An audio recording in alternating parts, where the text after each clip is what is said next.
Lin Yang was stripped of his family fortune by his fiancée, blinded, rendered powerless, and subjected to endless humiliation, leading to the destruction of his family. However, fate took a turn just before his demise. He became the disciple of the medicine sage, awakening an extraordinary dual-sight ability that had not been seen in a millennium.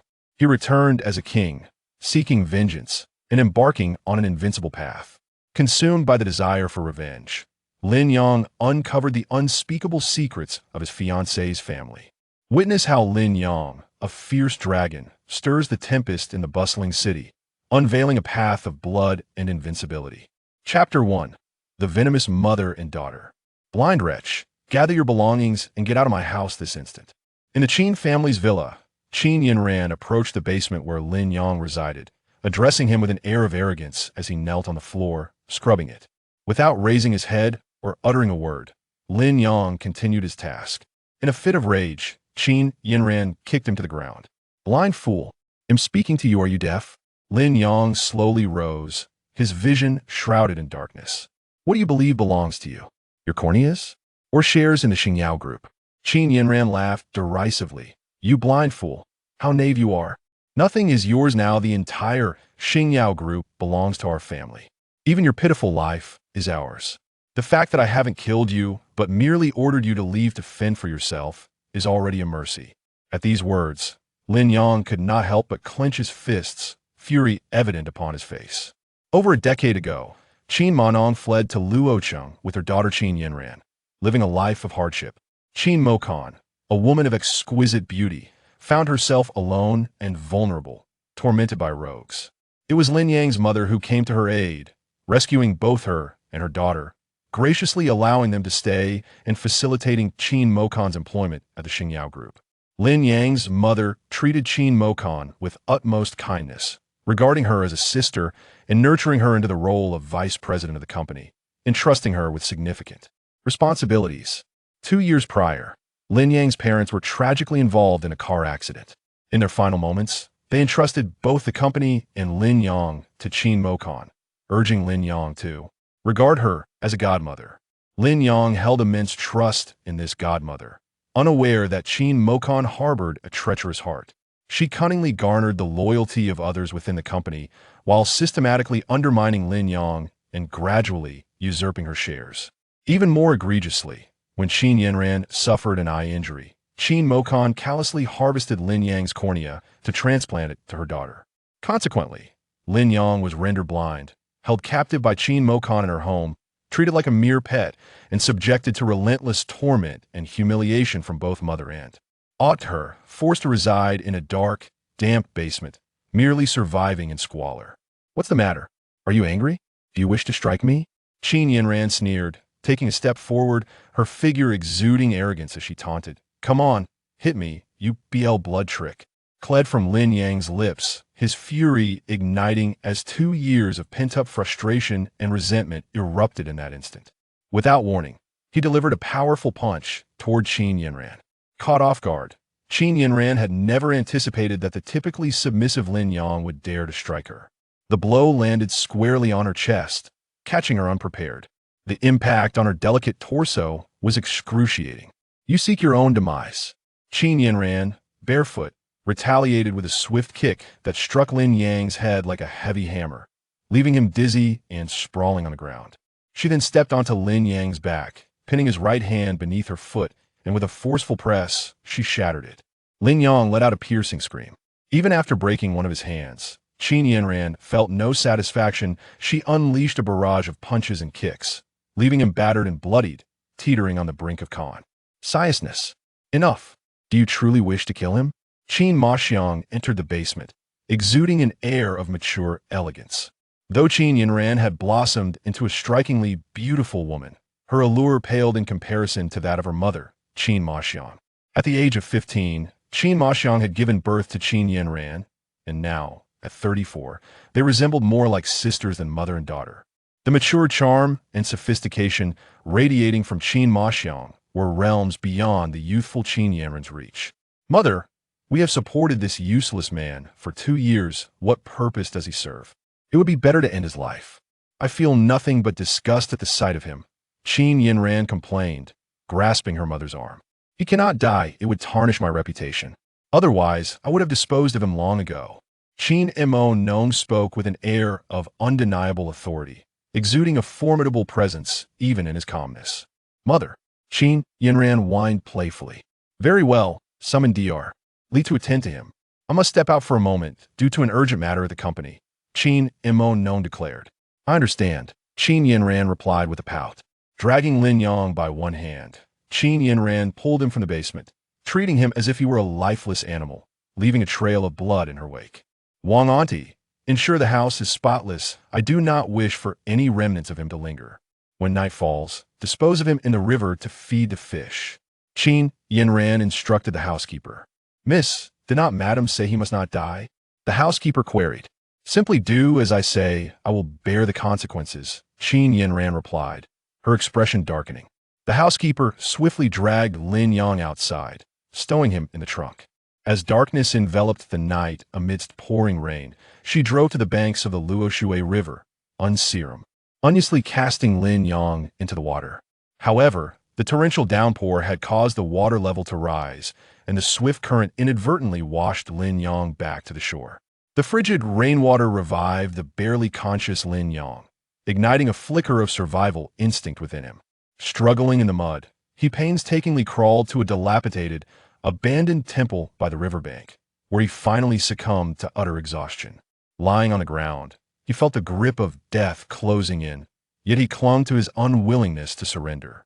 Almighty Heaven, have you also turned a blind eye? Why do the virtuous meet such tragic ends? My parents, kind-hearted as they were, fell victim to misfortune, while the Qin mother and daughter, with hearts of serpents, reap fame and defortune. I will not stand for this. Oh heavens, why must you be so unjust? Boom! A thunderclap reverberated, resembling the wrath of the heavens, striking an old gnarled tree outside the dilapidated temple into charred remnants. "Come on, heavens, if you dare, strike me dead with your lightning." Lin Yang's eyes were filled with fury, his face contorted in rage, cursing with a powerlessness that conveyed an unspeakable despair. Amidst the flashes of lightning and the tumultuous storm, the crumbling temple swayed precariously. He could no longer endure. His eyelids grew heavy, his consciousness blurred, and he succumbed to unconsciousness. At that moment, an old man emerged from behind the statue in the temple. "The universe is heartless indeed. The heavens are blind. It appears you are also a person of misfortune," the old man sighed, examining Lin Yang's body, detecting a faint pulse, and then lifting his eyelids. Suddenly, the old man erupted into a fit of laughter, as if possessed. "Could it be that you possess innate double pupils? Have the heavens finally opened their eyes? To encounter a double pupil bearer before my demise, I shall pass on my legacy to you and grant you a fortuitous transformation." Chapter 2. Are you truly a man? Lin Yang remained in a deep slumber for an extended period, immersed in a bizarre dream. He suddenly awoke, finding it was the following morning. To his astonishment, he beheld a white-haired elder seated before him. "Child, there is no need to panic. I have healed your eyes and all your injuries," the elder said with a kind and gentle demeanor. Lin Yang discreetly pinched himself. The pain confirmed that this was not a dream, yet his mind remained in disarray for the moment. "I have but a short time left, only this last breath remains. It brings me solace to have you as my successor before I depart," the old man said, beckoning Lin Yang. "Kneel and bow to me, and I shall impart my knowledge upon you." Without hesitation, Lin Yang knelt and bowed, addressing him as master. The old man gently patted Lin Yang's head, his face radiating warmth. "Good child, sit closely and heed my words carefully. Remember them well, and never divulge them to others." Lin Yang perked up, sitting beside the old man, intently listening. The elder revealed that Lin Yang was a rare double pupil bearer, cursed by a corneal injury that prevented him from awakening his extraordinary abilities. Lin Yang had long known that his eyes were different, while others possessed a single pupil. He was born with two. Throughout his life, he had been regarded as an omen, ridiculed by classmates as a monster, save for his parents, who had never turned their backs on him. The old man then disclosed his own identity and origins, and upon concluding his tales, entrusted Lin Yang with a mystical bag containing various treasures items that would serve Li yin yang in the future. Suddenly, the old man pressed his finger against Lin Yang's forehead, and a torrent of knowledge flooded into his mind. He imparted his life's teachings in their entirety, and at last his head drooped, and he departed from this world, his body turning to ash. Master, your unfulfilled wishes shall be carried out by your disciple, and I vow to avenge your great grievances at all costs. The master, with whom Lin Yang shared but a fleeting encounter, bestowed upon him a second chance at life, akin to a rebirth through parental figures, leaving Lin Yang overwhelmed with gratitude and reverence. Upon opening the precious pouch entrusted to him by his master just before his passing, Lin Yang retrieved an invaluable innate primordial Hunyuan pill and ingested it, prompting an immediate transformation within his body. The scars upon him began to flake away, while impurities exuded from his pores, as he underwent a profound internal purification, akin to a metamorphosis. This primordial Hunyuan pill possessed the remarkable ability to cleanse the marrow and expunge impurities, enabling him to transcend the postnatal realm and directly access the eighth stage. Most significantly, he awakened a rare ability known as the Junt, or double pupils, which, with the enhancement of his cultivation, would continuously unleash its latent potential, giving rise to various mystical powers of immense prowess. Qin Mokan, Qin Yinran, you ungrateful and venomous mother and daughter. You could never have imagined that I would turn misfortune into fortune and survive this calamity. I shall ensure that you pay dearly for your transgressions. Having completed the cleansing of his marrow and mastered the rudimentary powers of the Zhong, Lin Yang could now conceal his unique eyes at will for, if they were discovered by those so. With discerning eyes, he feared they might seek to extract them. In accordance with his master's final wishes, he scattered the ashes into the river before making his way to the Qin residence. He was eager to confront the Qin mother and daughter to exact his vengeance and reclaim his honor. With a decisive leap, Lin Yang vaulted into the expansive garden of the Qin villa. Upon entering, he was met with an astonishing sight. Qin Mokan reclined gracefully on the sofa, perusing a book with poise, her demeanor reminiscent of a meticulously sculpted work of art, her soft and elegant curves radiating an enchanting allure. Although Qin Mingnong has given birth, her figure remains remarkably well-preserved. Coupled with her various beauty regimens, she appears to be in her late 20s, exuding the aura of a mature woman. Qin Mingnong's past was fraught with tragedy at the tender age of 15. She was forcibly taken by a powerful figure, resulting in the birth of Qin Yinran. Eventually, she escaped the grasp of this individual with her daughter and arrived in Luocheng. I did not perish. You must be quite disappointed, aren't you? Lin Yang gritted his teeth as he approached Qin Mingnong. Unbeknownst to her, Lin Yang's vision had been restored, and a look of disdain crossed his face.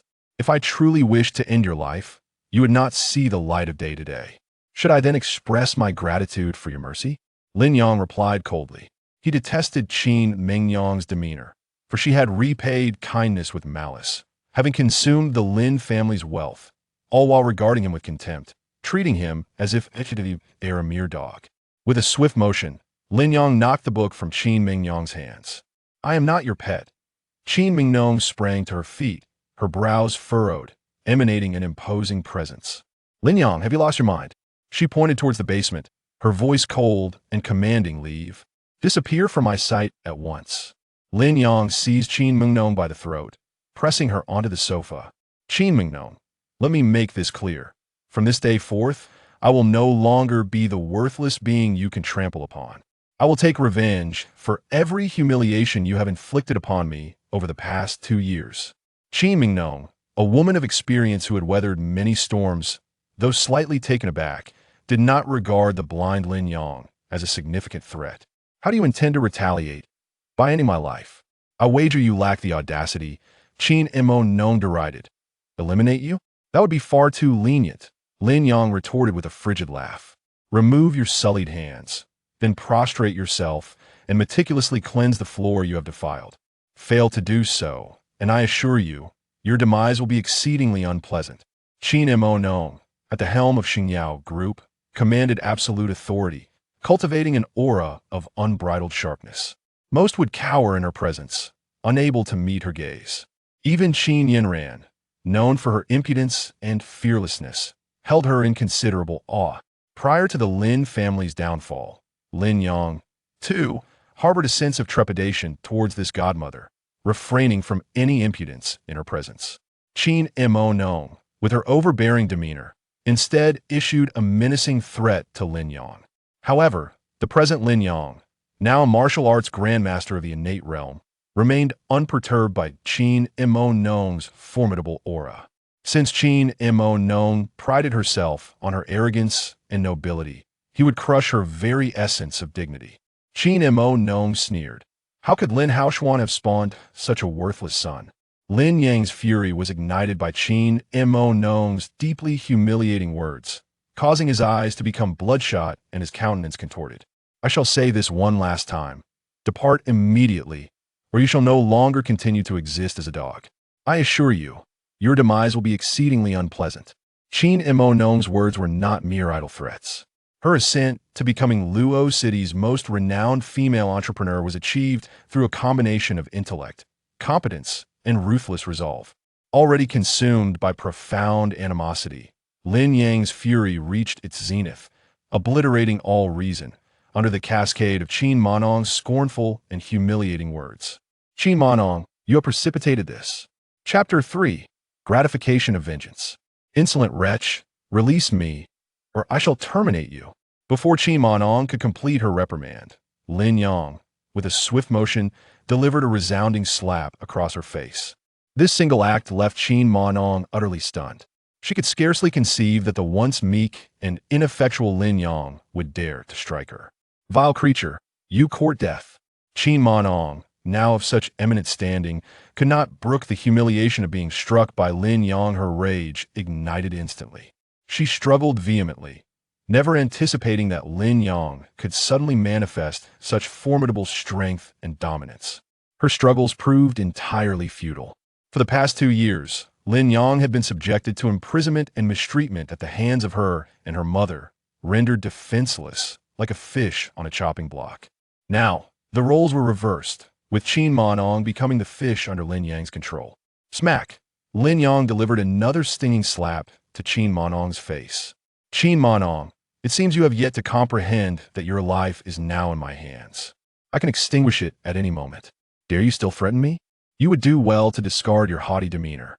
Lin Yang seized Qin Monong's alabaster neck, the 2 slaps having provided a measure of catharsis. Yet this was far from sufficient, not even enough to cover the interest owed. What is it that you desire? Qin Monong's face throbbed with intense pain, and she finally recognized the transformation in Lin Yang before her, discerning a murderous intent in his eyes. Of course, it is to exact revenge on you and Qin Yanran. Lin Yang uttered with a cold sneer, commencing the implementation of his vengeful scheme. After a considerable time, Qin Kong, battered and bruised, glared fiercely at Lin Yang, wishing fervently to see him meet 1,000 brutal fates. Alas, she found herself devoid of strength. Otherwise, she would have seized a blade to strike Lin Yang down without hesitation. At this moment, Lin Yang had regained his composure, the flames of anger within him temporarily extinguished, yet he harbored no regrets about his actions. This was undoubtedly the most gratifying form of retribution against Qin Kong and Qin Yanran. Qin Kong, have you ever contemplated the possibility of this day? The accounts between us are merely accruing interest today. In due time, we shall settle them slowly. Qin Kong was infuriated. Is that so? Then let us see if you can indeed kill me. Lin Yang responded with a chilling laugh before departing with an air of indifference. Qin Kong, in a fit of rage, became acutely aware of her bruised body, throbbing with pain. Hiss! The slightest movement sent a jolt of pain through her, causing her to gasp involuntarily. For nearly 20 years, no one had dared to treat her in such a manner. Lin Yang deserved to perish. Lin Yang, you little scoundrel!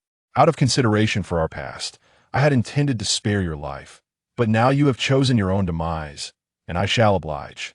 A fierce glint of murder shone in Qin Kong's eyes. She first contacted Qin Yanran, informing her that Lin Yang was still alive. This wretched fool, truly resilient in a most contemptible way, cannot possibly be dead. Qin Yanran cursed over the phone. Yanran, I feel as though he is transformed into an entirely different person, no longer the same as before.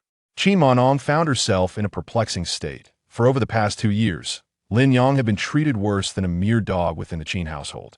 How could such a dramatic transformation occur overnight? What difference could it possibly make? No matter how he changes, he remains a blind, useless wretch, Qin Yinran scoffed disdainfully. Qin Monong refrained from disclosing the events that had transpired between her and Lin Yang. This matter was one that must remain concealed from Qin Yinran. Right now, he is akin to a rabid dog, capable of anything. You must be cautious, he may seek retribution against you. Qin Monong genuinely feared that after exacting revenge on her, Lin Yang might turn his wrath towards Qin Yinran. Upon hearing this, Qin Yinran burst into laughter. Mother, are you all right? Does he dare to lay a finger on me? Even if he did, would I fear him? I could easily dispatch him. Qin Yinran dismissed the notion with a sneer. Had Qin Yinran been aware of the true circumstances, Qin Monong could scarcely imagine the fury that would ensue. After ending the call with Qin Yinran, Qin Monong reached out to the housekeeper. Wang Huarong inquired, Madam, haven't you always wished for him to remain alive? Qin Monong's anger stemmed from her intolerance towards anyone defying her commands. Wang Huarong could only obey her directives, not yielding to Qin Yanran's whims, as that was her absolute authority. I want him dead now, Qin Monong declared coldly. At your command, Wang Huarong replied. Upon leaving the Qin family villa, Lin Yang made his way directly to the Tianma Mountain Cemetery. For 2 long years, he had been under the control of the Qin matriarch and her daughter, deprived of the opportunity to pay his respects to his parents. Tianma Mountain Cemetery is the finest in Luoqing. Those who can rest here are either affluent or esteemed. The burial site was meticulously chosen by Qin Immortal himself. As Lin Yang approached the grave, he noticed fresh flowers and offerings placed there, indicating that someone had come to pay their respects today. Who could have come to honor my parents? Lin Yang pondered. He had no relatives in Luocheng, his closest connections being the Qin family and the Lu family, with whom he had a badger. Othel, the Qin mother and daughter, would undoubtedly not visit the grave, and it seemed unlikely that the Lu family would either. Lin Haoxian, his father, and Lu Chengji were sworn brothers, having embarked on their entrepreneurial journeys simultaneously. While Lu Chengji faced repeated failures and amassed debts in the tens of millions, Lin Haoxian's company thrived and expanded significantly. Eventually, Lin Haoxian assisted Lu Chengji in repaying his debts and invested in his new venture, supporting him diligently until Lu Chengji's company grew robust and successful. Lu Chengji proposed a marital alliance, promising his daughter Lu Fuyu to Lin Yang in a betrothal ceremony. However, after the tragic accident that befell Lin Haoxian and his wife, the Lin family fell from grace. Lu Chengji turned his back, revoking the engagement shortly after the funeral, severing all ties with the Lin family. Now, Lu Chengji stands as a prominent entrepreneur in Luocheng with a vast and prosperous enterprise. Father, mother, I am deeply sorry I have not visited you even once in the past 2 years.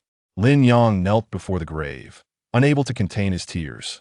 I vow to uncover the truth behind the accident that claimed your lives. If it was a malicious act, I shall avenge you. The Qin and Lu families, with their treachery and ingratitude, shall not escape my reckoning. Ridiculous, truly unaware of the vastness of the heavens and the earth, these two can extinguish you with but a mere flick of their fingers. A mocking voice resonated from behind. Who are you? Who I am is of no concern to you. However, if I am not mistaken, you are the adopted son of Qin Mornong, correct? Murong Weiner replied with a scornful smile. Lin Yang furrowed his brow and retorted, What does it matter to you? I simply cannot abide by those lacking in ability, who can do nothing but boast before the deceased, Murong Weiner declared haughtily. Weiner, refrain from speaking further. Chapter 4. A glimpse of medical skills. The other party took the initiative to apologize, and Lin Yang chose not to hold a grudge, continuing to kneel before his parents' graves. Father, this scoundrel is utterly shameless. You have no idea. He is a hopeless gambler, burdened with insurmountable debts, and has been caught using drugs, which led to the Lu family breaking off the engagement. Were it not for the remarkable abilities of Qin Mino, he would have squandered his parents' meager inheritance long ago. Moreover, without Qin Mino's protection, he would have surely been slain by loan sharks. I suspect that it is Qin Mino's refusal to fund his gambling and drug use that has incited him to berate her as heartless. In truth, He is the one devoid of compassion. Qin Mino has business dealings with my family, and I have encountered her a few times, developing a certain admiration for her, which has allowed me to glean some gossip about the Lin family. Lin Yang, now a congenital master, possesses keen senses, and he heard every word of Muron Wanner's remarks with utmost clarity. What an audacious Qin Mino! You present yourself as a paragon of virtue, reaping both fame and fortune, yet tarnish my reputation. How ruthless of you! Lin Yang clenched his fists, realizing that his name had likely become synonymous with infamy within his circle. He was filled with a desire to confront this wicked woman, Qin Mino, to alleviate the fury swelling within him. After sitting before the grave for an extended period, he finally prepared to depart. At that moment, he suddenly heard Muron Wanner's panicked voice from a short distance away. "Father, what is wrong? Please wake up." Employing his unique ability, he focused his vision, instantly bringing objects 100 meters away into sharp relief. "Quickly, take my father to the hospital." The journey to the hospital would take at least half an hour. Given his condition, he would perish if not treated within 10 minutes. As they passed by, Lin Yang spoke up. "Nonsense. You are not a doctor. What do you know?" Muron Wanner retorted, her anger palpable. "I may not be a physician, but I possess medical knowledge. Currently, I am the only one capable of saving him," Lin Yang asserted confidently. "What do you think you are? You wretched gambler. Do not presume that I am unaware of your true character," Muron Wanner contemptuously declared, turning to Jiang Zhuofeng. "Brother Zhuofeng, let us leave. Give me 3 minutes. If I cannot save him, you may do as you wish. Otherwise, if you continue your descent to the hospital, he is certain to die." Lin Yang's words caused Muron Wanner and Jiang Zhuofeng to hesitate. "Miss Wanner, perhaps we should give it a try?" Jiang Zhuofeng, observing Lin Yang's composed demeanor, expressed his doubts. "Surely we cannot trust the words of such a gambler. My father's situation cannot afford any delay." Muron Wanner remained unconvinced by Lin Yang. "I have said all I need to. Whether you believe me is up to you." Lin Yang continued his descent down the mountain. "Brother Zhuofeng, let us hurry. We cannot waste any time," Muron Wanner urged. However, Jiang Zhuofeng decisively blocked Lin Yang's path. "I will allow you to try, but you have only 3 minutes. If you fail to save him within that time, I shall break your neck." Lin Yang scoffed inwardly, contemplating that if it came to a physical confrontation, Jiang Zhuofeng might not be his match. "Brother Zhuofeng." Muron Wanner attempted to intervene. Jiang Zhuofeng stated, "Miss Wanner, if anything were to happen to the old master, I would slay this scoundrel and offer my life as atonement. At present, we must take a gamble. Let him lie down and loosen his clothing." Although Lin Yang had inherited the medical teachings from his master, it was, after all, his inaugural attempt at healing, and he felt a twinge of nervousness as he produced the golden needle. This needle was none other than the heavenly transformation needle imparted by his master, the medicine sage. It was the finest acupuncture technique of the age, capable of altering fate, transforming essence, revitalizing flesh and bones, and performing miraculous feats of resuscitation. Lin Yang delicately pinched the golden needle between his fingers, causing it to dance up and down without genuine contact. Jiang Zhuofeng, sharp-eyed, was taken aback, pondering, could it be that he is wielding the needle with his qi? Is he truly an innate master? Impossible. He appears to be just in his early 20s. How could he have attained the innate realm? Jiang Zhuofeng, himself gifted, had diligently trained for over 20 years, yet had only reached the 6th tier of postnatal cultivation, making it hard to believe that this young man was an innate master. 3 minutes are nearly upon us. Why has my father not awakened yet? I knew it. You are nothing but a fraud. Muron Wanner exclaimed furiously, "Zhuofeng, kill him." "Silence, do not disturb." Lin Yang retorted coldly. "Are you in such a hurry to meet your demise? The 3 minutes have not yet elapsed. What is your rush?" "You." Muron Wanner, exasperated, could hardly believe his audacity to speak to her in such a manner. "Miss Wanner, do remain calm," Jiang Zhuofeng advised. "Very well. With just 30 seconds remaining, let us see how you will wriggle out of this." Muron Wanner fixed her gaze on the stopwatch, while Lin Yang had already begun to remove the needles. "Why hasn't he awakened yet? I knew you were a fraud." Muron Wanner berated. Both she and Jiang Zhuofeng were momentarily stunned, unable to comprehend the situation. "Dad, you finally woke up. How do you feel?" Lin Yang explained. "You have suffered a sudden myocardial infarction. Thank you, young brother, for holding no grudges and saving my life. I never expected someone so young to possess such remarkable medical skills. We have been blind to your talents." "What medical skills could he possibly have? It seems merely a case of a blind cat stumbling upon a dead mouse. It's likely just a sudden fainting spell, nothing serious. He merely got lucky. Moron Wanner scoffed, still unconvinced that Lin Yang, a notorious gambler, could possess any extraordinary medical prowess, her heart filled with resentment. You may call me a blind cat, but does your insinuation imply that your father is a dead mouse? Lin Yang retorted, matching her sarcasm. You seek death, Moron Wanner exclaimed in fury, raising her hand to point at Lin Yang, her beautiful eyes wide with indignation, ready to teach him a lesson. Silence. Chapter 5. You are undoubtedly a fraud. Lin Yang was disinclined to engage further with her. What you hear is not necessarily the truth. As an adult, you should possess the ability to discern for yourself rather than relying on hearsay to hastily judge another.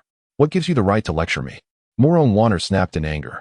Lin Yang waved his hand dismissively and said, No need for pleasantries. I saved your life, and you owe me a fee for my services. Indeed, that is only fair. Uncertain about how much the young man charges for his services, he emerged from the Qin family, utterly destitute and devoid of any resources, compelled to find some funds to his name. What do you believe your life is worth? He questioned. At present, I have no fixed abode and no mobile phone. Lin Yang replied helplessly. Indeed, he appeared to be a hopeless gambler, having lost so much that he could not even afford a phone. For someone like you, no amount of money would suffice. You would only squander it, Moron Wanner mocked. Do not be disrespectful, he retorted. Very well, Lin Yang responded, shouldering his backpack and leading the way down the mountain. Father, this fellow must be a fraud. What just transpired was undoubtedly mere coincidence, Moron Wanner remarked. That is impossible. Absolutely impossible. Moron Wanner immediately countered. Only a congenital master can cultivate true energy. Look at his character. He is merely a penniless, homeless gambler. How could he possibly be a congenital master? Zuofeng, are you certain you did not misjudge? She continued. Such a person is not worth befriending. However, if he truly is a congenital master, that changes everything. In the entire city of Luo, there are only 4 grandmasters, all of whom are elderly. If such a young master were to exist, his future would be boundless, and he would certainly be worth cultivating relationships with. I'm not 100% certain. Jiang Zuofeng replied honestly. Brother Zuofeng, you must have been mistaken. If this man possessed genuine skill, I would gladly bow and apologize to him. To call him a congenital master is nothing short of an insult to the title. Moron Wanner scoffed. Enough, he did save me after all. I shall give him a sum of money to send him on his way. The conversation among the three, though conducted in hushed tones, was distinctly audible to Lin Yang, whose keen senses captured every word. He bore no inclination to elucidate, a subtle smirk playing upon his lips. I have not attended medical school, he stated. Seated in the passenger seat, Moron Wanner promptly interjected, Then why do you masquerade as a doctor? Do you have the audacity to demand a consultation fee? Had it not been for her concern regarding her reputation and dignity, she would have promptly ejected Lin Yang from the vehicle. You are delusional, Lin Yang replied coolly. What? Moron Wanner momentarily paused, then erupted with fury. How dare you insult me? Do you believe I won't throw you out of this car? At that moment, an abrupt brake screeched the vehicle to a halt. We are in trouble, Jiang Zuofeng intoned gravely. A black business vehicle suddenly emerged from a fork in the road, obstructing their path and nearly colliding with them. No sooner had Jiang spoken than another vehicle sped from behind, crashing into their rear, effectively sandwiching them in a precarious predicament, indicating the approaching threat was far from benign. The doors of the business vehicle swung open, revealing a group of individuals clad in black and masked, brandishing gleaming machetes, exuding an aura of menace. Miss Wanner, remain in the car and ensure the old masteress' safety, Jiang Zuofeng instructed as he unbuckled his seatbelt. Understood, she replied. Jiang Zuofeng opened the door and descended, and a confrontation ensued. Who are these people? How audacious they are to ambush us in such a manner. Moron Wanner displayed no fear, evidently possessing considerable confidence in Jiang Zuofeng. You gambler, are you in league with them? Surely, you must have alerted them. I do not know them, Lin Yang asserted. The truth shall soon reveal itself, Jiang Zuofeng replied. If you align yourself with them, you shall meet your demise here today. Is it not impolite to treat your savior in such a manner? Lin Yang remained unfazed, his demeanor calm and composed. There is a saying in the martial arts realm, outside of 7 paces, the spear is swift, yet within 7 paces, the fist is swifter. For a congenital master, even at a distance of 7 paces, the fist still reigns supreme. The distinction between a savior and a potential assailant shall soon be revealed. However, I now believe what Wanner has said. You are undoubtedly a deceiver.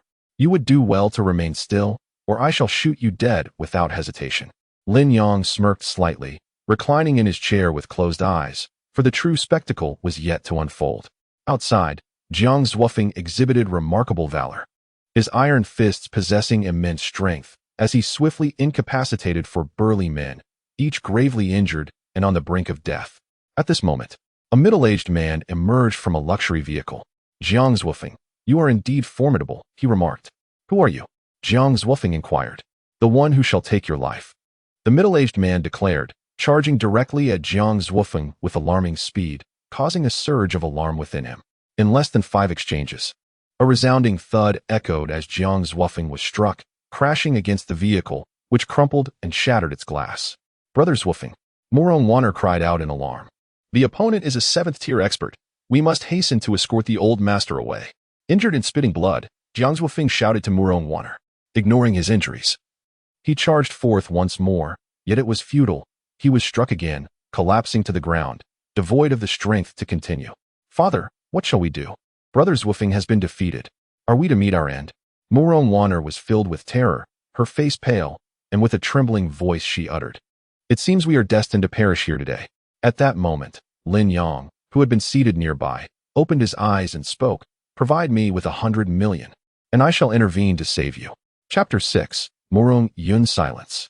You must be in cahoots with them, attempting to escape at this opportune moment. Murong Wanner, overwhelmed with fear, could only vent her frustration towards Lin Yong. Father, eliminate him. If I had wished to kill you, you would have perished on the mountain. Lin Yong retorted, Father, do you truly believe he possesses the capability to save us? Murong Wanner, harboring preconceived notions, could not help but look down upon Lin Yong. Is there truly no other alternative? Seeking death, a middle-aged man viciously kicked the severely injured Jiang Zhuofeng across the ground. His eyes filled with murderous intent as he raised his fist to strike. Bang! The collision of fists echoed, and with a crack, the middle-aged man's wrist was shattered, sending him flying 10 meters away, crashing heavily to the ground. A single blow, decisive and overwhelming. The other burly men, witnessing the most formidable 7th-level master being vanquished by Lin Yong in an instant, were paralyzed with fear and began to flee. Lin Yong made no attempt to pursue. Instead, he turned and opened the car door. It's resolved. Just provide the payment, Lin Yong stated nonchalantly. 100 million, not a penny less. Please rest assured, Mr. Lin, came the reply. At this moment, Murong Wanner also stepped out of the car, her gaze towards Lin Yong markedly transformed. Lin Yong had thoroughly shattered her doubts about him with undeniable evidence, striking a blow to her pride. Murong Wanner could hardly conceal her embarrassment and discomfort. Her lips quivered. Yet words of apology remained unuttered due to her pride. Zhuofeng, hold on, she exclaimed, hastening towards him to assist in carrying Jiang Zhuofeng, preparing to rush him to the hospital for urgent medical attention. Jiang Zhuofeng coughed up blood, his voice barely a whisper. Mr. Lin, your medical skills are extraordinary. I beseech you to save him. Certainly. However, a fee will be required, Lin Yong replied. That is no issue, if you can save his life. I shall offer you an additional 100 million. It appears this bodyguard's life holds significant value to you, indeed worth 100 million. Lin Yong remarked as he retrieved silver needles, ready to commence treatment. Zhuofeng has followed me for over 20 years, having saved my life on multiple occasions. I regard him as my own son. Thus, I implore you, Mr. Lin, to exert your utmost efforts to save him. Lin Yong replied with a hint of playful mockery. I too have saved you twice. You wouldn't wish to consider me your son as well, would you? Mr. Lin is jesting. How could this old man presume such familiarity? From this day forth, you shall be the most esteemed guest of the Murong family, and should you have any needs, we shall endeavor to repay you in full. Lin Yong once more wielded the heavenly creation needle. Murong Wanner contacted her family, and within half an hour, a convoy of over 10 vehicles arrived at the scene. Father, are you unhurt?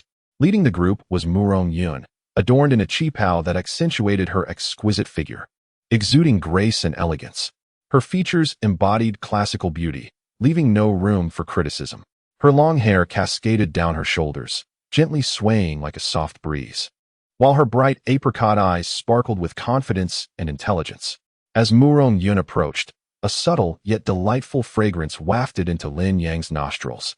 Truly a beauty capable of bringing calamity to the nation. Murong Yun and Qin Mino were widely acknowledged as the twin blossoms of Luoqing. I am unharmed, thanks to Mr. Lin, who saved my life twice today. Is it him? Murong Yun gazed at Lin Yang, who was diligently administering acupuncture to Jiang Zhuofeng, her surprise evident. Indeed, although Mr. Lin is young, his medical expertise is remarkable, and his prowess is formidable, having grievously injured a 7th-tier master with a single move. Murong Yun's gaze towards Lin Yang transformed from astonishment to admiration. She slightly raised her hand and instructed her bodyguard, clear the scene, leaving no trace. Spare one alive to uncover who sent them. Eliminate the rest. Murong Yun, who presides over the prosperous Ding Sheng group, was decisive and resolute in her actions. Lin Yang withdrew the silver needles, and the critically weakened Jiang Zhuofeng regained vitality, astonishingly able to rise to his feet. In such a brief moment, Lin Yang had revived him with only a few silver needles, enabling him to stand and walk. It was utterly inconceivable. They had never witnessed such transcendent medical skill before. Zhuofeng, how do you feel? The internal injuries have healed. With a few days of rest, I should fully recover, Jiang Zhuofeng replied. This, Mr. Lin. No, divine Dr. Lin, your medical prowess is akin to that of Hua Tuo, truly remarkable.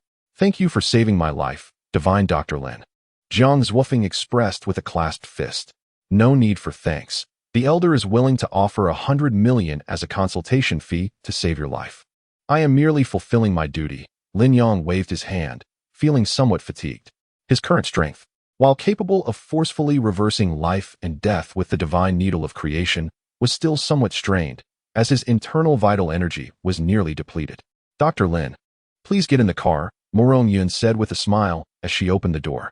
In the entire city of Luo, Lin Yang was undoubtedly the first person who could prompt Murong Yun to open the car door for him. Yuner, accompany Dr. Lin. You young people should converse more, she added. Murong Yun understood the implication and entered the car, keeping Lin Yang company. Chapter 7. Qin Mingong's lack of vision among the three women. Murong Waner was the youngest, spirited and fond of wielding weapons.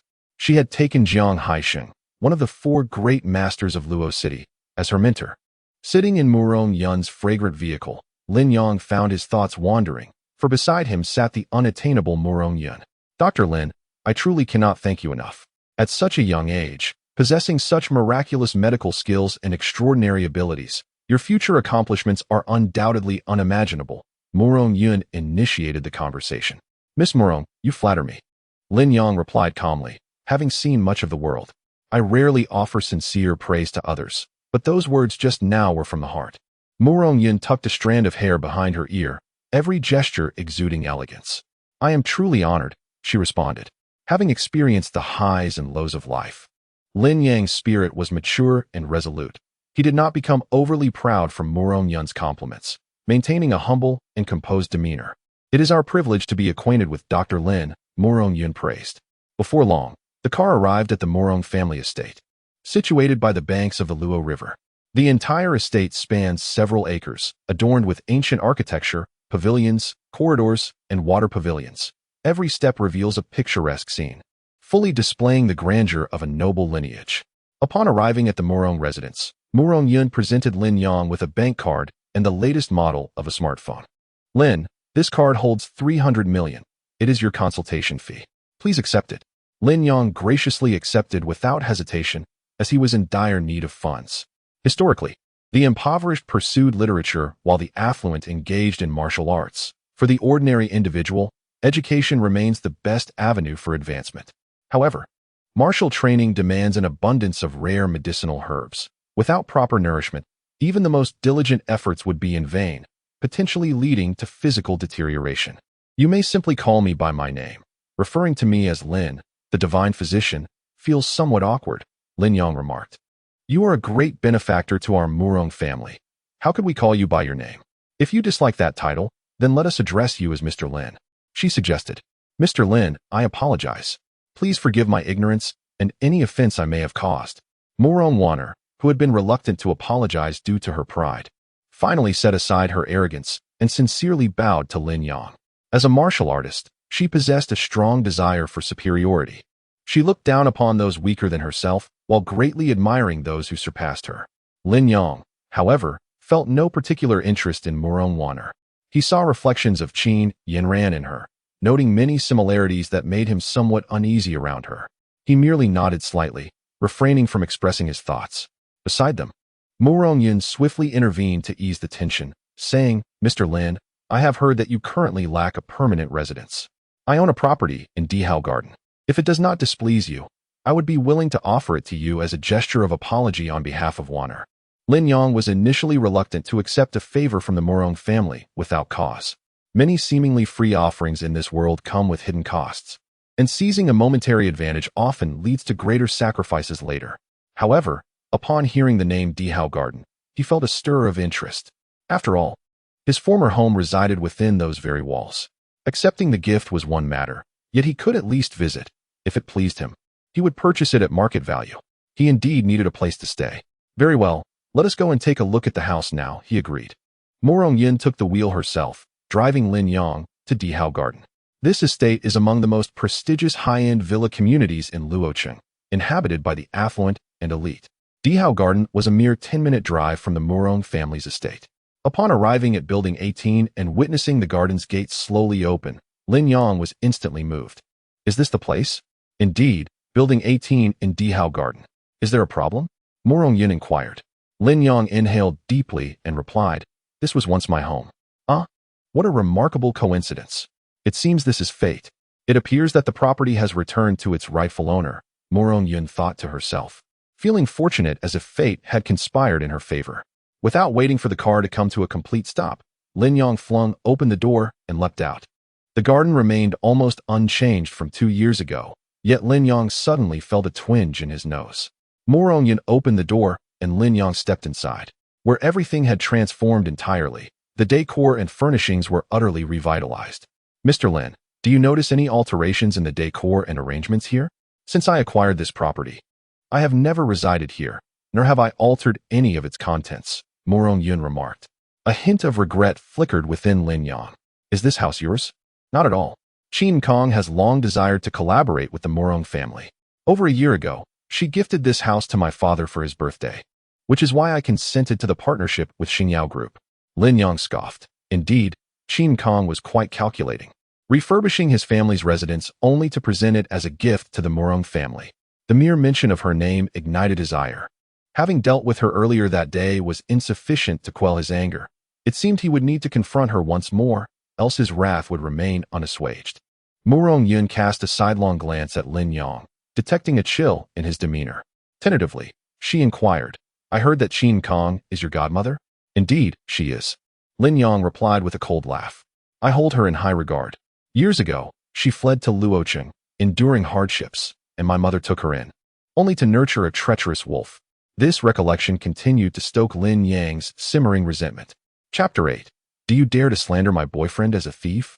With your current abilities, dealing with Qin Kong should be quite simple, and I would be more than willing to lend my modest support. I'm in no hurry. It is far more enjoyable to play with her slowly.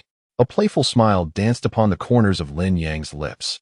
Murong Yun inwardly lamented, "Qin Mino, you share my renown. In terms of capability and beauty, I may not surpass you. Yet, you ultimately fall short of me, for you have lost to me. You have squandered the immense treasure that is Lin Yang, while I have forged a bond with him. Otherwise, given your status as his godmother, it would not be long before the Murong family finds itself beneath your heel." Over the past year, Qin Mino's influence has grown increasingly formidable, subtly eclipsing that of Murong Yun.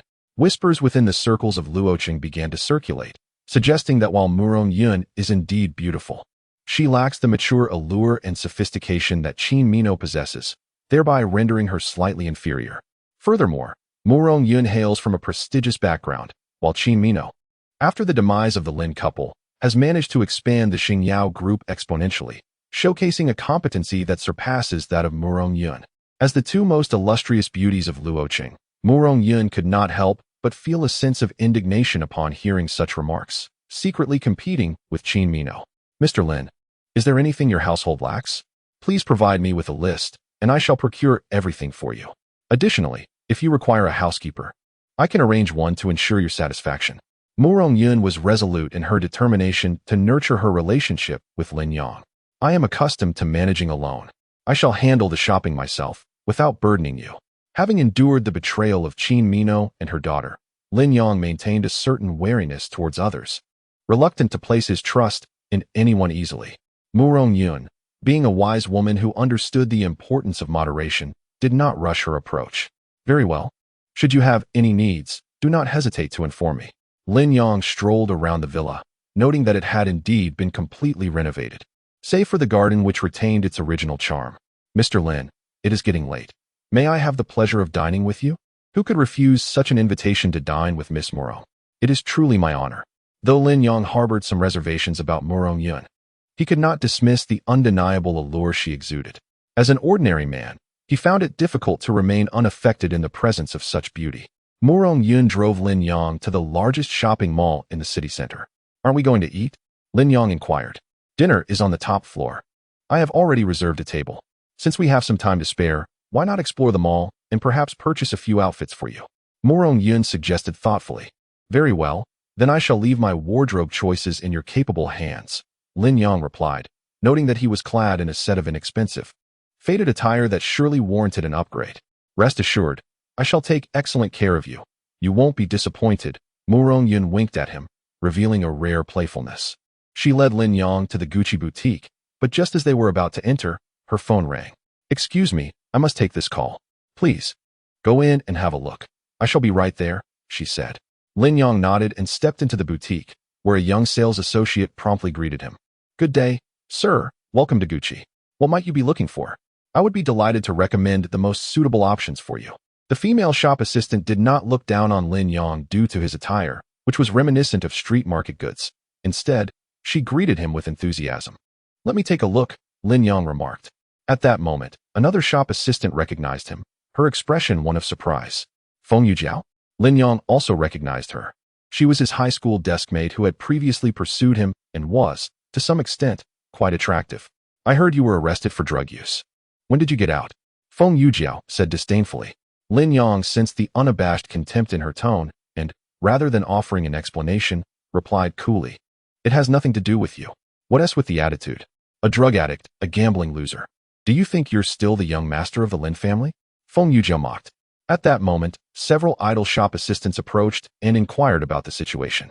Feng Yujiao immediately launched into a vivid recounting. This is my high school classmate. He used to be a wealthy second-generation heir, quite arrogant. 2 years ago, his parents died. And without them, he is nothing. He has succumbed to drugs and gambling, squandering all his family's fortune. The other staff members, upon hearing this, began to gossip. What brings him to our store today? This is Gucci. Can he even afford it now? Surely he isn't planning to steal something, is he? A gambling addict. Feng Yujiao's sarcasm pierced through the air as she ridiculed Lin Yang. With a slight smirk, Lin Yang replied, Is it because you pursued me back then and I didn't reciprocate? Must you hold such a grudge? I must have been blind back then. Look at you now, dressed in such shabby attire, daring to enter our store. You truly have a thick skin. Get out. Feng Yujiao ordered him to leave. Sister Feng, he is after all a customer. How can one drive away a customer? Be careful, or you might receive a complaint, murmured the attendant Chen Xiaoling, who was initially attending to Lin Yang. Silence. Am I afraid of his complaints? Feng Yujiao retorted arrogantly. Indeed, how could such a miserable gambler possibly afford Gucci? Feng, the store manager, felt secure knowing her boyfriend was the manager. No matter how he complained, it would be futile. Other staff members flattered Feng Yujiao, further belittling Lin Yang. Did you hear that? I am now the store manager, and my boyfriend is the manager. What about you? Just a down-and-out gambler, like a rat scurrying across the street. Despised by all. Hurry up and leave. Don't dirty our floor, or I will call security. Feng Yujiao relished this moment, finally able to assert herself before Lin Yang, avenging the humiliation of being rejected when she confessed her feelings years ago. Outside, Murong Yun, despite being engaged in a phone call, noticed the situation within the store. She heard Feng Yujiao's words loud and clear, and anger began to rise within her. She swiftly concluded her phone call and entered the store. Such arrogance from a mere store manager. How dare you slander and expel a customer? Who gave you such audacity? Upon her entrance, Murong Yun exuded an undeniable presence, momentarily silencing everyone. Madam, please do not misunderstand. We are merely addressing this individual. He is not a customer, but a thief attempting to steal clothes. As the store manager, Feng Yujiao, possessing a modicum of discernment, realized that Mu Rongyun, by her attire and demeanor, was no ordinary person, and she dared not offend her easily. You slander my boyfriend as a thief, yet you ask me not to misunderstand? Mu Rongyun, with her relentless eloquence, took the initiative to link arms with Lin Yang, catching him completely off guard. Chapter 9. She is my fiancée. Lin Yang remained composed, while Feng Yujiao and the other staff members were left dumbfounded, their faces awash with astonishment. Mu Rongyun's beauty and grace instigated envy among the women present. How could such an enchanting beauty be attracted to a gambling wretch? Was it not akin to a delicate flower being trampled by a swine? Even if he is your boyfriend, what does it matter? Our store does not welcome addicts or gambling scoundrels. Feng Yujiao scoffed. I questioned how a gambling scoundrel dared to enter our store for clothing. It seems he has entangled himself with a wealthy woman, becoming a kept man. Dear lady, allow me to offer you a word of caution. Keep your eyes wide open. Even if he is a kept man, do not be swayed solely by his looks. Beware of being deceived, Feng Yujiao remarked, her words dripping with malice. How noisy. How could a store like Gucci employ someone like you as a manager? Mu Rongyun frowned. A dog biting El Dongbin, unable to recognize a good person's heart. What does it matter to you that I am the manager? Can you control me? I simply want to sell to you. What can you do about it? If you have the capability, go ahead and file a complaint against me. Feng Yujiao, relying on her boyfriend's position as manager, showed no signs of intimidation, hurling insults at Mu Rongyun as well. A frosty expression appeared on Mu Rongyun's face. What can you do? I could shatter your livelihood, Mu Rongyun declared defiantly. Who are you trying to scare? If you dare to shatter it, I would love to see what you possess to destroy my livelihood. Feng Yujiao retorted disdainfully. Mu Rongyun retrieved her phone but still sought Lin Yang's opinion. Should she teach her a lesson? Do as you please, Lin Yang replied nonchalantly. Mu Rongyun promptly placed a call to her secretary, stating, I am at the Jioding City Shopping Center. Have the owner of the Gucci store here come to see me immediately. Feigning nonchalance, Feng Yujiao scoffed. Who do you think you are? Do you believe a mere phone call can summon our boss? She was well aware that the owner of this Gucci store, Ho Guiwen, was a member of the Marriott Business Association in Luo City, possessing significant influence and connections, monopolizing several luxury brand agencies. Though Mu Rongyun appeared to be no ordinary individual, it was implausible that she could summon such a prominent figure with a single phone call. At this moment, the other employees dared not speak, lacking the audacity of Feng Yujiao. After concluding her call, Mu Rongyun was disinterested in engaging in a verbal dispute with Feng Yujiao. Were it not for Lin Yang, her status would typically preclude her from addressing such trivial matters personally. Just then, another customer entered, prompting a staff member to greet them. Lin Yang? What a coincidence. Another familiar face appeared, Lin Yang's former fiancée, Lu Fuyu. Lin Yang glanced at Lu Fuyu, but remained silent.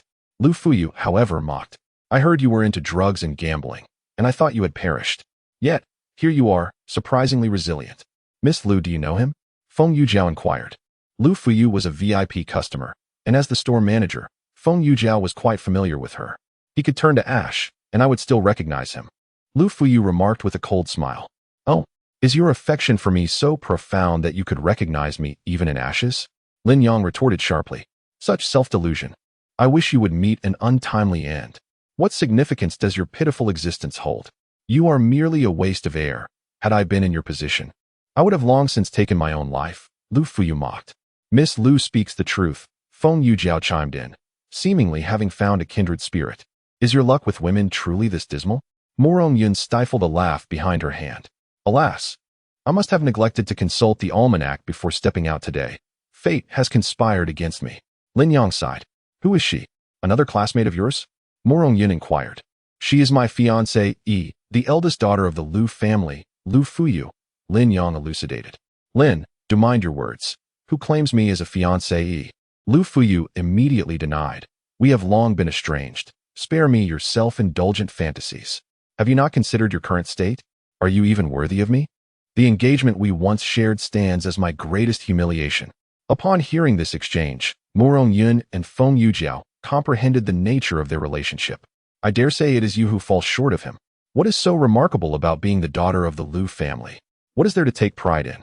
Mu Rongyun understood that a man's dignity and pride were paramount, especially in a setting like this, where one was a former classmate who harbored feelings for Lin Yang. and the other was a betrothed fiancée. She felt compelled to bolster Lin Yang's esteem at this moment. Lu Fuyu had already noticed Murong Yun. The aura and beauty of this woman stirred a pang of jealousy within her. She believed that Murong Yun was merely an irrelevant customer. And who are you? Do you have any right to speak here? Keep your mouth shut.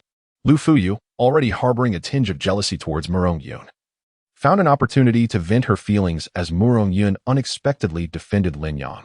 With an air of superiority befitting the daughter of the Lu family, she became increasingly aggressive. Feng Yujiao immediately chimed in.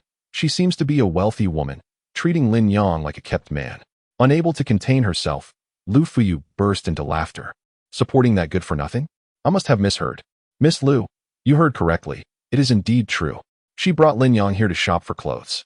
I kindly warned her not to be deceived, yet some people are like dogs biting El Dongbin, unable to recognize a good person, even threatening to ruin my livelihood, claiming they could summon my boss with a single phone call. Feng Yujiao animatedly recounted the events to Lu Fuyu, who could hardly contain her laughter. Are you out of your mind? Such a beautiful face wasted on supporting this waste. Do you even know who the owner of this shop is? He is a notable figure in Luoqing. Even if I called, Bosso might not come. Who do you think you are? You wish to back this good-for-nothing. But you are simply unworthy. Lu Fuyu and Feng Yujiao engaged in a playful exchange, mocking Murong Yun and Lin Yang with gleeful derision. Surprisingly, Murong Yun remained unfazed, smiling as she turned to Lin Yang. Do they not resemble two foolish jesters? Lin Yang shook his head. Not at all. Murong Yun was taken aback.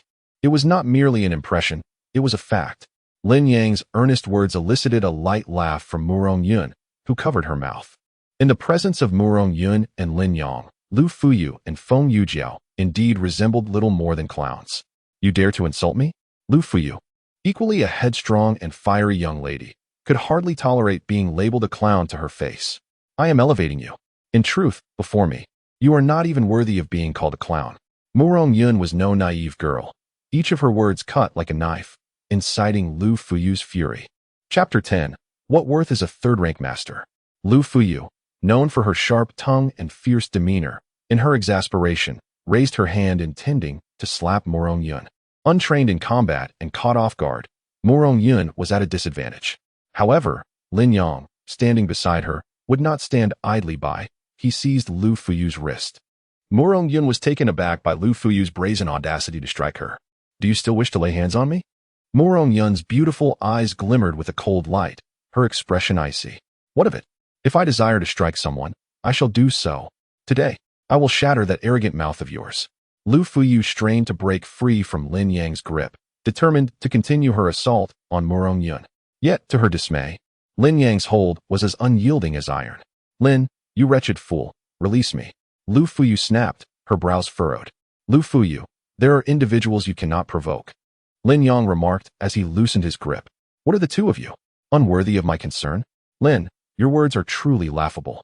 Lu Fuyu retorted haughtily, turning to Murong Yun. Do you even know who I am? To utter such words is to frighten you. My father is Lu Qingji. Now, do you not perceive that you are the true jester here? Strike yourself twice across the face and offer me an apology, and I shall spare you this day. Lin Yang, touching his nose, remarked, hearing you say that, I ought to express my gratitude to the Lu family for their treachery and cancellation of the engagement. Lu Fuyu, witnessing the banter between Murong Yun and Lin Yang, felt a surge of fury as they blatantly disregarded her presence. How infuriating.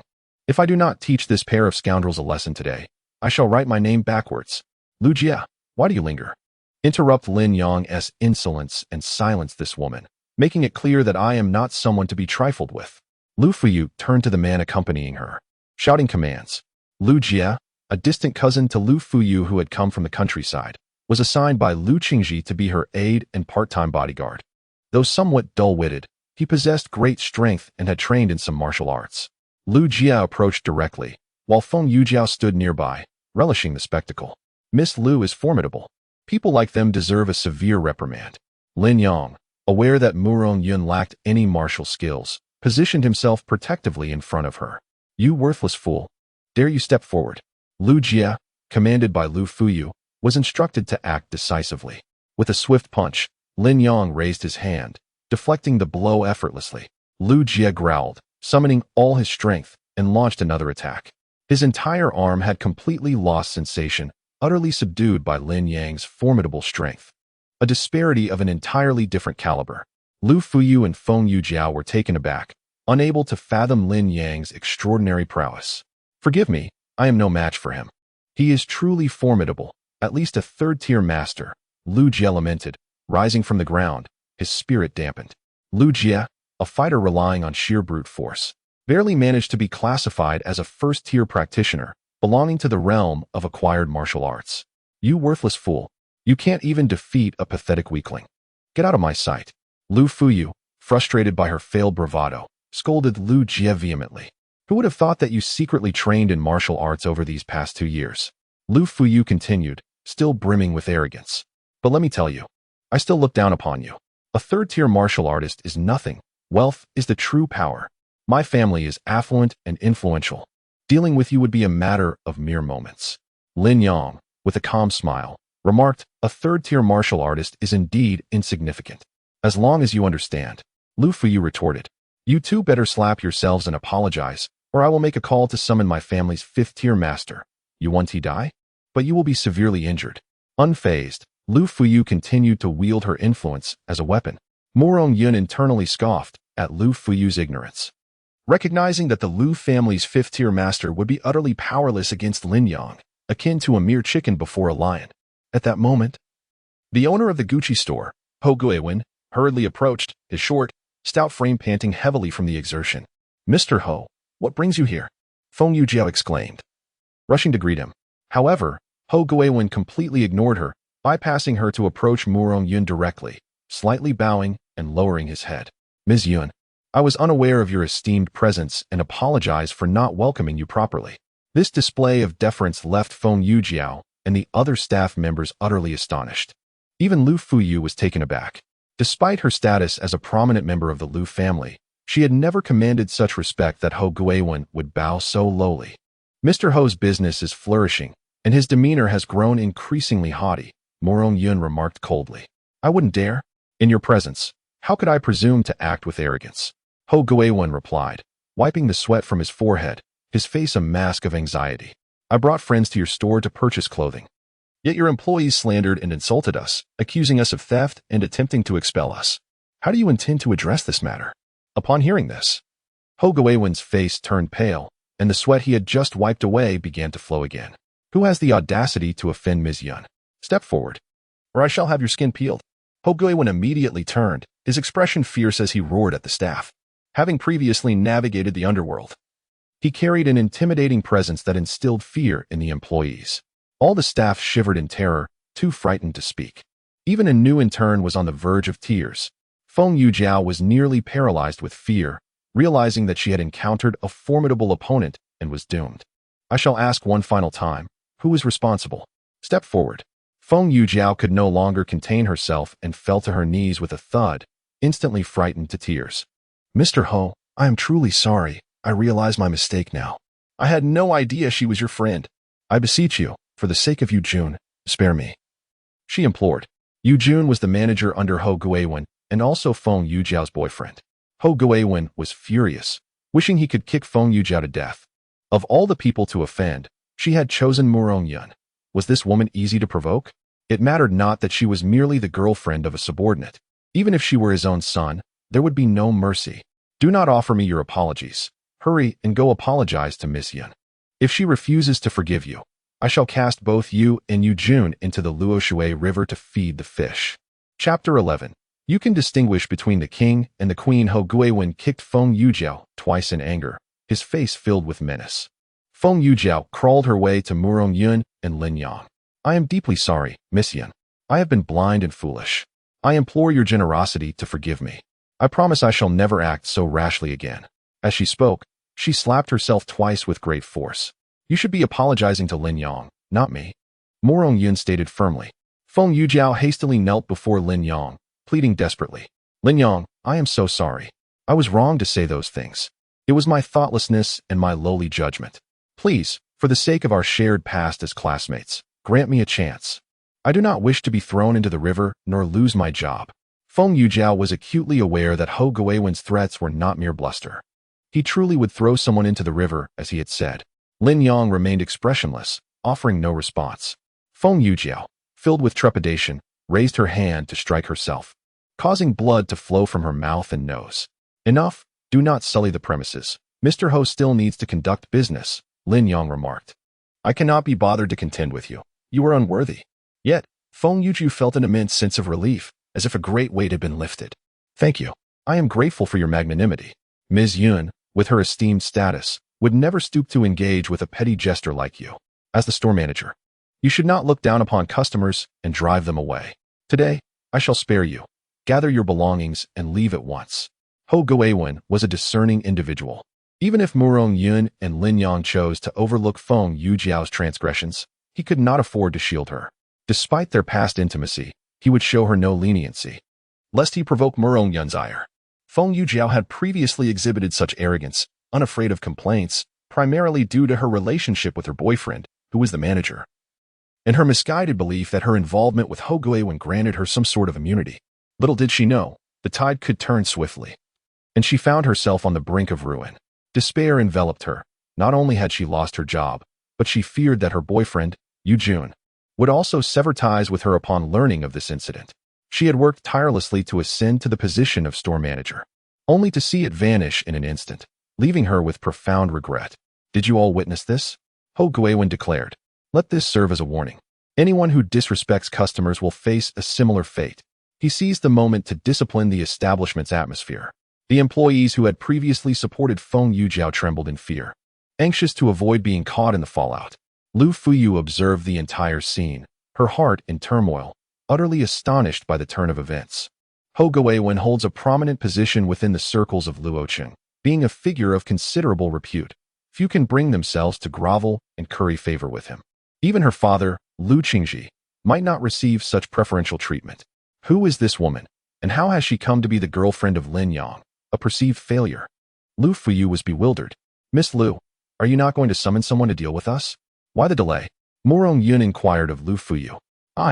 Today, in deference to Boss Ho, I shall let you off the hook. Do not let me encounter you again. Especially you, Lin Yang. In my eyes, you remain a failure. Do not think that your association with the esteemed will elevate your worth in my view. I look down upon you. Lu Fuyu spat her words with venom before departing swiftly. Lin Yang rubbed his forehead, resignedly stating, You are right. Fortunately, I did not marry her.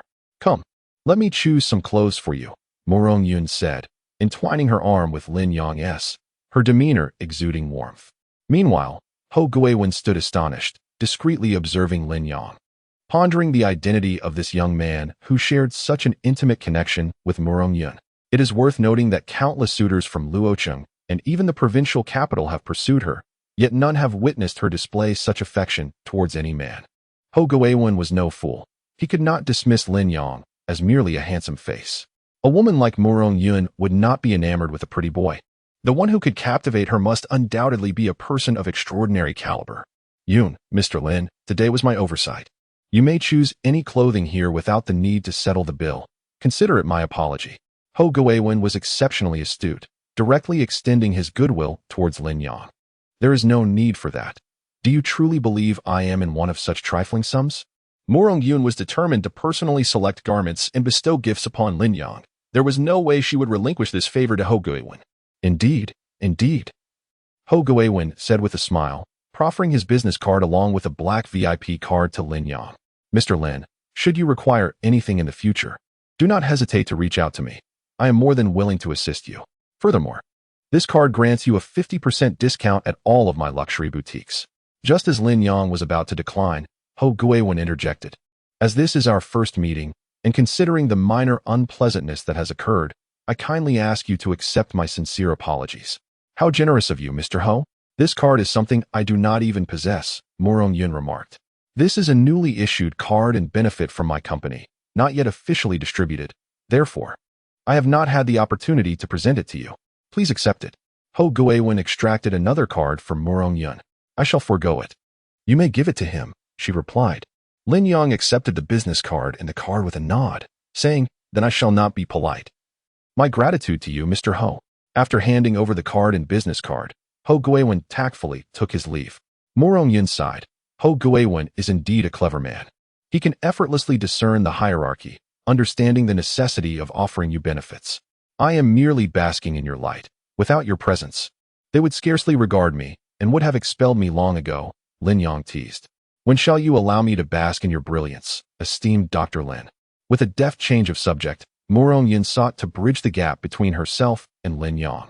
She selected over a dozen outfits for him, including suits, casual wear, leather shoes, belts, and wallets, ensuring he was thoroughly outfitted. Lin Yang, already tall and handsome, transformed entirely with the new attire, elevating his image and charisma to remarkable heights. Am I not quite discerning in my fashion choices? Murong Yun remarked, adjusting the collar of his shirt as she gazed at Lin Yang in the mirror, her attentiveness palpable. The close proximity allowed the fragrant aroma surrounding Murong Yun to envelop Lin Yang, stirring a sense of excitement within him. Surely, it must be my handsome visage that renders any outfit appealing? Lin Yang cautiously lowered his guard and ventured a jest. Indeed, quite dashing. Here, try this ensemble as well. Murong Yun noted a discernible shift in Lin Yang's demeanor, feeling a surge of joy within. When it came time to settle the bill, Murong Yun resolutely insisted that Lin Yang should not pay, claiming the clothes were a gift for him. The collection of limited edition outfits totaled over 1,000,000 yuan. Lin Yang attributed the sales figures to the initial salesperson, Chen Xiaoling, who was overjoyed and expressed her gratitude repeatedly. The other staff members looked on with envy and regret. Chapter 12. Such life-threatening propositions. After their shopping excursion, Lin Yang and Murong Yun ascended to the rooftop restaurant at the Jioding Shopping Center for a meal. Do you know who owns this restaurant? Murong Yun inquired as they settled into their private booth. Naturally, I was once a wealthy heir myself and have dined here before. Lin Yang replied with a smile. The proprietor of this establishment is none other than Luo Hongyu, one of the 4 great masters of Luoqing. Have you ever seen Luo Hongyu in person? Lin Yang shook his head and replied, it is said that Master Luo is the most senior among the 4 grandmasters. Yet she remains the most low-key, with very few having encountered her in person. The other 3 grandmasters have either established their own sects to take on disciples or hold prominent positions, enjoying a revered status. Only she has chosen to open a restaurant and delve into the culinary arts, which is indeed quite unconventional. Murong Yun continued to inquire, how old do you think Luo Hongyu is? Her name suggests she might be of a similar age to us, but given her seniority, she must be around 50 or 60 years old, Lin Yang speculated. You are mistaken. I had the fortune of seeing her once. And she appeared to be merely in her 20s, Murong Yun whispered. That cannot be true. The rumors in the martial world say the 4 grandmasters are all elderly. Lin Yang replied skeptically. It seemed improbable that someone of his age could attain the title of grandmaster without the fortuitous consumption of a primal chaos pill. It is rare for an ordinary individual in their 20s to achieve such a status. Did you not just say? Those are merely rumors, and rumors are unreliable. Many have never seen her and base their assumptions solely on feelings. Furthermore, Luo Hongyu is exceptionally beautiful, Murong Yun teased playfully. Lin Yang remained dubious. How beautiful can she be? Can she possibly surpass your beauty? If you must ask, then of course, I consider myself more beautiful. This lady is the most beautiful in the world, Murong Yun declared, slightly puffing out her chest to showcase her admirable figure. I concur, Lin Yang responded in agreement. However, Murong Yun leaned closer, winking as she asked, are you implying that I am more beautiful than your godmother, Qin Manong? Ah, this. Lin Yang was momentarily at a loss for words, caught in an awkward silence. Isn't she your adversary? Murong Yun feigned displeasure. Adversaries are one thing, but aesthetics are another. Lin Yang felt a wave of anxiety. Qin Mingnong and Murong Yun were equally matched, shining in their own right. However, it was precisely because Qin Mingnong was slightly older than Murong Yun that her poise and allure appeared more refined and captivating. Could you not tell a small lie to cheer me up? Murong Yun pouted, pretending to be upset. Ah, this, well, I suppose that could work. Lin Yang hesitated. Oh well, there is no sincerity in that. Murong Yun turned her head away, but quickly faced him again, asking, do you men prefer mature women like Qin Mingnong? Hiss, ah this. Lin Yang found himself at a loss once more. Let us order first, I'm a bit hungry. Lin Yang hastily changed the subject. The conversation was becoming increasingly difficult, with Murong Yun's questions proving too challenging. Murong Yun handed her car keys to Lin Yang. You can take my car for now. It's more convenient to have one. Also, tomorrow is my father's birthday, and we'll be hosting a banquet. I hope Mr. Lin can honor us with his presence. We can discuss it then. I'm not particularly fond of such gatherings. Lin Yang did not immediately agree. Qin Mingnong and Lu Qingji are likely to attend. Don't you wish to confront them? Morong Yin enticed. Very well. I shall attend punctually. Lin Yang acquiesced, thinking it was indeed time to confront Lu Qingji and Qin Mingnong. Recalling the various actions of Qin Monong, which tarnished his reputation with accusations of drug abuse and gambling, Lin Yang felt an overwhelming sense of unrest and indignation, compelling him to confront her once more. Meanwhile, in the Liujia villa of Building 19 in the Imperial Luxury Garden, Lu Fuyu entered Lu Qingji's study. Dad, Mom, I encountered Lin Yang today. Lu Qingji expressed his surprise. Oh, Lu Fuyu nodded. That child, Xiao Yang, is a pity. The death of his parents has profoundly impacted him, leaving him despondent. And he has unfortunately fallen into addiction and gambling, ruining a once promising individual. I must admit, I bear an undeniable responsibility in this. I apologize to the late brother Lin. Lu Qingji sighed. What is there to lament? He brought this upon himself. Fortunately, he has become a failure. Otherwise, our daughter marrying him would have been akin to stepping into a pit of fire. Lu Qingji's wife, Yu Ping, remarked disdainfully. My mother is right. He has willingly descended into depravity. It has nothing to do with us. Lu Fuyu huffed coldly. I suspect Xiao Yang's transformation is the result of Qin Monong's scheme. Deliberately indulging him, proposing to annul their engagement, and subsequently sending him abroad to monopolize the Xingyo group. Qin Monong publicly declared that Lin Yang's drug addiction and gambling were beyond remedy, asserting he was sent abroad for rehabilitation. Unbeknownst to all, Lin Yang had been confined in a basement for 2 years, enduring torment. Dad, you need not worry about him. That fellow is doing quite well now. He has entangled himself with a wealthy and influential woman. Living off her, Lu Fuyu scoffed. Do not speak nonsense, Lu Qingji admonished. I am not speaking nonsense. I have witnessed it with my own eyes. Lu Fui recounted the events of the afternoon, deliberately omitting the occurrence involving Ho Guiwen, as she felt embarrassed due to her previous misfortune. Upon hearing her account, Lu Qingji furrowed his brow and rose to his feet. Lu Jia exclaimed, Xiaoyang is a third-tier master. I recall he has never practiced martial arts. How could he possibly achieve such a level in merely 2 years? Lu Fui replied nonchalantly. I have no idea. All I know is he injured Lu Jia in just 2 moves, so he must have acquired some skills. Lu Qingji stroked his chin thoughtfully. I have no desire to meet him again. He can continue playing the role of a pretty boy, and I shall remain the young lady. We shall have no further dealings. With that, Lu Fui slipped out of Lu Qingji's study. This girl is becoming increasingly disobedient. It is all your indulgence that has led to this. Lu Qingji remarked darkly. Xiao Yu is right. If he wishes to play the pretty boy, it is of no concern to us. You should worry less about such trivial matters. Your focus ought to be on the company, which is facing challenges that require immediate resolution to avoid grave complications. Yu Ping interjected, holding a deep-seated disdain for Lin Yang. That old scoundrel Hong Changhai is relentlessly pressuring us. We are no match for him. If we cannot persist, we may have no choice but to abandon the company and leave with whatever money we can gather. Lu Qingji rubbed his forehead, weary and dispirited. The Jicheng Group is your labor of love. How can you simply relinquish it? Hong Changhai does not wield absolute power in Luo City. It is indeed challenging. We have sought the favor of the Morong family numerous times, yet to no avail. Now that Qin Minong is collaborating with them, she will certainly not allow us to partake in any of the spoils. However, regardless of the circumstances, I shall muster the courage to face this challenge. Lu Qingji inhaled deeply, his gaze resolute as he spoke. Chapter 13. I have returned. Qin Family Villa. Qin Moinong called Wang Huerong, inquiring, How is it? Have you located Lin Yang? Not yet. I have no idea where he is hiding, Wang Huerong reported. Where can a blind man possibly run off to? Hurry and find him, eliminate him. Qin Moinong's thoughts turned to the events of the day, and he could not suppress the fury and murderous intent bubbling within him. Is it really necessary? I have spared your life, yet you wish to eradicate me? Suddenly, Lin Yang's voice emerged from behind, startling Qin Moinong. No need to search any further. He is at my home. Come quickly. Qin Moinong informed Wang Huerong and hung up, a chilling expression adorning his face. Did you not wish to kill me? I feared you might struggle to find me, so I have come to you willingly. Lin Yang's demeanor remained calm, yet his eyes were fixed intently on Qin Moinong. The flawless, artistic physique of Qin Moinong bore traces left by Lin Yang earlier, filling him with a sense of accomplishment.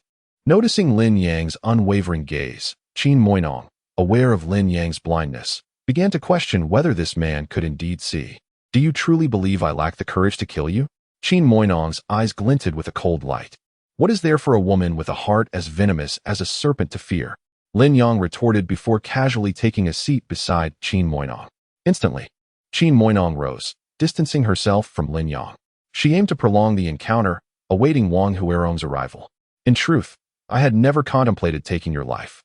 Yet you audaciously committed such an affront against me. You deserve to perish. Or does he possess some form of assurance, believing he is beyond my reach? But what could possibly fortify his confidence? A wretched soul, rendered blind and tormented for 2 years. Where lies his advantage? Qin Moinong found herself utterly perplexed. Lin Yang merely shrugged and replied, It's done, and I harbor no regrets. Of course, if you don't mind, before Wang Huerong arrives, we could engage in a little sparring. Go to hell, you scoundrel. Qin Moinong fumed, stamping her foot and hurling a cushion at Lin Yang. Each word from Lin Yang only served to infuriate her further. She could not fathom how, overnight, he had transformed into an entirely different person, as though possessed by a spirit. Say what you will, Lin Yang retorted, disinterested in elaborating. He closed his eyes and leaned back on the sofa, allowing silence to envelop them. Qin Moinong awaited Wang Huerong, while Lin Yang, too, was in anticipation. Within half an hour, Wang Huerong arrived at the Qin family villa. Madam, are you unharmed? Upon seeing Wang Huerong, Qin Moinong's face lit up, relief washing over her. I am well, now swiftly eliminate him. She pointed at Lin Yang, who was resting with his eyes closed. Finally, she has arrived. Lin Yang opened his eyes, stretched lazily, and said, Hurry up and make your move. Let us not squander time. Wang Huerong, the most trusted individual of Qin Moinong, was both a caretaker and a bodyguard, possessing commendable skills with a third-tier strength. Without uttering another word, she executed a flying kick aimed directly at Lin Yang's head. Lin Yang responded with a punch. Devoid of any technique, relying solely on raw power. One force can subdue 10 abilities. The innate master effortlessly deals with the acquired martial artist, akin to mowing grass. Qin Mino stared in disbelief, utterly astonished, unable to comprehend the scene before her. Lin Yang approached the corner, seizing Wang Huerong by the neck and lifting her effortlessly. You are far too weak. How can you be this strong? Wang Huerong exclaimed, incredulous. She was well aware of Lin Yang's circumstances. Even Qin Yanran could easily bully him, treating him like a dog, nearly beating him to death just the night before. How could he transform so drastically overnight? This defies logic. You cast me into the Luoshui River, thus granting me a fortuitous opportunity. Therefore, I shall spare your life today and refrain from killing you. Upon uttering these words, Lin Yang grasped Wang Huerong's right arm and snapped it with a decisive motion, crippling one of her legs and one hand, yet leaving her alive. He then acupressured her, causing Wang Huerong to lose consciousness. Lin Yang dragged her to the basement, tossing her into the small dark room where he once resided. Where do you think you're going? Lin Yang leapt forward, blocking Qin Mino's path. You aren't blind, and you've trained yourself to such an extent. Indeed, Lin Yang replied. How did you accomplish this? It's impossible. Qin Mino was utterly baffled. What do you intend to do? Do not touch me. She hastily retreated, struggling to maintain her authoritative demeanor. Lin Yang, however, paid no heed to her protests, sweeping her up into his arms and carrying her into the bedroom. Let go of me, you little rascal. Qin Mino protested, her fists pounding against Lin Yang's chest, resembling a playful gesture rather than a serious attack. At that moment, a sudden knock at the door startled both Lin Yang and Qin Mino. Lin Yang was displeased by the interruption, finding it exceedingly vexing. Qin Mino, naturally, was terrified that someone would witness her being so brazenly humiliated by Lin Yang. How could she retain her dignity in such a situation? It was improbable that she would awaken so soon. Lin Yang pondered. Having acupressured Wang Huerong, she would certainly not regain consciousness in less than 12 hours. Mom, are you in the room? Came Qin Yanran's voice from outside the door. Upon hearing her, Lin Yang's lips curled into a mischievous smile, thinking how increasingly amusing the situation had become. Regardless of who learned about the affair between him and Qin Mino, it was imperative that Qin Yanran remained oblivious. The mere thought of Qin Yanran entering the room and encountering this scene was unthinkable. She dreaded the possibility of Lin Yang, in a fit of primal desire, disregarding even Qin Yanran. Chapter 14. The clever Qin Yinran Qin Mino had not felt such panic in many years. She dared not utter a word and raised her hand to signal Lin Yang to remain still. Mom, are you home? What's wrong? Qin Yinran inquired from outside, then twisted the doorknob, preparing to enter. I'm fine. I've already gone to bed. You are not allowed to come in. Qin Mino's heart raced as she spoke in a stern tone. Lin Yang, I implore you, do not make a sound. Do not let Yinran see us like this. And certainly do not harm her. Qin Mino, filled with trepidation, reluctantly set aside her pride and dignity to plead quietly with Lin Yang. Why does your voice sound a bit off? Are you unwell? I can call Dr. Li to come take a look, Qin Yinran responded, not entering, but clearly sensing that something was amiss with Qin Mino's voice. Qin Mingnong merely wished to hasten the departure of Qin Yinran. Moreover, should Lin Yang act recklessly, she would find herself utterly powerless to intervene. Mother, since that useless Lin Yang is still alive, why are you still angry with me and insisting on driving me away? I assure you, I shall heed your words from now on and refrain from making unilateral decisions. Hearing Qin Yinran's words, Lin Yang was somewhat astonished. How could Qin Mingnong be upset with Qin Yinran due to his supposed demise, and even expel her from their home? This was rather unexpected. Then you shall take up residence in a hotel. You are not permitted to stay here tonight. Qin Mingnong admonished sternly. Mother, outside. Qin Yinran wore a puzzled expression, failing to comprehend why Qin Mingnong was so intent on her expulsion. Leave. Qin Mingnong barked, prompting Qin Yinran to hastily reply, all right. I shall depart immediately. Mother, please do not be angry. One must admit that Qin Mingnong possessed a formidable authority. The willful and headstrong Qin Yinran dared not act defiantly in her presence. Pouting, Qin Yinran descended the stairs, muttering, what could my mother possibly be doing in her room? Why won't she allow me inside and insists on driving me away? Suddenly, a spark ignited in her eyes as she gazed intently at Qin Mingnong's room.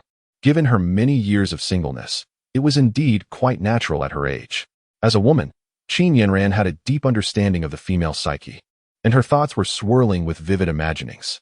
If only Qin Mingnong were aware of her daughter's cleverness, she would undoubtedly be compelled to commend her for her remarkable intellect. It appeared essential to find a suitable partner for my mother, encouraging her to seek a new father figure for me, lest she endure the burden of solitude. You little rascal, this is intentional. Qin Mingnong glared and scolded, indeed. What can you do to me? Lin Yang replied with a mischievous smile. Humph. Qin Mingnong coldly snorted and turned her head away, ignoring Lin Yang. However, she felt a sense of relief that Lin Yang had not spoken up or taken action against Qin Yinran earlier. Otherwise, the consequences would have been dire. At least this little rascal has some conscience and is not completely deranged, Qin Mingnong mused silently. After an indeterminate amount of time, seeing that Lin Yang showed no signs of relenting, she could not help but scold. Aren't you afraid of exhausting yourself? Don't you want to kill me?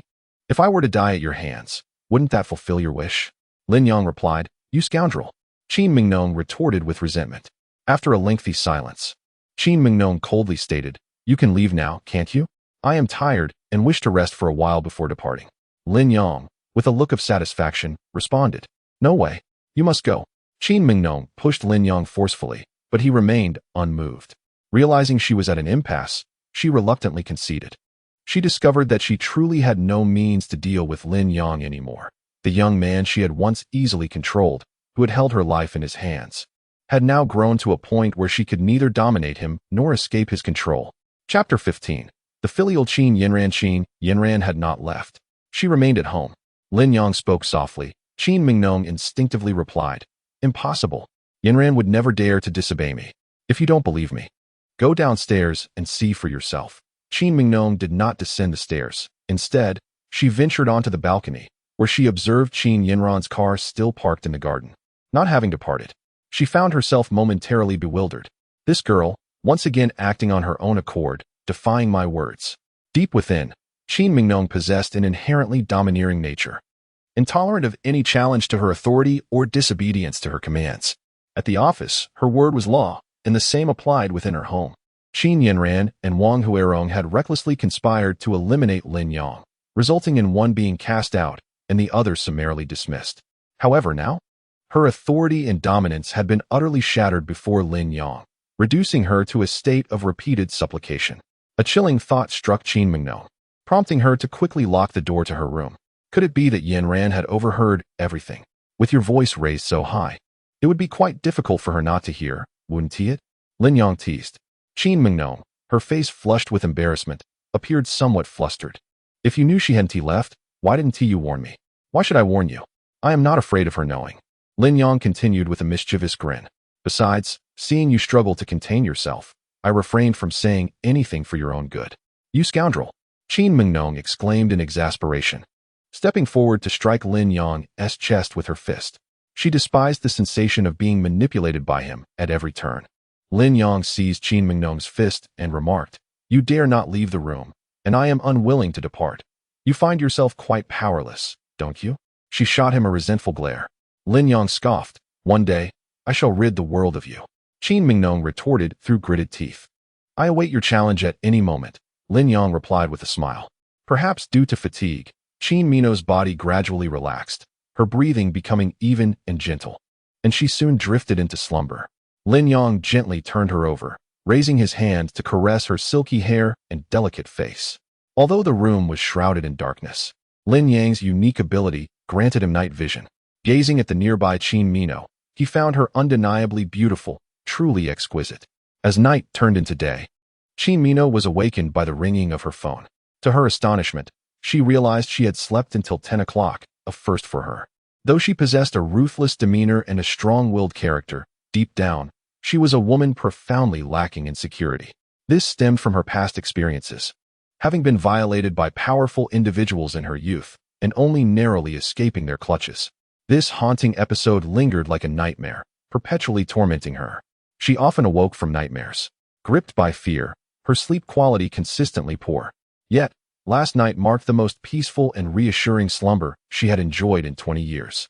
In her drowsiness, she felt a firm and warm embrace surrounding her, instilling a sense of safety within her. Qin Minno discovered that she had been nestled in Lin Yang's arms. She swiftly ended the call, rising to tidy her clothes and hair.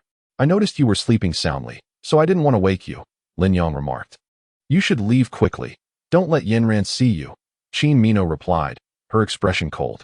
Lin Yang said no more. Just as he was about to don his clothes when a knock echoed at the door. "Mom, are you awake?" came Qin Yanran's voice from outside. Startled once more, Qin Minno was relieved that the door was locked. "Not yet. What's the matter?" she replied. "I have something to discuss with you. May I come in?" Qin Mornong once again urged Lin Yang to leave quickly, genuinely fearful of his sudden outburst. However, Lin Yang remained unfazed, continuing to recline on the bed, which infuriated Qin Mornong to the point where she contemplated throwing him down the stairs. "You can speak outside," she stated. Qin Yanran took a moment to gather her thoughts before speaking. "Mom, you really don't have to endure this alone. It's been tough for you all these years. You could find a stepfather for me. I wouldn't mind." Qin Mornong's face flushed crimson, nearly succumbing to embarrassment, and she glared at Lin Yang. In contrast, Lin Yang smiled and nodded, appearing to endorse her suggestion. It was the first time he realized that Qin Yanran possessed a certain perceptiveness. The notion of being her stepfather seemed rather amusing. "What nonsense are you spouting?" Qin Mornong retorted sharply. "Mom, I am 20 years old, not a little girl anymore. I didn't go to the hotel last night. I heard everything," Qin Yanran stated earnestly. Qin Mornong was left exasperated, her frustration reaching a boiling point, while Lin Yang struggled to suppress his laughter. In a fit of rage, Qin Mornong seized a decorative pillow and hurled it at him. "Mom, I actually would like to have a stepfather too. As long as he is someone you like and treats you well. I promise I wouldn't mind and would treat him like my real father. Please consider it." Qin Yanran continued. "Enough. Stop talking and go downstairs immediately." Qin Mornong, upon witnessing Lin Yang's barely contained laughter, felt as though her patience might explode and hurriedly shooed Qin Yanran away. Once he heard the sound of Qin Yanran's footsteps descending the stairs, Lin Yang remarked, "Your daughter is quite thoughtful. I find her reasoning quite compelling. And I would be more than willing to be her stepfather. Should I just lay all my cards on the table?" Silence. Qin Mingnong was completely overwhelmed. Her teeth clenched as she lunged forward, wishing to devour Lin Yang alive. "Lin Yang, I warn you, if you dare to let Yanran know about us, I will not rest until you are destroyed." Qin Mingnong threatened with eyes filled with murderous intent. Lin Yang, unfazed by her threats, donned his clothes and teased. "I truly envy you for having such a thoughtful daughter. You should take comfort in that. Go to hell." Qin Mingnong snarled, lunging at him once more. her usual grace and elegance stripped away, provoked by Lin Yang's mere words. Lin Yang sidestepped her and swiftly made his way to the balcony, remarking before leaving, "I shall return tonight." Qin Mingnong retaliated with her most cutting words. Chapter 16. A century of dragons spit grass. President Qin, there's been an incident. Secretary Zhang Qian announced. Speak. Qin Mingnong instantly regained her usual authority and presence. The Dingxing Group has just sent people to terminate all collaborations. It seems the shareholders were tipped off in advance, and now they demand an explanation from you. Those shareholders, Qin Mingnong, as formidable as ever, concluded the call abruptly. After freshening up, she dressed and descended the stairs, coincidentally encountering Qin Yinran emerging from her room. Mom, I'm sorry. I didn't heed your advice and went to stay at a hotel. I refuse to stay in a hotel. It's filthy, Qin Yinran asserted. You are becoming increasingly independent. Since you are so resolute, why not venture out on your own? What is the purpose of remaining at home? Qin Mingnong replied coldly. I was wrong. I won't dare again. Please don't be angry. Don't send me away, Qin Yinran exclaimed in fright, clutching Qin Mokan's arm and pleading for mercy. This is the last warning. Qin Mokan took a couple of steps before abruptly turning around and saying, furthermore, from now on, make sure to dress properly at home. No more wandering about in the nude. Why? Qin Yinran wondered to herself. Isn't this habit something I learned from you? There is no why. You simply must comply. Fine. Qin Yinran pouted, then suddenly added, Mom, can you take me to the Murong family's birthday banquet tonight? I want to broaden my horizons. Several of my classmates will be attending. Qin Mokan hesitated for a moment before nodding in agreement. However, just before leaving, Qin Yinran suddenly remarked, Mom, please seriously consider what I just mentioned. Enough. Mind your own affairs and refrain from causing trouble. I can manage my own matters, Qin Mokan retorted. Exasperated and at a loss for words, hastily sending Qin Yinran on her way. Once Qin Yinran had departed, Qin Mokan made her way to the basement and roused the unconscious Wang Huarong. Madam, are you all right? I apologize. I did not anticipate Lin Yang becoming so formidable. Wang Huarong had lost a hand and a foot, rendering her nearly incapacitated. Help me with one more thing. Find a skilled assassin for me. I don't care how much it costs. Just eliminate Lin Yang. Qin Mokan's eyes brimmed with murderous intent.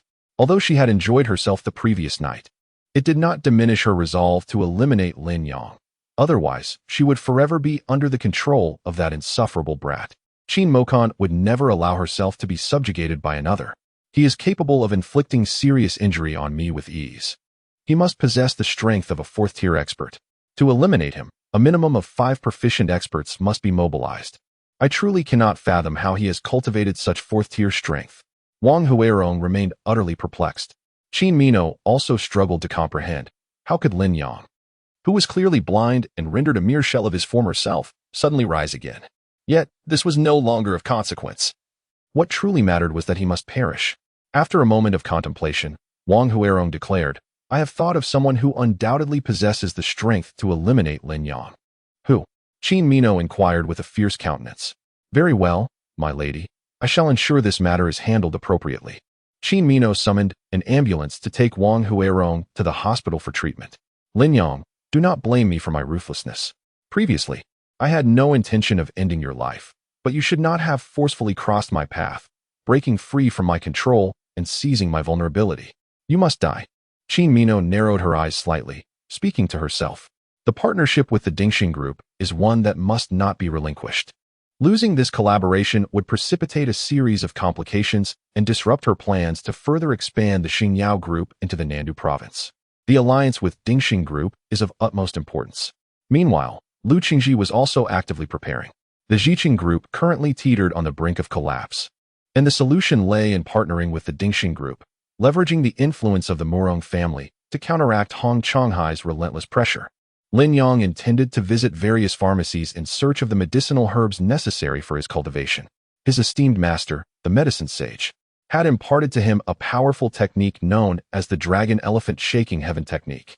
This formidable art, when mastered to a profound level, could unleash the might of 10 dragons and 100 elephants with a single punch, capable of shaking the heavens and stirring the seas. The practice of cultivation necessitates the consumption of a vast array of medicinal herbs, employing both external herbal baths and internal dietary supplements. harmonized with specific techniques to enhance one's strength. Within the revered tome bestowed by the Master of Medicine, the Sacred Pharmacopoeia, there exist numerous formulations for body-refining herbal baths, each corresponding to various levels of mastery. Lin Yong traversed several apothecaries in search of the required herbs, but found himself lacking the final ingredient, the exceedingly rare century-old dragon spikenard. He then made his way to the largest pharmacy in Luocheng, Yisan Tang, renowned for its esteemed proprietor, the illustrious physician Qi Yisan. "Do you have the century-old dragon spikenard?" Lin Yong inquired directly upon entering the establishment. "Ah, sir, your timing is impeccable. We indeed have a specimen of century-old dragon spikenard that arrived just yesterday, though it comes at a rather steep price of 4,888,000. The attendant, noticing Lin Yang's opulent attire and distinguished demeanor, refrained from underestimating him. "However, should you be earnest in your purchase, we can settle for 4,800,000. This price was indeed exorbitant, surpassing even that of century-old ginseng. Yet, the dragon spikenard was an irreplaceable component of the body-refining prescriptions, making it a necessity regardless of the cost. Lin Yong produced his bank card and replied, "Please bring the item for my inspection. If all is in order, I shall proceed with the payment." "Certainly. Rest assured, Yisan Tang is a time-honored establishment, deeply committed to integrity. We would never engage in deceit." The attendant beamed, anticipating a commendable commission from the sale. She promptly summoned her colleagues to retrieve the dragon's spikenard from the storeroom. The herb, resembling a dragon and measuring approximately 1 foot in length, boasted a complete root system and emanated a peculiar medicinal fragrance, its quality undeniably exceptional. "Process the payment and wrap it up for me," Lin Yong instructed. With dexterous efficiency, the attendant completed the transaction and began to package the precious herb. At that moment, a young girl emerged from within, hastily approaching and declaring, "This dragon's blood herb cannot be sold to him." Chapter 17. I shall not sell. Upon seeing the girl, the shop assistant immediately adopted a respectful demeanor. "Miss Chow, what seems to be the matter?" Chow Yinling swiftly approached the counter and replied, "Divine physician Qi has just prescribed a life-saving remedy for my father, which requires the dragon's blood herb. Therefore, I shall take this herb." "Very well, please take it quickly." Saving Director Chow is of utmost importance. Without hesitation, the shop assistant handed the herb to Chow Yinling. Lin Yong furrowed his brow and placed his hand on the medicine box. "Remove your hand." Chow Yinling shot a cold glance at Lin Yong and commanded, "I have already paid. This dragon's blood herb belongs to me. She has no right to give it to you." The herb was particularly vital to him. It was likely that another could not be found in the entire city of Luo in the foreseeable future. Lin Yong could not simply relinquish it. "Do you know who I am?" Chow Yinling asked coldly. "I do not, nor do I wish to," Lin Yong replied. The shop assistant promptly interjected. "Miss Chow Yinling is the daughter of Director Chow of the financial department in Luo City. You cannot afford to offend her. It would be wise to yield the dragon's blood herb to her." Lin Yong scoffed, acknowledging that Chow Yinling's status was indeed significant. According to the administrative hierarchy of the Long Kingdom, the highest official in a city is the city lord, who oversees all matters. Beneath the city lord, there are 3 departments and 19 offices, with the financial department being one of the 3, holding substantial power. And if I refuse, what then? Although Chow Yinling possesses a formidable background and wields considerable power, it is still insufficient to compel Lin Yong to bow his head in submission. "What do you mean?" Chow Yinling glared fiercely at Lin Yong. "I have paid for it. This dragon's saliva grass is mine. By what right do you demand I relinquish it at your behest? If you wish to bully others with your influence, let us allow the public to judge." Lin Yong stood resolute, unperturbed by her threats. The bustling pharmacy was filled with numerous patrons seeking medicine and treatment, quickly drawing a crowd, most of whom sided with Lin Yong. Chow Yinling's expression darkened, given her status. She found it unwise to provoke public ire. "Fine. Even if the dragon's saliva grass is yours, I have purchased it, so that should suffice, correct?" Chow Yinling said, suppressing her rage. "I refuse to sell," Lin Yong replied firmly. "I will pay you double the price you paid for it." "I will not sell," Lin Yong pronounced each word with conviction, clearly expressing his stance. Angered, Chow Yinling's eyes twitched, and she clenched her fists in frustration. "Sir, Director Chow is gravely ill and urgently requires the dragon's saliva grass to save his life. Life is paramount. Miss Chow has already offered double the price. You would gain over 4 million in mere moments." Why would you not consider it? Do you also require the dragon's saliva grass to survive? A staff member from the pharmacy interjected, attempting to persuade him. Qiao Yinling, being a clever woman, quickly seized the opportunity and addressed the onlookers, esteemed friends. I implore you to help me seek justice. My father is on the brink of death, truly in need of this medicine. I was overly anxious earlier, which may have led to my brusque demeanor. Yet, this is a matter of life and death. In light of the urgency, I would willingly pay double the amount to secure it. Surely, that is reasonable? He turned around and made a profit of over 4 million. Yet he steadfastly refuses to sell, merely biding his time, knowing I am desperate and hoping to extort more money. Does anyone find this justifiable? Lin Yang, upon hearing this, merely smiled faintly, recognizing the cleverness of the girl who, emulating others, took the moral high ground to criticize him and exert pressure. Indeed, the crowd was swiftly stirred by Qiao Yinling's words, with jealousy brewing among many. After all, over 4 million is a sum that many people would never earn in a lifetime. Exactly. Young man, your greed is excessive. Earning over 4 million should suffice. When it comes to matters of life and death, do not be blinded by monetary gain. Sell it to Miss Qiao without delay. Such a person is insatiably greedy. Is 4 million not enough? Truly, they are insatiable. Suddenly, the tide turned, and Lin Yang became the target of public scorn, branded as a miserly opportunist. Observing this, Qiao Yinling felt a sense of satisfaction, casting a provocative glance at Lin Yang. She believed that under such circumstances, Lin Yang had already lost and would be compelled to sell the dragon's spittle grass to her. Yet, she underestimated Lin Yang. He was indifferent to the opinions and criticisms of others, impervious to any moral coercion. What does life and death have to do with me? In any case, I will not sell, regardless of the price. This is outrageous. How can you behave this way? The crowd resumed their accusations against Lin Yang, inciting public outrage. At that moment, Qi Yisen's son, Qi Tianming, emerged from the back. The shop assistant promptly relayed the situation to Qi Tianming. I initially thought it was a matter of great significance. Miss Qiao, rest assured, I will handle this matter, Qi Tianming thought to himself, secretly elated, as this presented an excellent opportunity to impress Qiao Yinling and showcase his prowess before her. Sir, I shall refund you immediately. Please return the dragon's spittle grass to us. With Qi Tianming's command, the shop assistant straightened up, speaking with newfound assertiveness. Qi Tianming's brow furrowed in response, anger surging within him. You must be here to create trouble. Haven't you chosen the wrong place? This is not a venue for your antics. As a renowned physician in Luoqing, Qi Yisen held a position of great esteem and possessed extensive connections. Prominent figures in Luoqing would invariably show him respect, for no one wished to offend a man of such medical prowess. However, Qi Tianming regarded him with disdain, and Qi Yisen dismissed Qi Tianming in kind. You refuse to heed my warning. It seems you are asking for a beating. Without further ado, Qi Tianming launched a punch toward Lin Yang. Lin Yang, holding a medicine box in one hand, effortlessly intercepted the blow with a single hand.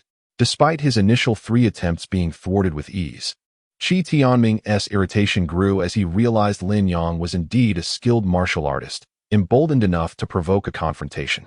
I only exerted a fraction of my strength previously. Now you shall learn the consequences of causing a ruckus in Yisen Hall, Qi Tianming declared, unleashing his full power, causing the onlookers to retreat in shock.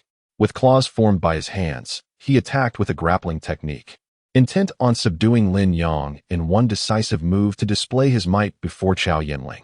Chapter 18. The incompetent howl as Qi Tianming entered the fray. He immediately assumed a formidable stance, his left hand displaying the great capture technique, while his right hand executed the lesser capture. Channeling strength through his 5 fingers, he seamlessly combined both techniques, presenting a fierce offensive intent. Although Lin Yang had attained the status of an innate master, he lacked practical combat experience, and many of his martial arts techniques were not yet fully integrated. When faced with an acquired martial artist, he could easily dominate with sheer strength. But against another innate master, he would find himself at a significant disadvantage in terms of combat experience. Rank does not equate to actual combat prowess. The nuances of experience, skill, and the intricate understanding of martial arts techniques also play crucial roles in determining true fighting capabilities. Lin Yang did not rush for a decisive victory. He recognized Qi Tianming's commendable strength, which would serve as a valuable opportunity for him to hone his skills and accumulate practical experience. By adopting a slow and deliberate approach, he effectively decelerated his opponent's attacks, dissecting each movement to anticipate and counter. Qi Tianming, employing a combination of capture techniques and agile footwork, launched relentless and fierce assaults that left the onlookers in awe of his prowess. Qi is truly impressive. I doubt this young man will last much longer against him. They murmured. Such naive arrogance and insatiable greed deserved a harsh lesson. Xiao Yanling regarded Qi Tianming's displayed strength with admiration, thinking to herself that he indeed lived up to his reputation as a standout among the younger generation of Luoqing. He was formidable, indeed. As Qi Tianming continued his aggressive onslaught, Lin Yang appeared to be on the defensive, seemingly at a disadvantage, yet in truth, he maneuvered with ease. Meanwhile, the ostensibly dominant Qi Tianming found himself gaining no real advantage. The more he fought, the more astonished he became, pondering where this tenacious opponent had emerged from. Having failed to inflict any harm after over 30 exchanges, why are you becoming increasingly sluggish? Speed up. Is this truly your full capability? Lin Yang urged, his tone laced with provocation. You seek death, Qi Tianming retorted, his anger flaring as he felt his pride wounded. He altered his technique, realizing he had previously held back. But Lin Yang's words ignited a fierce determination within him, compelling him to strike at Lin Yang's vulnerabilities without hesitation. Sensing the moment was ripe, Lin Yang recognized that Qi Tianming's moves had grown predictable, and further confrontation was unnecessary. He transformed his fists into claws, emulating Qi Tianming's grappling techniques, seizing his wrist. With a sharp crack, the tide of battle shifted dramatically, leading to Qi Tianming's unexpected defeat, leaving the audience in stunned silence. Qi Xiao has actually lost. Xiao Yanling gasped, her expression one of disbelief. She had anticipated an effortless victory for Qi Tianming, but the outcome was entirely contrary. To the untrained eye, it appeared as mere entertainment.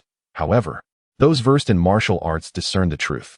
Xiao Yanling, herself a practitioner, recognized that Lin Yang had decisively triumphed over Qi Tianming, rather than his opponent simply underestimating him. The staff of Xian Tang hurried to assist Qi Tianming, who was now struggling to regain his composure. You dare to injure me, no matter who you are. You will pay dearly for this. Qi Tianming's face darkened, his expression twisted with fury. Your impotent threats mean nothing, Lin Yang retorted, striding towards the exit of Xian Tang. I will kill him. He must die? Qi Tianming bellowed, his voice echoing in the air. Once proud, he had intended to showcase his prowess in front of Xiao Yanling, only to find himself struck down, his humiliation magnified. Consumed by a deep-seated hatred, Qi Tianming yearned to devour Lin Yang whole in his wrath. Lin Yang strode out of Yisun Hall with great swagger, and none dared to impede his path. The crowd parted before him as if by some invisible force. Xiao Yanling, neglecting the injuries of Qi Tianming, was determined to acquire the dragon's saliva grass, a life-saving herb for her father, and thus pursued him without hesitation. As Lin Yang opened the car door, preparing to enter, she intercepted him, exclaiming, "Stop." Lin Yang remarked, "Are you planning to resort to forceful means? I cannot overpower you." Xiao Yanling, displaying remarkable honesty in her urgency, implored, "What will it take for you to part with the dragon's saliva grass? Name your price." "I've already stated, it is not for sale." "This is not a matter of money," Lin Yang replied. Frantic as a fly in a hot pan, Xiao Yanling found herself at a loss. Having never encountered such a helpless situation, tears welled up in her eyes, and she began to weep. "I beg you, please sell me the dragon's saliva grass. My father truly needs this herb to survive. I implore you." As she wept, she beseeched Lin Yang. Frowning, Lin Yang felt as though he were the villain in this scenario. Qi Tianming, being assisted as he slowly emerged from Yisun Hall, witnessed this scene and felt a pang of anguish, regretting he had not confronted Lin Yang to seize the herb himself, believing it would surely win Xiao Yanling's affections. Grinding his teeth in frustration, Qi Tianming swore an oath. "Would you allow me to kneel before you? Please, have mercy and sell it to me. My family would be eternally grateful." Xiao Yanling pretended to kneel. All right. Lin Yang grasped her arm, preventing her from descending to the ground. "Are you willing to buy it from me now?" "Thank you, truly thank you," Xiao Yanling exclaimed, her face brightening despite the tears that still lingered like dew on a flower. "I have stated that the dragon's saliva grass is of utmost importance to me. I will not sell it. However, I can save your father, so there is no need for tears," Lin Yang said with a hint of exasperation. "What do you mean?" Chow Yinling asked, her expression one of confusion. Take me to the hospital. I can save your father. He will not perish. And there is no necessity for the dragon's saliva grass, Lin Yang clarified. You can save my father? How? Chow Yinling remained perplexed. Why do you have so many questions? Get in my car. We are going to your father's hospital, Lin Yang instructed, opening the car door and taking a seat inside. Chow Yinling hesitated, torn between her options. Do you truly wish to save your father? Lin Yang inquired.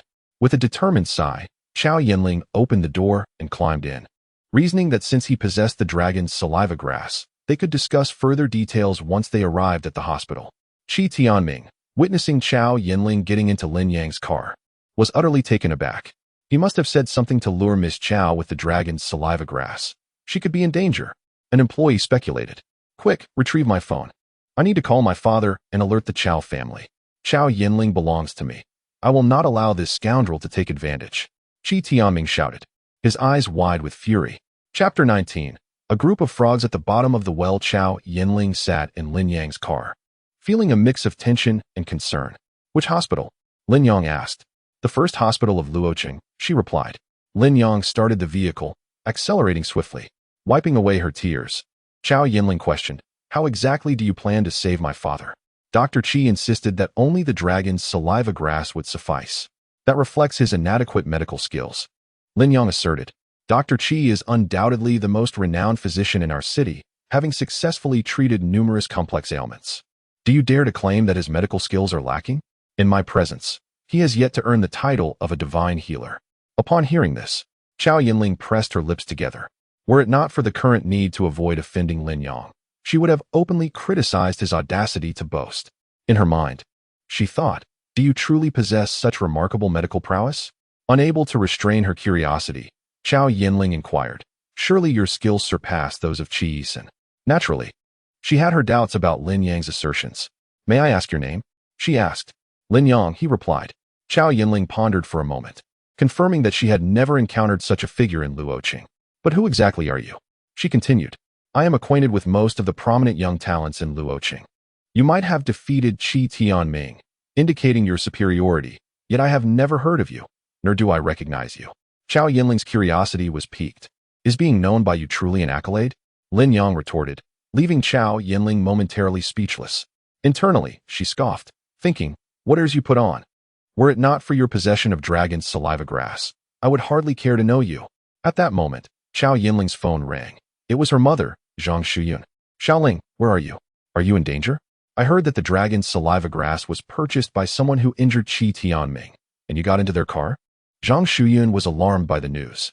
With Chow Qiming gravely ill, if anything were to happen to her daughter, it would shatter her completely. Mom, please don't worry. I am fine. We are on our way to the hospital. Upon hearing these words, Zhang Shuyun felt a slight easing of her anxiety. Have you obtained the dragon's saliva herb? She inquired. Well, sort of. I will arrive at the hospital shortly, Chow Yinling replied.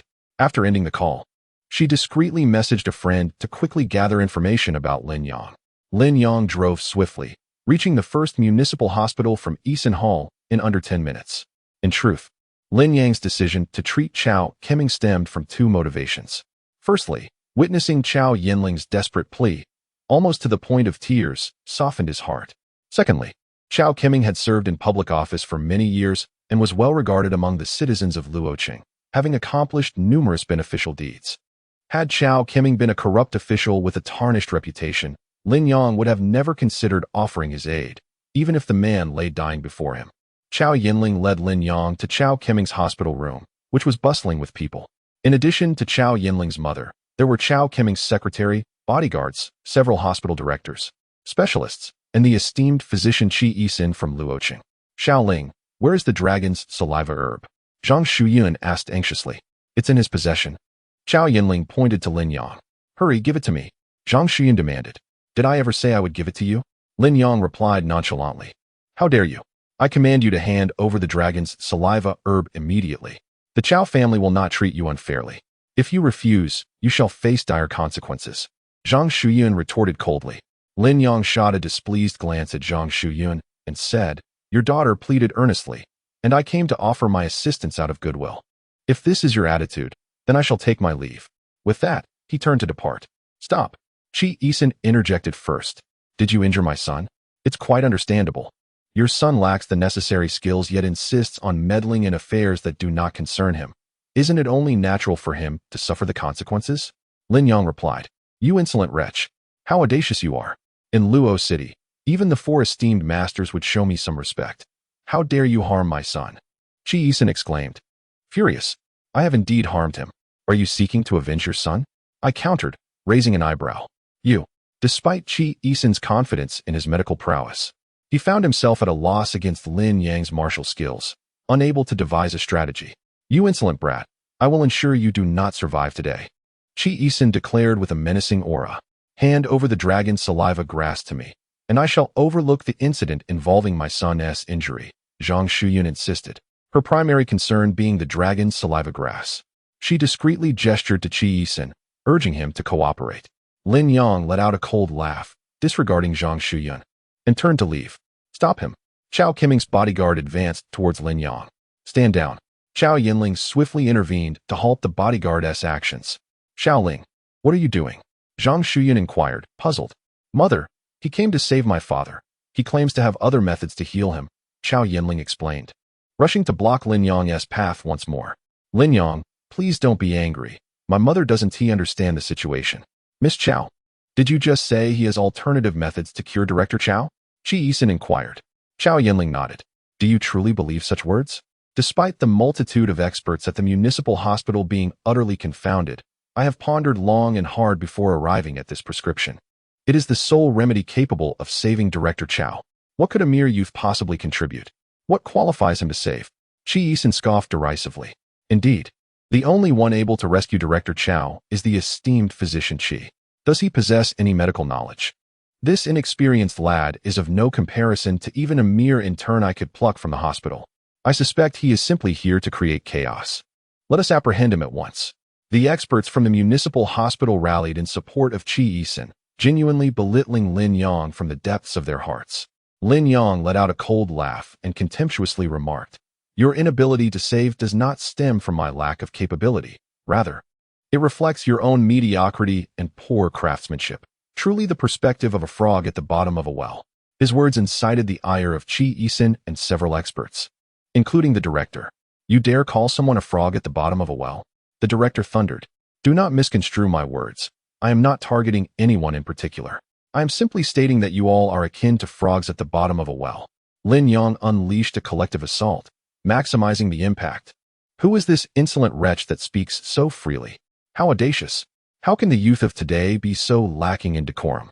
So oblivious to the heights of the heavens and depths of the earth to utter such words? Several experts were seething with rage, for they prided themselves on being the pinnacle of medical expertise in Luocheng. And yet, here was Lin Yang, a mere youth, mocking them as frogs at the bottom of a well and deriding their skills. An immense affront. They had never before encountered such brazen arrogance. Accusations and reproaches flew at Lin Yang like spittle. Madam Chao, Miss Chao, and Director Chao's condition could not be delayed. This fellow was clearly a fool. Only a simpleton would believe his words. I suggest we apprehend him first and use the dragoness spittle grass to save Director Chao's life, Chi Isin asserted. Upon hearing Chi Isin and the others, Zhang Shuyun wholeheartedly agreed. She indeed found it hard to believe that a mere young lad could possess any remarkable medical skills. In her eyes, Lin Yang's naive assertions rendered him nothing more than a buffoon. Lin Yang, what exactly can you do to save my father? Please, speak up. Chao Yinling implored, though she too held reservations. To treat an ailment, I must first see the patient, Lin Yang replied. That is unnecessary. All you need to do is hand over the dragoness spittle grass. The matter of treatment does not concern you, Zhang Shuyun retorted, unwilling to waste any more time on frivolous conversation with Lin Yang. Mother, why not let him try? Chao Yinling suggested, still clinging to a glimmer of hope. Miss Chao, your father's condition cannot be postponed, and there is no time for experiments, Chi Isin remarked sarcastically. Caught in a dilemma, Chao Yinling was unsure of how to proceed. Just then, her phone rang. Upon checking, she discovered that a friend had sent her information about Lin Yang. As she perused the details, her brows furrowed, her expression darkening with anger. Lin Yang, how could you deceive me? What have I deceived you about? Lin Yang queried, perplexed. Chao Yinling displayed her phone, stating bluntly, You clearly have no understanding of medicine. I had someone investigate your background. You were once the heir of the Xingyao group.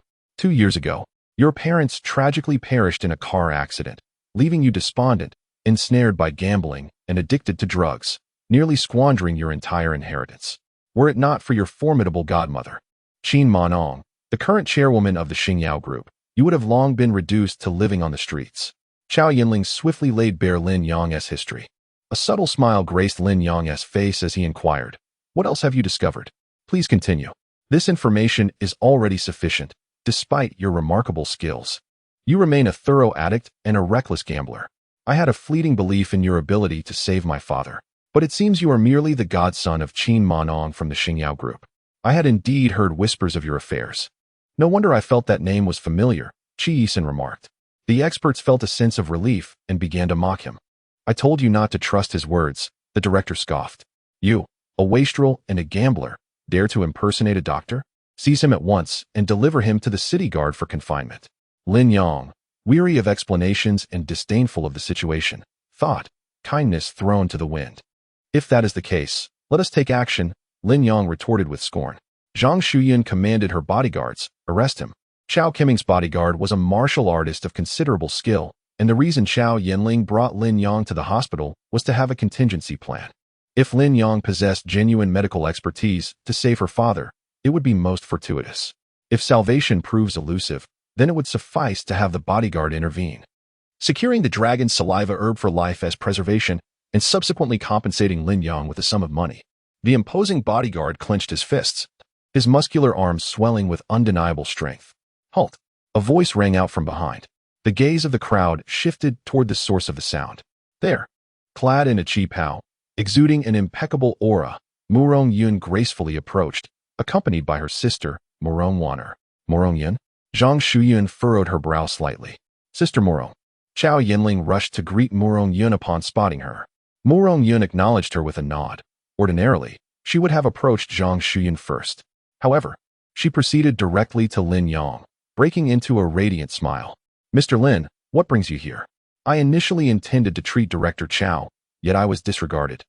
And just as I was about to leave, they attempted to forcibly seize my belongings," Lin Yang shrugged, responding nonchalantly. "Your medical skills are unparalleled in the entirety of Luo City, and indeed, throughout the southern capital. Who would dare to overlook you?" Murong Yun stated boldly, unreservedly expressing her thoughts in front of everyone, showing no regard for Qi Yisun and the group of experts.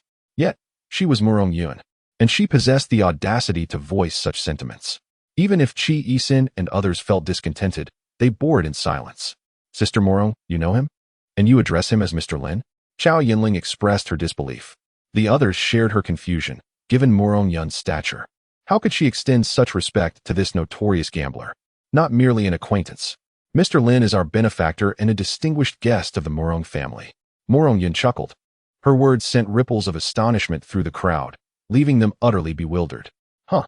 Why? Isn't he a notorious gambler?" Chao Yinling inquired incredulously. "That is merely a rumor, not the truth," Murong Yun replied, stepping closer to Zhang Shuyun.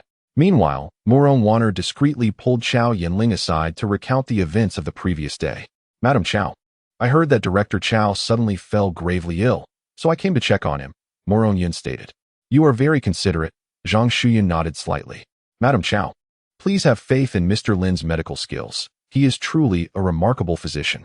I came to visit Director Chao with the intention of recommending Mr. Lin should the situation prove dire, but I did not expect him to already be here, resulting in some unfortunate misunderstandings," Murong Yun explained to Zhang Shuyun, her words carrying significant weight, prompting Zhang Shuyun to ponder deeply. "Are you certain he possesses exceptional medical skills? His youth and background make it hard to believe," Zhang Shuyun remarked. "Madam Chao, if you harbor doubts, I am willing to stake my life and the reputation of the Murong family to vouch for Mr. Lin," Murong Yun declared, leaving everyone astonished. The gravity of her promise, given her esteemed standing, added further credence to her words. "Mother, I trust Sister Murong. Let Lin Yang treat my father," Murong Waner said after absorbing her sister's account, instantly dispelling her doubts about Lin Yang. It was then that Zhang Shuyun relented, saying, "Very well, let him have a try. Mr. Lin, please intervene and heal my father." Chao Yinling also altered her address. "Huh, do you take me for someone else? My ability to heal is contingent upon my mood. Regrettably, my spirits are not high at the moment. I prefer to refrain from offering my services. Let them tend to him instead. Lin Yang felt a surge of displeasure, pondering, what nonsense is this? You think I will heal just because you ask? Does one not value their dignity? The dragoness spittle grass lies within reach. Should you wish to seize it, feel free to try. The atmosphere grew tense once more. Chao Yinling had completely put her faith in Lin Yang and hastily offered an apology. Mr. Lin, please do not take offense. It was our fault earlier, and I sincerely apologize. She lowered her stance, her expression filled with genuine regret. Lin Yang remained indifferent, withholding his response. Chapter 21. A grave mistake. Zhang Shuyun understood what kind of person Murong Yun was. The fact that she dared to stake her life and the reputation of the Murong family as collateral was ample proof of this young man's genuine skill. Concerning her husband's life and death situation, Zhang Shuyun had no choice but to set aside her pride as the wife of a high-ranking official and proactively apologize to Lin Yang. I sincerely apologize, Mr. Lin, for any offense caused earlier. My husband is indeed in a perilous state. I implore you to overlook past grievances and lend your assistance. The Chao family will forever remember your kindness. Murong Yun also approached Lin Yang, whispering, please help. Director Chao is a good man, a true public servant. Very well. Lin Yang replied with a nod, handing the box containing the dragon-s spittle grass to Murong Yun for safekeeping before stepping into the inner room of the ward. Madam Chao, since you have chosen to place your trust in this young man, I must express my reservations candidly, should Director Chao encounter any issues. I shall bear no responsibility. Immediately, Qi Yisin pointed at Lin Yang and continued, can this lad truly shoulder such responsibility? If any complications arise, I will take his place. Murong Yun promptly declared her stance, leaving Qi Yisin at a loss for words. Old Qi, what do you make of this? Han Lekun, the president of the first municipal hospital, remarked awkwardly. With Murong Yun personally vouching for him, even those who harbored doubts dared not voice their objections at this moment. I cannot believe he possesses any remarkable medical skills. We both understand that medicine requires depth and accumulation. One cannot succeed without decades of clinical experience, Qi Yisin asserted. That is indeed the case. Han Lekun and several experts nodded in agreement. On the hospital bed, Chao Keming lay with an oxygen mask, various instruments attached to him. His vital signs alarmingly unstable. Lin Yang first took Chao Keming's pulse, then lifted his eyelids to examine him. His lips were tinged with purple, his pupils dilated, and his limbs were cold to the touch. Subsequently, Lin Yang pricked Chao Keming's fingertip with a silver needle, extracting a drop of blood to analyze. And he swiftly diagnosed the specific ailment. It is all mere pretense. I fear he cannot even pinpoint the cause of the illness, Qi Yisin scoffed. Taken aback by Lin Yang's accurate observations, Qi Yisin realized that they aligned precisely with the treatment plan he had devised for Chao Keming. What do you know? Surely, this treatment plan must have been relayed to you by Miss Chao, Qi Yisin sneered. I have never spoken of it, Chao Yinling interjected immediately. Even if you are aware of the treatment plan, you are still unqualified to implement it. Did you not just claim that you possess alternative methods? Do not presume to replicate my treatment plan, Qi Yisin declared with an air of arrogance, firmly convinced that his approach was the sole remedy for Chao Keming's affliction. Replicate your methods? You overestimate your own worth, Lin Yang retorted disdainfully. I can unequivocally inform you that your treatment plan is fundamentally flawed. You speak nonsense. Ignorant child. What qualifications do you possess to question my medical expertise? When I was studying and practicing medicine, you were still in your mother's womb. What are you even worth? Do not think that I am intimidated simply because Murong Yun backs you, Qi Yisin exclaimed, filled with fury. The child has likely not even been conceived yet. Dean Han Lekun chimed in mockingly. I knew you would be obstinate. Your diagnosis must be that Director Chao is afflicted with frost poison, am I right? Precisely. Dr. Qi states that my father is indeed suffering from frost poison, which is not a true illness. This poison is exceedingly difficult to resolve, with 18 different treatment plans, each varying significantly in their effectiveness. Chao Yinling, observing Lin Yang's precise assertions, felt increasingly assured in his medical skills. You are able to discern that this is indeed frost poison? Qi Yisin asked, somewhat taken aback. Frost poison is rare and challenging to diagnose, typically. The average individual would not only struggle to identify it, but may not have even heard of it. The dean of the municipal hospital and this group of experts failed to make the diagnosis. However, regardless of the method of detoxification, the use of dragon's saliva grass is imperative. Lin Yang continued. The poison afflicting Director Chow is not merely the simple frost poison, but a far more intricate variant known as phosphorus frost poison. Utter nonsense. What is this phosphorus frost poison? I have never even heard of it, Chi Yi-sen scoffed. The poison of phosphorus frost bears symptoms indistinguishable from those of frostbite, causing a chilling stagnation of the blood vessels. While the frost poison serves as an outward manifestation, it conceals within the heart's channels the venom of phosphorus fire. Your proposed treatment plan will not only fail to save Director Chow, but may indeed bring about his demise. Thus, I assert that your medical expertise is lacking, and you are gravely mistaken. Is there any objection?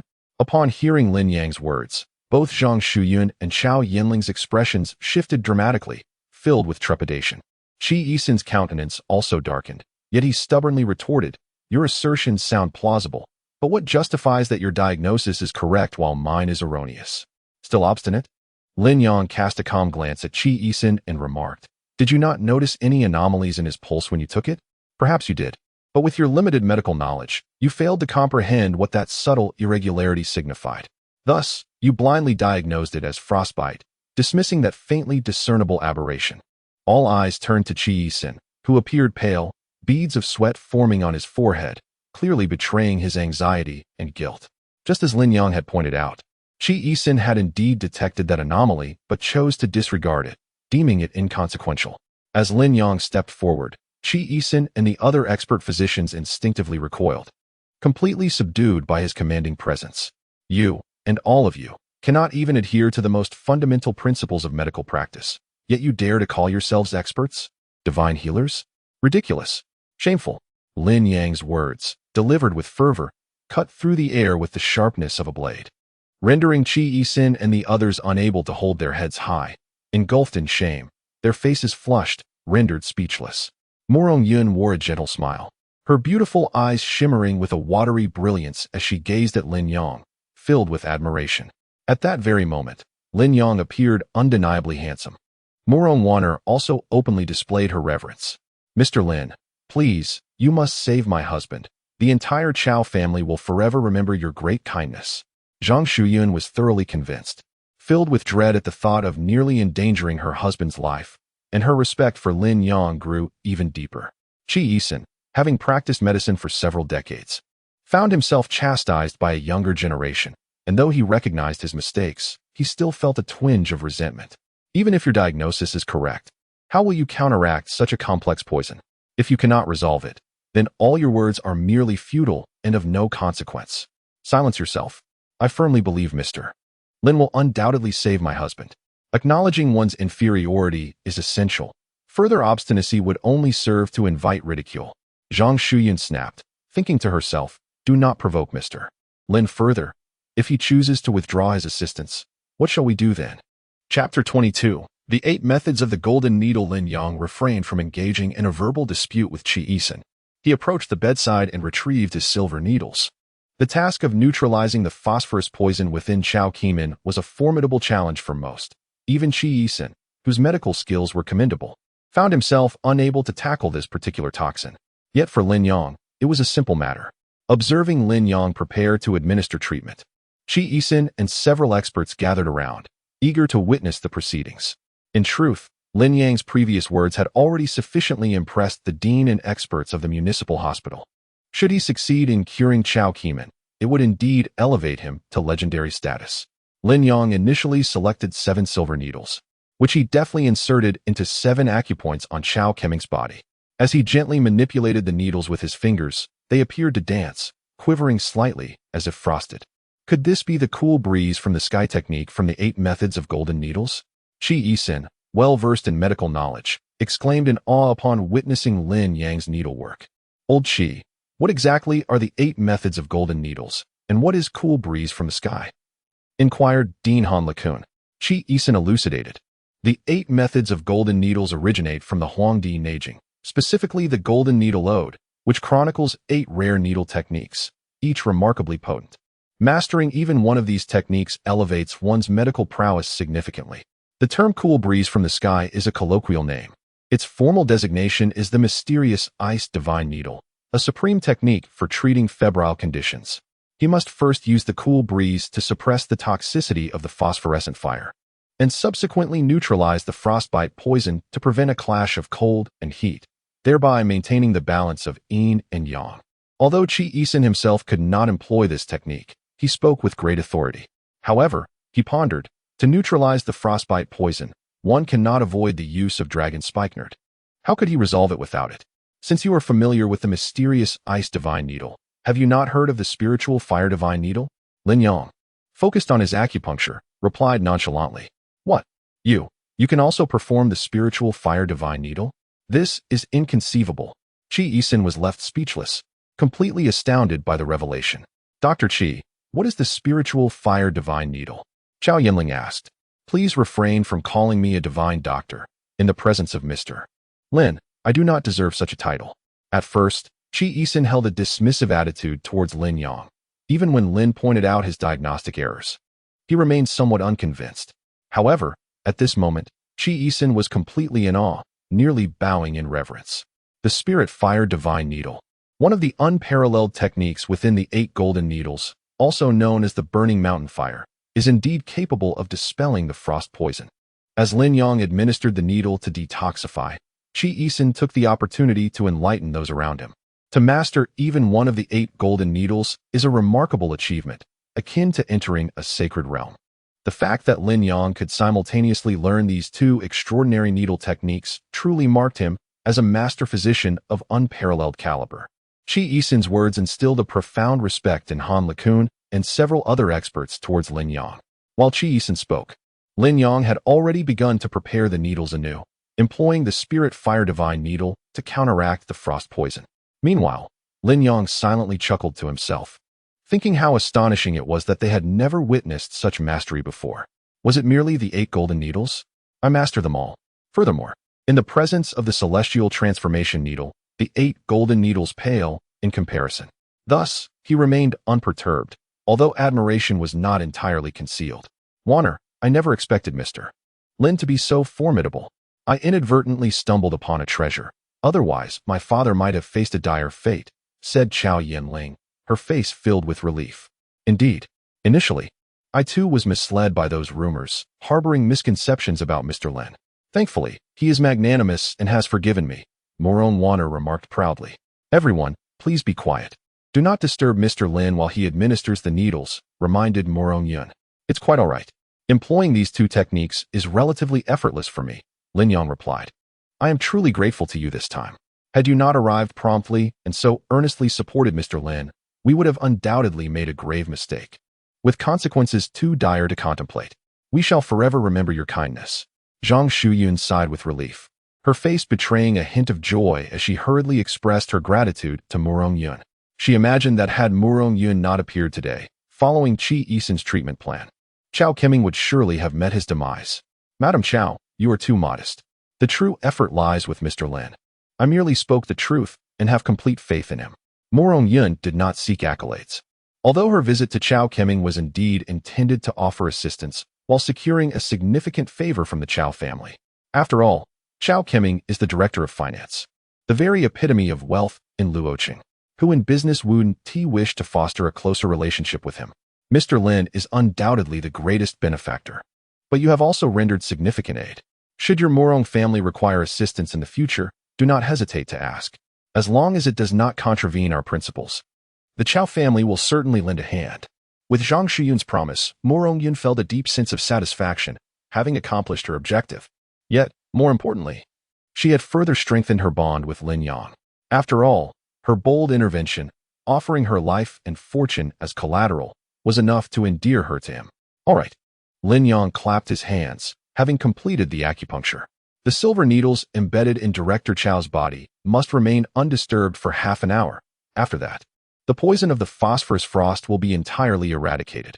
Lin Yang stated, "Thank you, Master Lin, for putting aside past grievances and extending your hand in rescue. I must once again apologize for my previous actions." Zhang Shuyun's attitude underwent a complete transformation, even bordering on obsequiousness towards Lin Yang. There is no need for excessive pleasantries. Simply settle the consultation fee, Lin Yang remarked. Indeed, the consultation fee must be paid. May I inquire how much it is for your visit, esteemed Dr. Lin? Zhang Shuyun asked. Lin Yang's words rendered both Zhang Shuyun and Xiao Yinling visibly uncomfortable. It was not that they were particularly concerned about the money, but rather that 100 million was an exorbitant sum for the Chao family, one they could not possibly conjure. This was also emblematic of Chao Keming's political philosophy. In waters too clear, no fish can thrive. If one were to shun all benefits and maintain an utterly unblemished reputation, their political career would inevitably reach a standstill. This, Zhang Shuyun said, her expression fraught with difficulty. Dr. Lin, we truly cannot afford such a substantial sum. Madam Chao, I shall lend you the money for now, Murong Yun interjected. Murong Yun was acutely aware of Chao Keming's character, and in such a public setting, she could not openly propose that she would be the one to cover the costs. That is out of the question. Such a considerable amount must not come from you. Unless my husband is willing to forfeit his official position, which he certainly would not allow, Zhang Shuyun promptly rejected. She then turned to Lin Yang and said, as for the payment, I will have to devise a way to gather the funds gradually. I can provide a portion up front. Would that suffice? Zhang Shuyun had not anticipated that Lin Yang's consultation fee would be so exorbitantly high, completely catching her off guard. However, at this moment, there was no room for negotiation, leaving her with a sense of discontent, feeling that Lin Yang was exceedingly greedy. This sentiment was not hers alone, apart from the two sisters of the Murong family. Others also perceived Lin Yang as overly avaricious, likening his demands to that of a lion's share. As the crowd was initially captivated by Lin Yang's extraordinary medical skills, the admiration and respect they felt swiftly dissipated. Chapter 23. The battlefield of love has no sisters. Madam Chao, I have yet to finish my words, he began. Please, go on, Zhang Shuyun replied, her displeasure evident, musing to herself, is 100 million not enough? Does he wish to raise the stakes? I heal and save lives based on my disposition. Should I choose to assist, I could do so without charge. Conversely, if I am disinclined, no matter how wealthy or influential one may be, I can choose to stand idly by. Today, my spirits are quite buoyant. Thus, in consideration of Murong Yun's reputation, I shall only request a modest fee of 100 yuan. Lin Yang raised his right index finger. How much? 100 yuan. Both Zhang Shuyun and Chao Yinling found it hard to believe their ears. Indeed, just 100 yuan, Lin Yang chuckled. Zhang Shuyun felt a flush of embarrassment wash over her. She understood all too well that with Lin Yang's remarkable medical prowess, he had no need to curry favor with them. Although Chao Keming held the title of finance minister, he would hardly be regarded by someone of Lin Yang's caliber. Thus, she realized that Lin Yang's nominal fee was indeed a reflection of his good mood and a gesture of goodwill towards Murong Yun. No, 100 yuan is far too little. It must be at least 1 million. Divine Physician Lin, your noble intentions are evident, yet we cannot appear ungrateful. Zhang Shuyun expressed with heartfelt gratitude. I have stated 100. There is no need for further discussion, Madam Chao, Lin Yang asserted. Let us heed Mr. Lin's wishes. Madam Chao concurred. Murong Yun felt a profound sense of joy. A mere word from Lin Yang had bestowed upon her an immense favor within the Chao family. Although she had not spent any money, the outcome was nonetheless significant, and she found herself offering words of persuasion. Very well, I shall humbly comply. Thank you, Divine Physician Lin. Such a conclusion could indeed be deemed mutually beneficial, as Zhang Shuyun radiated with delight. As Lin Yang exited the ward, Murong Yun followed closely behind, whispering, was Director Chao's poisoning a result of human malice or mere chance? It must certainly be the former. Moreover, the perpetrator is undoubtedly a master of toxins. Otherwise, one could not concoct such a lethal poison as phosphorus frost. You might wish to alert them, Lin Yang replied. Murong Yun nodded and proceeded to inform Zhang Shuyun of the situation. Divine Physician Lin, I apologize. Previously, we were short-sighted and failed to recognize your greatness. Please forgive us. Dean Han LeCun, accompanied by several experts, bowed deeply in apology to Lin Yang, their demeanor sincere. Lin Yang waved his hand dismissively and settled onto the sofa. Chi Yisan approached as well, bowing in contrition, stating, Divine Physician Lin, you have truly opened my eyes today. As you rightly pointed out, I am but a frog at the bottom of a well. My medical skills are woefully inadequate. Would you consider taking me as your apprentice? Absolutely not. Lin Yang replied curtly. What folly! This old fellow had just subjected me to relentless disdain and humiliation. I was not about to let him learn my craft.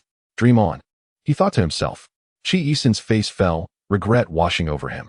Divine Physician Lin, on behalf of the municipal hospital, I extend a sincere invitation for you to consult with us.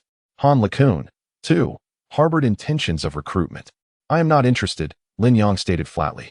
Han LeCun felt disheartened, but dared not voice further objections. However, should any insurmountable ailments arise, feel free to seek my assistance. Lin Yang recalled the words of his revered master, the sage of medicine, that the essence of medical practice lies in healing and saving lives. A noble endeavor to benefit the world. If time permits, he would gladly extend his hand. Han LeCun was instantly elated and promptly expressed his gratitude, saying, "Your miraculous skills and benevolent heart are deeply appreciated on behalf of the people of Luo City." The mere prospect of having Lin Yang occasionally resolve some perplexing medical issues was more than sufficient. Observing Qi Yisin's silence as he bowed his head, Lin Yang addressed him. "Dr. Qi, you mustn't refer to me in such a manner. It truly humbles me. You are the true physician of the divine." Qi Yisin, filled with trepidation, responded, "I have harmed your son. Will you not seek retribution?" Lin Yang inquired. "Do not entertain the notion of taking you as my disciple. However, if you could treat more of the common folk and alleviate some of their medical expenses, while also procuring certain medicinal herbs I require, I would be willing to offer you guidance in medical skills." Lin Yang needed an abundance of herbs for his practice, and procuring them himself proved to be quite cumbersome. Qi Yisin undoubtedly possessed channels to acquire these herbs, making it far simpler for Lin Yang to delegate that task, particularly for rare herbs like dragon saliva, which were exceedingly difficult to obtain. A single root was hardly sufficient. "Thank you, Divine Dr. Lin. I shall certainly adhere to your instructions. Moreover, please provide me with a list of the herbs you require, and I shall endeavor to gather them," Qi Yisin replied, his face lighting up with joy at the prospect of receiving Lin Yang's guidance. Half an hour swiftly passed, and Lin Yang re-entered, withdrawing the silver needles. Chao Qiming immediately expelled a large quantity of putrid black blood. As the toxins exited his body, the readings on the monitoring equipment gradually returned to normal. Lin Yang prescribed a remedy for Chao Yinling. By following this prescription, one can fortify the foundation and nurture the essence. Although the toxins have been purged, their ferocity has inflicted damage upon the original vitality, necessitating a period of recuperation. Chao Yinling cautiously tucked the prescription away. In half an hour, Director Chao should regain consciousness. "I shall take my leave now." Zhang Shuyun and her daughter expressed their heartfelt gratitude once more and left Lin Yang's phone number. Murong Yun and Murong Wano accompanied Lin Yang as they exited the hospital. "Thank you, Mr. Lin," Murong Yun suddenly remarked. "What do you thank me for?" Lin Yang replied with a smile. "I appreciate your assistance in obtaining a significant favor from the Chao family. Director Chao, though not entirely devoid of ambition, is a man of integrity, and such a favor is not easily acquired," Murong Yun stated. "Indeed, I ought to express my gratitude properly. However, a mere verbal thank you seems rather insincere," Lin Yang teased. "What would you have me do to show my appreciation?" Murong Yun responded playfully. "Perhaps you could offer yourself as a token of gratitude. How does that sound?" Murong Yun smiled coyly. Lin Yang found himself momentarily at a loss for words. He stammered, caught off guard.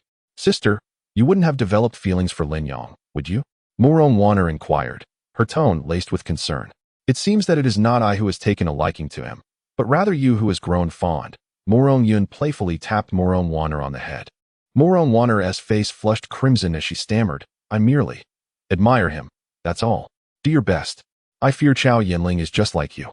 Harboring admiration and reverence for Lin Yang, "The competition is quite fierce," Murong Yun remarked. "I will not be outdone by her," Murong Wanner declared with confidence. "However, sister, how do you feel about Lin Yang?" Murong Wanner was self-assured about competing with Chao Yinling, but if her sister also held affections for Lin Yang, she knew she would be at a disadvantage. Murong Yun pondered for a moment, then smiled lightly. "Just like you, I hold admiration and reverence." "What? Is that so?" "Sister, do not forget, you are already betrothed," Murong Wanner quickly responded. Despite their close sisterly bond, when it came to vying for a man's affection, sisterly feelings were set aside. As the saying goes, there are no familial ties on the battlefield, and the arena of love knows no sisterly bonds. Chapter 24. Silencing you. Murong Yun playfully pinched Murong Wanner's cheek. "I was merely jesting. Look at how tense you've become. My regard for Mr. Lin is one of respect. How can I not be nervous? If you truly like him, I certainly would be at a disadvantage," Murong Wanner replied. "Just keep striving. He is exceptional, and there are many who admire him," Murong Yun advised. Rest assured, sister, I shall give it my all, Morone Warner reassured her. As the two sisters walked towards the second parking lot, Lin Yong made his way to the first parking lot, when suddenly a car sped towards him from behind, colliding directly into him. Sensing the impending danger, Lin Yong leaped into the air, executing a somersault, and landed deftly atop a nearby vehicle. The black SUV that had struck him came to a halt, and from the vehicle emerged Qi Tianming, limping as he jumped out. You scoundrel, you truly are here, Qi Tianming exclaimed, seething with fury. Clean up your mouth, or your father will make you regret it, Lin Yong retorted. I am your father. Soon. I shall have you kneeling on the ground, calling me father and begging for mercy, Qi Tianming shot back, his anger palpable. Lin Yong shook his head slightly. And at that moment, another figure emerged from the black off-road vehicle, a formidable 8th-tier master, Deng Jinkue, summoned by Qi Tianming. Although there were only 4 innate masters in Luo City, the number of postnatal martial artists was substantial. Given the influence of the Qi family, it was unsurprising that they could enlist an 8th-tier expert for assistance. Mr. Deng, this scoundrel has injured me. I want his legs broken first. So he kneels and begs for mercy, Qi Tianming declared to Deng Jinkue. A trivial matter. Within 5 moves, I shall shatter his legs. Deng Jinkue replied with a sinister smile, his fists crackling with anticipation as he charged towards Lin Yong like a gale. You dare confront me with one hand? You seek death. Deng Jinkue felt insulted, unleashing a barrage of relentless and vicious attacks, quickly exceeding 10 strikes.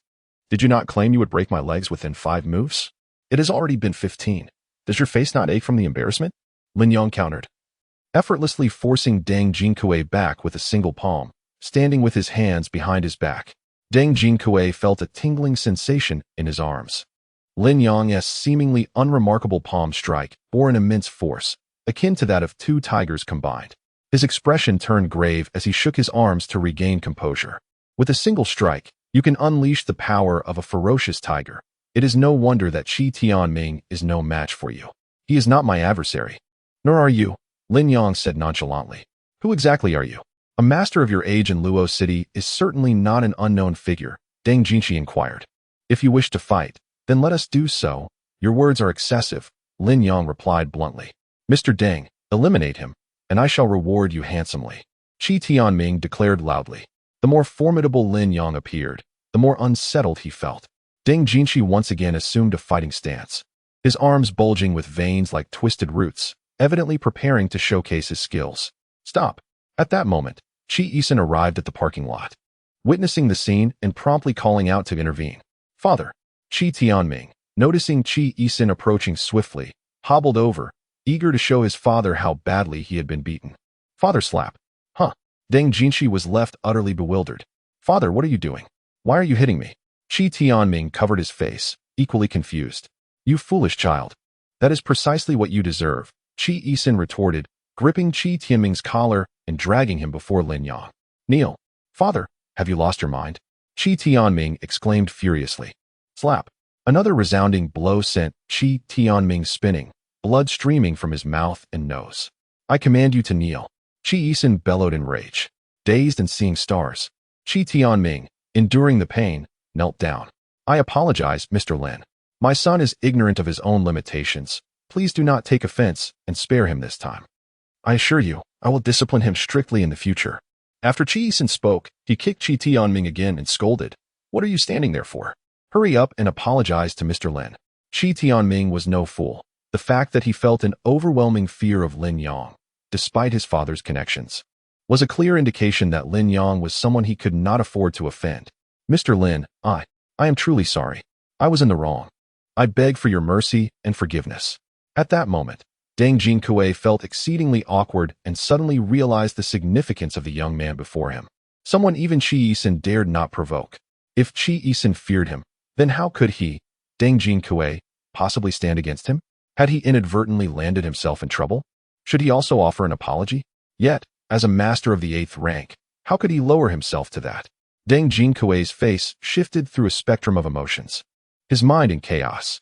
I told you, your father would slap you. Did you not believe me? Does it hurt? Lin Yong said calmly. It doesn't hurt. I was blind to not recognize the mountain before me. I brought this upon myself. I implore Mr. Lin for leniency, to grant me a chance to atone. Qi Tianming replied, his face a mask of terror. Lin Yang had no intention of holding a grudge against Qi Tianming.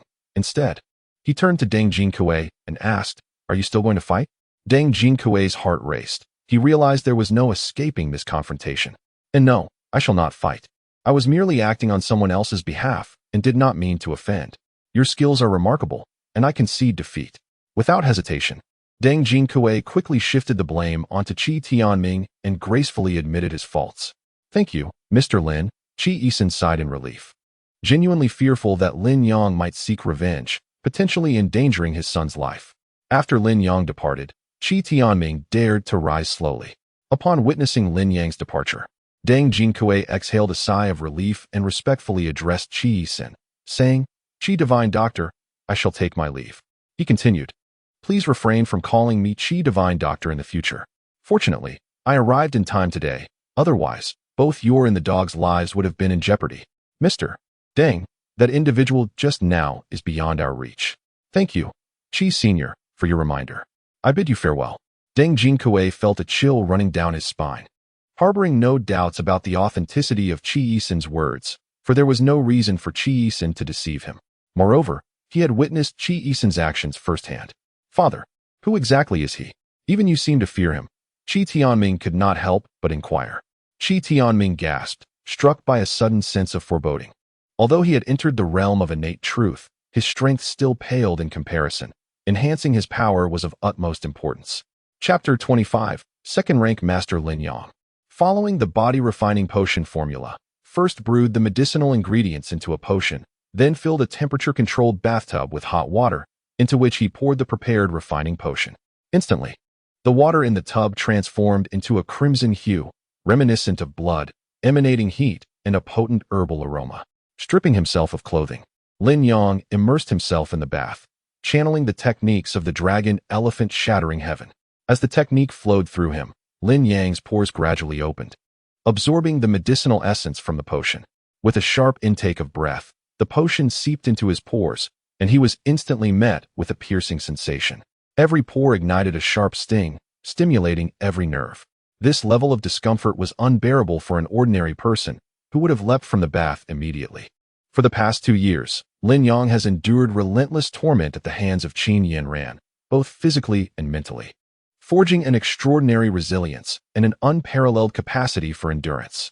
Drawing upon his indomitable will, he suppresses the piercing pain that radiates through every pore of his body, diligently circulating his internal energy. As the speed of his energy flow accelerates, the sensations of discomfort intensify. Lin Yang is drenched in sweat, his face flushed, teeth clenched tightly, his features gradually contorting in agony. The path of cultivation consists of 6 realms, with the first being the acquired mortal realm, often referred to as the martial apprentice. This realm is subdivided into 9 grades, with the first grade being the entry point and the 9th grade representing the pinnacle. Attaining the 9th grade in the mortal realm, one is typically labeled a martial arts master, possessing the strength of 2 tigers. 1 tiger represents 500 pounds, thus 2 tigers equate to 1,000 pounds. A martial arts master's strikes can deliver a force of 1,000 pounds. The second realm is the innate true realm. Upon entering this realm, one becomes a martial arts grandmaster, revered in society. Transitioning from the acquired to the innate realm involves an internal transformation, cultivating a genuine energy that accumulates in the dantian. An innate grandmaster possesses a minimum strength of 1 ox, equivalent to 1,250 pounds. Although the strength of 1 ox exceeds that of 2 tigers by merely 250 pounds, the genuine energy cultivated by the innate grandmaster provides a continuous source of power, marking a qualitative shift. Furthermore, an innate grandmaster wields their strength with remarkable finesse, enabling them to lift heavy weights with ease, perform acrobatics with grace, traverse walls, walk on water, and even pluck leaves to inflict harm. The innate true realm is also divided into 9 grades, with the 9th grade representing immense power, embodying true strength equivalent to 9 oxen and 2 tigers. As time progresses, the color of the water in the bathtub gradually fades, eventually returning to clarity. Lin Yang opens his eyes and leaps out of the bathtub. At this very moment, he felt an indescribable sense of exhilaration and comfort coursing through his entire being, infused with a formidable strength. The vital energy within his dantian had notably intensified, signifying his ascension to the realm of a second-tier master. The method of body tempering through medicinal baths, imparted by his revered master, the medicine saint, proved to be extraordinarily effective. While this prescription certainly allowed for remarkably efficient cultivation, it bore a slight drawback. The Longxian herb, being of an exceedingly yang nature, caused an excess of yang energy within Lin Yang, igniting a searing fire in his lower abdomen that rendered him uncomfortably heated. In such moments, Lin Yang found his thoughts inevitably drifting towards Qin Imo No, yearning to seek her out for a harmonious balance of energies. Breathe, just hold on. Lin Yang inhaled deeply and exhaled, forcing himself to dismiss thoughts of Qin Imo No, for the more he lingered on her, the more fervent the inferno became. After taking a cold shower, he managed to suppress the raging fire within and, having changed into a fresh set of attire, he received a call from Mu Rongyun. "Mr. Lin, do not forget tonight's birthday banquet." "How could I forget? I'm on my way," Lin Yang replied. "Shall I come to fetch you personally?" "I wouldn't want to trouble Miss Mu Rong. I shall see you shortly." "Very well. Do hurry. I have prepared a surprise for you," Mu Rongyun said. After ending the call, Lin Yang gathered the prepared gift and made some adjustments to his attire in front of the mirror. "Qin Imo No, Lu Chengji. Tonight, I shall also present you with a surprise." A faint smile graced Lin Yang's lips as he began to anticipate the evening's festivities. He drove to the grandest establishment in Luo City, the Jiuding International Hotel, which was owned by the flourishing Mu Rong family. The venue had already been meticulously arranged. In the hotel parking lot, luxury cars abound, and prominent figures from across Los Angeles have gathered to celebrate. Lin Yang parked his car and made his way to the elevator, where he coincidentally encountered Lu Fuyu and her mother, Yu Ping, who were also waiting. "What are you doing here?" Lu Fuyu asked with a hint of disdain. Yu Ping cast a fleeting glance at him, dismissing him as if they were strangers. "What business is it of yours?" Lin Yang retorted without reservation. "I suppose your wealthy benefactor brought you here? Such a high-end venue for a lavish birthday celebration is hardly the place for someone like you, living off someone else's fortune." It was Lu Fuyu's first time attending a Murong family birthday banquet, and she had adorned herself in a stunning dress, believing that her designer attire granted her entry into such circles. "How shameless of you to think that wearing brands qualifies you for this occasion," she scoffed. "Aren't you just here to curry favor with the Murong family? What gives you such a sense of superiority?" Lin Yang's retort rendered Lu Fuyu speechless. "Lin Yang, after 2 years of absence, it seems you have only mastered the art of sharp-tongued repartee," Yu Ping remarked with evident displeasure. "Remember, we are no longer on the same level. You should keep your head bowed in our presence." "Apologies, but I cannot lower my head. And being sharp-tongued is far better than being bitter and ungrateful, like some," Lin Yang shot back. Yu Ping seethed with anger, as if her tail had been stepped on. Just then, Lu Qingji, having parked his car, entered the elevator lobby, his face alight with excitement. "It has been 2 years since we last met, and you have matured considerably. Let Uncle Lu take a good look."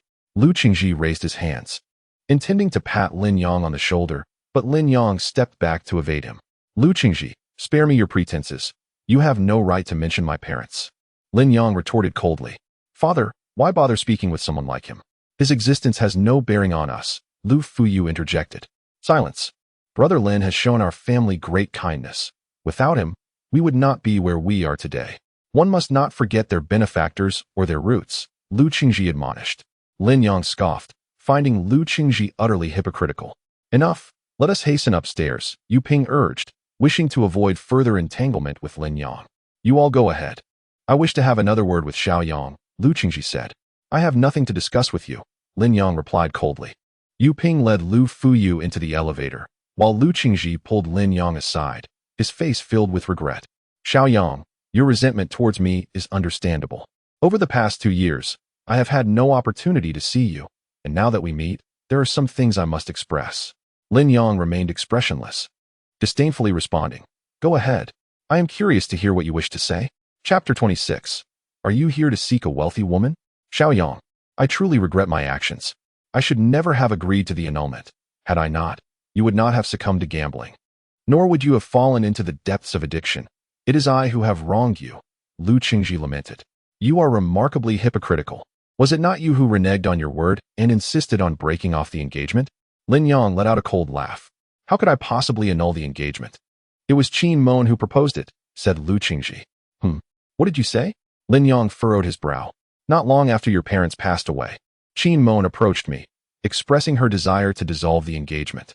I refused, but she insisted that it was your father's dying wish for you to acknowledge her as your godmother and marry her daughter, Qin Yinran. Qin Mon also claimed that you agreed to the annulment and were unwilling to marry Xiaoyu.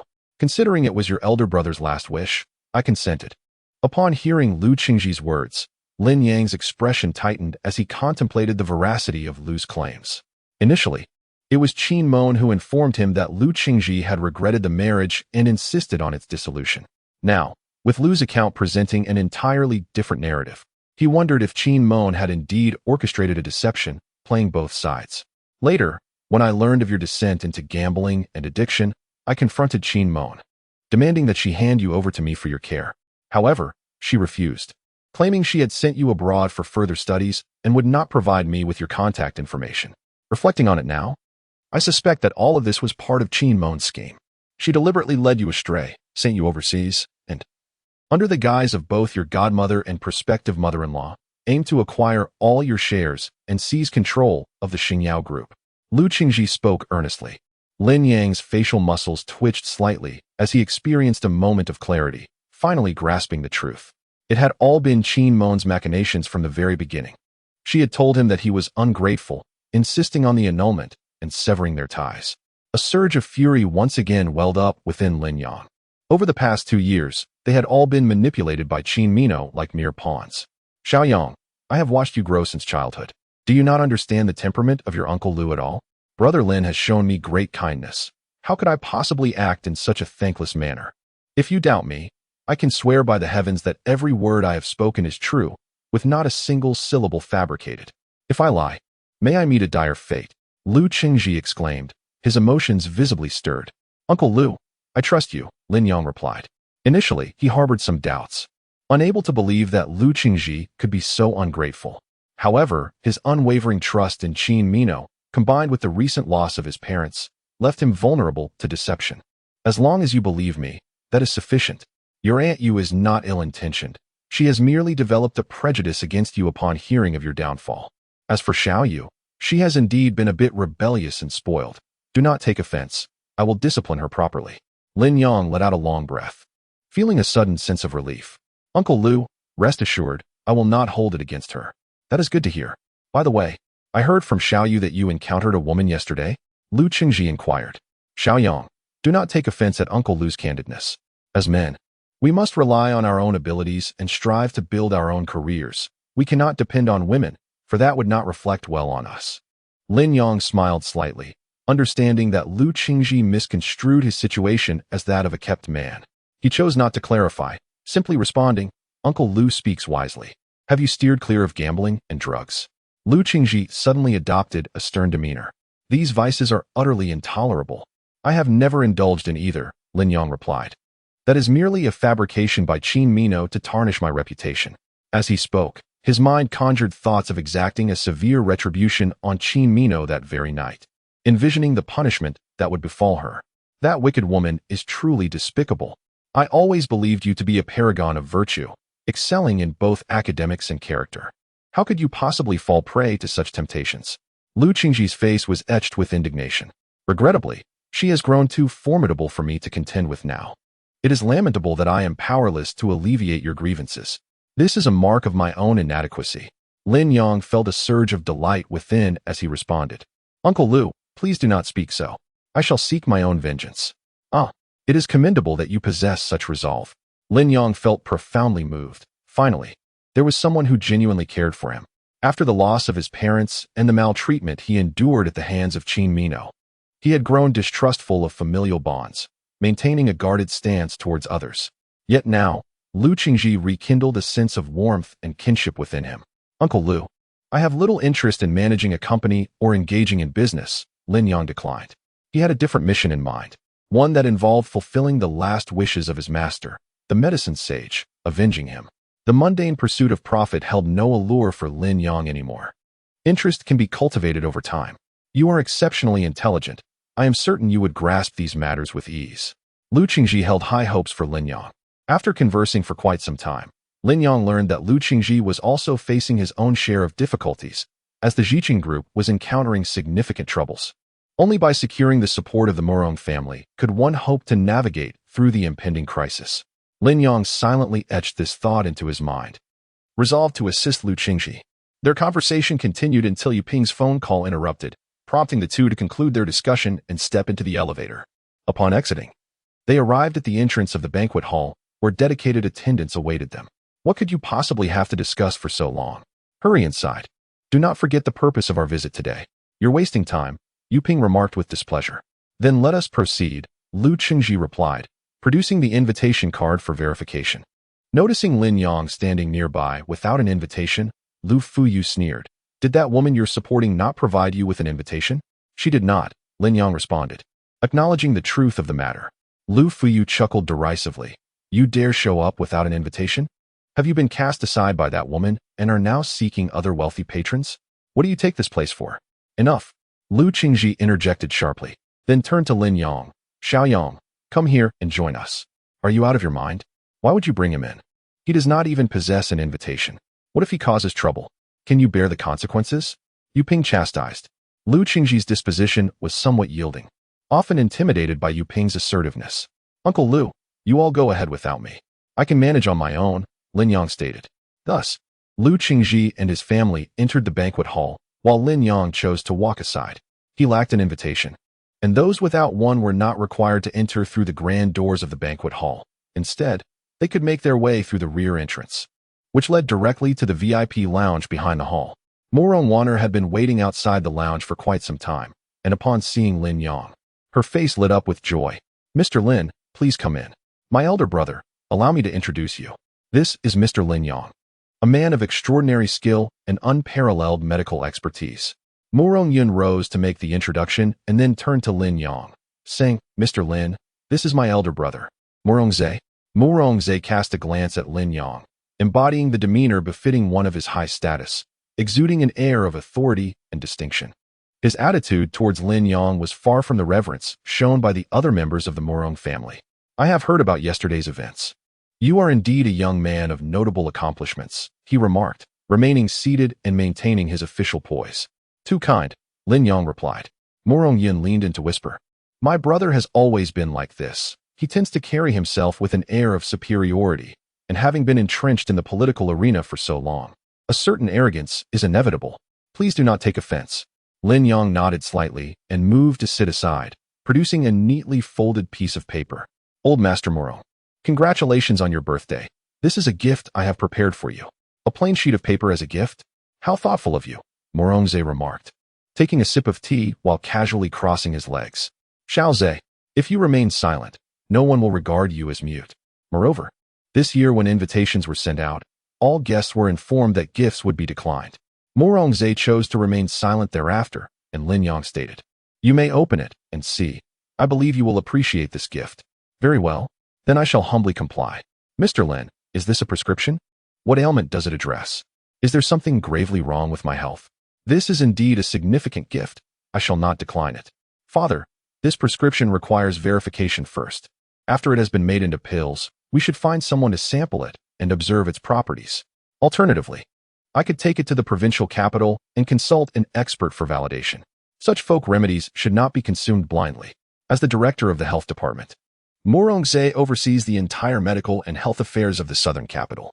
He had not witnessed Lin Yang's medical skills firsthand and found them somewhat exaggerated.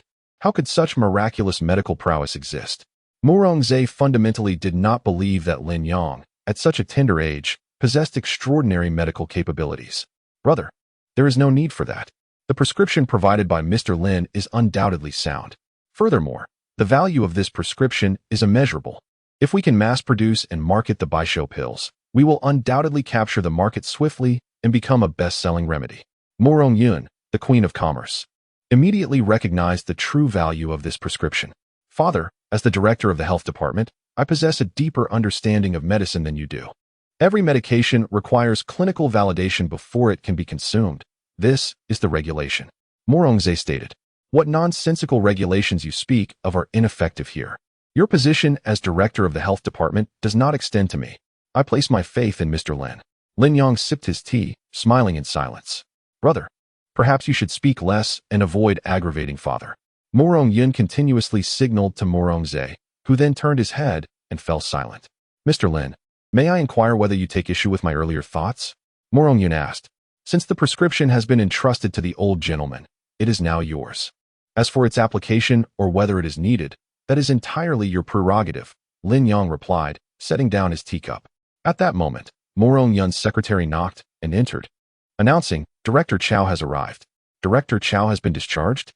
Morong Yun was taken aback by Chow Kemming's visit, as officials typically avoid such gatherings to prevent any appearance of impropriety.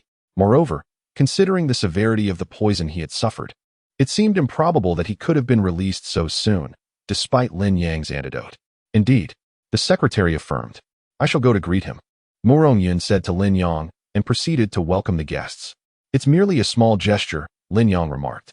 Father, you cannot fathom the perilous circumstances we faced. The phosphine poison was unlike anything I had ever encountered. Fortunately, Mr. Lin possesses extraordinary medical skills. Morong Wanner animatedly recounted the events of Chow Kemming's detoxification in the hospital, emphasizing the remarkable prowess of Lin Yang's abilities. Although Morong Zhe remained silent, he attentively absorbed the information, pulling out his phone to send a text to his secretary, instructing him to quickly research phosphine poison. Shortly thereafter, Morong Yun escorted Chow Kemming and his family into the lounge. Chow Kemming, as the director, held a rank superior to Morong Zhe, who was the chief. However, since Morong Zhe was part of the provincial health department, their actual standings were equivalent. Yet, Morong Zhe did not dwell on this distinction. Instead, he approached Lin Yang with enthusiasm. Divine Healer Lin, it is indeed you. I am profoundly grateful for your life-saving intervention. Chow Kemming bowed in gratitude to Lin Yang, and Morong Zhe, witnessing this, was taken aback. Having previously collaborated with Chow Kemming, he understood that this man possessed a steadfast character, marked by integrity and principles. Yet here he was, showing such reverence to a young individual. Could it be that this youth truly possessed extraordinary medical prowess? At that moment, Morong Zhe's phone vibrated, signaling a message from his secretary. Chapter 28. Creating momentum. Morong Zhe's secretary had indeed uncovered information regarding the poison known as linsang. The message indicated that linsang was a man-made, specialized toxin, with a complex formulation and a fierce potency. It further stated that, given the current medical standards, it was incurable. Once afflicted by this poison, death was inevitable, with no antidote available. After perusing the information, Morong Zhe was left in a state of shock, his gaze towards Lin Yang transformed entirely. Was there truly such miraculous medical skill in existence? And astonishingly, it resided within a youth barely in his 20s. Such a notion was utterly unbelievable. As the director of the health department, Morong Zhe was acutely aware of the profound complexities of medicine. He knew that without professional training and years of experience, it was impossible to cultivate someone with such exceptional medical talent. He resolved to inquire of the experts at the provincial hospital whether this poison truly existed and if they could provide a remedy. Unyielding, Morong Zhe issued further instructions to his secretary. Director Chow, I have heard that you have been poisoned critically, yet your complexion seems remarkably well, he remarked.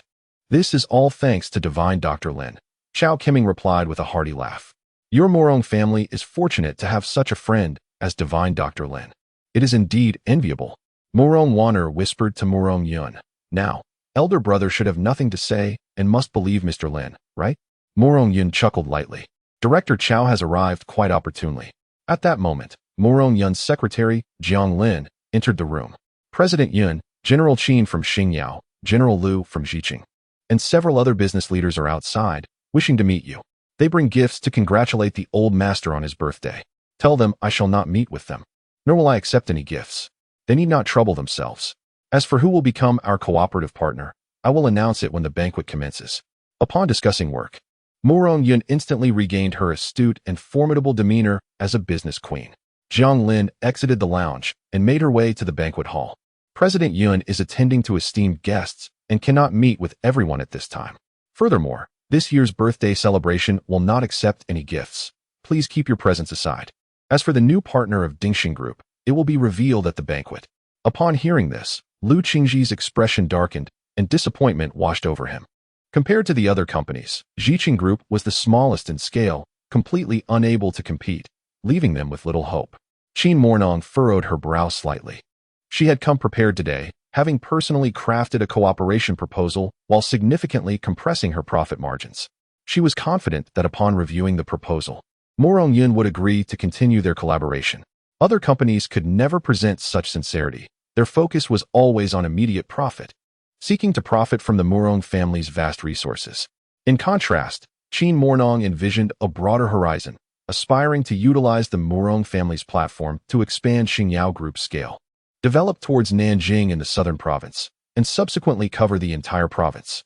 One must penetrate the provincial capital to access a grander platform. For Qin Mino, the Murong family merely serves as a stepping stone. The Murong family's ascent to prominence is attributed to its lineage.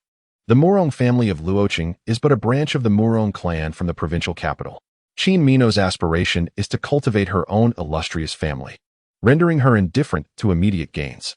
Yet, the fact that Murong-yun refuses to even meet her poses a dilemma for Qin Mino. What schemes is Murong-yun concocting? Qin Mino mused silently. Nearby, someone remarked, "Is President Yun entertaining some esteemed guest? Could it be that today's birthday banquet will feature a significant figure? It must be Director Chow. When I arrived, I happened to witness President Yun personally welcoming him. Director Chow is here? That seems unlikely. He seldom attends such gatherings. No matter how influential the Murong family may be, they should not be able to entice him." Qin Mino rose to seek out Jiang Lin in the banquet hall. "Secretary Jiang, has Director Chow truly arrived?" Qin Mino had invested considerable effort in winning Jiang Lin's favor, which facilitated her initial collaboration with the Murong family. She believed that, much like a battlefield, intelligence is paramount in business, hence her willingness to invest substantial effort in cultivating a rapport with Jiang Lin. Which collaborator will Murong-yun ultimately choose? "I cannot predict whom President Yun will select, yet your prospects remain the brightest." "I shall assist you discreetly," Jiang Lin replied. A smile graced Qin Mino's face as she thought about how those competitors were no match for her. Director Chow's visit was initiated entirely due to the influence of another prominent figure, Jiang Lin added. "Oh, who could it be? Who possesses such influence that even the principal Director Chow has made an exception?" Qin Mingnong was instantly taken aback, filled with curiosity. The only individual capable of prompting Director Chow to deviate from his usual standards must surely be the highest authority in Luoqing, the city lord. "I do not know him personally. Everyone refers to him as Mr. Lin. He is a distinguished guest of the Murong family, and even Director Chow holds him in high esteem. Once the birthday banquet commences, Mr. Lin will make his appearance, and you will understand then," Jiang Lin replied, before departing with her refreshments.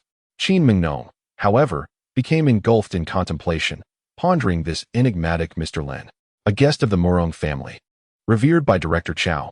How had she never heard of such a person? Could he be someone from the provincial level? If I could engage in conversation with this Mr. Lin, perhaps my aspirations to ascend to the provincial capital could be expedited, freeing me from the need to placate Murong-yun. This is undoubtedly a once-in-a-lifetime opportunity. I must devise a strategy. "Very well, you may leave now." Murong-yun nodded in agreement. Jiang Lin served as Murong-yun's personal secretary and had indeed received numerous benefits from Qin Mingnong, all with Murong-yun's consent. The first time Qin Mingnong attempted to win her over, Jiang Lin promptly informed Murong-yun.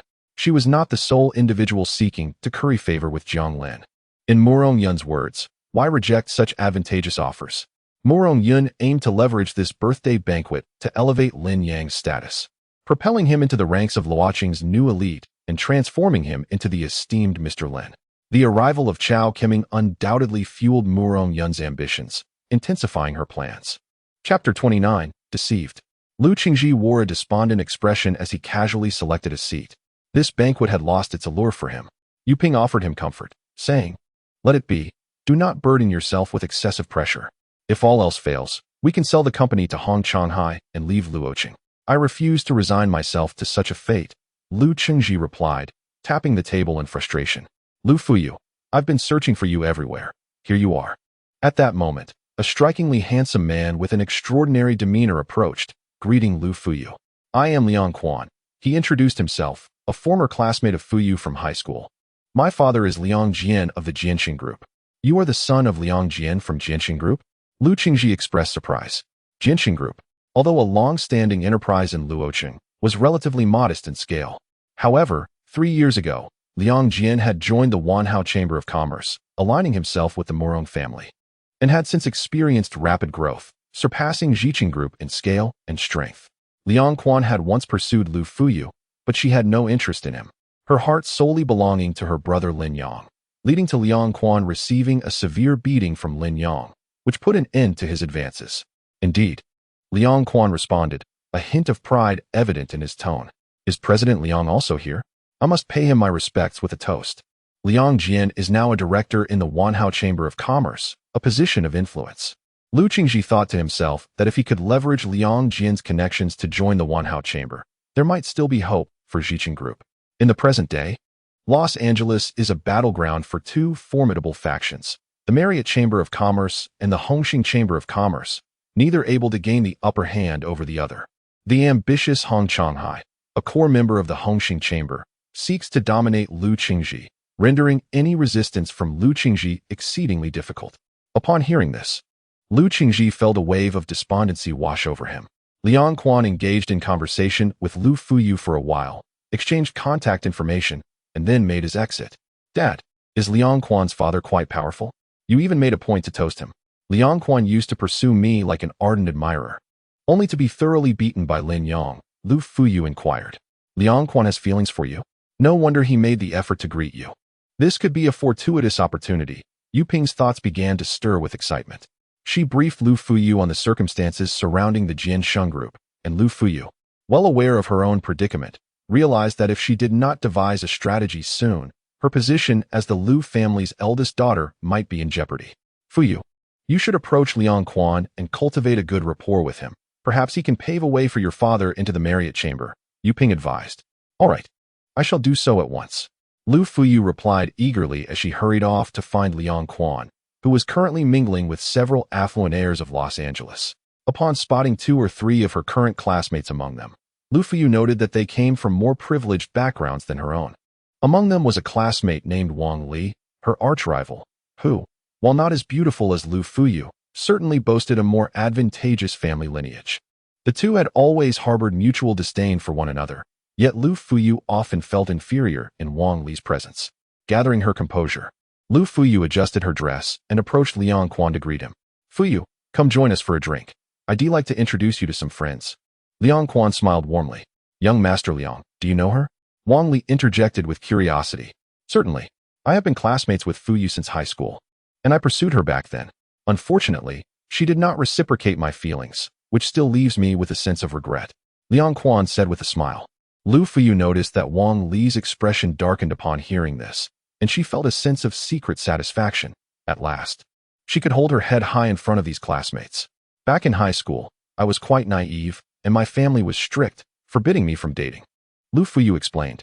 Liang Quan's friend chimed in. From what you say, it seems you have matured, and if Liang were to pursue you again, you would not reject him, would you? Lu Fuyu felt a sudden wave of embarrassment. To be fair, she did not harbor feelings for Liang Quan. Yet she knew she must appease him and avoid offending him. Romance should take its time. Besides, Liang might have already found someone new, so why would he still be interested in me? Lu Fuyu cleverly replied. I have always held you in my heart. I have not dated anyone in these past 3 years, Liang Quan declared. What a devoted soul. Miss Lu, did you hear that? The onlookers teased, causing Lu Fuyu to feel slightly flustered. Liang Quan added, please do not tease. Fuyu is right. Matters of the heart should not be rushed. There is plenty of time ahead. Lu Fuyu sighed in relief and quietly expressed her gratitude to Liang Quan. Thank you. Indeed, Liang Quan's presence allowed Lu Fuyu to feel a sense of pride among her classmates. She began to enjoy this feeling and developed a slight affection for Liang Quan. After a while, Lu Fuyu pulled Liang Quan aside to discuss the matter that Yu Ping had instructed her about. Liang Quan laughed. I thought it was a significant issue. It's just a trivial matter. Leave it to me. Really? Lu Fuyu was overjoyed beyond expectations. Of course, it was true. I shall call my father at once to assist you in this matter, Liang Quan declared, pulling out his mobile phone and striding towards the balcony outside the banquet hall to make the call. Dad, I have a friend whose family wishes to join the Marriott Business Association. Can you arrange this? Liang Quan inquired. On the other end of the line, Liang Jian was panting, and the sounds of a woman could also be heard. After a brief exchange, Liang Jian abruptly hung up the phone and resumed his meeting with the female secretary. What did your father say? Lu Fuyu asked, her face brimming with anticipation. Of course, it's not an issue. My father mentioned that it's merely a matter of his word. However, formal admission will have to wait until the next council meeting. We shall await the notification. Liang Quan harbored ulterior motives, intending to deceive Lu Fuyu into his bed first. Thank you. You are truly remarkable, Lu Fuyu exclaimed, her face alight with excitement. Come, let us share this delightful news with my parents. Lu Fuyu eagerly took Liang Quan's hand, leading him to find Lu Qingji and his wife, where she announced that Liang Quan had successfully facilitated the matter. Lu Qingji and Yu Ping were equally elated, promptly expressing their gratitude to Liang Quan. This is wonderful. With this connection, joining the Marriott Business Association will not only help our company escape its predicament, but also elevate us to new heights. Isn't it true that Qin Minong Starry Group only flourished and expanded after joining the Marriott Business Association? Yu Ping said, brimming with excitement. Lu Qingji let out a sigh of relief, remarking, this truly is a miraculous turn of events. It seems fortune favors us. Chapter 30. Are you jealous? Guests began to arrive in succession, yet the banquet had not officially commenced. However, Murong Yun deliberately allowed her secretary Jiang Lin to reveal information about a prominent figure, prompting much discussion among the guests. I just overheard someone mention that a mysterious dignitary would be attending today's birthday banquet. And even Director Chao made an exception to be present due to this individual. Xiaoyang, do you know who this dignitary is? Yu Ping inquired. I'm not sure. Perhaps someone from the Murong family in the provincial capital, Liang Quan replied. But I heard this dignitary's surname is Lin, not Murong. Yu Ping expressed her confusion. What does it matter who this dignitary is? We'll find out when they make an appearance at the banquet, Lu Fuyu remarked, showing little concern, as such esteemed figures were beyond their reach. That makes sense. Individuals of that stature are not within our circle, Yu Ping acknowledged, feeling quite pleased. She turned to Liang Quan and said, Xiaoyang, I owe you a great deal this time. Since you and Xiao Yu are classmates, do come by often. You are always welcome at our home to savor Annie's cooking. There is no need for formality. It's merely a small effort on my part. If it concerns Fuyu, then it's my concern as well, and I shall certainly assist, Liang Quan replied. Excellent. Auntie appreciates young people like you, Yu Ping exclaimed with delight. Lu Qingji was also quite pleased with Liang Quan's eloquence and had no objections to Lu Fuyu's association with him. In the lounge, Chao Keming and Murong Zhe were engaged in a discussion about work, while Lin Yang showed little interest. Noticing this, Murong Yun took the initiative to suggest a stroll with Lin Yang. Once outside the lounge, Lin Yang expressed his gratitude, saying, Thank you. It is quite a challenge for you. The conversations of those officials bore me immensely, and I have long been unable to remain seated. Murong Yun remarked with wisdom. At that moment, Jiang Lin approached with a folder, respectfully addressing Mr. Lin. President Yun, here is the list of potential partner companies for this year. Please review it and decide which one to select. Murong Yun opened the folder and quickly skimmed through the contents, then turned to Lin Yang and said, Mr. Lin, perhaps you could take a look and suggest which company seems most suitable? I am not well versed in this, but I do have a recommended company worth considering. Oh, which one? Murong Yun inquired with curiosity. The Jiqing Group. The Jiqing Group of Lu Qingji? Precisely. Lin Yang nodded. Weren't you at odds with the Lu family? I distinctly witnessed Lu Fuyu's contemptuous demeanor that day. There were some misunderstandings previously. Uncle Lu has treated me well, and as for Lu Fuyu, I find it unworthy to hold a grudge against her. I have heard that the Jiqing Group is facing some difficulties. Perhaps you could extend a helping hand. Since you have brought it up, it would be no trouble at all. However, you are not harboring lingering feelings for Lu Fuyu, are you? Planning to rekindle old flames? Murong Yun smirked. Do you think that is possible? I am certainly not a sycophant, Lin Yang retorted, rolling his eyes. That is more like it. Murong Yun seemed to breathe a sigh of relief. Are you feeling a twinge of jealousy? Lin Yang chuckled. Indeed, I am quite envious. What do you propose we do about it? Murong Yun arched an eyebrow. Jiang Lin observed Murong Yun playfully bantering with Lin Yang, and instinctively took a couple of steps back before turning to leave. It's simple. I possess a remedy for jealousy. Allow me to prescribe it for you, Lin Yang stated earnestly. How irritating, Murong Yun exclaimed, playfully slapping Lin Yang's arm before addressing Jiang Lin. There's no need to review the materials. As Mr. Lin suggested, we shall select Jiqing Group and announce it directly at the birthday banquet. Understood, President Yun, Jiang Lin replied hastily, eager to depart without a lingering glance. Are you truly selecting Jiqing Group?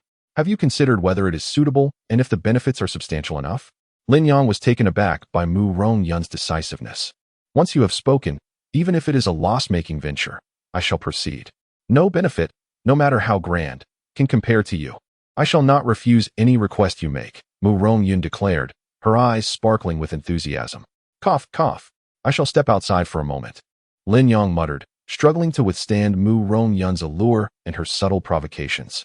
Seeking an excuse to retreat, he heard her melodious laughter trailing behind him. Upon reaching the garden outside the banquet hall, he found several guests gathered in small groups, engaging in conversation and sipping drinks. Blind fool, what brings you here? Qin Yanran, seated with a few wealthy airs, was taken aback upon spotting Lin Yang, almost believing her eyes were deceiving her. She rose and approached him, scrutinizing his attire. Still dressed in designer clothes. Where did you steal them from? How did you manage to get in? What are you planning? She interrogated him with a barrage of questions. None of your business, Lin Yang replied curtly. Feeling feisty? Do you dare to talk back to me? Do you think that just because you escaped from my home, I cannot deal with you? Try touching me and see what happens. Qin Yanran clenched her fist, ready to strike Lin Yang. Yanran, what are you doing? Don't you realize where we are? Qin Mornong appeared just in time to stop her. Mom, how did this blind fool get in here? He must have ulterior motives and is here to cause trouble, Qin Yanran exclaimed. Go play with your classmates. I will handle this, Qin Mornong replied. Qin Yanran pointed a finger at Lin Yang's nose, threatening, You blind fool, I warn you, it's best not to cause any disturbances, or once the banquet is over. I will make you pay. Qin Mornong gazed at Lin Yang, her mind racing with questions about how he ended up here. Come with me, she commanded. Lin Yang followed Qin Mornong out of the garden and into a gazebo at the back. How did you get in here? Qin Mornong asked coldly. Lin Yang remained silent, instead raising his hand to slap Qin Mornong's curvaceous backside. What are you doing? Qin Mornong exclaimed in fury, fearful of being seen by others. I don't know why, but every time I see you, I just want to spank you, Lin Yang replied, waving his hand nonchalantly. Qin Mornong's face was aflame with anger, clearly infuriated. Why are you here? She gritted her teeth. Naturally, someone invited me, he said. Who would invite you? Do you have any idea where you are? Get out of here this instant. Qin Mornong thought Lin Yang's presence was akin to a ticking time bomb. Should he publicly expose their intimate affair at the banquet later, it would undoubtedly spiral out of control. You are not the host. What right do you have to expel me? Lin Yang chuckled. Lin Yang, Qin Mornong whispered. What exactly do you intend to do? Have you deliberately infiltrated here to tarnish my reputation? Speaking of tarnishing one's reputation, I learned that tactic from you. My reputation has long been ruined by you, hasn't it? Now that it's your turn, you find it unbearable? Lin Yang's feelings towards Qin Mornong were indeed complex. Every recollection of her past actions ignited his anger. Especially after hearing Lu Chengji's words today, his resentment towards her intensified. Yet, intertwined with that resentment was an inexplicable sentiment. After all, Qin Mornong was his first woman, the one who introduced him to the pleasures of manhood. It is often said that women harbor a special affection for their first man, a sentiment that lingers. Similarly, men hold a fondness for their first woman, a memory that is hard to forget. Even those men whose first experience was with paid professionals often find themselves reminiscing. Chapter 31. Invoking the Divine Doctor, Lin Yang. Observing Qin Mornong's sullen expression and her silence, Lin Yang pressed on. I ask you, did you also deceive me regarding the marriage contract with the Lu family? Lu Chengji never proposed to annul the engagement. You have been deceiving both sides, haven't you? It seems you are aware. Qin Mornong no longer intended to conceal the truth and chose to admit it outright. Indeed, I was the one who annulled the engagement. Lin Yang raised his thumb in a gesture of mock praise, his inner fury igniting. He took a step forward, his gaze sharp and his demeanor imposing. Qin Mornong instinctively stepped back, rendered speechless. I have come here today to surprise you. The banquet is about to commence, so await it eagerly. With that, Lin Yang turned and left. Lin Yang, must you proceed in this manner? Qin Mornong called after him. Lin Yang turned back and declared yes. I must do so, unless you were to kill me now, which you lack the capability to do. Some matters are not as you perceive them. Can you allow me to explain? The facts are laid bare and require no further contemplation. Should I ponder too deeply? I fear I might be compelled to take your life myself. A palpable aura of menace glimmered in Lin Yang's eyes. After uttering these words, he swiftly departed, denying Qin Mornong another opportunity to speak.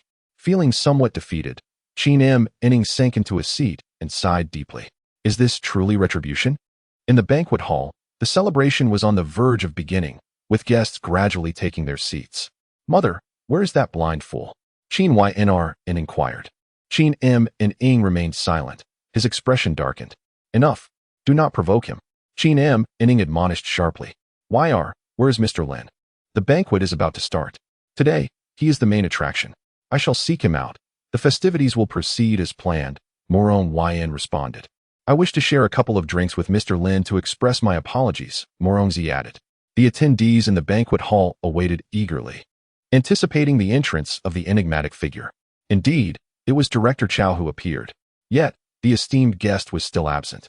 Patience, for exceptional individuals, always make a grand entrance. The guests murmured amongst themselves. "First and foremost, I extend my heartfelt gratitude to all of you for gracing my birthday banquet with your esteemed presence. However, I must admit, today I am not the focal point of attention. Who, indeed, is this remarkable individual that has managed to overshadow the host and become the star of the evening? I find myself equally curious. Among the distinguished guests present, only Qi Yisin is privy to the identity of this eminent figure, Mr. Lin Yang. Yet he has exhibited remarkable discretion, refraining from divulging any information prematurely. Tonight's honoree is a distinguished guest of the Murong family, and, more importantly, my savior.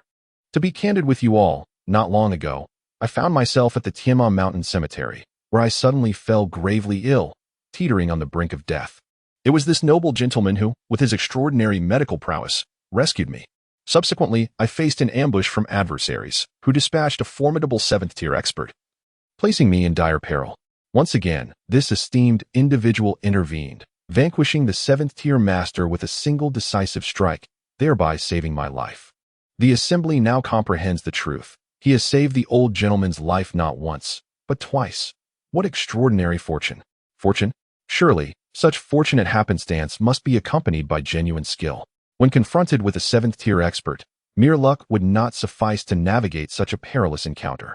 To dispatch a 7th-tier master in one blow, while indeed impressive, does not appear insurmountable. And as for his medical expertise, can it truly rival that of Qi Yisin? Perhaps it is merely a stroke of luck after all. I had expected a figure of great renown. Instead, it seems rather unremarkable. Claims that Director Chow came here solely for the sake of this eminent personage are simply absurd. The crowd murmured amongst themselves, and beneath the surface, Qin Manong furrowed his brow, pondering why this individual, who hardly qualifies as a personage of great stature, would garner such respect from Director Chow. Now, I invite my savior, the esteemed guest of the Murong family, Mr. Lin, to take the stage. Mr. Lin is a man of modest demeanor, seemingly reluctant to seek the limelight, so I shall personally extend the invitation. Now, let us welcome Director Chow to the stage to share a few words. As Director Chow Kaming took to the stage, the banquet hall erupted in enthusiastic applause. With a gentle gesture, he stood before the microphone and declared, "Today, I am merely an ordinary guest and have little to say. However, since Elder Morong has mentioned Mr. Lin, I feel compelled to speak." Chow Kaming then recounted his own recent peculiar ailment, which had prompted him to summon experts from the First Municipal Hospital and Qi Yisin. Yet they were at a loss, facing a critical situation. "I have never encountered such miraculous medical expertise. Mr. Lin is truly a master healer. As you can see, within mere hours, I have been able to recover and be discharged. Such skill can only be described as that of a divine physician." At this moment, Chow Kaming's words elevated Lin Yang's status and identity considerably. "Mr. Qi, you are recognized in Luoqing for your exceptional medical skills. Do you believe my assessment of Mr. Lin is exaggerated?" He gestured towards Qi Yisin seated in the audience. "On this occasion, I would also like to beseech everyone not to refer to me as divine physician Qi any longer. I do not possess such merit. Having witnessed Mr. Lin's medical prowess, I realize I am but a frog at the bottom of a well, complacent and truly ashamed. Mr. Lin is the genuine divine physician." As Qi Yisin concluded, the atmosphere in the banquet hall grew lively and animated. "It appears that we indeed have a master healer among us. Such medical prowess undeniably signifies a person of great stature. From Qi Yisin's esteemed status and connections in Luoqing, it is evident that individuals with exceptional medical skills are revered wherever they go, especially in the case of a miraculous healer. The level of influence and connections is truly beyond imagination. The emergence of such a young divine physician in Luoqing is indeed a source of pride for our city. Now, Let us welcome the esteemed Dr. Lin to the stage. Chao Keming spoke with fervor and excitement. Chapter 32. The unmerited acclaim. The crowd's attention shifted once more to the left side of the stage, eager to catch a glimpse of Mr. Lin, who had gained overnight fame in Luoqing. It was particularly intriguing since Chao Keming had explicitly mentioned that Mr. Lin was a local and quite young, contrary to the elderly figure most had envisioned. This only heightened their curiosity. Apologies, everyone. Dr. Lin is a modest individual who prefers to remain out of the limelight and has already departed, came the announcement. Consequently, a call was placed to Murong Yun. On the line, she conveyed, Lin Yang has left and will not be attending the birthday banquet. It seems he did not wish to appear. I did not see him in person. He merely informed me over the phone that he would not participate in the event, expressed his regrets, and requested that we refrain from disclosing too much about him for the time being. Yuner, then you need not attend the banquet either. Perhaps you should seek out Mr. Lin and inquire about the situation, was the response. Very well, Murong Yun agreed before ending the call. The guests below were notably disappointed, having anticipated the chance to see the newly famous Mr. Lin in person, only to find that he had left without making an appearance. Nonetheless, this only served to intensify their interest in Lin Yang, who had chosen to depart without revealing himself. Who, indeed, is Mr. Lin from Los Angeles? I have never heard of such a person before. Qin Mingnong felt a tinge of regret. Her appetite had vanished as her gaze flitted about, searching for Lin Yang. Uncertain of how he would exact his revenge, her heart remained in a state of unrest. At the main table, Murong Zhe inquired, Father, is it because of my previous demeanor that I offended Mr. Lin, prompting him to leave without showing himself? It is quite possible, his father replied. You have been in your position for too long, often adopting an arrogant stance. Do you comprehend how crucial it is to cultivate a relationship with Mr. Lin? Acknowledging his fault, Murong Zhe declared, this matter is indeed my mistake. I shall personally visit him tomorrow to apologize. Meanwhile, Chao Keming remarked, I have heard of the events that transpired at the hospital today. I believe Mr. Lin possesses a broad-mindedness and is not one to hold grudges. As the banquet drew to a close, Jiang Lin approached the table of Lu Qingji. Mr. Lu, I am pleased to inform you that our general manager Yun has selected your Jiqing Group as our new collaborative partner. Please come to the Dingxing Group tomorrow morning to discuss the specifics of our cooperation. Lu Qingji was taken aback by Jiang Lin's words, scarcely daring to believe his ears. Secretary Jiang, is this truly the case? He exclaimed with joy. I am here to convey this news, so it is indeed true, Jiang Lin confirmed. This is wonderful. Please extend my gratitude to General Manager Yun. By the way, I am curious as to why General Manager Yun chose Jiqing Group. Lu Qingji was well aware of his own limitations. Among the companies seeking collaboration, his was the weakest and seemed devoid of hope. Your company's strength is indeed somewhat lacking, yet you have benefactors who assist you. After Jiang Lin finished speaking, she departed. The others at the table congratulated Lu Qingji and eagerly raised their glasses in salute. Previously, the three bosses had looked down upon Lu Qingji, engaging in mere pleasantries before disregarding him entirely. However, their demeanor had remarkably transformed. Secretary Jiang mentioned a benefactor. Who could this benefactor be? It must be Liang Quan. Didn't his father promise to help you join the Wanhao Business Association? Surely, he must have spoken highly of you in front of General Yun, Yu Ping remarked. Lu Qingji nodded slightly, acknowledging, we truly must express our gratitude to young Liang. Xiaoyu, you have done us a great service this time. Without your connections, we would have been at a loss. Yu Ping said joyfully. Lu Fuyu beamed with happiness, declaring, I will go thank him in person. We shall go as well, Lu Qingji replied, rising to take Yu Ping to Liang Quan's table. Young Liang, we are immensely grateful to you for your assistance. If it weren't for you, how could the Dingxing Group have chosen to collaborate with us? Liang Quan was taken aback by these words, questioning, the Dingxing Group chose you? Indeed. Secretary Jiang just informed us personally. You must not have known, Yu Ping responded. Liang Quan thought to himself, what do I know about this? Well, congratulations are in order, Liang Quan remarked. This is all thanks to you. Had it not been for your father's call on our behalf, such a fortunate opportunity would not have come our way, Lu Qingji expressed. Liang Quan felt increasingly bewildered, pondering how his father could wield such influence. However, Liang Quan reconsidered and thought that such an opportunity should not be squandered, especially since it was their unilateral desire. Thus, he casually remarked, my father merely mentioned it. I didn't expect them to be so accommodating. Besides, I've already stated that the matter concerning you is my responsibility. and I ought to lend my assistance. That's wonderful. It's good to see you taking this seriously. Auntie is pleased with your relationship with Xiaoyu, Yu Ping exclaimed, her face beaming with delight. Lu Fuyu also relished the esteem that Liang Quan brought her. Only Liang Quan harbored ulterior motives, secretly cursing the Lu family for their foolishness. Thank you, Auntie, for your support. However, it ultimately depends on Fuyu's feelings, Liang Quan thought, his heart brimming with joy. Yu Ping quickly gestured to Lu Fuyu, urging her to express her feelings. Lu Fuyu, appearing slightly bashful, replied, "This is all so sudden. I'm not quite prepared yet. Perhaps I need a couple of days to think it over." Though Lu Fuyu was inwardly inclined, she did not wish to seem overly eager. "With your words, I would gladly assist you in any way. It would all be worthwhile." Liang Quan was euphoric in his heart, for as a seasoned player in the realm of love, he knew that it would not be long before he won over Lu Fuyu and took their relationship to a more intimate level. The banquet soon concluded, and the guests began to depart one after another. Lin Yang had yet to make an appearance, which brought a sigh of relief to Qin Mingnong. She had genuinely feared that Lin Yang might create a scene at the banquet, which would have irreparably damaged her reputation. A glimmer of resolve flickered in Qin Mingnong's eyes, solidifying her determination to eliminate Lin Yang. Otherwise, she would be completely at his mercy. Before leaving, Qin Mingnong sought out Jiang Lin once more. Why didn't President Yun attend? Which company did she ultimately choose for collaboration? That has yet to be announced. Yun has left for an urgent matter. The collaborating company has been determined to be the Jiqing Group, Jiang Lin stated. What? The Jiqing Group? Surely, you must be mistaken. Qin Mingnong could hardly fathom that it would ultimately be the Jiqing Group. I personally informed Lu Qingji. Do you believe there could be an error? Jiang Lin replied. But why? Why would they choose the Jiqing Group? Lu Qingji lacks the necessary capability. It shouldn't he have come to this? Qin Mingnong was utterly perplexed. The typically astute Morong Yun. Had she lost her senses?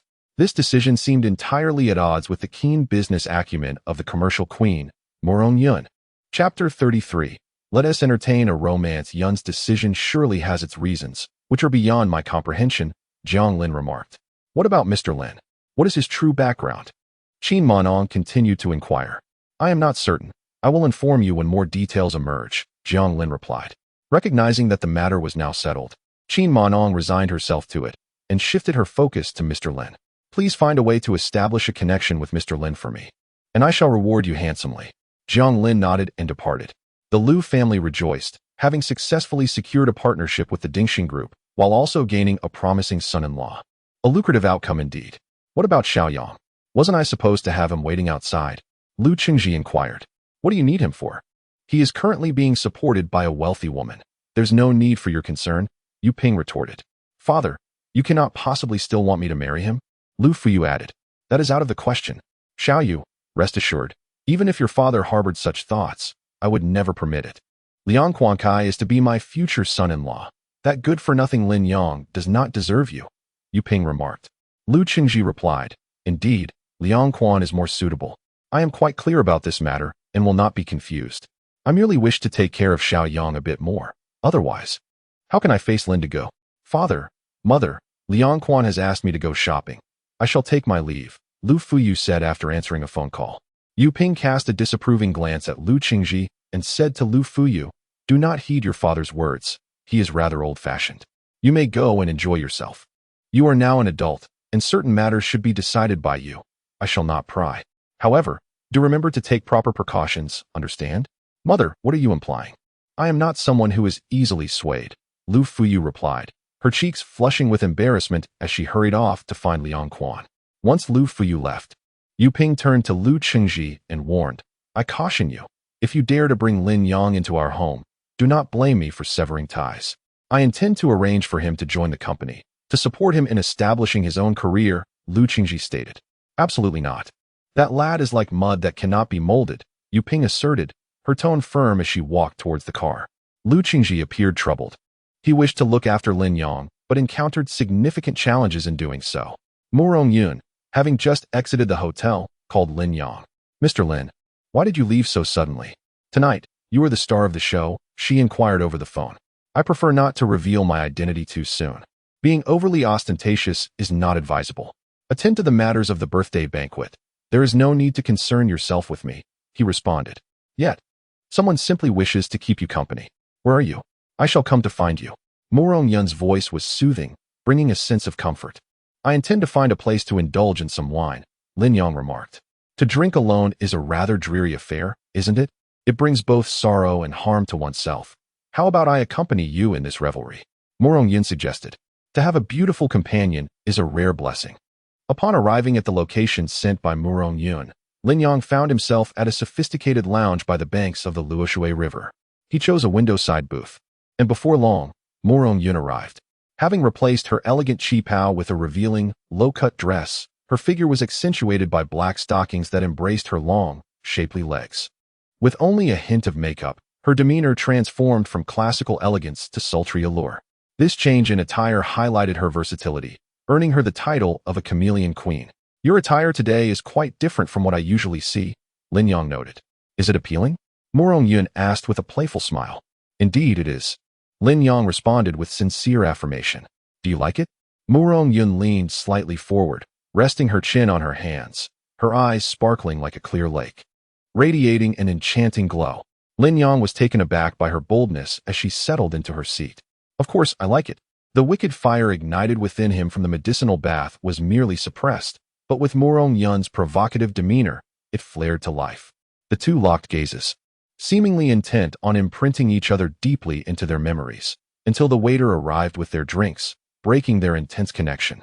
Lin Yong cleared his throat, lifted his wine glass, and said, "Thank you for your arrangements this evening." Morong Yun's delicate face flushed slightly as she took a sip of wine to steady her emotions. Expressing gratitude verbally felt insincere. "How would you like me to show my appreciation?" she inquired. "Perhaps by embarking on a romantic relationship?" Morong Yun suggested. "What?" Lin Yong choked slightly, gazing at Morong Yun in astonishment, pondering whether she was being so forthright. Was this a confession? Morong Yun was indeed unique in her approach, deviating from conventional norms. "Have I startled you?" Morong Yun asked with a smile. "No, not at all. It's just that your words today have caught me off guard." Lin Yong replied. "I have always been direct in my dealings. So, is it agreeable?" Morong Yun pressed. Coughing lightly, Lin Yong responded, "All right. This is your explicit agreement, Mr. Lin, and you wouldn't go back on your word, would you?" Morong Yun seized the conversation, and Lin Yong chuckled helplessly. "I haven't finished my statement. Regardless, you've agreed, and Warner will surely be delighted. I, as her elder sister, can rest easy knowing I've facilitated a good deed," Morong Yun stated. "Wait, what did you say, Warner?" Lin Yong asked, somewhat bewildered. "Indeed, Warner has feelings for you, but she is too shy to confess. As her sister, I can only play the role of matchmaker," Morong Yun explained. Lin Yong was left speechless, sensing that he had been ensnared in Morong Yun's scheme. "You should focus on resolving your own lifelong matters rather than meddling in others' affairs," Lin Yong advised. Upon hearing this, Morong Yun's gaze dimmed slightly as she downed her drink in one gulp. "My lifelong affair, I fear, is not something I can dictate myself," sighed Morong Yun. "Have you also been arranged for a marriage?" Lin Yong inquired with curiosity. "Let us not speak of my matters. What about you and Warner? How is that progressing?" Morong Yun deftly shifted the topic. "Is it that you find Warner lacking in beauty?" "It is not merely a question of beauty," Lin Yong replied. "I can only say I feel no connection. Were it you in my position, perhaps there would be a spark." Lin Yong teased in return. "How insufferable." At that moment, Lin Yong noticed Lu Fuyu and Liang Quan entering the bar, engaged in cheerful conversation, appearing somewhat intimate. What brings Lu Fuyu together with Liang Quan? Lin Yong recalled the incident from high school when he had given Liang Quan a thorough beating. Back then, Lu Fuyu had followed him closely, calling him Brother Lin and referring to herself as his fiancée. Chapter 34. Humiliation of one's own, making whom are you gazing at? Morong Yun turned to look and also spotted Lu Fuyu in Liang Quan. "So it is her. I can only imagine how it pains you to see your fiancé with another man." "Not at all. Come, let us continue drinking." At that moment, Lu Fuyu also caught sight of Lin Yong. "What ill fortune to encounter him here," Lu Fuyu remarked with a face full of disdain. "Who is it?" "Lin Yong," she replied. Liang Quan turned to glance at Lin Yong, his eyes glinting with animosity. He had not forgotten the grudge from being thoroughly beaten by Lin Yong. "I heard his parents have passed away, and he has fallen into ruin, gambling, and drug use, a complete wastrel. How could he possibly be here? He must have latched onto a wealthy woman, playing the role of a kept man. Now, he is no longer worthy of even bringing you shoes," remarked Lu Fuyun. "Is that so?" It truly is unexpected, Liang Quan thought inwardly, reveling in the irony that the once arrogant young master of the Lin family, who had once looked down on him, was now reduced to being kept by an elderly and unattractive wealthy woman, while he himself had ascended to the upper echelons of Luoqing society. This turn of events was, indeed, a source of great satisfaction for Liang Quan. "Come, let us greet our old classmates," he said, eager to seize the opportunity to flaunt his status, especially alongside Lu Fuyun, which would bring him even greater pleasure in front of Lin Yang. Lu Fuyun, understanding Liang Quan's intentions, followed him over. "Old classmate, it has been years since we last met. I never expected to run into you here," Liang Quan said. "Who are you?" Lin Yang replied coolly. "It's Liang Quan.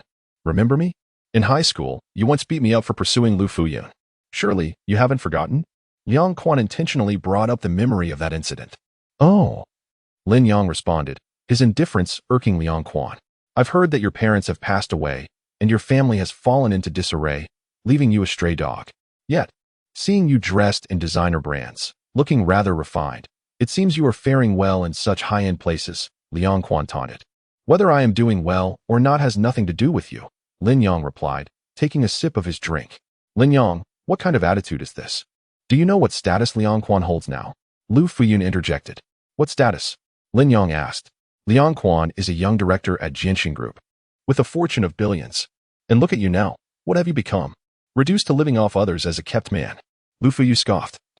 "Am I obstructing you by being a kept man?" Lin Yang chuckled. "What a pathetic fool. What an embarrassment." Lu Fuyun retorted. Liang Quan then remarked. "Being a gigolo for a wealthy woman must be quite a struggle for you, huh? With your frail physique, can you endure it? I've heard that those who indulge in such young men are often aging and unattractive, harboring peculiar preferences and treating them as less than human. I almost feel pity for you." However, Lin Yang did not take offense. Instead, he turned to Murong Yun, who had been gazing out the window at the scenery, and said, "He claims you are old and ugly. Doesn't that upset you?" Murong Yun turned her head, her gaze piercing as she scrutinized Liang Quan and Lu Fuyun. It was only then that Liang Quan truly beheld Murong Yun's beauty, instinctively widening his eyes and exclaiming, "Wow, she's the wealthy woman supporting Lin Yang?" Liang Quan inquired. Lu Fuyun scoffed. "That's her. While she may look decent, who knows if she's undergone surgery? Besides, anyone who would fancy a spineless person like Lin Yang clearly lacks aesthetic judgment." Contrary to Lu Fuyun's opinion, Liang Quan found the woman before him simply stunning and exuding grace. She was indeed goddess-like. Inwardly lamenting, he thought, for a wealthy woman like her, I would gladly be her kept man. Were it not for Lu Fuyun's presence, he would have boldly declared, "Goddess, please take me under your wing. I would gladly be your gigolo, as my skills in bed are exceptional." In that moment, Liang Quan felt not only hatred towards Lin Yang, but also a profound envy. "I mentioned yesterday that you are no different from a clown. Do you not learn from experience?" Murong Yun stated coldly. "You are nothing but a buffoon. What makes you so exceptional? Allow me to inform you that our Lu family has become a new partner of the Dingsheng Group, and we are about to ascend to the ranks of the distinguished elite in Los Angeles. What do you amount to, daring to look down upon me?" Lu Fuyun could not help but flaunt her association with the Murong family, taking pride in it. Murong Yun's lips curled into a smirk, finding Lu Fuyun's foolishness quite amusing. "Have you finished? If so, be on your way." Even Lin Yang felt a pang of embarrassment for Lu Fuyun.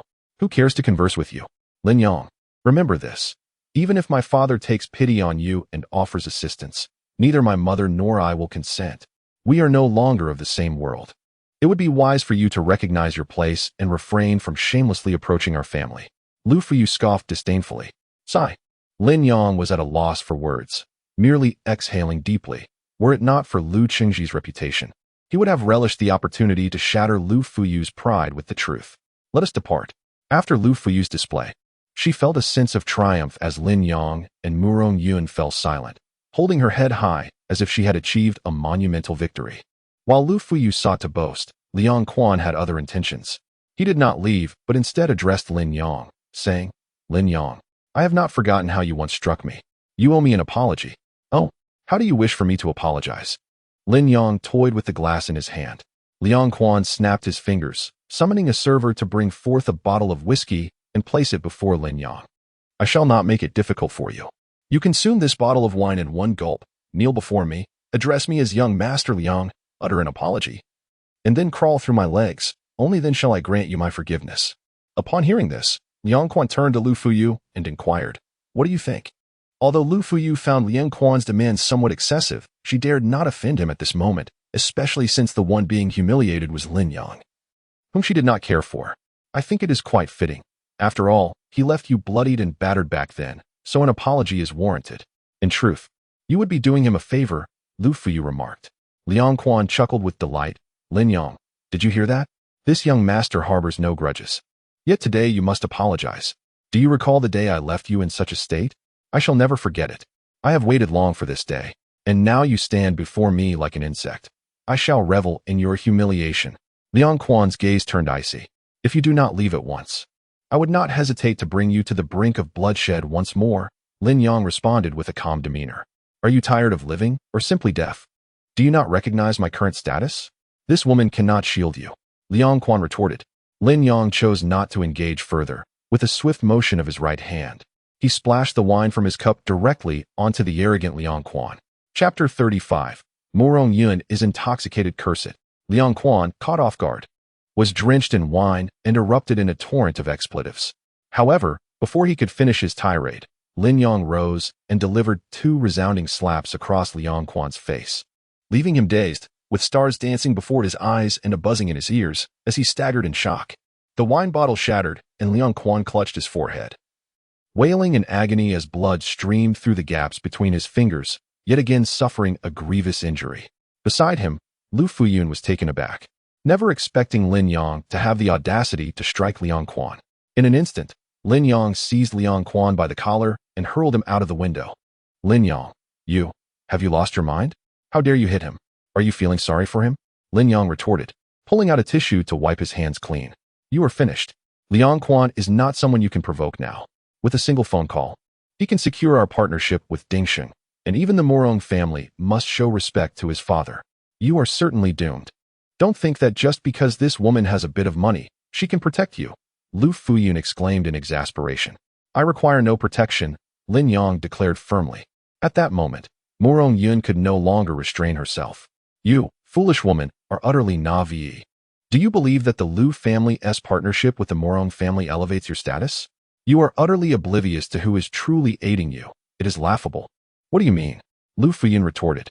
"Hurry and see if your boyfriend is dead. Don't embarrass yourself here."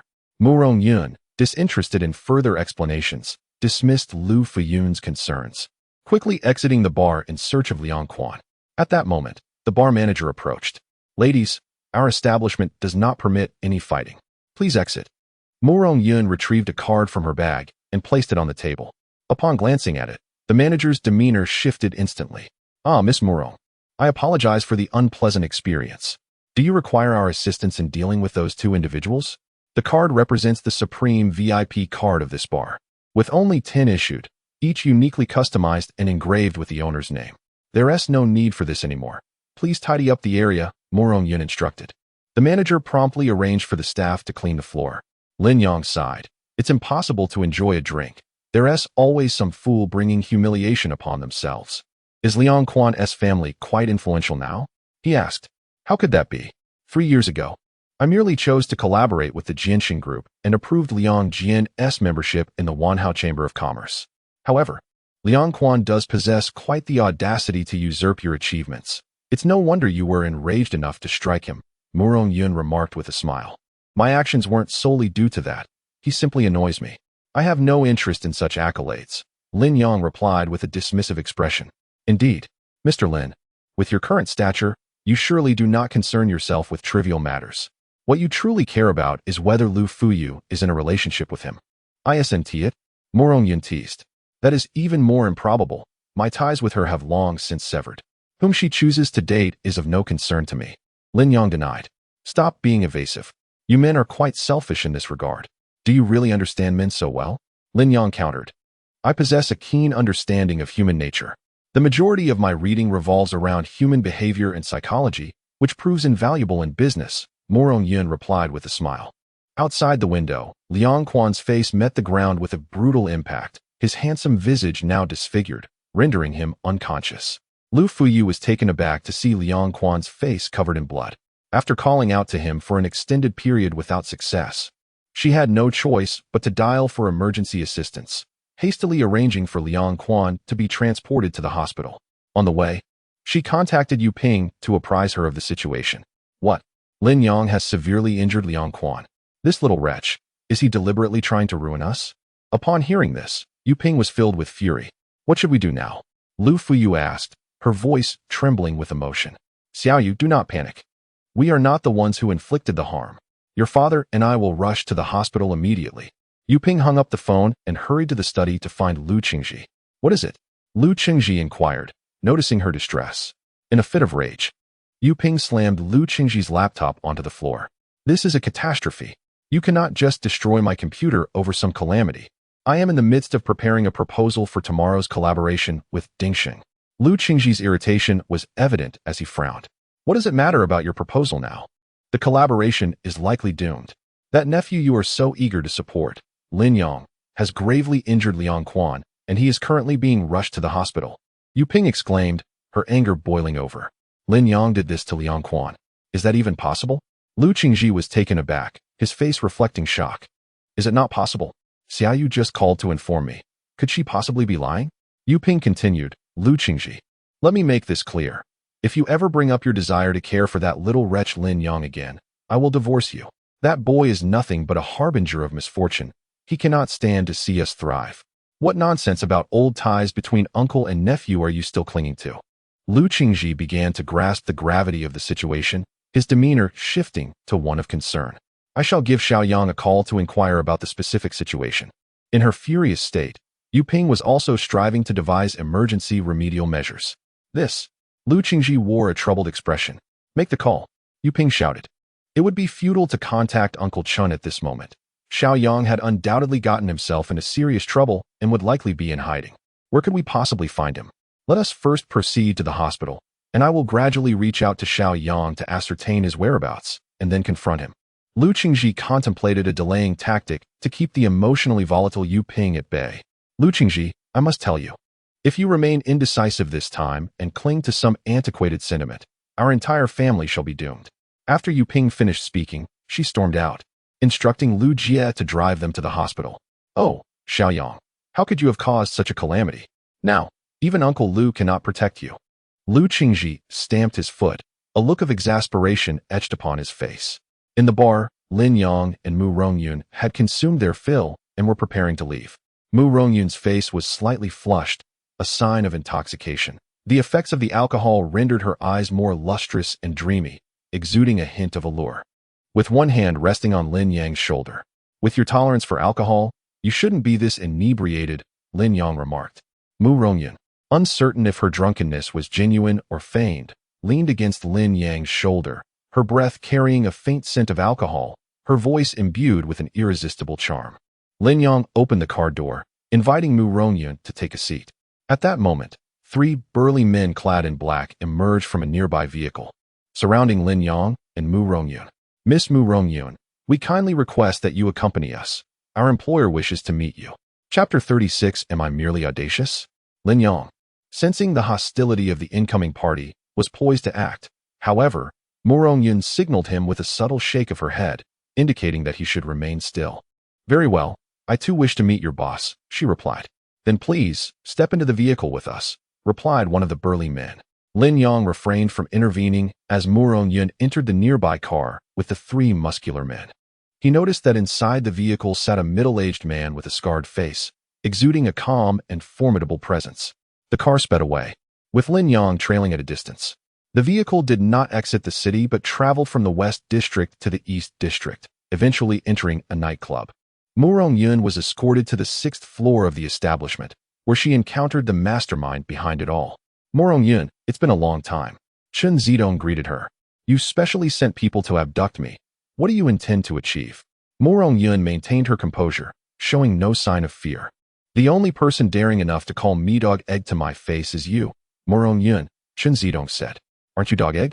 I've called you that since childhood. I can't change it now. Mu Rongyun settled onto the sofa, appearing entirely unperturbed. Very well, call me whatever you wish. My invitation here is quite straightforward. Marry me, and our families shall reconcile, joining forces to dominate the entirety of Luo City. Chen Zidong and Murong Yun had known each other since childhood. I have long since expressed my stance on this matter. There is no need for further discussion. She firmly rejected his proposal and then inquired. It was you who dispatched those who ambushed my father yesterday, wasn't it? He has aged. His continued existence merely hinders the advancement of the Murong family.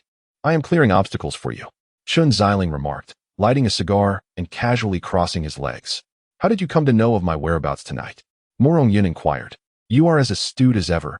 Why not take a guess? Chun Xiling replied. Wei Dazhong, Murong Yun answered. Chun Xiling clapped his hands in applause, exclaiming, Indeed. Your brilliance is unmatched. You guessed correctly. Wei Dazhong is a long-standing elder of the Murong family, currently serving as the steward. It was he who relayed the news of my father's visit to Tianma Mountain to you yesterday.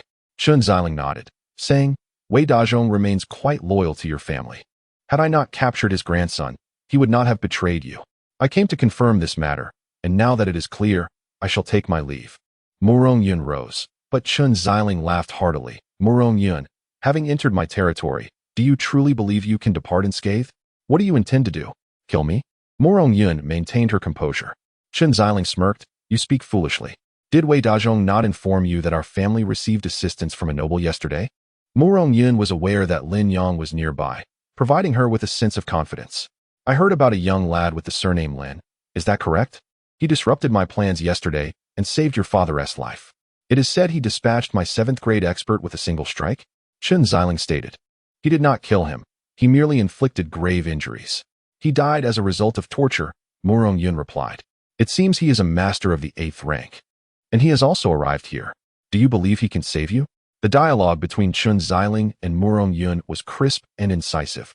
Yet each exchange concealed an underlying clash, both exuding an air of confidence. I have faith in him, Murong Yun declared. Then let this Mr. Lin make his appearance. So I may behold the audacity of the one who dares to thwart my plans. Chun Xiling extinguished his cigarette, abruptly rising and raising his voice. Bang! As soon as his words fell, the door was forcefully smashed open, and a burly man clad in black was hurled inside, crashing to the ground. Lin Yang strode in through the entrance. Mr. Lin, thank you for your efforts, Murong Yun smiled. You truly possess remarkable courage. What would you have done had I not accompanied you? Lin Yang approached Murong Yun's side and remarked, Am I merely audacious? Is not everything else as bold? Murong Yun deliberately accentuated her striking figure. Indeed, Lin Yang replied, casting a glance at her flawless curves. Chun Xiling, witnessing the flirtation between Lin Yang and Murong Yun in his presence, felt a dark cloud descend upon his face. Excellent. A perfect opportunity to achieve 2 objectives with 1 strike. Chun Xiling gestured, commanding, eliminate him. The scar-faced man who had been standing beside Chun Xiling stepped forward. This man was a master of the 8th rank, proficient in the formidable eagle claw technique. Is your junior brother the one you defeated? The scar-faced man inquired. Who is your junior brother? I do not know him. Today, I shall crush your bones one by one in tribute to my junior brother. With hands transformed into lethal claws, the scar-faced man lunged forward with astonishing speed, both being 8th-tier masters. The scarred-faced man surpassed Deng Jinkui in prowess and boasted a swifter attack speed. In the realm of martial arts, speed reigns supreme. However, speed proved futile before Lin Yang. He possessed the extraordinary ability to decelerate his opponent's strikes, dissecting their movements and effectively compensating for his relative lack of combat experience. The scarred man's hands were razor-sharp, capable of leaving deep claw marks on the wall. After exchanging over 10 blows, Lin Yang deftly seized the man's fingers, and with a swift twist, a sharp crack echoed as 2 of the scarred man's fingers were broken. A pain scream escaped him as his left hand swept towards Lin Yang's face. A strike that could rend half of his visage asunder. Yet Lin Yang's response was swifter still. He grasped the man's left claw, snapping his ring and middle fingers with ease. With 4 fingers now rendered useless, the scarred man was effectively incapacitated. His cries of agony reverberated in the air. Lin Yang then delivered a decisive punch to the man's chest, his internal energy penetrating deeply and shattering the scarred man's heart in an instant. The scarred man's chest caved in, crashing to the ground before Chun Xiling, who witnessed him spew a mouthful of blood before meeting his demise on the spot. Chun Xiling's countenance darkened further. He had estimated Lin Yang's strength to be at the 8th tier, believing the scarred man to be among the elite of that tier, with a high probability of victory. Never did he anticipate such a swift and fatal outcome. To dispatch an 8th-tier master, I have underestimated your capabilities. You are indeed a 9th-tier master, Chun Xiling spoke gravely. Such a young 9th-tier master is truly remarkable. I extend to you an earnest invitation to join the Hongxing Chamber of Commerce. The benefits the Murong family can offer you, I am prepared to double, or even triple. Chun Xiling was filled with a desire to recruit. Since he could not overpower him, he resolved to entice him with monetary influence to serve his own interests. Lin Yang shook his head and replied, I am not interested. You truly do not recognize the opportunity before you. Then you shall meet your demise here today. A sinister smile crept across Chun Xiling's face as he declared, I, too, have a master of the 9th rank. Chapter 37.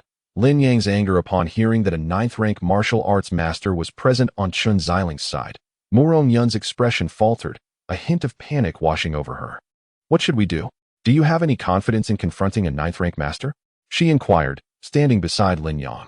Let's give it a try, Lin Yang responded. His demeanor remarkably relaxed. Chun Xiling addressed an elderly man sitting in the corner, sipping tea. Old Shun, it seems that I must call upon you to deal with this brat. The elder drained his cup, slowly set it down, and stood up. His gaze fixed on Lin Yang. Such prowess at a young age is commendable. Whom do you serve as your master? You are not yet worthy to know who my master is, Lin Yang retorted. Then today, I shall personally end your life, the elder declared, adopting a fighting stance. His fist cracking with a sharp sound. Master Shin's Tongbei fist was perfected to an extraordinary degree. You Lin are doomed. Chun Xiling proclaimed with a face full of murderous intent. The elder moved with remarkable speed, his attacks cunningly devised. As a 9th-rank martial arts master, each punch and palm strike bore the weight of 1,000 pounds. Yet, Lin Yang faced him with remarkable composure. The elder unleashed a flurry of rapid strikes, each accompanied by sharp cracks, while Lin Yang skillfully blocked with ease. The elder grew increasingly alarmed as he realized that Lin Yang's striking power surpassed his own, being forcefully pushed back several steps by a single direct punch from Lin Yang. How could you possess such immense strength? The elder inquired with a darkened expression. Old man, it is you who have aged and diminished in power. At your age, still engaging in combat, aren't you afraid of straining those frail bones of yours? Lin Yang's taunts thoroughly incensed Shintong. You insolent brat, prepare to meet your demise. Shintong bellowed as he stomped his foot, shattering the floor beneath him, and leaped forward with ferocious intent. Lin Yang stood his ground, raising his fist to meet the challenge head-on. This contest of brute force would determine whose strength reigned supreme. Although a 9th-tier master possessed the might of 2 tigers, Lin Yang's current strength rivaled that of 1 ox and 2 tigers combined. With a full-force eruption, his power was sufficient to utterly overwhelm Shintong. You are. Shintong stammered, his face a mask of shock as he suddenly comprehended that the young man before him was not merely a 9th-tier master, but an innate grandmaster. However, before he could utter his realization, Lin Yang had leaped towards him, delivering a kick that sent Shintong crashing against the wall. Shintong collapsed, blood spilling from his mouth, unconscious and teetering on the brink of life and death. Witnessing this, Chun Xiling could no longer maintain his composure. To counter Lin Yang, he had specially summoned a 9th-tier master, believing he could achieve 2 objectives at once, yet both formidable opponents had fallen before Lin Yang. In stark contrast, Lin Yang remained unscathed. Murong Yun exhaled deeply, acknowledging that Lin Yang's prowess exceeded her expectations. Do you have any other experts? I have yet to fully indulge in this battle, Lin Yang inquired, clapping his hands. Chun Xiling's countenance darkened, his lips twitching as he replied. You are an innate grandmaster? Correct, Lin Yang affirmed. Unbelievably, your Murong family possesses such fortune to attract a master to your aid. I have indeed underestimated the situation. Chun Xiling realized that it was futile to retain Lin Yang and Murong Yun today. Master Lin, I have previously wronged you. I sincerely invite you to join our Hongxing Chamber of Commerce once more. I assure you that the entire association will honor you as a distinguished guest. Wealth, beauty, status, whatever you desire, I can provide, Chun Xiling proclaimed. Beauty?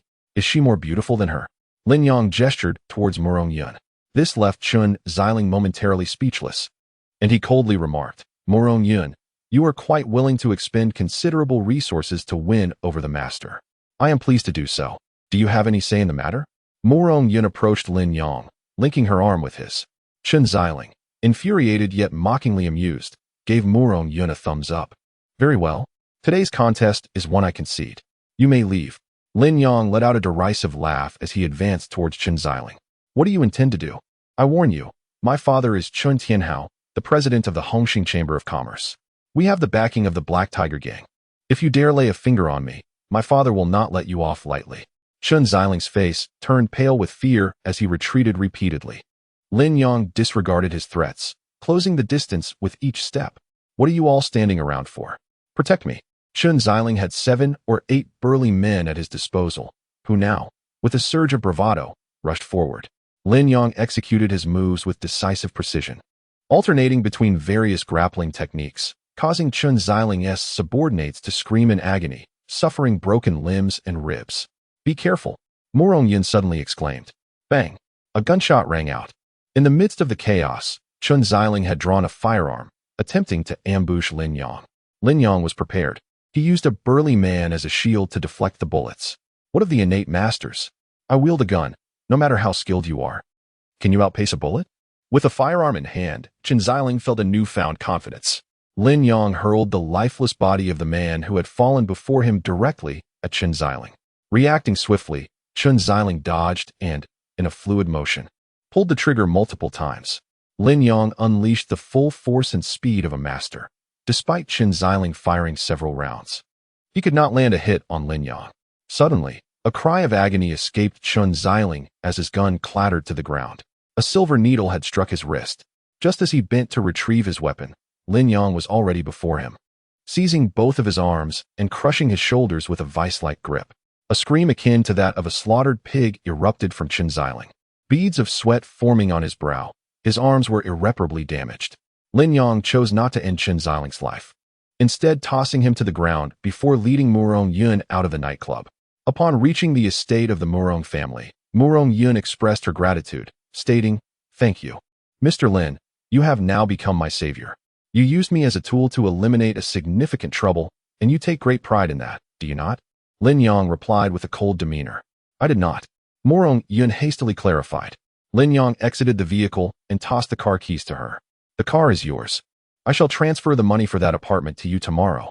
Lin Yang was visibly upset, having endured the betrayal of Qin Manong and her daughter. He had become particularly sensitive regarding such matters. Initially, he harbored a considerable fondness for Murong Yun. However, the events of this evening obliterated all remnants of that affection. He despised being exploited, and had Murong Yun consulted him in advance, he would have willingly extended his assistance. Instead, she took it upon herself to manipulate him, which incensed Lin Yang greatly. "Mr. Lin, please allow me to explain. I truly did not intend to exploit you," Murong Yun interjected, blocking Lin Yang's path. "Step aside. Could you spare me just a minute?" Murong Yun grasped Lin Yang's arm, her demeanor imbued with sincerity. "You have 55 seconds, Lin Yang replied coolly. Chapter 38. Inviting the wolf into the henhouse. After all, Wei Dazhong has served my father for decades. He is a venerable figure in our family. Even in your absence today, I would have taken this risk. I have preemptively composed a message. If I am unable to escape, I will send it to my elder brother, who will surely find a way to rescue me." As she spoke, Murong Yun produced her phone, displaying the screen to Lin Yang. Indeed, there was a drafted yet unsent distress message. "I did take advantage of our drinking together, but I had no intention of using you against Chen Xiling, nor did I foresee that Chen Xiling had laid an ambush with a 9th-grade master." Upon hearing Murong Yun's explanation, Lin Yang felt considerably relieved. "I must express my gratitude. Had it not been for you tonight, I might have found myself in peril. Even if my brother had arrived with reinforcements, he might not have been able to extricate me from the clutches of a 9th-grade master." Clearing his throat, Lin Yang deftly shifted the topic. "So, how do you intend to express your gratitude?" In an unexpected gesture, Murong Yun rose onto her toes and offered him a delicate kiss. Lin Yang felt a sudden buzz in his mind, caught off guard by Murong Yun's unexpected kiss. As their lips met, he experienced the warmth and moisture of her lips, accompanied by a faint, enchanting fragrance. However, Murong Yun only offered a fleeting taste of the moment. Was this an appropriate way to express gratitude? Her delicate face flushed slightly, her enchanting eyes glistening with emotion, captivating his very soul. Lin Yang bit his lip, feeling a lingering desire for more. "I rather enjoy this form of gratitude. You might consider expressing it more often in the future," he remarked. "This is my first kiss," Morong Yun whispered softly. Your first kiss? Is that truly the case? Lin Yang responded, his curiosity piqued. Of course it's true. Do you doubt me? She retorted playfully. Since it is your first kiss, it holds significant meaning. That kiss felt rather hasty and rushed. How about a do-over to deepen the memory? Lin Yang suggested with a cheeky grin. How insufferable. Perhaps next time, she replied, playfully dismissing him. Mr. Lin, tonight you've incapacitated Chen Xiling. Chen Tianhao will undoubtedly seek revenge. While you are a master, the Black Tiger gang behind him is formidable, a significant force in the entire South Province. However, this matter arose due to me. The Morong family shall bear the consequences of Chen Tianhao's retaliation. Lin Yang waved his hand dismissively at Morong Yun and drove away.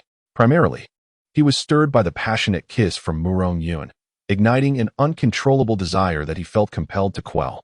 En route to the Qin family villa, Lin Yang received a call from Lu Qingji. Xiaoyang, did you injure Liang Quan? Yes. Lin Yang had anticipated that Lu Fuyu would report him. Lu Qingji sighed. Reproaching him, why must you be so impulsive? The Liang family is no longer what it once was, and even I find myself unable to provoke them. I must rely on Liang Jian to secure the collaboration with the Dingxin group. If you harm him, a mere word from him could lead to the cancellation of our partnership. Uncle Lu, rest assured, the Liang father and son do not possess such considerable influence. Your cooperation with the Dingxin group will encounter no obstacles, Lin Yang assured. Uncle Lu understands that seeing Xiaoyu with Liang Quan unsettles you. But do consider Uncle Lu's predicament. Your engagement with Xiaoyu has been dissolved. It is time for both of you to seek your own happiness. Liang Quan indeed seems more suited for her. It's all right. Uncle Lu, I completely understand. Lin Yang was disinclined to elaborate further. Your Aunt Yu is quite upset. She vehemently opposes my efforts to facilitate your entry into the company. And presently, there is little I can do. I have arranged a sum of money for you. You must hastily leave Luoqing under the cover of night to evade the storm. Or else your aunt Yu will send someone to capture you as an act of contrition towards the Liang family. Lin Yang was aware that Lu Qingji had always been intimidated by his wife, and even now, the fact that he would call to facilitate his escape demonstrated his genuine concern for him. The person I struck is of no concern to you. Liang Quan seeks vengeance. Let him direct his ire towards me, so you need not worry about my safety, Lin Yang stated. Child, why do you refuse to heed my counsel? I am aware that you have acquired some martial arts skills. But do you truly believe you can contend with the Liang family? Listen to me, and leave Luocheng at once. Very well, Uncle Lu, I understand. Lin Yang did not wish to argue further with Lu Qingji. After all, how could a mere Liang family intimidate him? In the hospital, Yu Ping emerged from the ward and inquired, have you ascertained the details? Where is that little wretch? Before Xiao Liang awakens, I must capture this little wretch. Not answering my call likely indicates he knows he has caused trouble and has already fled, Lu Qingji remarked. This little wretch had better not fall into my hands. Otherwise, I shall flay him alive. Yu Ping exclaimed furiously. Qin Mino called Wang Huirong at the hospital to inquire if everything was arranged. Sitting in the living room engrossed in a book, Qin Mino awaited Lin Yang to come forth willingly. It was already 10 o'clock, and Lin Yang had yet to appear. Qin Mino set the book aside and muttered to herself, could it be that he is aware of the ambush and is avoiding me? Qin Mino opened the door and stepped into the garden when a voice suddenly emerged from behind her. President Qin, after waiting so long, it seems the person you wish to eliminate dares not show themselves. Turning around, she beheld a man clad in black, sporting a thin mustache, with a rather unsavory appearance. You lurk in the shadows. What compels you to reveal yourself? Qin Mino inquired, furrowing her brow. I noticed you were alone and lonely. So I thought I would keep you company, engage in conversation, and alleviate your boredom, Duan Tianda said, displaying a sinister smile as he approached Qin Mino. Stop. Do not come any closer. I summoned you for murder, not idle chatter. Murder is but a trivial matter, President Qin. Once you become my woman, I shall eliminate whomever you desire. Why should you spend any more money? Duan Tianda persisted, inching closer to Qin Mino. This scoundrel, not only greedy and bloodthirsty, was also exceedingly lecherous. He was well aware of Qin Mino's esteemed reputation and had observed her from the shadows for quite some time, his lustful intentions already ignited. Impudence. In the realm of your world, is it not customary to adhere to the principles of the Jianghu? I am the employer. She initially intended to hire someone to eliminate Lin Yang, but unexpectedly invited a wolf into her home. What nonsensical Jianghu principles! I am the very embodiment of rules. President Qin, You are truly exquisite. I have never encountered such a remarkable woman. I shall cherish you dearly. Duan Tienda, upon beholding Qin Mokan's beauty and grace, was nearly drooling in admiration. Chapter 39. My woman, dare you lay a hand? Duan Tienda lunged towards Qin Mokan. Startled, she swiftly evaded him, her face paling in fear. Unperturbed, Duan Tienda engaged in a cat-and-mouse game with her, his laughter echoing with delight. President Qin, you cannot escape. Submit to me willingly. Once more, Duan Tienda charged forward, forcing Qin Mokan into the corner of the garden, with no avenue for retreat. No escape now, is there? Initially, I intended to slay that wretch and then indulge in your company. But alas, that coward dares not approach. Thus, this evening, we shall spend a delightful night together. Duan Tienda rubbed his hands together, his gaze filled with lust. Qin Mokan, witnessing his demeanor, felt a wave of nausea. At this moment, she regretted her connection with Lin Yang. At least with him, she did not feel repulsed and even found enjoyment. But this man before her, she would rather die than allow him to touch her. Cursed Wang Huerong, what sort of man have you led me to? With no path left to escape, Qin Mokan resolved that she would rather perish than endure humiliation. Just then, Lin Yang suddenly leapt over the wall, wrapping an arm around Qin Mokan's waist. My woman, dare you lay a hand? Lin Yang. At that moment, Qin Mino felt a surge of joy upon seeing Lin Yang, as if he had grasped a lifeline. Finally, you've arrived. Very well, I shall eliminate you first. Qin Mino is still mine. Duan Tienda sneered, completely dismissing Lin Yang as merely a young lad. Lin Yang, be cautious. He is a 6th-tier expert. Can you truly contend with him? At that moment, Qin Mino harbored no desire for Lin Yang's demise. After all, without comparison, there could be no sense of loss. Lin Yang was, after all, a youthful marvel, handsome, robust, and immensely strong, akin to a spirited dynamo. Did you not invite me to eliminate him? Are you truly concerned that I cannot prevail? Lin Yang teased. Qin Mino found herself at a loss for words. You brat, prepare to meet your end. Duan Tienda cackled maniacally as he charged at Lin Yang like a ravenous tiger pouncing on its prey, exuding a formidable aura. However, after flying several meters, he widened his eyes in shock, blood gurgling from his mouth, and within moments, he succumbed to death. Duan Tienda could hardly fathom that he had been felled by a single punch. Qin Mino, too, was taken aback.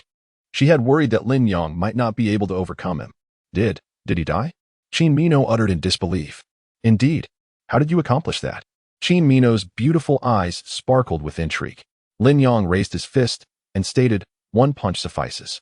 Qin Mino realized she could no longer gauge Lin Yang's depths. He had effortlessly defeated Wang Huerong, and now, even a 6th-tier expert had perished at his hand.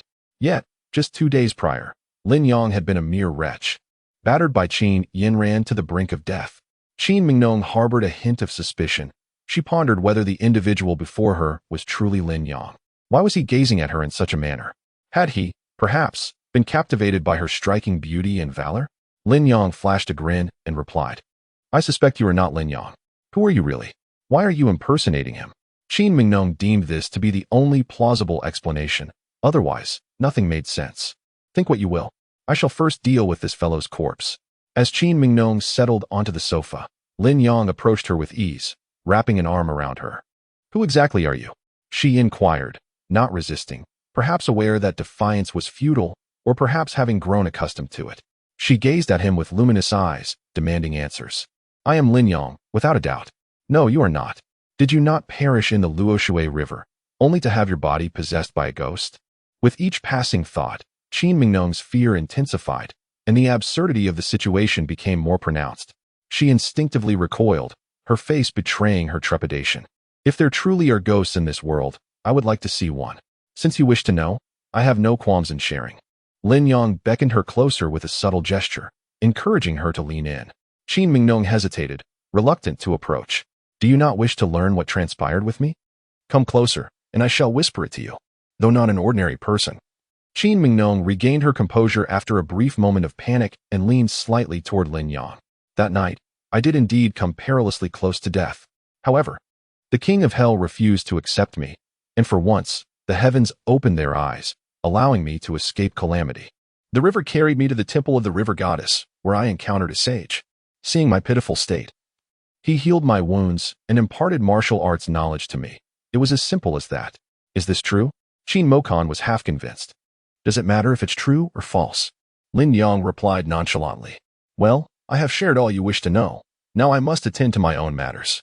Lin Yang immersed himself in a medicinal bath, channeling the pure yang energy from the dragon's saliva into Qin Mokon's body to prevent any lingering repercussions that could lead him astray. As Lin Yang glanced into the bathroom, he noted the bite marks adorning his shoulders, a testament to Qin Mokon's ferocity, with his back aflame from the numerous scratches she had inflicted. This woman is truly ruthless.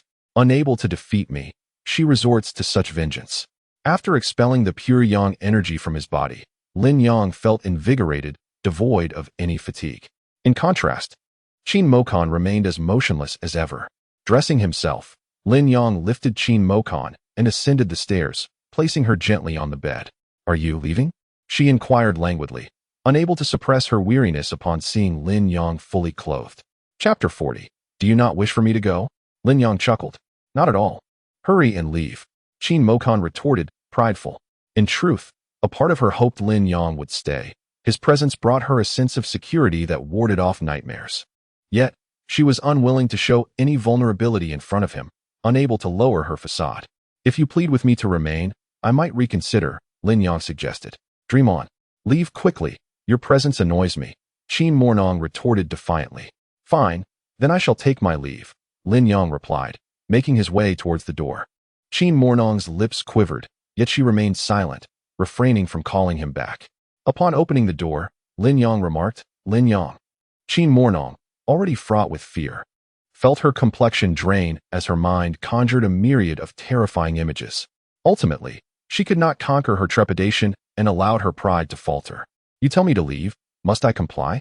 You asked me to stay, am I obliged to do so? Lin Yang inquired. I beg you. Please stay with me. I am truly frightened. Qin Mornong capitulated entirely, reflecting that this was not the first time she had softened her stance before him, having already crossed her limits on several occasions. Whom are you addressing? Lin Yang feigned ignorance. Is there anyone else here? I am speaking to you. Qin Mornong retorted, infuriated. And who am I? Lin Yang grinned. Lin Yang, you should call me husband, he added with a smirk. Absolutely not. Qin Mornong vehemently rejected. Then I shall take my leave. Lin Yang feigned closing the door. Husband.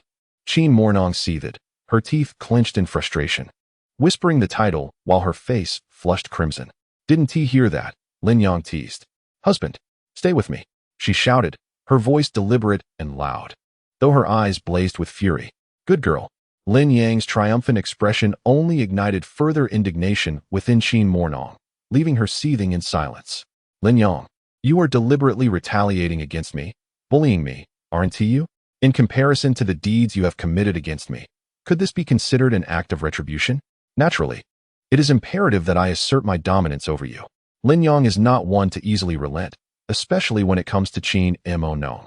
Do not be deceived by the current docility of this woman, for when she strikes, her heart is as venomous as a serpent's. Qin Mornong clutched Lin Yang's arm tightly and implored, Lin Yang, could you promise me one thing? Absolutely not. Lin Yang rebuffed her immediately. But I haven't even specified what it is. Qin Mornong exclaimed in frustration. I have no desire to hear it, nor do I wish to know. Lin Yang replied firmly. If you agree to my request, I shall grant you any wish of yours in return.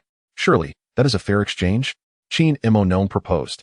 Exasperated, Lin Yang snapped his fingers and stated, Very well, that seems equitable. Pray do tell. Yen Ran remains oblivious to your newfound strength. Should she ever offend you, I implore you not to seek vengeance upon her. Instead, direct your ire towards me, Qin Mornong urged. Lin Yang contemplated this, surmising that she was perhaps worried that should he and Qin Yen Ran develop a connection, she would become obsolete. Very well. Am I not her stepfather? What kind of father would hold grudges against his own daughter? He readily agreed. Qin Mornong pressed her lips together and closed her eyes, a sigh escaping her.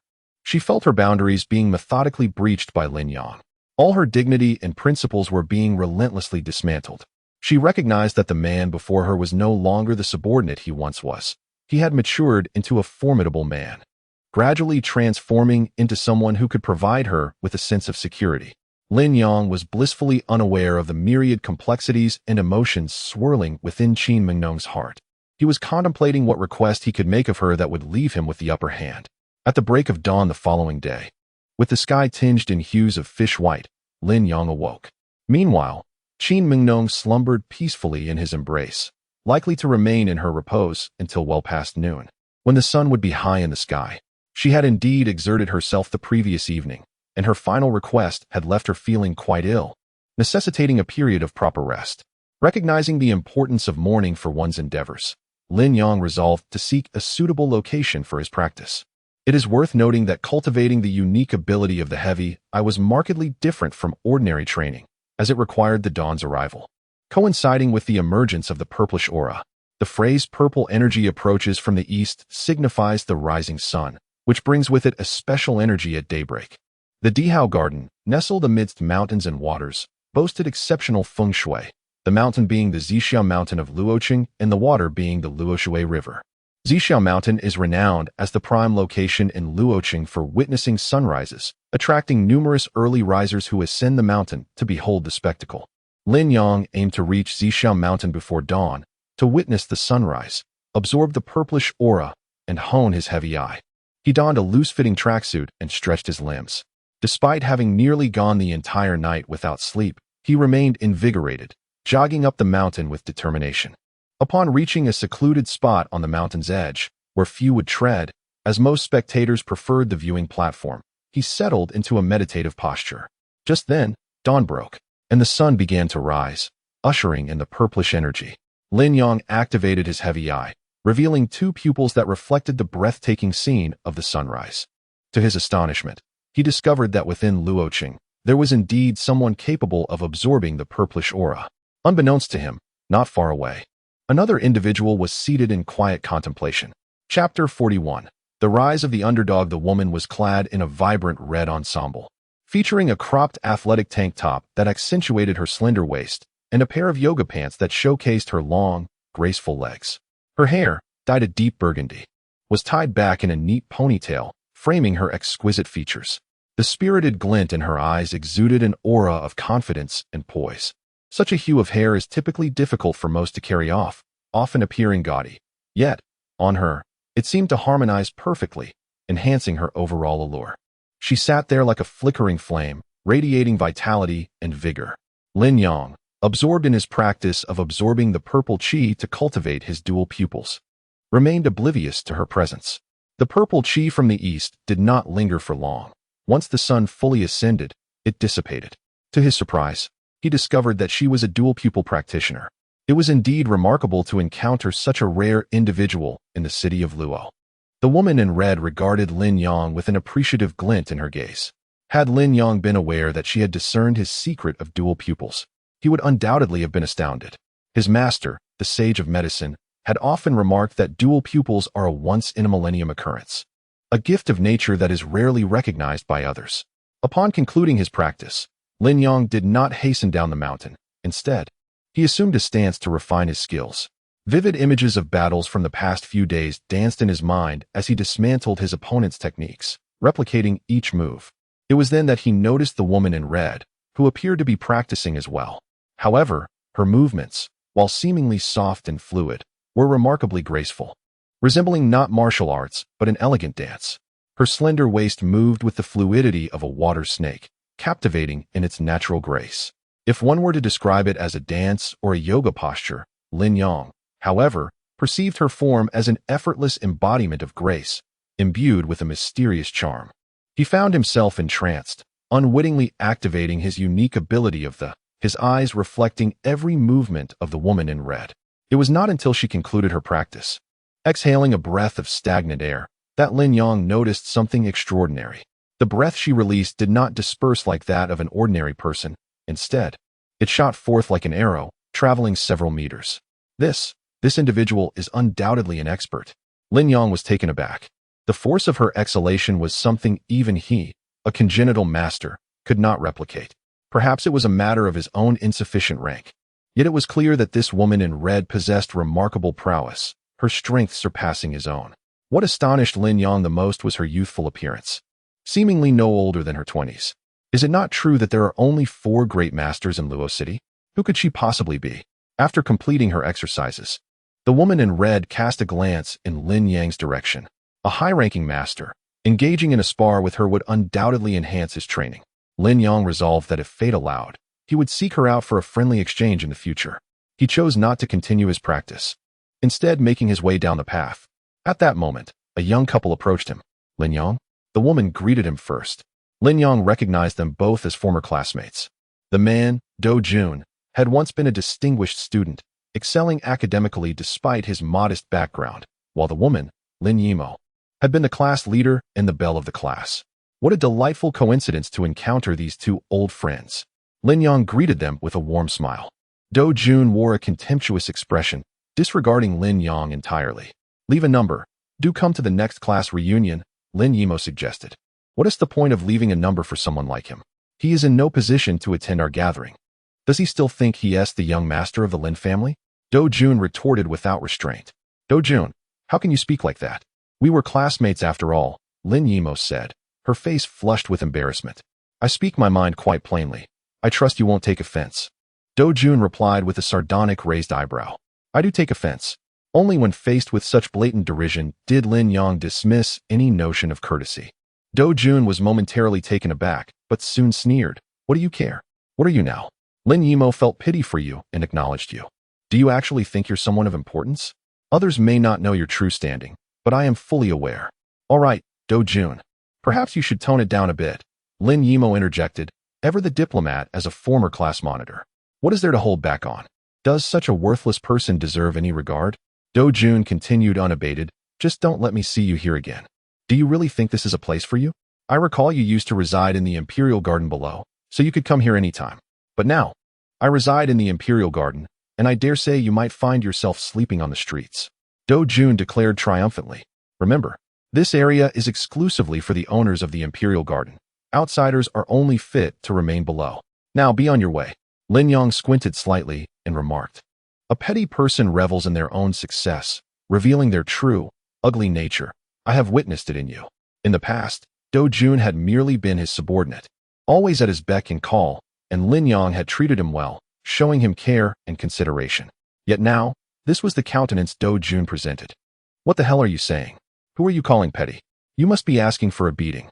Do Jun, unable to contain his anger, shoved Lin Yang and clenched his fists, ready to strike. Enough. We are classmates. Why resort to violence? Lin Yimo intervened, grasping Do Jun's arm just as her phone rang. Upon answering, her expression shifted dramatically. Do Jun, hurry. Someone has attacked my grandfather. What? Who dares to assault your grandfather here? Fear not.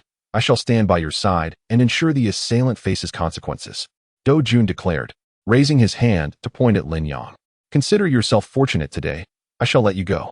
But should we cross paths again, your luck will surely run out. Fool. Lin Yang retorted coolly.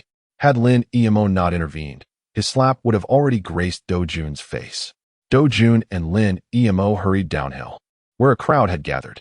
Lin Yimo's grandfather was on the ground, bloodied and bruised, clutching a middle-aged man. You cannot leave. My granddaughter is on her way. You old fool. You are courting death. Release me. Chi Tianyong bellowed in fury, raising his foot to deliver a vicious kick to Lin's elderly figure. Stop. Lin Yimo arrived just in time to witness the scene, her face ablaze with rage, her teeth clenched in fury. Xiao Yimo, Xiao Jun, you have finally arrived. Grandfather is about to be beaten to death. Please save me. The old man Lin cried out for help upon seeing his granddaughter and future grandson-in-law approach. Chapter 42. Who is truly more arrogant? Lin Yimo and Do Jun hurried over to lift Lin Dahai from the ground. Not only was Lin Dahai's head bloodied, but his right foot was also severely sprained, swollen to an alarming size, as he cried out in pain. Do Jun, who had long pursued Lin Yimo and had the approval of her parents and grandfather, had yet to receive her consent. Today, he had specially brought Lin Yimo and Lin Dahai to Zixia Mountain to witness the sunrise. Upon reaching the second observation platform, Lin Dahai declared he could go no further and did not continue the ascent. After admiring the sunrise, he encouraged Lin Yimo and Do Jun to climb a bit higher and take a stroll, hoping to provide the young couple with more time alone together. Why did you strike my grandfather? Lin Yimo demanded angrily. This old fool brought this upon himself. What does it matter if I hit him? Chi Tianyong replied arrogantly. You are quite audacious. Do you have any idea who I am? Do Jun recognized this as an excellent opportunity to show off and stepped forward. I couldn't care less who you are. Do you know who I am? Chi Tianyong retorted. The two self-important individuals clashed, each confident in their own status, as they vied to see who could be more boastful. Lin Emo inquired. Linda Hai stated, "Rest assured, Grandfather Lin, I will handle this. He won't escape," Do Jun asserted confidently. "You old fool. You blocked the path for 5 minutes while taking photos. You deserve to be hit. If I didn't knock you down, consider it your lucky day?" Chi Tianyong continued his bravado. "Even if my grandfather obstructed the way, it is still wrong to resort to violence. Moreover, what manner of attitude is this?" Lin Yimo could surmise that her grandfather might have been somewhat in the wrong, perhaps a bit too proud of his age, engrossed in his own photography while disregarding the feelings of others. "This is my attitude, little girl. What are you going to do about it?" Chi Tianyong retorted. Do Jun gently patted Lin Yimo's hand in a comforting gesture, then stood tall and resolute. "I warn you, I am a resident of the Imperial Garden. You cannot afford to provoke me. Kneel and apologize to Grandpa Lin, and compensate 2 million, or you shall not leave this place," he declared. Upon hearing this, Chi Tianyong chuckled. "What a coincidence. I too reside in the Imperial Garden. Young man, if you wish to flaunt your prowess before a woman, you ought to first assess whether you possess the requisite weight." Do Jun was momentarily taken aback, not expecting this fellow to be a resident of the same estate. However, in such a moment, he could not afford to back down. "So what if you live in the Imperial Garden? The residents are of varying status. My father is Do Tao. Who do you think you are?" Do Jun boldly revealed his father's identity. Yet, to his surprise, this did not intimidate Chi Tianyong. Instead, it elicited a hearty laugh. "Do Tao? When he sees me, he must lower his gaze and address me as Mr. Chi. You little wretch, dare to act pretentious before me?" With that, Chi Tianyong raised his hand and delivered a resounding slap to Do Jun, causing stars to dance before his eyes. "Listen well. I am Chi Tianyong." Those nearby, upon hearing that name, were instantly taken aback. He is the CEO of Tianxin Pharmaceuticals. Furthermore, he is the nephew of the renowned Chi Shini. In Los Angeles, even the 4 grandmasters must show some respect to Dr. Chi, making it evident that this young man has encountered a formidable opponent. Upon hearing Chi Tianyong's name, Lin Yimo's expression darkened significantly, clearly indicating her awareness of the man's formidable reputation. Do Jun felt a sharp sting across his face, internally lamenting his predicament.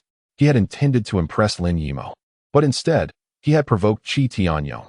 To make matters worse, he noticed Lin Yang descending from the mountain, an utterly humiliating sight. Do Jun desperately wished for a crevice to swallow him whole. "Take out your phone and call Do Tao, informing him that I have struck you. Let us see how he responds," Chi Tianyong declared with brazen arrogance. Do Jun dared not make that call, even if his father were to find out. He would not dare utter a word of protest, perhaps even agreeing with Chi is indeed correct. Observing Do Jun's hesitance, Chi Tianyong delivered another slap, leaving vivid red imprints on both sides of his face. "Am I to understand that you are deaf? I commanded you to make the call." Blood trickled from Do Jun's lips, his heart ablaze with fury, yet he lacked the courage to retaliate, lowering his head in silence. Behind him, Lin Yimo's face twitched involuntarily, overwhelmed by a sense of disarray. Witnessing Do Jun's public humiliation, Lin Dihai also grasped the gravity of the situation and, paralyzed with fear, hid behind Lin Yimo, refraining from uttering a sound. "You dare not act, do you? Just moments ago, you proclaimed that I should kneel and apologize. Now, you shall kneel before me, or I shall personally inform Do Tao," Chi Tianyong taunted disdainfully. Do Jun's legs trembled, and the thought of kneeling was unbearable, a humiliation too great to endure. With a powerful kick, Chi Tianyong struck Do Jun in the abdomen, sending him rolling on the ground while clutching his stomach and howling in agony. "You are being utterly unreasonable. Is there no law? I will report this to the authorities." Lin Yimo could no longer bear the sight and bravely protested. "Report? Go ahead," Chi Tianyong retorted with audacity. Do Jun, grimacing in pain, implored, "Yimo, please don't report this." Almost immediately, he knelt before Chi Tianyong and said, "Mr. Chi, I am truly sorry." Chi Tianyong laughed triumphantly, squatting down to pat Do Jun's swollen face. "Kid, from now on, keep your eyes peeled. Don't be so arrogant. You lack the capital to be so." Do Jun's teeth chattered in humiliation, realizing he had completely lost face today, especially in front of Lin Yimo and Lin Yang. While Lin Yimo might understand his plight, given he stood up for her, the presence of Lin Yang, whom he deemed a coward, would undoubtedly lead to him boasting about this incident among their classmates. Faced with Qi Tianyong, Do Jun dared not retaliate, silently vowing to warn Lin Yang later and vent his frustrations on him. Little girl, it's your turn now. Will you kneel and beg for mercy like this old fool, or will you endure a couple of slaps before you kneel? Qi Tianyong's menacing aura was relentless, showing no intention of backing down. I will not kneel, Lin Yimo replied defiantly. Yimo, don't be stubborn. Kneel and beg for mercy. We cannot afford to provoke him, Lin Dihai urged, tugging at Lin Yimo. I have done nothing wrong. Why should I kneel and apologize? Lin Yimo possessed a commendable spirit, unwilling to yield. You little girl, your courage is admirable, but do not blame me for lacking compassion. Qi Tianyong raised his hand, poised to strike Lin Yimo, who instinctively closed her eyes and clenched her teeth. However, the anticipated blow never landed, and upon opening her eyes, she discovered that Qi Tianyong's hand had been seized by another. Chapter 43. The Fear of Death. Lin Yang? Lin Yimo was taken aback by Lin Yang's unexpected intervention at that moment. Who the hell are you, you little brat? Are you seeking death? Qi Tianyong spat. Do you enjoy slapping others? Allow me to show you how it feels to be on the receiving end, Lin Yang retorted, delivering a resounding slap to Qi Tianyong. The force of Lin Yang's strike sent Qi Tianyong sprawling to the ground, disoriented, his ears ringing, and blood streaming from his mouth and nose. My goodness. Onlookers were instantly taken aback. Who was this audacious individual daring to strike Qi Tianyong? Another fool seeking to play the hero. Both Lin Yimo and Do Jun stood in stunned silence, unable to comprehend Lin Yang's audacity. Yet, Do Jun secretly reveled in the situation, thinking to himself, Lin Yang, you wish to appear heroic before Lin Yimo, don't you? You are doomed. Lin Yang, why did you hit him? Though Lin Yimo displayed her resilience, refusing to kneel, it did not imply that she was unafraid of Qi Tianyong. If you want to hit him, then go ahead, Lin Yang said nonchalantly. Do you even know who he is? You've stirred up a great deal of trouble. Lin Yimo expressed her concern, her face betraying her worry. Young man, this is your doing. We bear no responsibility. Lin Dihai hastily distanced himself from the situation. Grandfather, please do not say that. Lin Yimo frowned and interjected. Your grandfather speaks the truth. I am the one who struck him, for I found him insufferable. This has nothing to do with you, Lin Yang replied with a smirk. Qi Tianyong struggled to rise from the ground, taking a moment to regain his composure as he spat out blood, along with a tooth that had been knocked loose. His face contorted with rage, he spat venomously. How dare you strike me? Do you have any idea who I am? You are as good as dead. I will annihilate your entire family. Do Jun quickly disassociated himself, saying, Mr. Qi, I do not know this young man. If you seek vengeance, direct it at him. I am not involved in the slightest. Do Jun feared being implicated by Lin Yang. Very well, I reside at Building 18, Dihao Garden. You are welcome to come seek your revenge at any time, Lin Yang declared. You little brat, you have some nerve, just wait. Qi Tianyong retorted before leaving in a huff, likely to summon reinforcements for retribution. As Qi Tianyong departed, the onlookers gradually dispersed. Do Jun, sporting a bruised visage, approached and remarked, Lin Yang, you certainly possess audacity. You even dared to strike Mr. Qi. Prepare for your demise. My life or death is of no concern to you. Mind your own affairs, pig, Lin Yang replied. You. Do Jun seethed with fury, clenching his fists, yet he refrained from acting, recalling the force behind Lin Yang's earlier strike. I cannot be bothered to argue with you. Regardless, you will not survive the day. Immediately, Do Jun addressed Lin Yimo, saying, Grandpa Lin, Yimo, we must depart quickly. Do not let him drag you down. All right, let us hurry, replied Lin Dihai, whose swollen foot caused him to limp as he sought to flee. How can you say such a thing, Do Jun? It was Lin Yang who intervened just now, assisting us in resolving the predicament, Lin Yimo retorted, displeased. I did not solicit his assistance. Besides, cannot you see? He merely wishes to impress you, to elicit your gratitude, Do Jun countered. Qi Tianyong is a ruthless man, well acquainted with many in the underworld. Do you truly wish to remain and confront him? It could be fatal. He is responsible for his own mess. It is not our concern. Take my advice and leave swiftly. Do Jun reached out to grasp Lin Yimo's arm, only to have it violently shaken off. Initially, she harbored some fondness for Do Jun, but now, that sentiment had dissipated entirely. Do not touch me. Xiao Mo, be reasonable. This is a grave matter. None of us can bear the consequences. Do you wish to endanger our family? Lin Dihai implored. I. Lin Yimo's expression reflected her inner turmoil, her thoughts in disarray. To flee would contradict her principles, yet Do Jun and her grandfather's words underscored the gravity of the situation. Listen to your grandfather. We must leave. I will be fine, Lin Yang interjected. Lin Yimo bit her lip, gazing at Lin Yang with deep remorse. Lin Yang, I am sorry. Lin Yang merely offered a faint smile, choosing not to elaborate. As Lin Yimo and Do Jun assisted Lin Dihai down the mountain, Lin Yang remarked, Your grandfather's foot is sprained. It will be somewhat difficult to descend. Allow me to tend to him before we proceed. There is no need. I can walk. Lin Dihai wished to leave Zisha Mountain at once, fearing that Qi Tianyong would ambush him. Grandfather Lin, I shall carry you down the mountain. Do Jun hoisted Lin Dihai onto his back, while Lin Yimo walked alongside to assist. Lin Yang also strolled down the mountain with ease. Do Jun, a young master of privilege, was not particularly robust, and after a short distance, his legs trembled as if shaken in a sieve. You would descend the mountain at this pace. I could reach the bottom faster alone. We might truly be cornered by Qi Tianyong.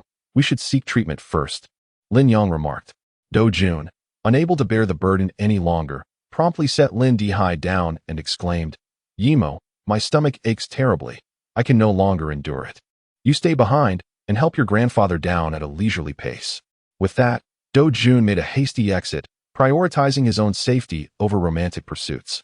Flirting was a fleeting affair, but preserving one's life was of paramount importance. Do Jun made the optimal choice, abandoning Lin Yimo to flee. Xiao Jun, don't go. Grandfather, do not call out. Have you not seen his true nature? Lin Yimo felt a sense of relief, for this incident had revealed Do Jun's character to her. Lin Yang knelt to inspect Lin Dihai's ankle, discovering it was merely a sprain and dislocation, serious but not grave, requiring prompt care. Surprisingly, it does not hurt. Lin Dihai expressed his astonishment. Lin Yang proceeded with silver needles to reduce swelling and bruising, and shortly thereafter, Lin Dihai's ankle was entirely restored. All done, Lin Yang announced as he rose. Lin Dihai, still skeptical, attempted to stand, cautiously testing his foot. It truly no longer hurts at all. Xiaomo, let us hurry down the mountain. Lin Dihai, without uttering a word of thanks, grasped Lin Yimo's hand and began to move. Grandfather, Lin Yimo, feeling a touch of irritation, halted in her tracks and sincerely addressed Lin Yang, saying, Thank you. Do you possess medical knowledge? I have a rudimentary understanding. Your grandfather has sustained a head injury. It requires immediate dressing. I reside in the Dihao Garden, where I have gauze and antiseptic. We can attend to it at my home. Lin Yang remarked. I want to go. I absolutely refuse. Lin Dihai shook his head vigorously, resembling a rattling drum, and declared, You, young man, harbor ill intentions, seeking to lead us into peril. Grandfather, please do not say that. My injury is minor. We must leave promptly. Lin Dihai stubbornly pulled Lin Yimo along. Lin Yang. I apologize, Lin Yimo expressed her embarrassment. It is quite all right. Just accompany your grandfather. Lin Yang waved his hand dismissively. Lin Yimo was previously a classmate with whom he shared a cordial relationship. During their school days, she was always eager to assist her peers, fulfilling her duties as class monitor commendably. When they had met earlier, Lin Yimo did not mock him like some of their other classmates. For this reason alone, Lin Yang held a flicker of fondness for her. Chapter 44. The offering of medicine. Lin Yang ambled down the mountain unhurriedly when he received a call from Qi Yisin. Mr. Lin, I have located 2 dragon spurge herbs and have arranged for them to be transported overnight from the provincial city. It would be greatly appreciated if you could personally deliver them to me. I reside in Building 18 of the Dihao Garden. Coincidentally, Qi Tianyong happens to be Qi Yisin's nephew, allowing this old fellow to manage his own household affairs. Mr. Lin is overly gracious. It is not a burden at all. I shall come over immediately. Qi Yisin felt a surge of delight, relishing the opportunity for Lin Yang to run errands and attend to matters on his behalf. Lin Yimo accompanied Lin Dihai down the mountain, arriving at Do Jun's residence. Grandfather Lin, how do you fare? Do Jun inquired. I truly was in excruciating pain earlier. It was unbearable. I did not intend to impose upon you. Please, come inside. Allow me to tend to your injuries. Very well. Lin Dihai recognized Do Jun's cowardice in fleeing the scene, yet he bore no resentment, for the Do family was affluent. No need for that, grandfather. I shall take you to the hospital. Lin Yimo opened the car door, gesturing for Lin Dihai to enter. Yimo, do not misunderstand. Do Jun approached, grasping Lin Yimo's hand. She promptly shook off his grip and replied coldly, I harbor no misconceptions. Your character is abundantly clear to me. Thank you for standing up for my grandfather today. Despite the cost you paid, consider it a debt of gratitude. I shall repay you in the future. With that, Lin Yimo entered the car and drove away without hesitation. Damn it, that wretched woman. I will have my way with her sooner or later. She will beg for mercy beneath me. Do Jun's expression darkened, seething with anger, feeling the injustice of taking a beating without any gain. Xiao Imo, you should not have turned against Xiao Jun. Are you not aware of our family's current predicament? We must rely on the Do family's financial support. Lin Dihai lamented from the car. Grandfather, please stop. There is no way I could ever consider a relationship with someone like him. After exiting the Empire Villa community, Lin Yimo parked the car by the roadside, opened the door, and began sifting through her contacts on her phone. She was determined to assist Lin Yang, as this predicament had arisen solely because of her grandfather. She found it impossible to remain indifferent, nor could she comfortably bask in her current sense of safety. Among her classmates, many hailed from affluent families. Yet few had the audacity to speak in the presence of a formidable figure like Qi Tianyong. Lin Yimo made several calls in quick succession. Initially, her classmates were obliging, readily agreeing to assist her. However, upon learning that the matter involved Qi Tianyong, they promptly recanted, claiming helplessness. Anxiety engulfed Lin Yimo as she finally unearthed a particular number. After a moment of hesitation, she took a deep breath and dialed. Mr. Wei, this is Xiao Lin, she said. Ah, Xiao Lin, what can I do for you? Wei Dagong inquired gently. I am in a bit of trouble and would like to seek your assistance, Lin Yimo replied. Of course, just tell me what you need. Wei Dagong responded readily. Lin Yimo succinctly conveyed the situation. After a brief silence, Wei Dagong said, I am indeed quite familiar with Qi Tianyong and can communicate with him. But your classmate has acted rather recklessly by assaulting Mr. Qi. This situation is difficult to resolve. Mr. Wei, I implore you to think of a solution. I know your connections are vast and your influence considerable. If you could help salvage my friend from this predicament, I would forever be grateful and eager to repay your kindness, Lin Yimo said, her tone filled with humility. To resolve this matter, I will need to exert considerable effort. If I assist you, you must agree to my request concerning the matter I mentioned last time, Wei Dagong stated. Lin Yimo's expression reflected her dilemma. Wei Dagong wanted her to become his personal secretary, which, in essence, bore little distinction from being an underground lover. Wei Dagong relentlessly pressured Lin Yimo. If you acquiesce to my terms, not only will I handle today's issue for you, but I can also resolve your father's predicament with high-interest loans, ensuring he only repays the principal without incurring further interest. Moreover, I can help him regain his footing. In summary, the advantages for you are manifold. Lin Yimo gritted her teeth, closed her eyes, and tears streamed down her cheeks. All right, as long as you honor your word. I accept your conditions. Once, Lin Yimo was vibrant and ambitious, a graduate of a prestigious university, poised to expand her family's business. Yet, reality dealt her a cruel blow. The Lin family's company was drowning in debt, on the verge of collapse. Her relationship with Do Jun was a reluctant choice. A strategy to leverage the Do family's financial resources and connections to rescue her own company from despair. Do Jun's cowardice and mercenary nature left her profoundly disappointed. The incident involving Lin Yang was the final straw, overwhelming Lin Yimo, who was already burdened with immense pressure. Await my good news. After hanging up, Lin Yimo crouched by the roadside, weeping bitterly. Lin Dihai opened the car door and said, Xiao Imo, you must accept your fate. Grandpa understands your grievances. But what can be done? The entire family is counting on you.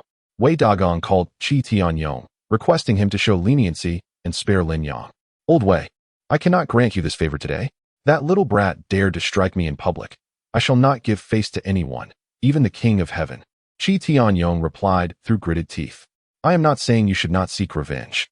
However, let him live today. Take care of him in 2 or 3 days. Wei Dagong pondered, planning to seduce Lin Yimo and consummate their relationship, at which point Lin Yang's fate would be of no concern to him. Very well. I shall ensure he is allowed to breathe. Qi Tianyong concluded before hanging up. Qi Yisun approached, carrying a box. Mr. Lin, please take a look. These 2 dragon saliva herbs are of superior quality compared to the last one.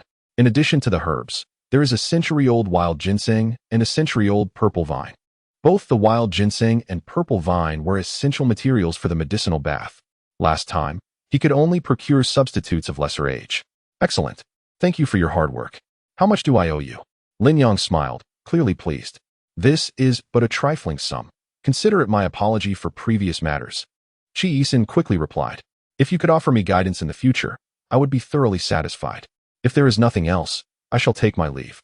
Should you require anything, Mr. Lin, do not hesitate to ask, Qi Yisin said respectfully. Qi Tianyong, he is your nephew, is he not? Lin Yang suddenly inquired. Indeed, he resides at Dihao Garden. If you do not mind, I can have him come over to pay his respects. Chapter 45. I did not know he was Mr. Lin. Do not fret, perhaps he will arrive shortly, Qi Yisin said. Please, take a seat and have a sip of water while we wait. Lin Yang gestured for Qi Yisin to sit down. Being an astute individual, Qi Yisin felt an ominous premonition upon hearing these words, as if a prickly sensation coursed through his spine, leaving him restless and uneasy. Lin Yang approached, holding a book, and inquired, Are you familiar with this medical text? Qi Yisin glanced at the cover, where ancient characters inscribed the title, The Classic of the Coffin. The Classic of the Coffin. Qi Yisin sprang to his feet. His face flushed with excitement, akin to discovering a rare treasure. The Classic of the Coffin is a segment of the Huangdi Neijing, highly esteemed and precious. Qi Yisin had only heard of it in tales, never having laid eyes upon it. For a student of medicine, it is an invaluable asset. Lin Yang nodded slightly, settling into a chair with his legs crossed, and remarked, Originally, I intended to lend you this text so you could transcribe a copy, but there are those who oppose it. Qi Yisin, upon hearing this, was nearly propelled from his seat with exhilaration. Should he acquire the Classic of the Coffin, not only would his medical skills elevate to unprecedented heights, but it could also serve as a legacy for the Qi family, ensuring their prominence in the realm of traditional Chinese medicine for generations to come. This was indeed a once-in-a-lifetime opportunity for the Qi family to ascend to greatness. However, Lin Yang's subsequent words doused his enthusiasm like a bucket of cold water. But there are those who oppose it? Who could that be? Qi Yisin silently cursed, wondering which scoundrel dared to obstruct his path before Mr. Lin. To hinder his pursuit of medicine felt akin to a grievous betrayal. At that moment, the grand gate of the villa's garden was forcefully kicked open, accompanied by the arrogant voice of Qi Tianyong. You little rascal, your grandpa Qi has arrived. Come out and face your doom. Following Qi Tianyong was a group of thugs, each wielding iron rods and machetes, exuding an air of menace and murderous intent. Upon hearing the insults, Qi Yisin was so startled that he nearly toppled from the sofa, his face paling instantaneously, beads of sweat cascading down like rain. Speak of the devil, and he shall appear. The ruckus outside must be your nephew, right? Why not invite him in for a chat? Lin Yang suggested. With a thud, Qi Yisin fell to his knees before Lin Yang. Mr. Lin, please spare me. I truly had no idea how Qi Tianyong offended you, nor did I foresee his intrusion. Qi Yisin's face turned ashen, recalling that just yesterday his own son had crossed Lin Yang, resulting in a broken arm and leg. Little did he anticipate that today his nephew, Qi Tianyong, would lead a band of ruffians to wreak havoc in Lin Yang's abode. At that moment, he could surmise that the trouble was not orchestrated by others, but rather his own nephew was recklessly squandering the golden opportunity that could have elevated the Qi family to great heights. Now, do you comprehend who I was referring to earlier? Qi Yisin observed Lin Yang's calm demeanor, seemingly devoid of anger or joy, yet it instilled in him a profound trepidation, leaving him utterly bewildered by Lin Yang's true thoughts. Outside, Qi Tianyong continued his tirade. Not seeing Lin Yang emerge, he waved his hand and commanded, Charge in and smash everything. Cut down anyone you see, especially that little brat named Lin. Sever both his legs and feet, but leave him with a breath. With this order, a swarm of 20 to 30 knife-wielding minions surged forward. At that moment, the door swung open, revealing Qi Yisin standing at the threshold. Qi Tianyong, come here at once. Qi Yisin felt an overwhelming urge to slay Qi Tianyong right then and there. Upon seeing his uncle Qi Yisin emerge, Qi Tianyong was momentarily taken aback and quickly shouted, Stop it! He then pushed his way through the crowd and approached, asking, Second uncle, what brings you here? Fuming with rage, Qi Yisin's face turned a deep shade of anger. He strode forward and delivered 2 resounding slaps to Qi Tianyong's face. You little wretch, are you seeking your own demise? Do you even comprehend what you are doing? Qi Tianyong grimaced in pain, yet he dared not retaliate in the presence of Qi Yisin. His current wealth and status were entirely reliant on this uncle. Second uncle, why are you hitting me? Qi Tianyong protested. Hitting you? I wish to see you dead. Qi Yisin kicked Qi Tianyong in the stomach, causing him to double over in agony. Just then, Lin Yang also stepped out from his house. What a scene. 2 or 3 dozen people armed with knives storming into my home, intent on turning me into mincemeat. Mr. Lin, please calm your anger, Qi Yisin implored, his voice trembling with fear. He then shouted at the crumpled Qi Tianyong on the ground. You little wretch, come here immediately and bow to Mr. Lin in apology. Qi Tianyong, still dazed, replied, Second uncle, have you lost your mind? It was this little brat who struck me. And what of it if Mr. Lin struck you? I only lament that he did not end your miserable existence on the spot. Qi Yisin had never felt such fury. The mere thought of that coffin scripture caused his insides to writhe in agony. The more he contemplated, the angrier he became, unleashing a barrage of punches and kicks upon Qi Tianyong, leaving him bloodied and searching for his teeth amidst the chaos. The 2 or 3 dozen burly men wielding knives stood dumbfounded, paralyzed in uncertainty at the scene unfolding before them. After all, Qi Yisin was no longer young. After delivering a thorough beating to Qi Tianyong, he found himself utterly exhausted. You wretched creature, do you have any idea who Mr. Lin is? You were present at the Murong family's banquet last night. Did your ears become deafened by your own ignorance? Do you comprehend the magnitude of the opportunity you've squandered for the Qi family with your actions today? I could scarcely contain my desire to end your life. Qi Yisin seethed, his teeth clenched, still unable to quell his anger despite the violent outburst. Upon hearing these words, Qi Tianyong finally grasped the gravity of his predicament. Realizing he had struck a true iron wall and was instantly engulfed by despair. Ignoring his pain, he crawled over in a frenzy, repeatedly banging his head on the ground, blood streaming from his wounds. I beg for Mr. Lin's mercy. I was blind to your status, unaware of your significance. Please, Mr. Lin, spare me. Little did Qi Tianyong know that the young man before him was none other than the mysterious figure, Mr. Lin, who had garnered fame in Luoqing despite not having made an appearance at the banquet the previous night. Lin Yang waved his hand dismissively and said, Old Qi, handle your family matters as you see fit. I'll give you a favor today. Take him away. Thank you, Mr. Lin. Although the matter of the coffin scripture had fallen through, Qi Yisin dared not express any resentment towards Lin Yang and promptly bowed in gratitude. Qi Tianyong, feeling a wave of relief, echoed his thanks repeatedly. He believed that if Mr. Lin wished him dead, his second uncle would undoubtedly not dare to utter a single word against it. Clean this place thoroughly, leaving blood splattered everywhere. That was close.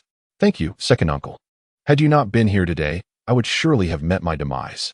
It appears that Mr. Lin has quite a temper, yet is not without mercy. Qi Tianyong understood that had he possessed Lin Yang's current status, in the face of such a situation, the other party would, at the very least, suffer greatly, if not face death itself, and would certainly not be so easily dismissed. To hell with you. How could I have such a pig of a nephew? Qi Yisin exclaimed, slapping Qi Tianyong out of frustration. What's wrong, second uncle? Didn't Mr. Lin forgive me? Qi Tianyong, covering his already numbed face, retorted, You wretched fool. You have squandered our Qi family's golden opportunity to soar and uphold a legacy spanning a century. Chapter 46. The False Master After Qi Yisin and the others departed. Lin Yang prepared to step out for breakfast. At that moment, Lin Yimo arrived in her car. Lin Yang, are you all right? She inquired. I'm fine. What brings you here? Lin Yang replied. I was worried about you. After taking Grandpa to the hospital, I hurried over to check on you. Qi Tianyong, didn't he come to cause you trouble? Did he?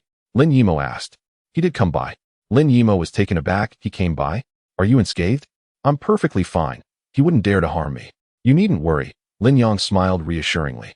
Lin Yimo sighed in relief, thinking that perhaps Wei Dagong had managed to settle the matter. As Lin Yang boasted that Qi Tianyong would not dare to do anything to him, Lin Yimo refrained from exposing him. Nor did she mention that she had sought Wei Dagong's intervention.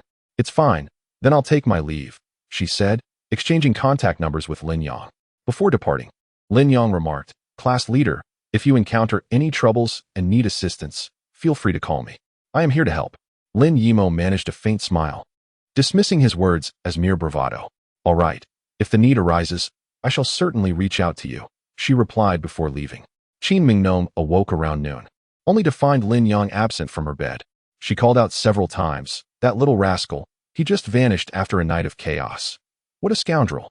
Despite the tumult of the previous night, she felt invigorated rather than fatigued. On her way to the company, she received a call from Wang Huero. "Madam, has Lin Yang met his demise?" Qin Mingnong recalled last night's events, still shaken. Wang Huero, ever loyal, continued to offer her suggestions. Qin Mingnong replied coldly. The four great masters of Luocheng hold unparalleled status. Jiang Haixing established the Haiten Gang, welcoming disciples from all walks of life. Every disciple of the Haiten Gang claims to be a student of Master Jiang Haixing, just like Moron Wanner, who is merely an honorary disciple. There are very few true disciples of Jiang Haixing. Enough. Do not concern yourself with this matter. I know how to handle it, Qin Mingnong declared, promptly ending the call and heading straight for the company. The loss of collaboration with the Dingsheng Group was a significant blow to Qin Mingnong, potentially triggering a cascade of subsequent issues that she needed to address promptly. In the afternoon, Murong Yun placed a call to Lin Yang. "Mr. Lin, could you come over?" Lin Yang had just finished his training. His strength markedly increased, and the vital energy within him had thickened slightly. However, the side effects of the medicinal bath were also glaringly apparent. The excess yang energy that had been released from Qin Mingnong the previous night was now overwhelming. Lin Yang found himself at a loss, resorting to traditional craftsmanship to remedy the situation. Yet, he soon realized that this skill was of little use.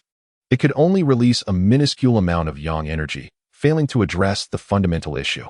It seemed that true harmony of yin and yang, a blend of softness and rigidity, was necessary to balance this excess yang energy. Traditional methods were inadequate.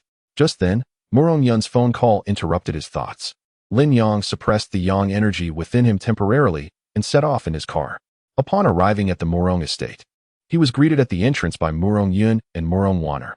The sight of these two enchanting beauties stirred an uncontrollable desire within him. Akin to the effects of a potent aphrodisiac, his desire ignited at the mere sight of women. "What brings you here?" Lin Yang inquired. "Last night, you injured Chen Xiling, which officially marks the beginning of our conflict with the Chen family. Given Chen Tianhao's temperament, he will undoubtedly seek revenge," Murong Yun explained as they walked. "If they want vengeance, let them come," Lin Yang replied boldly. The Chen family is not to be feared, but the Black Tiger gang behind them should not be underestimated. Murong Wanner interjected. "My sister is concerned for your safety and has reported to the clan, seeking assistance. The Murong family in Los Angeles is but a branch. The true power of the Murong clan resides in the provincial capital, where it ranks among the foremost aristocratic families of the entire South Capital Province." "And then?" Lin Yang inquired. "The clan has dispatched a master to deal with the Chen family. My sister wishes for you to become acquainted, which would facilitate mutual cooperation." "Very well." Upon hearing that a congenital master had arrived, Lin Yang felt a surge of interest. The individual, approximately 50 years of age, bore silver at his temples. His gaze sharp as an eagle's, exuding an imposing aura. "Allow me to introduce. This is our esteemed guest elder from the Murong family, Master Ko Yuanshan." Lin Yang clasped his fists in greeting. "I pay my respects to Master Ko." Master Ko Yuanshan cast a glance at Lin Yang, but did not rise. He merely nodded, maintaining an air of superiority. Concerned that Lin Yang might take offense, Murong Yun hastily said, "Mr. Lin, please take a seat." Master Ko Yuanshan remarked, "There is no need for you to have him here. A mere Chen Tianhao can be subdued with a flick of my hand. Having him along will not only be of no assistance, but will instead hinder me. You may leave now, young man. My intervention will suffice without your involvement." Master Ko shot a disdainful glance at Lin Yang. "Master Ko, do not underestimate the situation. We are still unaware of the intricacies on Chen Tianhao's side. With Mr. Lin present, we have an additional layer of security. After all, Mr. Lin is also a master." Murong Yun intentionally emphasized Lin Yang's status as a master, subtly urging Master Ko to show some respect. It was unclear whether Master Ko did not comprehend her implication or simply regarded Lin Yang with disdain. As he retorted, "A novice in the congenital realm hardly qualifies as a true master. He is but a false master. Young man, it is only when you attain the rank of a second-tier master that you may stand on equal footing with me." Chapter 47. The ambush. "Are you claiming to be a second-tier master?" Lin Yang inquired, his expression unchanging. Ko Yuanshan straightened his attire and proclaimed with confidence, "Of course. Do not let your youth and your entrance into the innate true realm lead you to believe you are particularly remarkable. I have encountered numerous martial talents. You are hardly noteworthy. I have witnessed many prodigies falter along their path, far surpassing you in capability. There is no reason for you to feel proud or complacent. Lin Yang chuckled lightly. Am I exhibiting pride or complacency? Where do you perceive that? He found amusement in the fact that within mere minutes of their meeting, while he had politely greeted the old man with cupped fists, Ko Yuanshan had assumed an air of superiority, accusing him of arrogance. Lin Yang mused internally. What stature do you possess as merely a second-tier master? Young man, I am merely offering you guidance. Are you not receptive? Ko Yuanshan's brow furrowed, as he emanated an aura of pressure.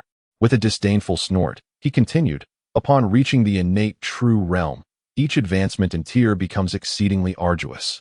Many individuals find themselves unable to break through for years, even decades. You must allow yourself several more years to mature. Only upon reaching the second tier will you truly be deemed a master. Is it truly that difficult?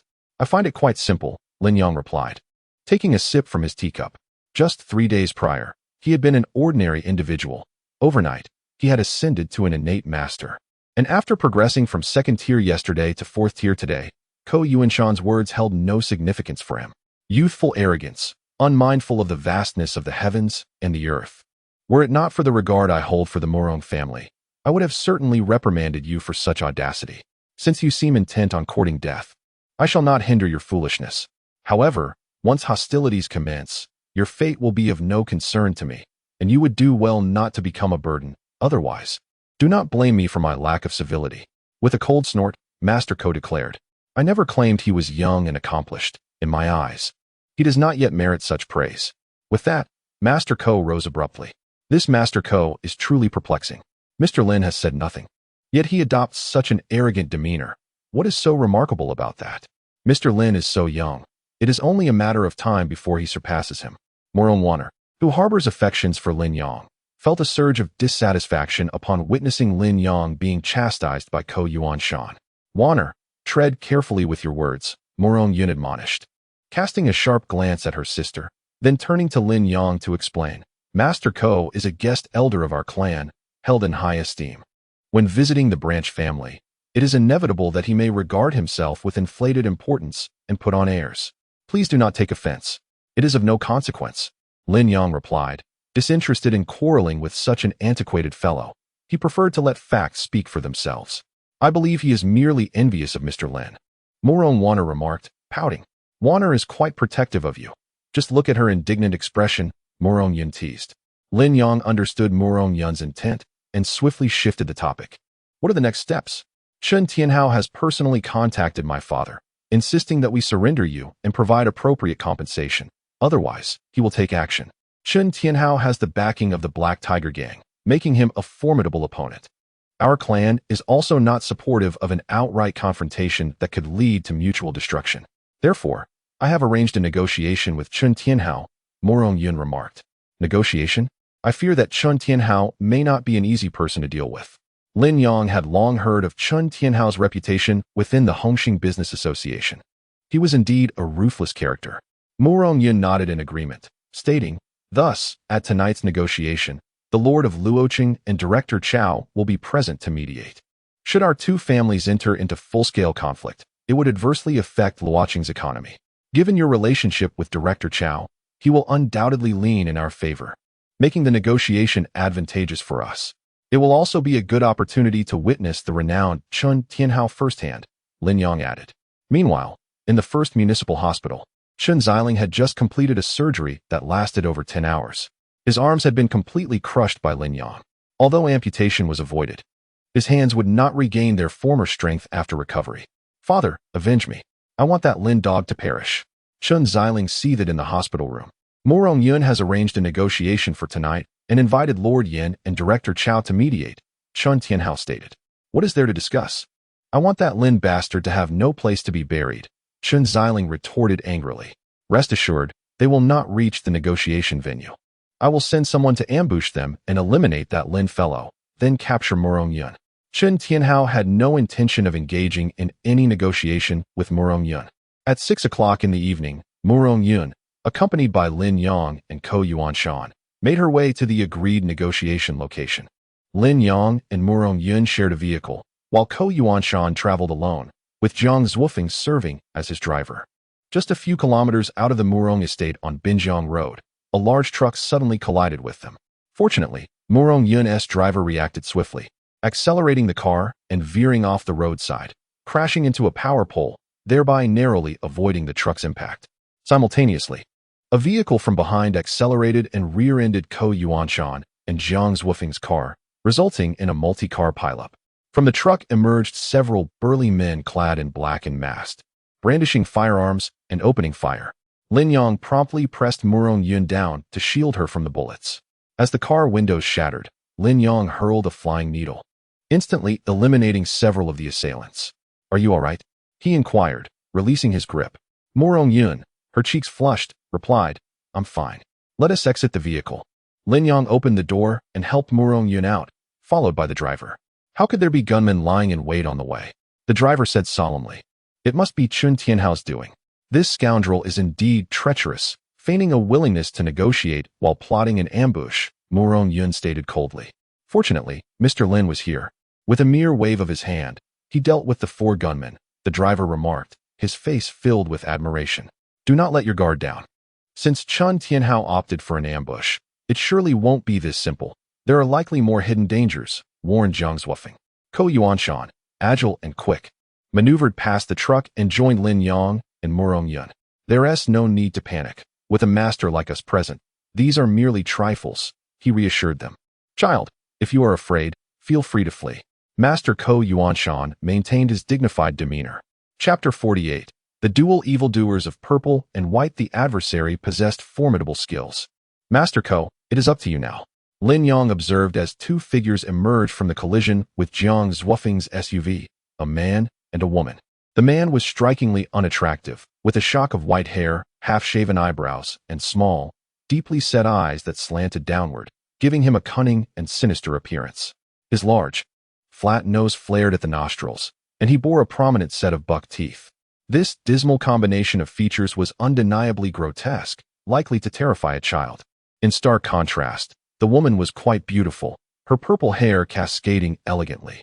Although she did not possess the extraordinary beauty of Qin Mo Nong or Murong Yun, her natural allure was undeniable, capable of igniting a man's desire for conquest with just a glance. The 2 approached slowly, at which point a driver of a car involved in a rear-end collision flung open his door, shouting, "Damn it, do you even know how to drive?" The ugly man leaped forward, seizing the driver's neck and with a swift, brutal twist, ended his life instantly. Such a public act of murder revealed the man's ruthless nature. Inside the car was a woman, who, upon witnessing her boyfriend's death, turned pale with terror and screamed in horror. "Quite attractive, I fancy her." The ugly man climbed into the vehicle. "Brother, we are in the midst of important business," the alluring woman with purple hair remarked. "You handle your affairs. I will attend to mine," the pale-faced man declared as he forcefully spread the woman's legs, committing an act of violence in broad daylight, eliciting her terrified screams. Upon witnessing this horrifying scene, both Lin Yang and Murong Yun felt a wave of discomfort wash over them. It was utterly grotesque. "Beasts!" Murong Yun exclaimed in disgust. Lin Yang, unable to contain his fury, clenched his fists tightly, poised to strike. Just then, 2 guards from the city defense rushed forward, guns drawn. "Don't move." The woman with violet hair cast a fleeting glance at the guards, her lips curling into a seductive smile as she charged forward with remarkable speed. The guards fired their weapons in unison, yet they failed to hit their target. In an instant, one guard was slain by a single blow from the violet-haired woman, while the other trembled in terror, his hands shaking uncontrollably around his firearm. "Quite handsome, aren't you? No need to be anxious," she teased, lifting a finger to caress the chin of the male guard, winking flirtatiously. Without hesitation, her hand morphed into a claw, plunging into the guard's chest. In a gruesome display, she extracted his heart, still pulsating and drenched in blood, holding it triumphantly in her grasp. Ugh! Murong Yun, having never encountered such a ghastly sight, was instantly overcome with nausea. The other passengers in the vehicles, paralyzed by fear, screamed and fled in a chaotic frenzy. The violet-haired woman, amused by their terror, let out a melodious laugh. Lin Yang, too, was taken aback by the sheer savagery of the scene, his face twitching as discomfort settled within him. Only Ko Yuanshan remained unfazed, sneering dismissively. Just a couple of rabid dogs. I shall dispatch them myself. Lin Yang interjected, silence. You, a mere pretender to mastery, have no right to instruct me on my actions. Your involvement would only hinder my efforts. Ko Yuanshan bellowed, commanding attention as he continued. Open your eyes wide and behold the true prowess of a master. With a swift leap, he launched himself forward. Madwoman, come forth and meet your demise. Ko Yuanshan exclaimed. The violet-haired woman cast a glance at him, a seductive smile gracing her lips as she playfully patted her chest, which was even more voluptuous than Qin Mo's. Old man, why are you shouting? You startled me, she retorted, discarding the heart of the city guard, her right hand still dripping with blood. Are you Lin Yang? How is it that you are merely an old man? Wasn't it said that he would be a young and handsome fellow? I was looking forward to some delightful fun. Indeed, she has come seeking me, Lin Yang remarked.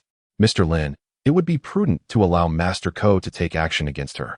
This woman is exceedingly ruthless and poses a grave danger, Morong Yun interjected, her complexion pale and her stomach churning. Madwoman, hear me well, I am Ko Yuanshan. Today, I shall rid the world of your menace and slay you two rabid dogs, Ko Yuanshan declared, his form shifting as he charged at the violet-haired woman. Old fool, you court death, she countered, unleashing her own assault. The clash between masters unfolded with astonishing speed, prompting Jiang Zhuofeng to lean in for a closer view. After exchanging several blows, Ko Yuanshan was sent flying by a powerful kick, 5 deep gashes marking his chest, exposing flesh to the bone, inflicted by the woman's sharp claws. Had he not dodged swiftly enough, he might have met the same fate as the earlier city guard, with his heart ripped from his chest. The violet-haired woman, seemingly displeased with the blood staining her hands, produced a handkerchief to wipe it clean. Brother, are you ready yet?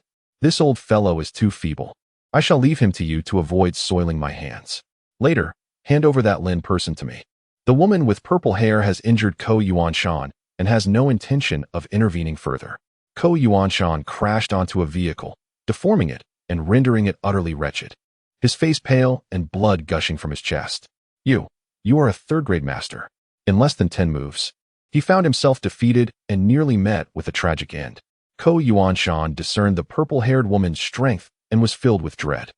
The woman held no interest in him whatsoever. She preferred to flirt with youthful, handsome lads. The white-haired ugly man in the vehicle kicked the door off and leapt out, fastening his belt with a look of satisfaction. Meanwhile, the woman inside the car was bleeding profusely, her eyes bulging, and her neck twisted beyond recovery. She was already deceased. Is this the extent of the Morong family's power? Sending out a second-grade relic. How dull. The white-haired ugly man scoffed. This is troubling.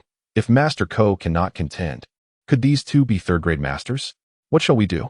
At this moment, Morong Yun found it difficult to maintain her composure. She had witnessed their brutality firsthand. The prospect of falling into the hands of the white-haired ugly man was simply unimaginable. I underestimated Chen Tianhao. He is indeed ruthless and cunning. Mr. Lin, you are a master. Take the second miss and flee. I shall hold them off, Jiang Zhuofeng resolved, aware of the perilous situation they faced. Knowing that they might all perish here, he could only strive to delay them, buying some time for Lin Yang and Morong Yun to escape. 2 third-grade masters. You cannot hold them back. Lin Yang shook his head slightly. Chapter 49. Lin Yang is about to break through. What should we do? If we do not flee, we will all perish here.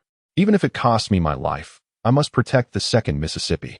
Jiang Zhuofeng was aware of his own limitations, yet was imbued with a fierce spirit. You take her away. I will deal with these two, Lin Yang declared. No. Even Master Ko is no match for them. You'll perish. Morong Yun protested. Just because Ko Yuanshan failed doesn't mean I will. Let us see. Lin Yang noticed the white-haired, ugly man charging toward Ko Yuanshan and promptly retaliated with a punch. The white-haired man staggered back a few steps, while Lin Yang only retreated half a step. Lin Yang lifted Ko Yuanshan with one hand and instructed, go and take Morong Yun away first. Realizing that Lin Yang not only withstood a blow from the white-haired man, but also repelled him, Ko Yuanshan understood Lin Yang's strength. He was at least a third-grade master. You are also a third-grade master? No, Lin Yang replied calmly. He was indeed not a third-grade master, but a fourth-grade one. The 2 dragon saliva grasses, along with ginseng and purple vine, brought by Qi Yisin, had all been absorbed through medicinal baths, greatly enhancing his strength to the 4th grade level. If he were merely a 3rd grade master, he would not stand a chance against these two. A 4th grade master has a significantly higher chance against 2 3rd grade masters. I recall now, these two must be the infamous purple and white twin fiends. Both are 3rd grade masters, and when they join forces as siblings, they can even contend with 4th grade masters, Ko Yuanshan remarked. Enough chatter, we must leave swiftly. Ko Yuanshan, fully aware of his grievous injuries that rendered him incapable of further combat, realized that staying would undoubtedly lead to his demise. Regardless, Lin Yang, the audacious one, was too eager to prove himself, and thus Ko Yuanshan hastily made his escape. Fearing for his life, he forcibly rendered Murong Yun unconscious to take her along. Jiang Zhuofen, left with no alternative, reluctantly followed Ko Yuanshan, cognizant that his presence would only serve as a burden, incapable of aiding Lin Yang in any meaningful way. The twin demons, a brother and sister duo raised in an orphanage, bore profoundly twisted psyches. The brother, Qiu Jiaobai, possessed an unappealing visage but was insatiably attracted to beauty, indulging in a lascivious nature that led to the brutal demise of any woman who caught his eye. Conversely, his sister, Qiu Yuezi, was a natural beauty who had suffered heinous abuse at the hands of the orphanage's director. In a fit of vengeance, the siblings took the lives of their tormentor and the director himself, subsequently setting the orphanage ablaze. After a night of passion with a man, she would resort to mutilation, excising vital organs, blinding him, and ultimately extracting his heart. Upon witnessing Ko Yuanshan's flight, the twin demons neither obstructed nor pursued him, for they knew that once Lin Yang was dealt with, they could easily turn their attention to the Murong family. Qiu Jiaobai, having heard from Chun Tianhao of the second Miss Murong Yun's unparalleled beauty, was thus compelled to act. "Greetings, you must be Lin Yang?" Qiu Yuezi inquired, her gaze appraising him with a captivating allure. "Indeed, you are quite handsome, just as I expected." With a flirtatious glance, she knew that her exquisite beauty would stir the hearts of any man fortunate enough to behold her. Qiu Yuezi was a master of seduction. Today, Lin Yang's intensive training and medicinal bath have caused an overwhelming accumulation of yang energy within him, courtesy of 2 dragon-scented herbs. Despite his utmost efforts to maintain control, he finds himself besieged by the intoxicating allure of Qiu Yuezi's enchanting arts. Certain impulses are inherent to human nature, and even a congenital master like him struggles to exert complete dominion over them. Let us cease this conflict. There is a hotel nearby where we might engage in a more refined exchange. What say you? Qiu Yuezi provocatively suggested, her charm undeniable. "I harbor no interest in you." Lin Yang replied coldly, "Do not underestimate me. I assure you, when you meet your demise, your visage shall bear a smile." Qiu Yuezi asserted, her pride and confidence palpable. "Yet I have no intention of dying," Lin Yang replied in a grave tone. "If you possess the capability, then you may indeed bring about my end. Should you claim my life, I would consider it a coveted honor," Qiu Yuezi retorted, her eyes sparkling with mischief as she blinked. "Silence," Lin Yang commanded, unwilling to succumb further to her tantalizing provocations, for he feared that without striking first, he might falter in his resolve. He swiftly launched an attack, directing a palm strike toward her. "Dear sir, why resort to violence so soon? Conserve your strength," Qiu Yuezi laughed, her speed astonishing, causing Lin Yang's palm to slice through the air in vain. "Compete with me in swiftness." Lin Yang's true energy surged from his dantian, flooding into his legs, and he accelerated towards Qiu Yuezi. With her hands shaped into claws, Qiu Yuezi unleashed a technique reminiscent of the eagle's claw style, her 3rd-tier mastery enabling her to effortlessly rend through metal. Although Lin Yang lacked experience in combat, his superior realm allowed him to hold his ground. They exchanged over 20 moves, during which Qiu Yuezi's claws drew blood from his arm. "Apologies, handsome, for my excessive force. I seem to have wounded you." Qiu Yuezi licked the blood from Lin Yang's fingers and continued to tease. "Do you have any idea how many men yearn for the chance to be with someone like me? Why do you refuse? Am I not beautiful enough? Not alluring enough?" Lin Yang clenched his fists and replied coldly, "Because you are a shameless wretch, and I harbor no interest in wretches." Qiu Yuezi appeared unfazed by the insults directed at her. In fact, she seemed to revel in it, continuing her provocation. "You're absolutely right. So why don't you hasten to take my life?" Lin Yang was left utterly speechless. He had never encountered a woman quite like her. After exchanging over 20 moves, he had discerned Qiu Yuezi's techniques, and the prolonged engagement served merely to accumulate experience. Watch closely. Lin Yang charged forward once more. Qiu Yuezi opted to receive his strike. But this time, Lin Yang's movements were swift, and his strength had significantly increased. With the power of 4 bulls, he delivered a punch that sent Qiu Yuezi hurtling through the air, crashing heavily against a car. Finally, a change swept over Qiu Yuezi's countenance. She realized that Lin Yang's strength far exceeded her own.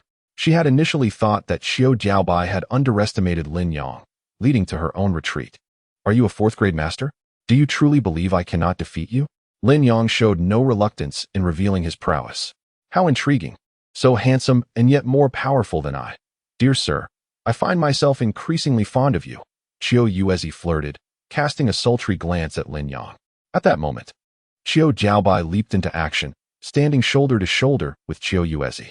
The two siblings are both 3rd-tier masters, yet their synergy in combat is remarkable, possessing a formidable series of consecutive strikes. They have previously joined forces to slay a 4th-tier master. What of a 4th-tier master? They are not invincible. Encountering us, dear brother and sister, your demise is assured. A grotesque smile twisted on Chou Jiao's face. Brother, do not kill him outright. He must meet his end in my bed. Qiu Yuezi remarked with a playful grin. With that, the siblings launched their simultaneous assault on Lin Yang from both flanks. Their coordination was indeed exquisite. Despite Lin Yang's 4th-tier prowess, his combat experience paled in comparison to that of the siblings, placing him at a disadvantage. Were it a typical 4th-tier master facing their combined attack, chaos would surely ensue, exposing vulnerabilities. However, Lin Yang possessed the unique ability of the Zhong Tong. And although he found himself on the back foot, he revealed no weaknesses while gradually deciphering their combination moves in search of openings. With a powerful punch, he sent Qiu Yuezi staggering back, then seized the moment to strike Chou Jiao. The strength of 4 bulls surged through him, as his fist unleashed over 4,000 pounds of force. He first sent Chou Jiao flying with a single blow, then swiftly closed the distance, landing another punch squarely on Chou Jiao's chest. With a resounding crash, Chou Jiao was hurled into a vehicle, blood spewing from his lips, and his chest caved in. Brother! Qiu Yuezi exclaimed, rushing to his aid as Chou Jiao gasped, his vitality waning. Flee! Chou Jiao murmured weakly. At this moment, Qiu Yuezi concealed her allure, her eyes brimming with murderous intent. You vile man, I shall surely kill you to avenge my brother, she declared, and without a moment's hesitation, chose to flee for her life. You have no chance for revenge.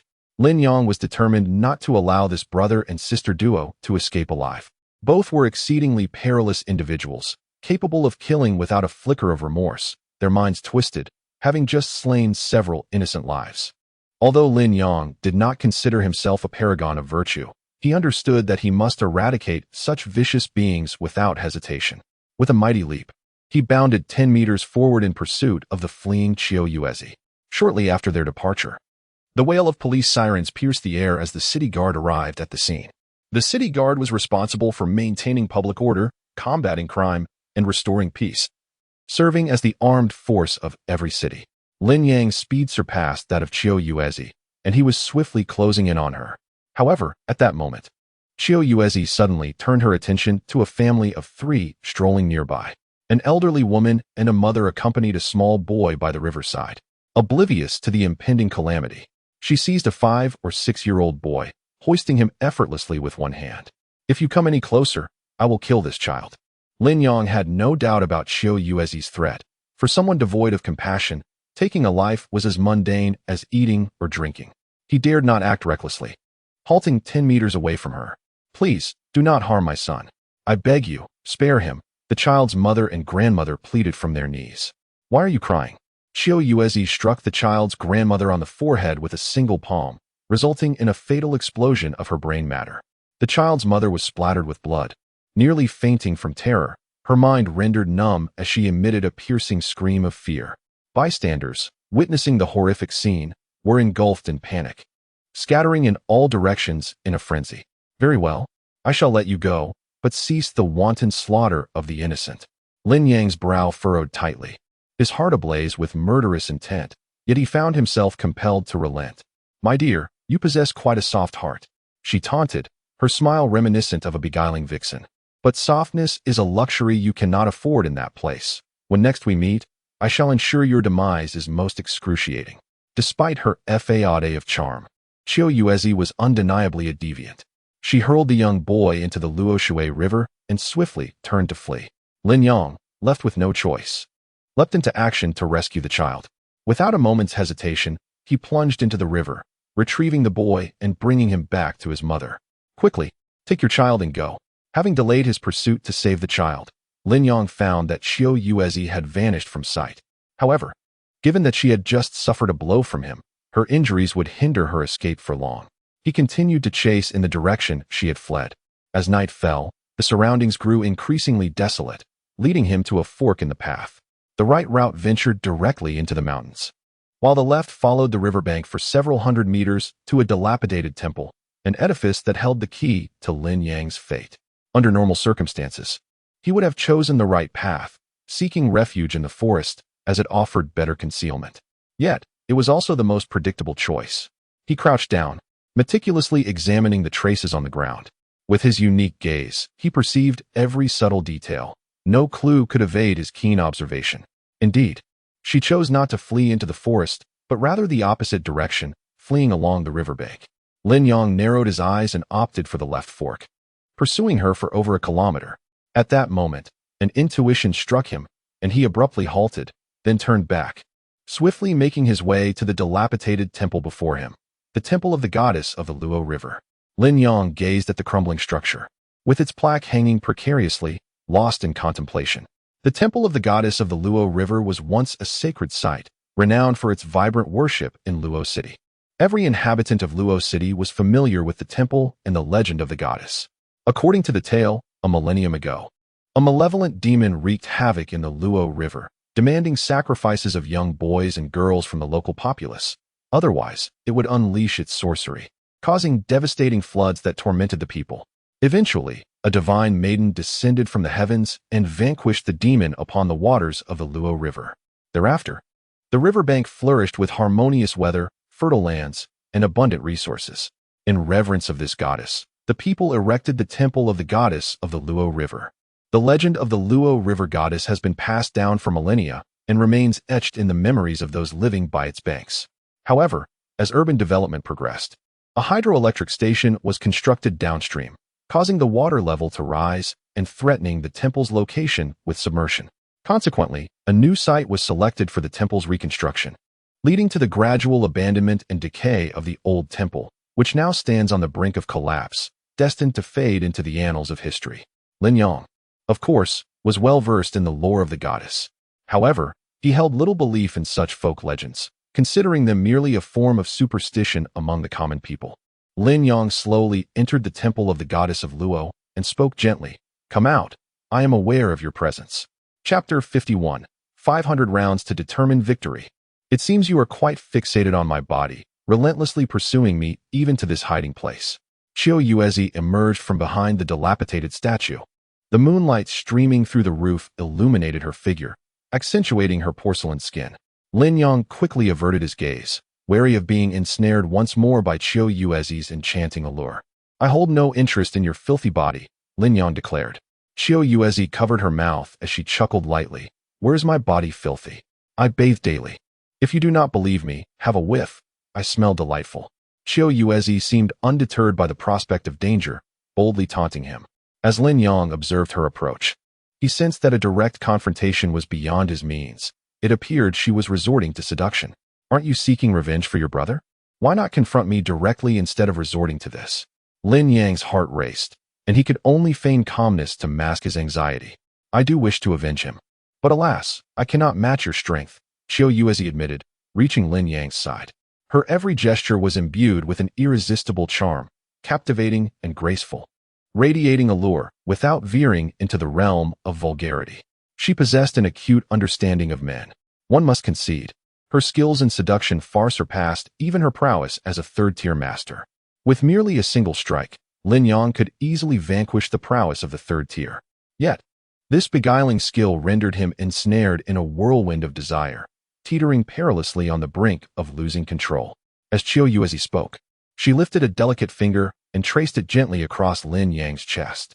Suddenly, with a resounding slap, Lin Yang struck Qiu Yuezi with considerable force, Blood trickled from the corner of her mouth, 5 distinct fingerprints emerging on her cheek. This slap, delivered with an intensity that would barely faze a master, left its mark. Qiu Yuezi, licking the blood from her lips, broke into a wickedly enchanting smile. Lin Yang found himself at a loss for words. His initial fury, intent on ending Qiu Yuezi's life, had been effortlessly diffused by her seductive charm upon their first encounter. In that moment, his wrath dissipated unbeknownst to him, revealing the intricate mastery of Qiu Yuezi's allure. Though devoid of murderous intent, Lin Yang retained his composure and delivered another heavy slap across Qiu Yuezi's face. She let out a pained cry, clearly affected by the blow. In an instant, Qiu Yuezi lunged at him, bringing Lin Yang crashing to the ground. Regaining some semblance of clarity, he swiftly turned the tables, seizing Qiu Yuezi by the throat and pinning her against the wall. You can either kill me now or stay and entertain me. Otherwise, I shall venture out and slay anyone I encounter. With a devilish smile that hinted at danger and an irresistible allure, Qiu Yuezi taunted, "Do you truly believe I would refrain from killing you?" Lin Yang turned away, his face flushed and eyes ablaze. "I have lost count of how many lives I have taken. Some met their demise upon my bed. Others were slain simply because they irked me, and there were those whose unattractiveness sealed their fate. To me, taking a life is less significant than slaughtering a mere chicken. The men who once held my favor faced death with smiles upon their lips, for I bestowed upon them pleasures they had never known in their lifetimes, leading them to prefer death over living without my company. I find it curious that you can maintain your composure in my presence, surely. That facade of yours is but an illusion. Are you truly a man?" Qiu Yuezi let out a mesmerizing laugh. "What did you say?" Lin Yang detested being questioned about his masculinity. For him, a man who had once lost such capabilities, it was an immense provocation. It was this very taunt that had incited Lin Yang's wrath towards Qin Manong, ultimately leading her to experience the full extent of his abilities. The yang energy within Lin Yang burned fiercely, desperate for release, and Qiu Yuezi's words were akin to tossing a bomb into a blazing inferno. "I declare, you are not a man," Qiu Yuezi proclaimed. Lin Yang lunged forward, seizing Qiu Yuezi's throat once more, his expression twisted with fury. "You seek death. I long for it. Kill me if you can." The yang fire within Lin Yang erupted in full force, finally granting Qiu Yuezi her desire. She spoke no falsehood. Her seductive arts had reached an unparalleled level of mastery, placing her among the elite in this craft. Lin Yang's determination was commendable, yet he had accumulated an excess of yang energy through his practice, making him susceptible to irrationality. Furthermore, the exquisite charm techniques employed by Qiu Yuezi had ensnared him unknowingly. She was confident in her ability to completely conquer this man, and at that moment, it would also serve as the opportune time for her to eliminate Lin Yang. She allowed Lin Yang to take the initiative, first depleting his energy and stamina, which would lead to her counterattack. Chapter 52. Qiu Yuezi's regret. Chen Tianhao, that despicable scoundrel, pretended to agree to negotiations while secretly dispatching individuals to ambush. Murong Yun exclaimed in anger, "Where is Mr. Lin?" Murong Wanner, not having seen Lin Yang, urgently inquired. "Chen Tianhao sent 2 masters to ambush us midway. Master Ko was injured and unable to withstand the assault. It was Mr. Lin who intervened to delay them, allowing us to escape unscathed. I am now deeply concerned for Mr. Lin's safety," Murong Yun said, her face etched with worry. Upon hearing this, Murong Wanner quickly asked, "Does that mean Mr. Lin is in danger?" At that moment, Ko Yuanshan remarked, "Previously, I underestimated his strength. He is likely a 3rd-tier master. It is indeed rare for someone so young to achieve such a level. However, I recalled the identities of that pair of siblings known as the Purple and White Twin Fiends, both of whom are 3rd-tier masters and have previously fought against 4th-tier masters. Lin Yang's situation appears dire." Upon hearing this, Murong Yun and Murong Wanner turned pale, their faces drained of color. They had not anticipated that Chen Tianhao would go to such lengths to enlist such formidable experts. "Sister, what should we do? Think of a solution quickly. Is Mr. Lin doomed?" Murong Wanner was utterly distressed. "At present, we lack formidable foreign aid. During our escape, I have already alerted the authorities, hoping that the city guards will arrive in a timely manner. Murong Yun is equally anxious. What use are the city guards? They might apprehend ordinary individuals, but when faced with a master, they are utterly ineffectual," Ko Yuanshan remarked. "I shall now contact Director Chao to see if he has any solutions. If Director Chao can persuade Lord Yin to intervene personally, Perhaps Mr. Lin may still be saved. With no other alternatives, Murong Yun promptly called Chao Keming to explain the situation. At that moment, Chao Keming was with Lord Yen Ruyu, having just arrived at the prearranged negotiation venue, where Chun Tianhao was also seated. After answering the call, Chao Keming hurried over, glanced at Chun Tianhao, and said, "My lord, there is an urgent matter I must report." Yen Ruyu stood and moved aside. Upon hearing Chao Keming's report, her expression darkened. Yen Ruyu is the foremost expert in luoqing, not among the 4 great masters. While the city ostensibly boasts 4 masters, there are, in reality, 6. Lord Yen Ruyu is the true top expert of luoqing, alongside Zhao Jianqing, the chief commander of the garrison, who holds a 1-star general rank. "All right, I understand. It is too late to rush over now," Yen Ruyu replied, maintaining her composure as she approached slowly. "Lord Yen, the appointed time has arrived, yet Murong Yun has not shown up. It appears she is unwilling to engage in negotiations. It is one thing for her to toy with me, Chun Tianhao, but to treat both Lord Yen and Director Chao as mere fools is truly contemptuous." Chun Tianhao remarked with a grin. Yen Ruyu, her emotions concealed, responded, "What do you mean by that, my lord? How could I possibly possess such audacity? My admiration for the city lord has always been profound." Chun Tianhao rose immediately. "Umph." Yen Ruyu let out a cold snort, choosing not to elaborate further as she turned to leave. She was aware that the ambushers along the way were undoubtedly sent by Chun Tianhao. Yet he would never admit to it, and she could provide no evidence. Once Yen Ruyu and Chao Keming departed, Chun Tianhao leisurely lit a cigar, a broad smile adorning his face. "It seems that the twin devils of purple and white have succeeded. Murong Yun, you impudent girl. Do you still wish to contend with me? This time, I shall uproot the entire Dingxing group. City Lord, it seems that Mr. Lin is in grave danger. Should we not go and check? Lin Yang is his savior," and Chao Keming was deeply concerned. "I have heard that a certain Lin Yang saved your life?" Yen Ruyu inquired. Given the circumstances, it was evident that Yen Ruyu had no intention of directly involving herself in the conflict between the Chun and Murong families. A master-level criminal, one fears the city guard may not be able to apprehend him, potentially leading to further casualties among the guards. "Should we request support from the garrison?" the secretary suggested. "Do you believe the city guard could find him? The notorious twin devils of purple and white remain elusive, having not been captured even in the provincial capital, let alone here." After stating this, Yen Ruyu promptly entered her vehicle. The secretary instantly comprehended that issuing a warrant was merely to provide the public with a stance and an explanation. With the city lord opting not to intervene, "I too feel powerless. May Mr. Lin remain safe." After Murong Yun ended the call, she sat on the sofa, lost in thought. "Sister, what was the outcome? What did Director Chao say?" Murong Wan urged. "Mr. Lin, should anything untoward happen, I shall defy the clan's edicts and engage in a relentless battle with Chun Tianhao at any cost," Murong Yun declared fiercely, her face radiating a murderous intent. Within the confines of the temple of the goddess of Luo, Lin Yang was embroiled in a fierce duel with Qiu Yuezi, who was surprisingly cooperative. However, as time elapsed, Qiu Yuezi began to sense something amiss. Lin Yang's vigor was unexpectedly formidable. Having encountered countless men, she had witnessed all manners of physique and prowess. Even the most robust individuals ultimately succumbed to her seductive arts, rendered powerless and utterly exhausted.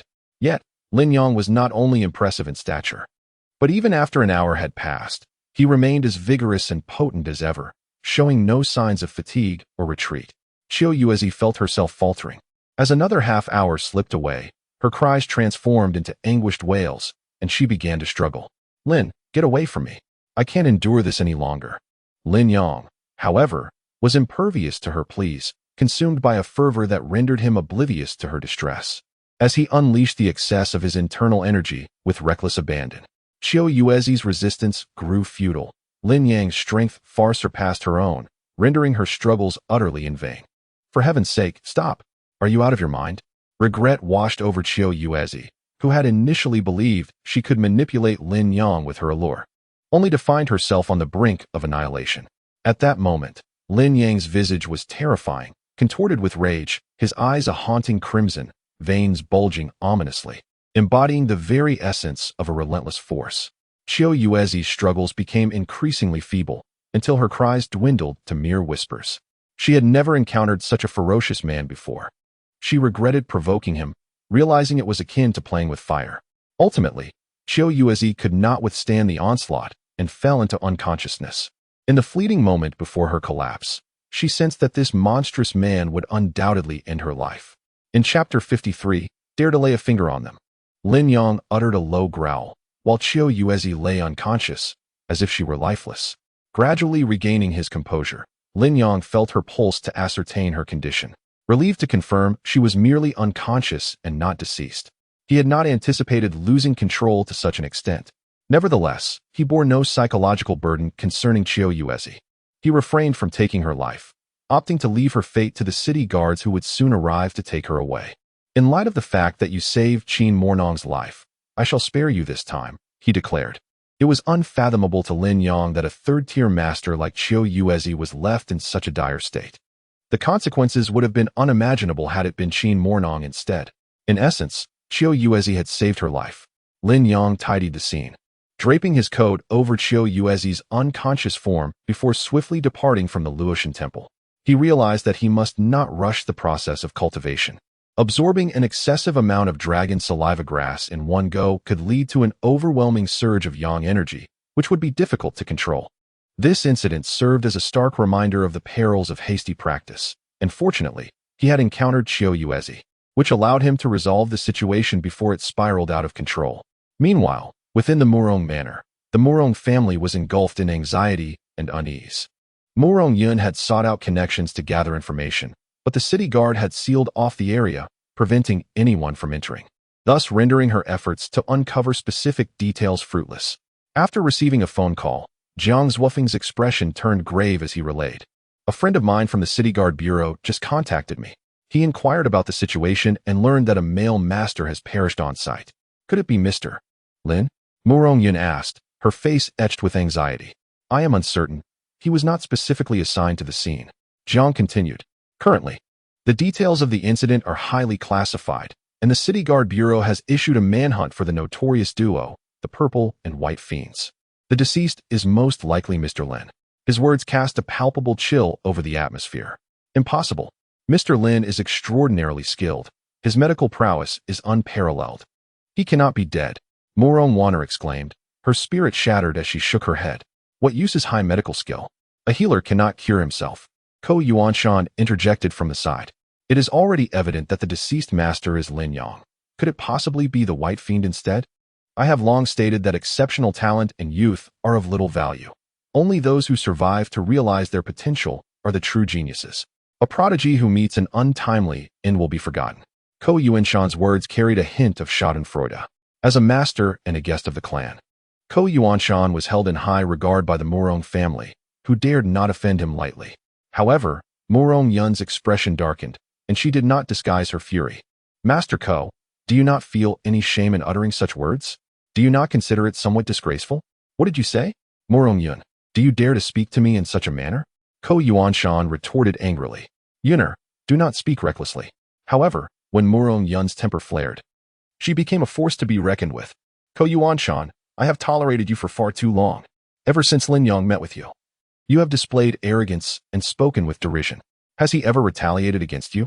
Lin Yang is your savior. Even in death, it is not your place to gloat. Is this not the epitome of shamelessness? Anger simmered within Murong Yun, and Ko Yuanshan's words utterly provoked her. You are outrageous. Ko Yuanshan, in a state of exasperation, retorted. You, a mere member of a branch family, dare to show such disrespect to a guest elder of the clan. Very well, the Zihong twin demons have slain Lin Yang. I fear they may come for you next. Prepare for your demise. I shall take my leave. With a cold chuckle, he prepared to depart. Ko Zongshi, temper your anger. Yuner is merely worried about Mr. Lin and has momentarily lost her composure. Father, let him go. If the Zihong twin demons truly come knocking, his presence or absence makes no difference. Murong Yun was not inclined to coddle Ko Yuanshan. My sister is right. He is clearly afraid for his life, worried that Chun Tianhao might come for him, and is thus seeking an excuse to flee. Murong Wanner scoffed. These two young girls dare to treat this esteemed master with such insolence. Before I take my leave, I shall teach you both a lesson, so you understand the dignity of a master. Indeed, Ko Yuanshan intended to escape. Even if Murong Yun did not erupt in anger, he would have sought an excuse to flee. As he prepared to strike at Murong Yun and Murong Wana, a voice echoed from outside, "Mr. Lin?" Murong Yun and Murong Wana spoke in unison, then simultaneously turned their gaze towards the window. Lin Yang was approaching with measured steps, causing both Murong Yun and Murong Wana to be overwhelmed with joy, their eyes brimming with tears. However, Murong Yun exhibited a greater degree of self-control. Her tears lingered in her eyes, rendering them red but unspilled. Almost in unison, they began to move towards Lin Yang. Yet, after taking 2 steps, Murong Yun hesitated, while Murong Wana rushed forward, embracing him. "Mr. Lin, are you truly unharmed? This is splendid. I was terrified just moments ago." Murong Wana held Lin Yang tightly, leaving him at a loss as to where to place his hands, unable to push her away. Only Ko Yuanshan wore an expression of utter astonishment. Had he truly survived? Lin Yang gently patted Murong Wana on the back, reassuring her, "Stop crying. I am perfectly fine." Only then did Murong Wana release him, her tears replaced by a smile as she hastily wiped her eyes. "Old man, whom were you planning to reprimand just now?" Lin Yang approached Ko Yuanshan. Facing Lin Yang now, Ko Yuanshan felt a surge of fear, retreating step by step, unwilling to show any contempt. "Why are you still alive? This is unfathomable." Ko Yuanshan could not comprehend how Lin Yang had escaped the clutches of the dual specters of death. The one who perished was the white specter. The purple specter was grievously injured by me and fled. Surprised? Did you find it unexpected? A cold smile graced Lin Yang's lips. How did you achieve this? Are you a 4th-rank master? That is impossible. Ko Yuanshan vehemently shook his head. "I now ask you, whom do you intend to punish?" With each step Lin Yang took forward, Ko Yuanshan retreated further. They have shown me disrespect. As a guest elder of the clan and a master, I should naturally discipline them. However, for your sake, I shall let it go," Ko Yuanshan said, bracing himself. "All right. It seems my influence still holds weight. Since you claim that a master must not be insulted, should we not also consider the humiliation you inflicted upon me this afternoon?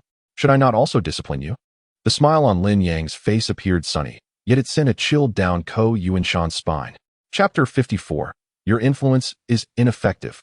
Ko Yuanshan's expression darkened as he said, "Master Lin, I was unaware of your strength this afternoon and have offended you. As fellow masters, I ask you to spare me some grace. My influence is effective, yet yours holds no value here," Lin Yang replied, and in an instant, he lunged toward Ko Yuanshan.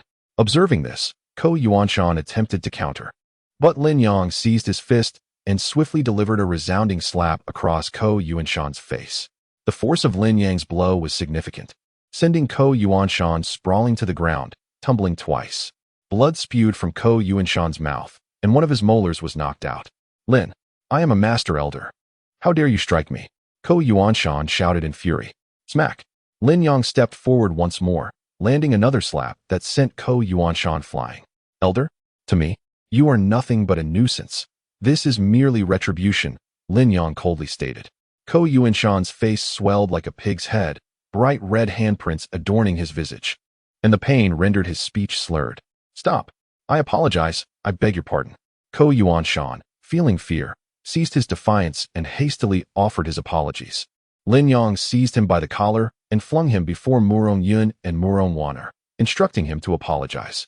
Ko Yuanshan dared not utter a single objection and promptly said, "Esteemed Mrs. Murong, I beg your forgiveness.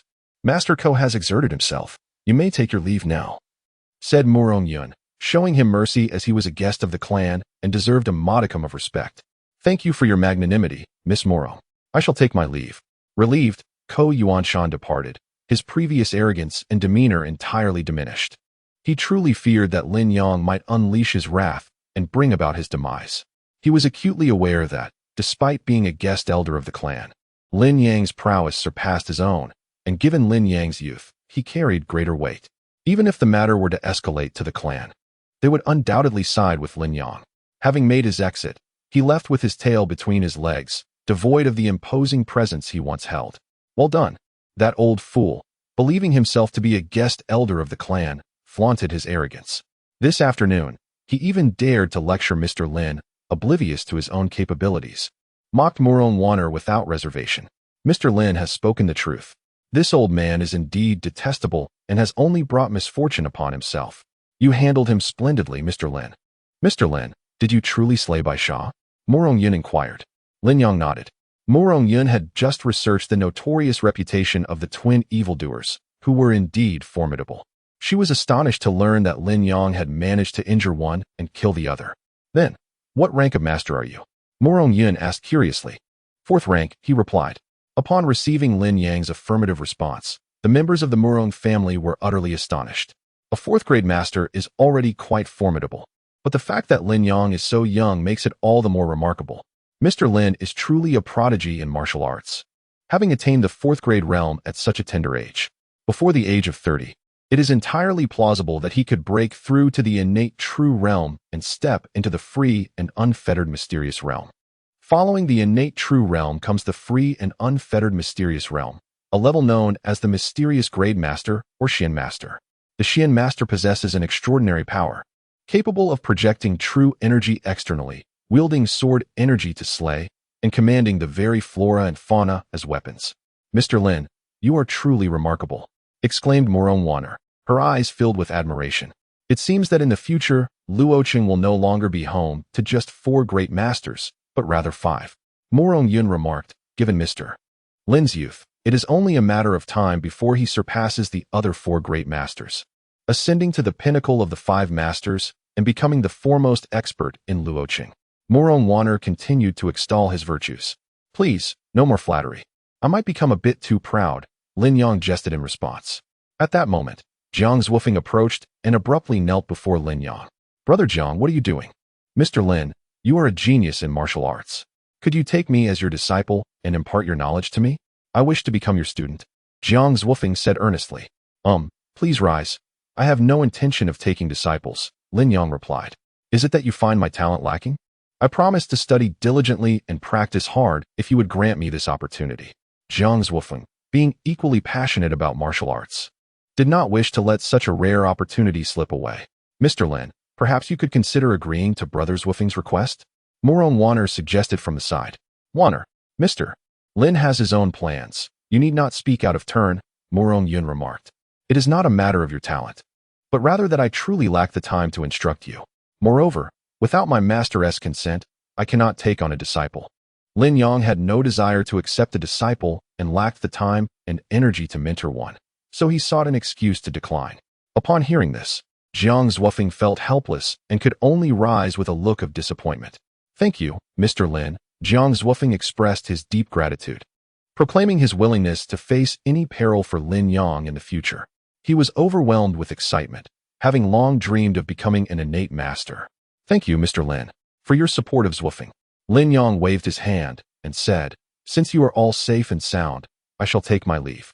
Mr. Lin, could you possibly stay at our home tonight? Morong Yun suddenly proposed.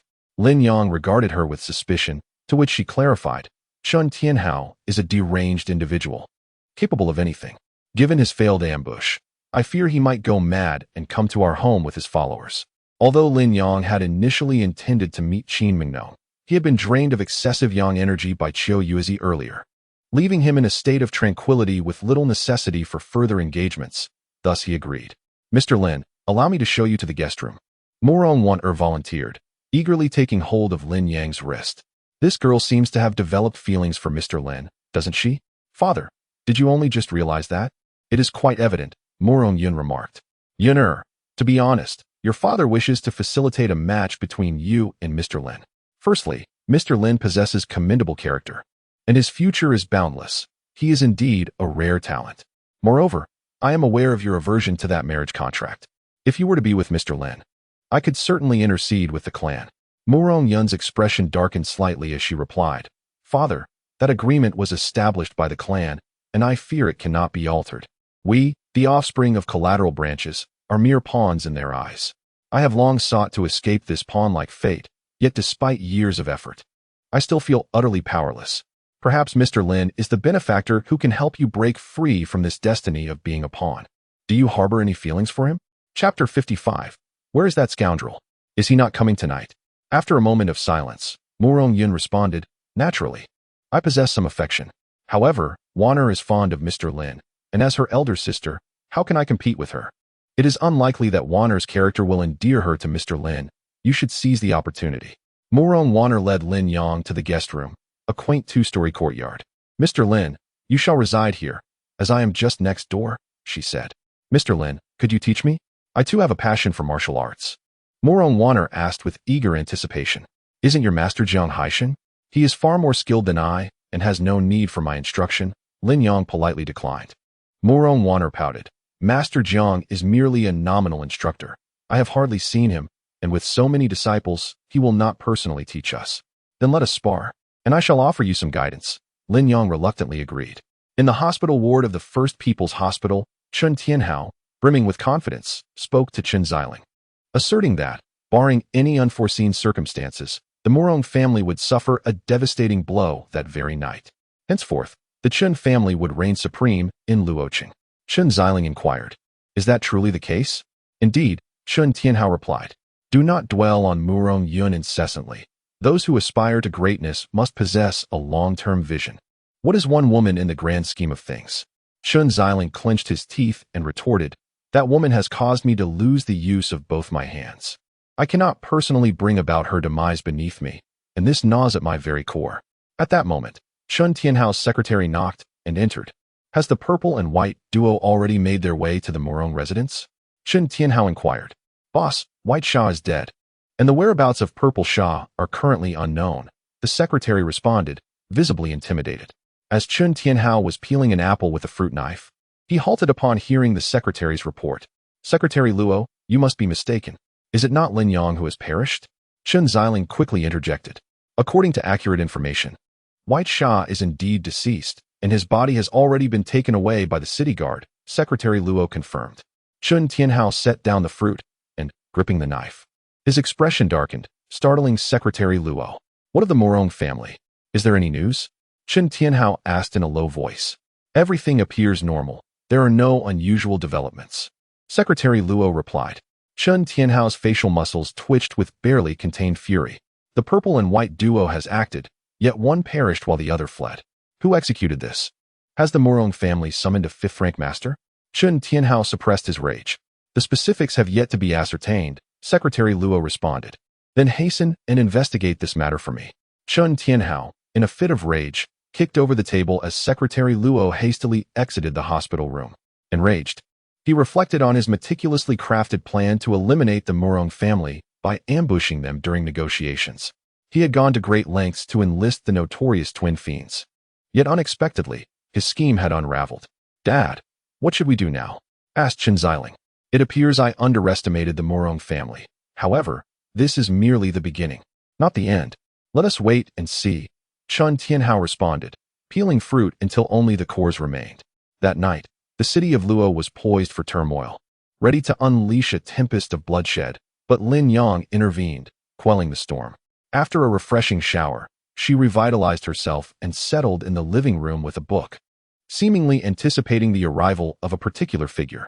Occasionally, she glanced at the clock on the wall, her heart yearning for someone who did not arrive. It was not until the midnight chimes echoed that Qin Mingnong realized how late it had grown. She set her book aside and wandered into the garden for a moment. Is that scoundrel not coming tonight? Perhaps she had grown accustomed to the embrace of strong arms while sleeping. Now, alone, she felt an unsettling emptiness. Practice requires diligence. One must not neglect it even for a day.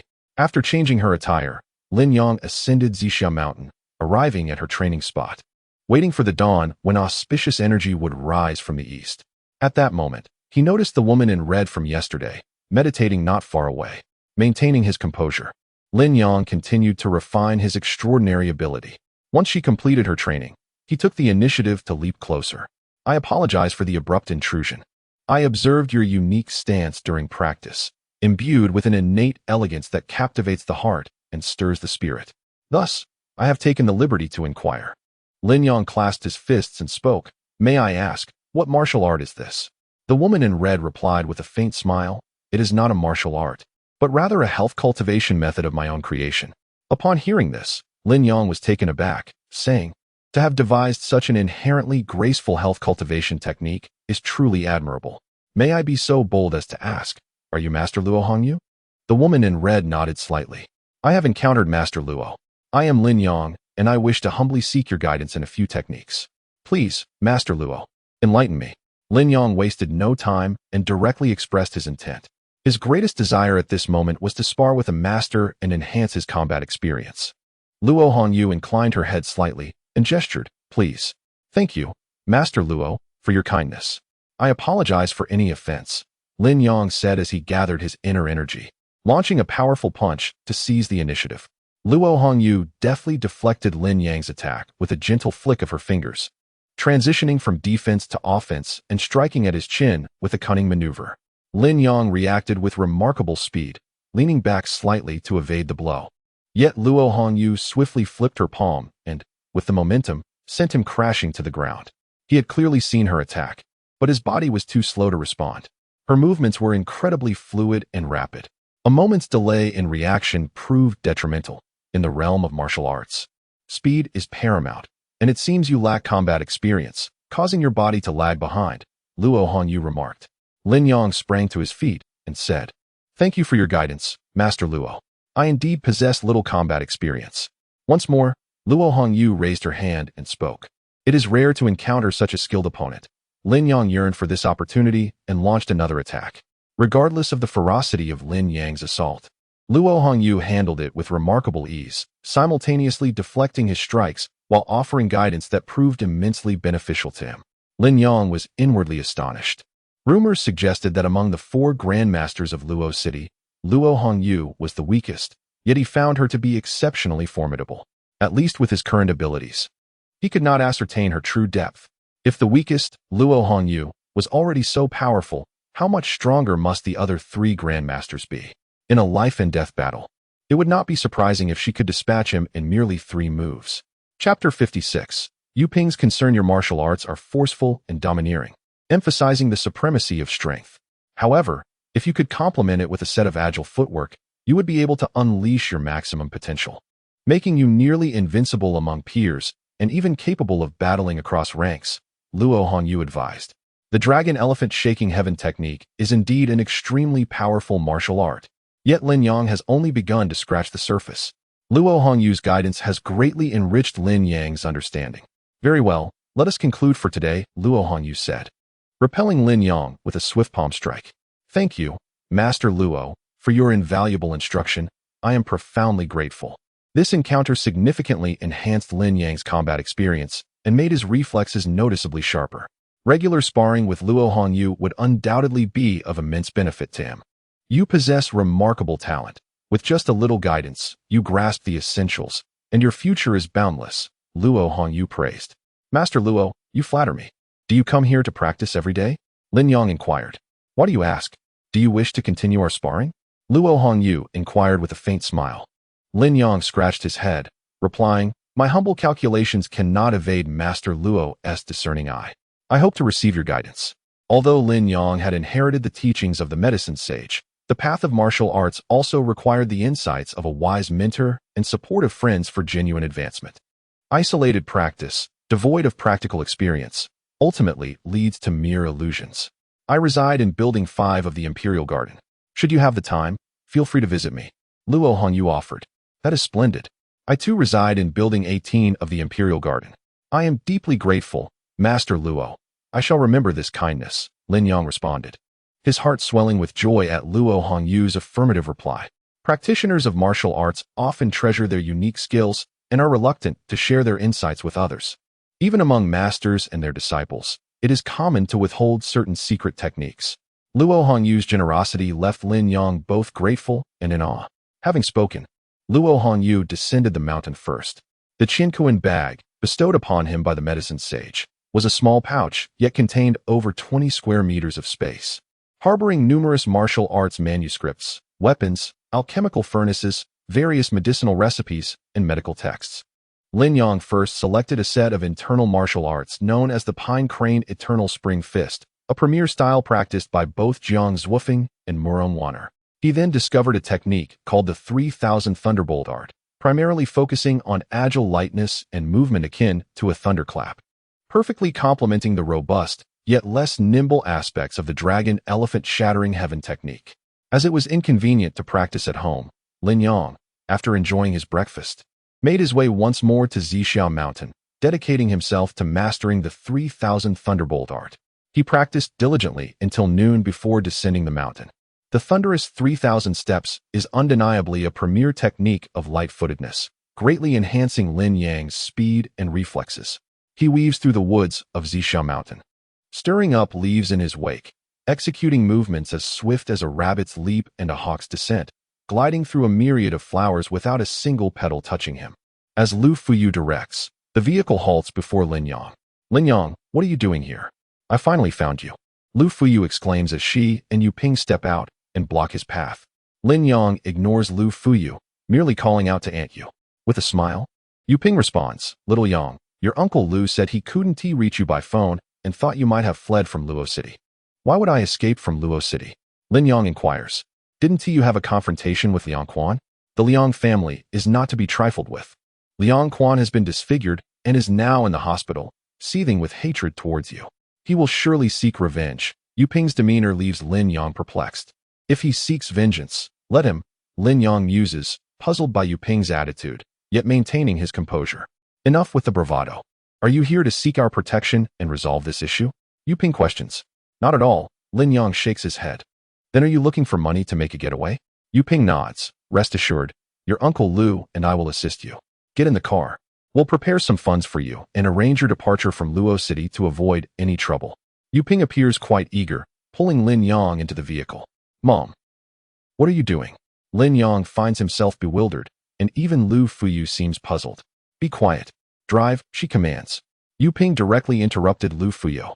Lin Yang sat in the car, pondering whether Yu Ping had discovered that he was Mr.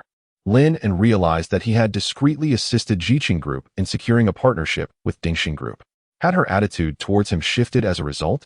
However, if she knew he was Mr. Lin, she should also understand that the matter of beating Liang Quan was hardly worth mentioning. Lin Yang felt perplexed. Although Yu Ping's behavior struck him as somewhat snobbish, which left him with little fondness, he would be willing to ease their relationship if it meant harmony. Upon arriving at the Lu family's villa, Yu Ping said, Xiaoyang, please sit for a moment while I make a phone call to prepare some money for you. Thank you. Really, there's no need. You need not worry about me, Lin Yang replied. What do you mean, no need? Don't be so polite with Aunt Yu. Your mother and I are like sisters, and your uncle Lu and your father were sworn brothers. Now that they are no longer here, you are my nephew. If I do not care for you or look after you, who will? Yu Ping gently patted Lin Yang's hand, her expression radiating warmth, reminiscent of days gone by. After speaking, she ascended the stairs. Lu Fuyu murmured, Has my mother lost her mind? Ignoring Lin Yang, she hurried after Yu Ping upstairs. Why did you invite him here and treat him so well? Lu Fuyu asked. My foolish daughter, if I do not lure him here, how can I ensnare him? Do you truly believe I would be kind to him? As Yu Ping spoke, she took out her phone and dialed a number. Chen Bo, I appreciate your effort in coming over. Lin Yang is currently at home and requires your assistance to apprehend him. After hanging up the phone, Lu Fuyu finally comprehended the situation. Mother, you are truly astute. We must keep him under control, otherwise, if he escapes again, it will be quite challenging to locate him. Lu Fuyu remarked. Yu Ping nodded in agreement and said, This young man has caused such a significant mess, nearly jeopardizing our collaboration with Dingxing. I would rather he disappear altogether. Once Chen Bo arrives, we shall apprehend him and then send him to the hospital for the Liang family to handle. Chapter 57. What are you pretending for?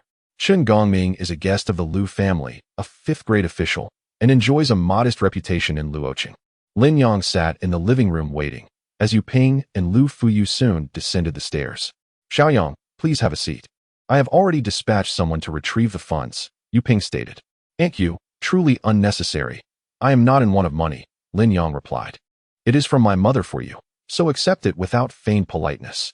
Wasn't your wealth amassed from the support of that woman? Lu Fuyu continued to regard Lin Yang with a frosty demeanor. Are you hungry?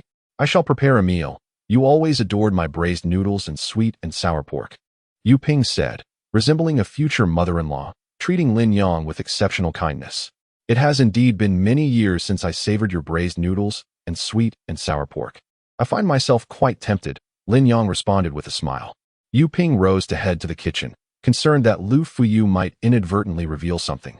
So she called Lu Fuyu to assist her. Lin Yang felt a sense of joy. He did not wish to strain his relationship with the Lu family. He secretly devised a plan, intending to confront Yu Ping and Lu Fuyu during dinner, revealing his current identity to astonish them. Xiaoyang, what brings you home? Lu Cheng-ji inquired hastily. I just ran into Aunt Yu. She invited me over for dinner and mentioned preparing some money to help me escape. Lin Yang replied as he stood up. Are you certain? Lu Cheng-ji asked, his expression filled with doubt. Just this morning, Yu Ping had berated him, insisting on finding Lin Yang to hand him over to the Liang family. How could her stance have changed so suddenly? Aunt Yu is in the kitchen cooking. She said she would make my favorite sweet and sour pork, Lin Yang continued. We're not eating, Xiao Yang. Come with me. I have money ready for you in the car. Take it and leave immediately, Lu Cheng-ji urged, gripping Lin Yang's hand. Uncle Lu, I haven't savored Aunt Yu's cooking in ages. I'm quite tempted. Besides, I don't need to flee. I have a surprise for you all at the dinner table. Lin Yang insisted. Listen to Uncle Lu. You must leave at once. Not a moment longer. Lu Cheng-ji pulled him toward the door. Lin Yang felt perplexed, as if Lu Cheng-ji and Yu Ping had exchanged personas. Just then, Yu Ping emerged from the kitchen with a bowl of noodles, coldly stating, Lu Cheng-ji, what are you doing? I have something to discuss with Xiao Yang. Let us skip dinner for now. Lu Cheng-ji, knowing his wife too well, anticipated her intentions. Stop. You're going nowhere. Yu Ping snapped, her face darkened with displeasure. Lu Cheng-ji, should you dare to take him out of the house today, do not blame me for turning against you. Lin Yang also sensed the unease and remarked, Uncle Lu, look, Aunt Yu has prepared the meal. I shall eat before departing. Lin Yang surmised the reason behind Yu Ping's sudden change in demeanor, yet he did not wish to place Lu Cheng-ji in a predicament, for he regarded the Liang family with indifference. No more eating, come with me. Typically submissive to his wife, Lu Cheng-ji clenched his teeth and chose not to concede, displaying a rare moment of firmness. Lu Cheng-ji, do you take my words as mere nonsense? Yu Ping exclaimed furiously, shattering a teacup on the floor, her eyes wide with anger. I understand your intentions, but I cannot allow you to endanger Xiao Yang. Otherwise, how shall I face Lin Degu in the afterlife? While Lu Cheng-ji feared his wife, he remained resolute. Yu Ping, too, maintained a strong stance. Uncle Lu, I am fine. You need not worry about me. Lin Yang did not wish to witness Lu Cheng-ji caught in the middle, torn between two forces. Xiao Yang, do not be reckless. You could perish. Come with me, and I shall see who dares to obstruct us. Lu Cheng-ji stood his ground against Yu Ping's dominance, still choosing to protect Lin Yang. This gesture was more than sufficient for Lin Yang. His heart swelled with gratitude. For a man typically submissive, achieving such a stance was no small feat just then. Qin Gongming arrived. Uncle Qin, your timing is impeccable. Quickly intervene and apprehend this rascal, Yu Ping urged. Though Lin Yang had already anticipated Yu Ping's intentions, he still felt a pang of discomfort. What nonsense! Do you deserve a meal prepared for you? This bowl of stew. I would rather feed it to the dog than offer it to you, Yu Ping disdainfully remarked. Lin Yang shook his head, feeling a chill in his heart. Qin Bo, act swiftly and apprehend him, Yu Ping instructed. No way. Qin Gongming, witnessing the discord between Lu Cheng-ji and his wife, hesitated to take action. Lu Cheng-ji, have you lost your mind? Do not forget, without the assistance of the Liang family, we would never have secured the collaboration with the Dingxin group. We cannot afford to offend the Liang family, Yu Ping scolded vehemently. Do you truly believe the Liang father and son wield such influence? Do you think it was their aid that procured the partnership with the Dingxin group? Lin Yang scoffed derisively. If it wasn't the Liang family helping, do you presume it was you? Yu Ping retorted, her face a mask of disdain. Lin Yang, uninterested in arguing further, knowing full well that no one would believe the truth, responded. Qin Bo, proceed without regard for Lu Cheng-ji. This household is under my command. Aware that the true authority of the Lu family rested with Yu Ping, Qin Gongming wasted no time and directly moved to confront Lin Yang. Lu Cheng-ji intended to intervene, but Lin Yang stepped out from behind him, eagerly accepting the challenge. You think you can catch me? You insolent brat, your words are bold. I, a dignified fifth-grade master, could easily lift you with one hand, Qin Gongming declared, proceeding to employ a grappling technique with a single hand aimed at Lin Yang's shoulder. In a swift counterattack, Lin Yang seized Qin Gongming's wrist, twisting it backward and snapping 4 of his fingers. With a pained scream, Qin Gongming was unable to react in time and was sent flying out the door by Lin Yang's powerful strike. In the face of Lin Yang, the 5th-grade cultivator was utterly insignificant, akin to a mere country chicken, easily defeated. This battle, lasting less than a minute, left not only Qin Gongming astonished, but also the members of the Lu family in utter disbelief. Yu Ping and Lu Fuyu stared in shock, their expressions a mixture of astonishment. Just a 5th-grade cultivator, what are you pretending to be? Lin Yang remarked nonchalantly. Lu Qingji, taken aback, exclaimed, Xiaoyang, how did you achieve this? Uncle Lu, I am quite formidable. You need not worry about me, Lin Yang replied with a grin. Yu Ping muttered to herself. How can this lad be so powerful? Even Chun Gongming couldn't he withstand a single blow? It must be that grandfather Chun underestimated him. Allowing Lin Yang to seize the advantage, Lu Fuyu remarked. Lin Yang turned to face Yu Ping and Lu Fuyu, advancing towards them step by step. Startled, they instinctively retreated. Lin Yang, what do you intend to do? Yu Ping exclaimed, her face paling, her tone laced with fear. Lu Fuyu was even more frightened. While she was aware of Lin Yang's skills, she never anticipated he would be capable of defeating Chun Gongming with a single strike. Stay back, Lu Fuyu cried out. Panic etched across her features. Dad, please save us. Lu Qingji gritted his teeth and swiftly approached, saying, Xiaoyang, this matter is due to your Aunt Yu's wrongdoing. For my sake, could you let them go? After all, they were his wife and daughter, and he could not simply disregard them. Mustering his courage, he pleaded with Lin Yang. Uncle Lu, why are you so anxious? I merely wish to enjoy the noodles your Aunt Yu has prepared, Lin Yang replied. Lin Yang approached the dining table and seated himself, nonchalantly savoring the steaming bowl of noodles before him. However, Yu Ping and Lu Fuyu remained on edge. Aunt Yu, your culinary skills have only improved over the years. This dish has been on my mind for 2 or 3 years now, Lin Yang remarked, relishing the noodles while praising Yu Ping's expertise. His indifferent demeanor only heightened Yu Ping's anxiety. If you find it insufficient, I can prepare another bowl for you. Yu Ping offered hesitantly. Lin Yang finished the soup and wiped his mouth with a napkin, responding, that won't be necessary. You would rather feed the dog than serve me. It would be brazen of me to consume this bowl. His words struck Yu Ping like a slap, causing beads of sweat to form on her forehead and her complexion to pale. I apologize, I shouldn't have said that, she stammered. Lin Yang smiled faintly. Such insincere apologies need not be uttered. I have no intention of wronging you. Though you may show ingratitude, I cannot be disrespectful to my elders. Despite the calmness in his tone, his words landed heavily on Yu Ping, akin to a resounding slap across her face. Uncle Lu, I am leaving, Lin Yang announced as he bid farewell to Lu Qingji. I am sorry for you, Xiaoyang, Lu Qingji said, his face a mask of shame. Lin Yang waved his hand dismissively. By the way, I reside at Building 18 of Dihao Garden. You may inform Liang Quan of my address. He is welcome to seek me out for retribution whenever he pleases. I am always prepared. Only then did Yu Ping and Lu Fuyu finally exhale in relief. Though Yu Ping could not suppress a slight tremor in her body. He just mention living in Building 18 of the Imperial Mansion? Isn't that his former residence? Yu Ping inquired. That apartment was sold by Qin Manong and has remained unoccupied. I wonder who purchased it, Lu Qingji remarked. Need it be said?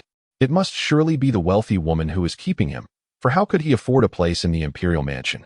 Yet, how has this wastrel suddenly become so formidable? Although Lu Fuyu was startled by Lin Yang's prowess, her words remained defiant. Lu Qingji's retort left Lu Fuyu speechless. After saying this, Lu Qingji disregarded Yu Ping and Lu Fuyu, hastening to check on Chun Gongming. He had severed 4 fingers, and Lin Yang's strike had caused him to spit blood.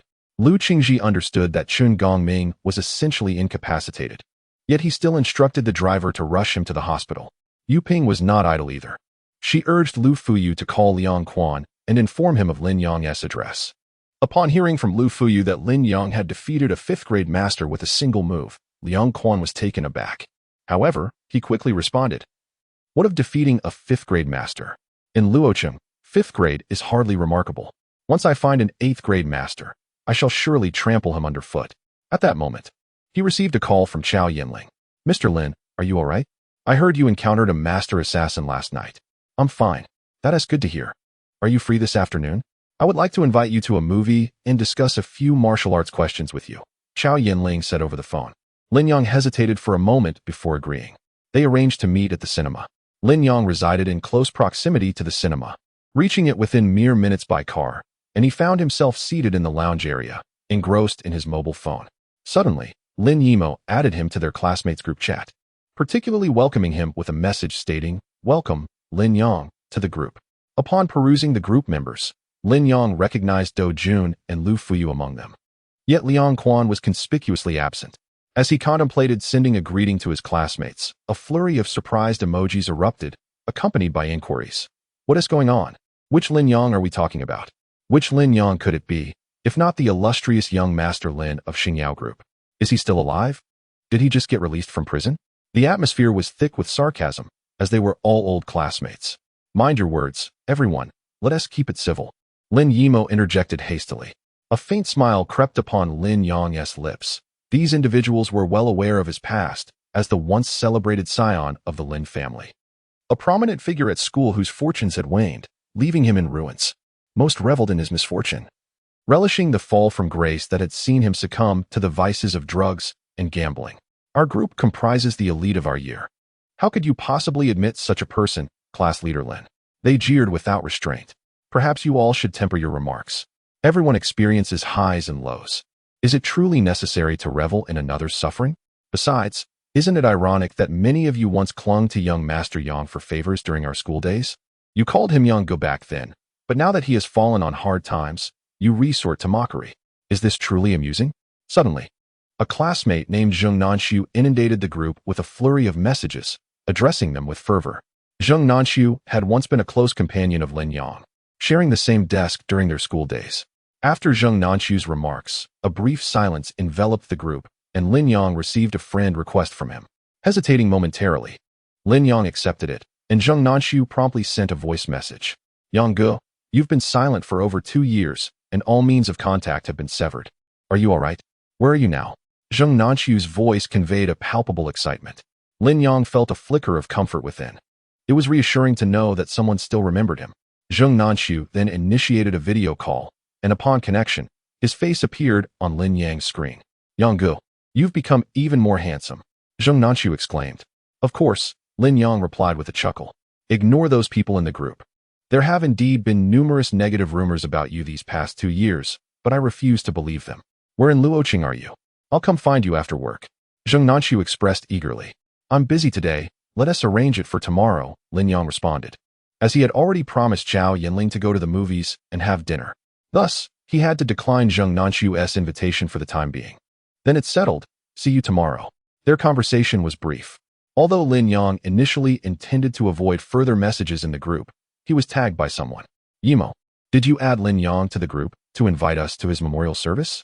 Do Jun interjected, then tagged Lin Yang, asking, which hospital are you in? Are you nearing the end? Chapter 59, The Master's Son. Upon Do Jun's utterance, the others were instantly intrigued, eagerly consuming the gossip and inquiring about the situation. He had offended Qi Tianyong of Tianxin Pharmaceutical. Qi Tianyong was indeed a formidable character. Those who dared to cross him would either perish or suffer greatly. Lin Yang, did you lose a hand or a foot? Which hospital are you languishing in? Preposterous. When have I ever been assaulted by Qi Tianyong? Do Jun immediately retorted with indignation. You know best whether you've been harmed. You knelt before him, begging for mercy, and many bore witness to that humiliation. With that, Lin Yang grew disinterested and ceased to check his phone. Meanwhile, in the imperial villa, Do Jun's face turned a deep shade of anger as he raged, Lin Yang, just you wait. Daring to expose my secrets, I shall make you regret this profoundly. Lin Yimo called Lin Yang to apologize, her intentions pure, but the outcome was unforeseen. It's nothing. I have no need to be angered by them. After ending the call, Lin Yang also lost interest in the group messages. Just as he set his phone down, Zhao Yinling arrived. My apologies, Mr. Lin, for keeping you waiting. Zhao Yinling, adorned in a lovely dress and light makeup, radiated youthful beauty. I just arrived, Lin Yang replied. As Zhao Yinling went to collect the tickets, Lin Yang purchased some snacks and popcorn, and they made their way to the entrance. Miss Zhao, are you also here to watch a film? At that moment, they encountered a man and a woman. Indeed. She responded. Who is he? He looks rather unfamiliar. The man scrutinized Lin Yang, a hint of hostility glimmering in his eyes. My friend, Mr. Lin Yang, said Zhao Yinling. Lin Yang? I have never heard of him. The man immediately addressed Lin Yang, saying, You, young man, what is your relationship with Miss Zhao? What does that have to do with you? Lin Yang retorted. Do you even know who you are speaking to? The man replied. I am Cheng Wei. I do not know you. A glint of cold light flickered in Cheng Wei's eyes as he continued. My father is Cheng Kwa. I do not know him. In truth, Lin Yang was well aware of Cheng Kwa's esteemed reputation, one of the 4 great masters of Luo City, who held sway over the Western District, a prominent figure indeed. Your father is one of the 4 great masters of Luo City, And you dare say you do not know him? You are quite arrogant, young man. Cheng Wei spoke icily. That is what others say of me, Lin Yang replied. Miss Chow is the one I hold dear. Who do you think you are to accompany her to the movies and for a stroll? Disappear from my sight immediately, or I shall make you regret it. Cheng Wei threatened directly. Cheng Wei, are you unwell? Who I choose to watch movies and stroll with is of no concern to you, Chow Yinling retorted coldly. Moreover, you dare claim to have feelings for me while on a date with another woman? How shameless. Chow Yinling looked at him with disdain. Do not misunderstand. She is my cousin, Cheng Wei explained, casting a knowing glance at the woman, who, perceiving the situation, called out. Cousin, who is this Miss Chow? The daughter of the finance minister, Director Chow. The nature of your relationship is of no concern to me, and I must candidly express my disdain for you. I have never harbored any fondness for you in the past, nor shall I in the future. I implore you to cease your pursuit. Chow Yinling harbored no affection for Cheng Wei. Yinling, how can you speak so harshly? You are well aware of the depth of my feelings for you. You have not always treated me in this manner. Did you not promise that once I became a master, you would marry me? Cheng Wei lamented, his face a portrait of sorrow. Cheng Wei, cease your nonsensical ramblings. When have I ever uttered such words? Chow Yinling, fearing Lin Yang might misconstrue the situation, hastily clarified. Mr. Lin, I have never harbored feelings for him, nor have I made such a statement. Upon hearing this, Cheng Wei was consumed by fury. It irked him that such a proud individual as Chow Yinling would show concern for a stranger. It matters not. Some individuals revel in their own delusions and act as sycophants, so there is no need for you to be vexed, Lin Yang remarked with a faint smile. Who are you calling a sycophant? Cheng Wei feigned outrage while secretly relishing the situation, eager to find an excuse to confront Lin Yang. You are the sycophant. Lin Yang retorted without hesitation. What of being the son of a grandmaster? I hold him in no regard.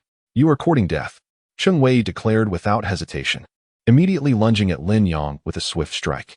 Practicing the Cheng family's 8 trigrams palm, his movements were unpredictable and executed with remarkable speed. Chow Yinling, standing nearby, was caught off guard.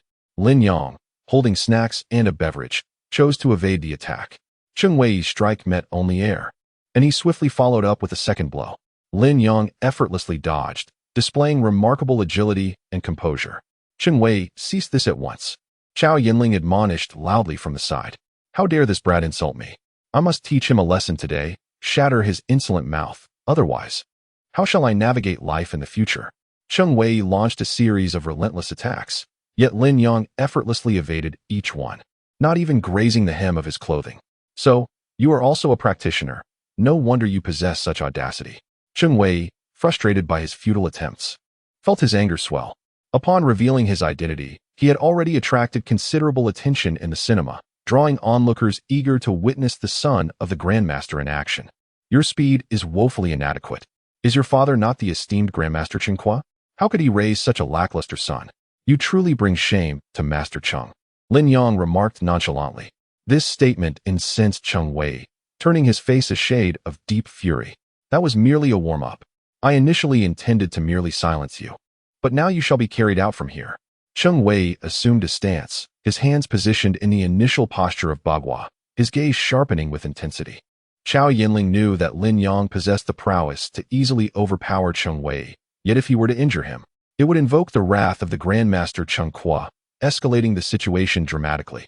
She sought to prevent Lin Yang from embroiling himself in such significant trouble and quickly positioned herself in front of him. Brat, do you dare to hide behind a woman? A cowardly turtle. Come forth and face me in a fair duel, Cheng Wei sneered. Is this your attempt at provocation? Since you are intent on humiliating yourself, I shall oblige, Lin Yang replied. Chow Yinling advised, Mr. Lin, let it go. Cheng Wei is quite insufferable. If you truly harm him and provoke Master Cheng, the consequences would be unimaginable. Harm me? Does he possess the capability to inflict harm upon me? Lin Yang retorted incredulously. Miss Chow, are you aware of the words you utter? Cheng Wei felt a deep sense of indignation, perceiving discrimination against himself. Ignoring Chow Yinling's attempts to restrain him, he launched a direct assault. In Chapter 60, the great battle against Qin Yinran, it was evident that Chow Yinling was no match for Cheng Wei. Lin Yang, with one hand free, drew her behind him and promptly retrieved a piece of popcorn from the bucket. With a flick of his finger, the popcorn was propelled forth, landing squarely on Cheng Wei's face with a resounding pop. Cheng Wei let out a cry of dismay, hastily covering his face, rendered utterly incapable of withstanding such an onslaught. In front of an audience, being struck by a mere piece of popcorn was a source of humiliation for Cheng Wei. Forgetting the pain on his face, he charged at Lin Yong once more.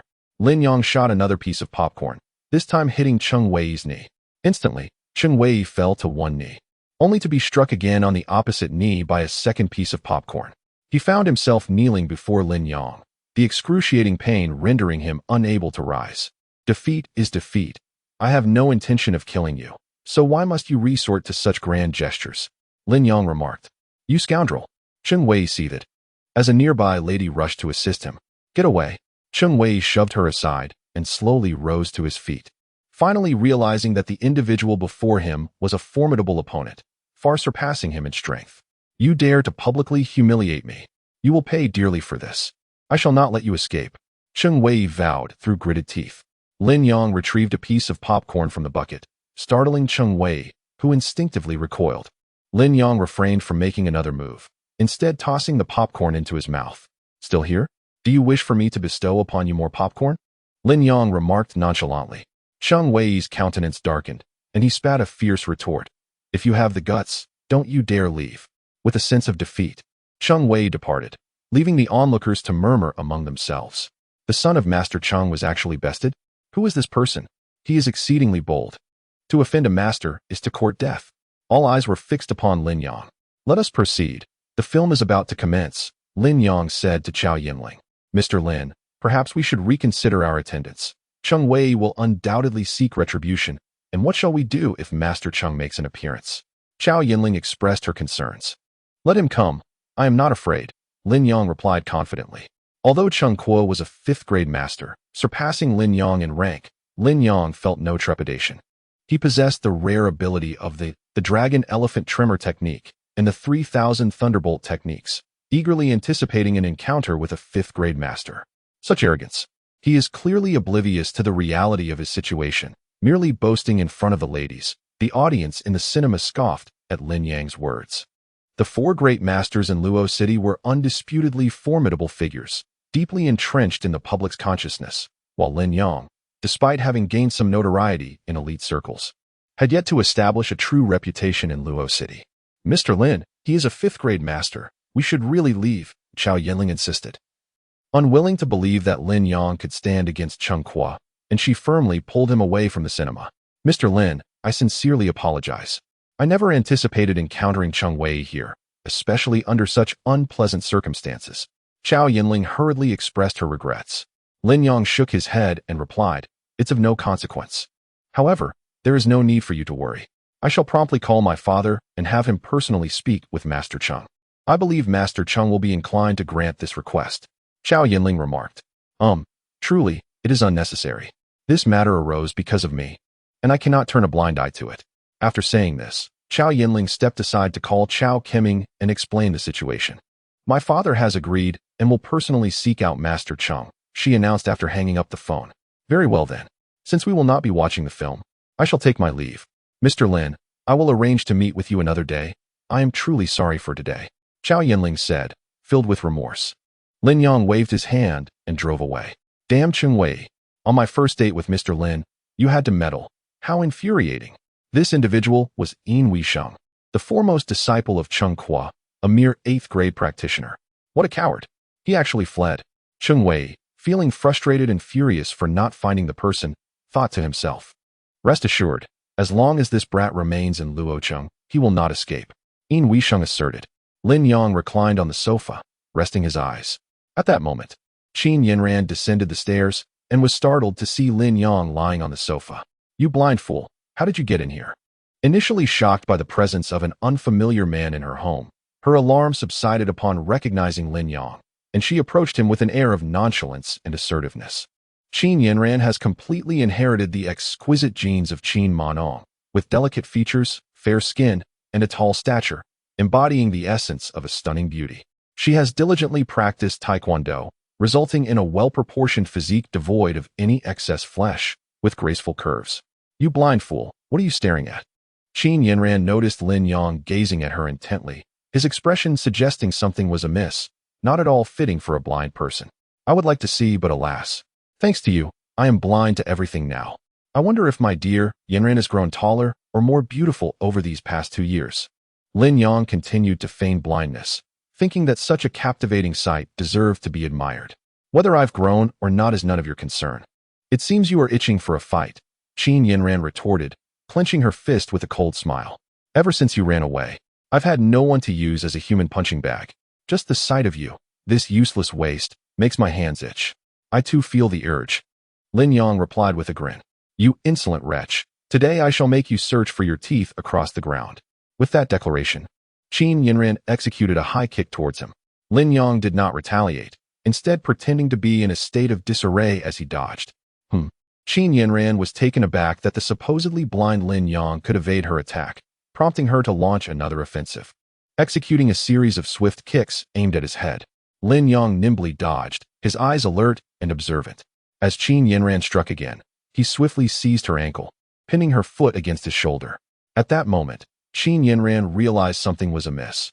How could a blind person possibly evade her multiple attacks? She found herself unable to extricate her foot from Lin Yang's grasp, which he had lifted. In a fit of desperation, she clawed at his eyes with one hand. Lin Yang, however, seized her index and middle fingers with his other hand. You are not blind, you can see, Qin Yanran exclaimed. Chapter 61. He is not blind. Lin Yang, discarding the pretense, candidly confessed, Congratulations, you are correct. Qin Yanran let out a piercing scream. Let me go, you scoundrel. I will not, Lin Yang replied. I will kill you. I shall gouge out your eyes and render you utterly incapacitated. Qin Yanran seethed with rage, wishing fervently for a chasm to swallow her whole. Lin Yang. Qin Mornong rushed forward, her mind in disarray. What do you intend to do to Yanran? Upon seeing Qin Mornong, Lin Yang regained some composure and released Qin Yanran. Yet, she was undeterred and aimed to strike Lin Yang once more. Qin Mornong intervened, pulling her behind her. Mother. He is not blind. He sees everything. Qin Yanran wept, overwhelmed with grievance. Did I not instruct you to dress appropriately at home? Hurry upstairs. Qin Mornong commanded sharply. I will kill him and extract his eyes. Qin Yanran declared, filled with indignation. Upstairs. Qin Mornong shouted in fury, causing Qin Yanran to cease her outcry and flee upstairs in tears. Lin Yang, did you not promise me that you would not harm Yanran? How can you go back on your word? Qin Mornong scolded angrily. Are you jealous? Lin Yang laughed. I am not jealous at all, you beast. Qin Mornong was genuinely furious, and I cannot be held accountable for this situation. It was she who approached me unadorned, engaging in a confrontation, and besides, I did not inflict any harm upon her. Lin Yang remarked as he took a seat. Who could possibly know? Lin Yang responded candidly. Get out of my sight. I cannot bear to see you. Qin Mornong coldly reprimanded. And what if I refuse to leave? What can you possibly do to me? Lin Yang defiantly propped his leg up and patted his thigh, inviting her. Come and sit here. Biting her lip, Qin Mornong implored softly. I beg you, just leave. We cannot let Yanran discover our connection. Very well, I shall return to seek you tonight. Be ready for me, Lin Yang said as he rose, playfully slapping Qin Mornong's shoulder and then pinching her lightly. Unbeknownst to them, this scene was witnessed by Qin Yanran, who was descending the stairs. You blind fool. What are you doing? How dare you lay a hand on my mother? Qin Yanran thundered, fury radiating from her.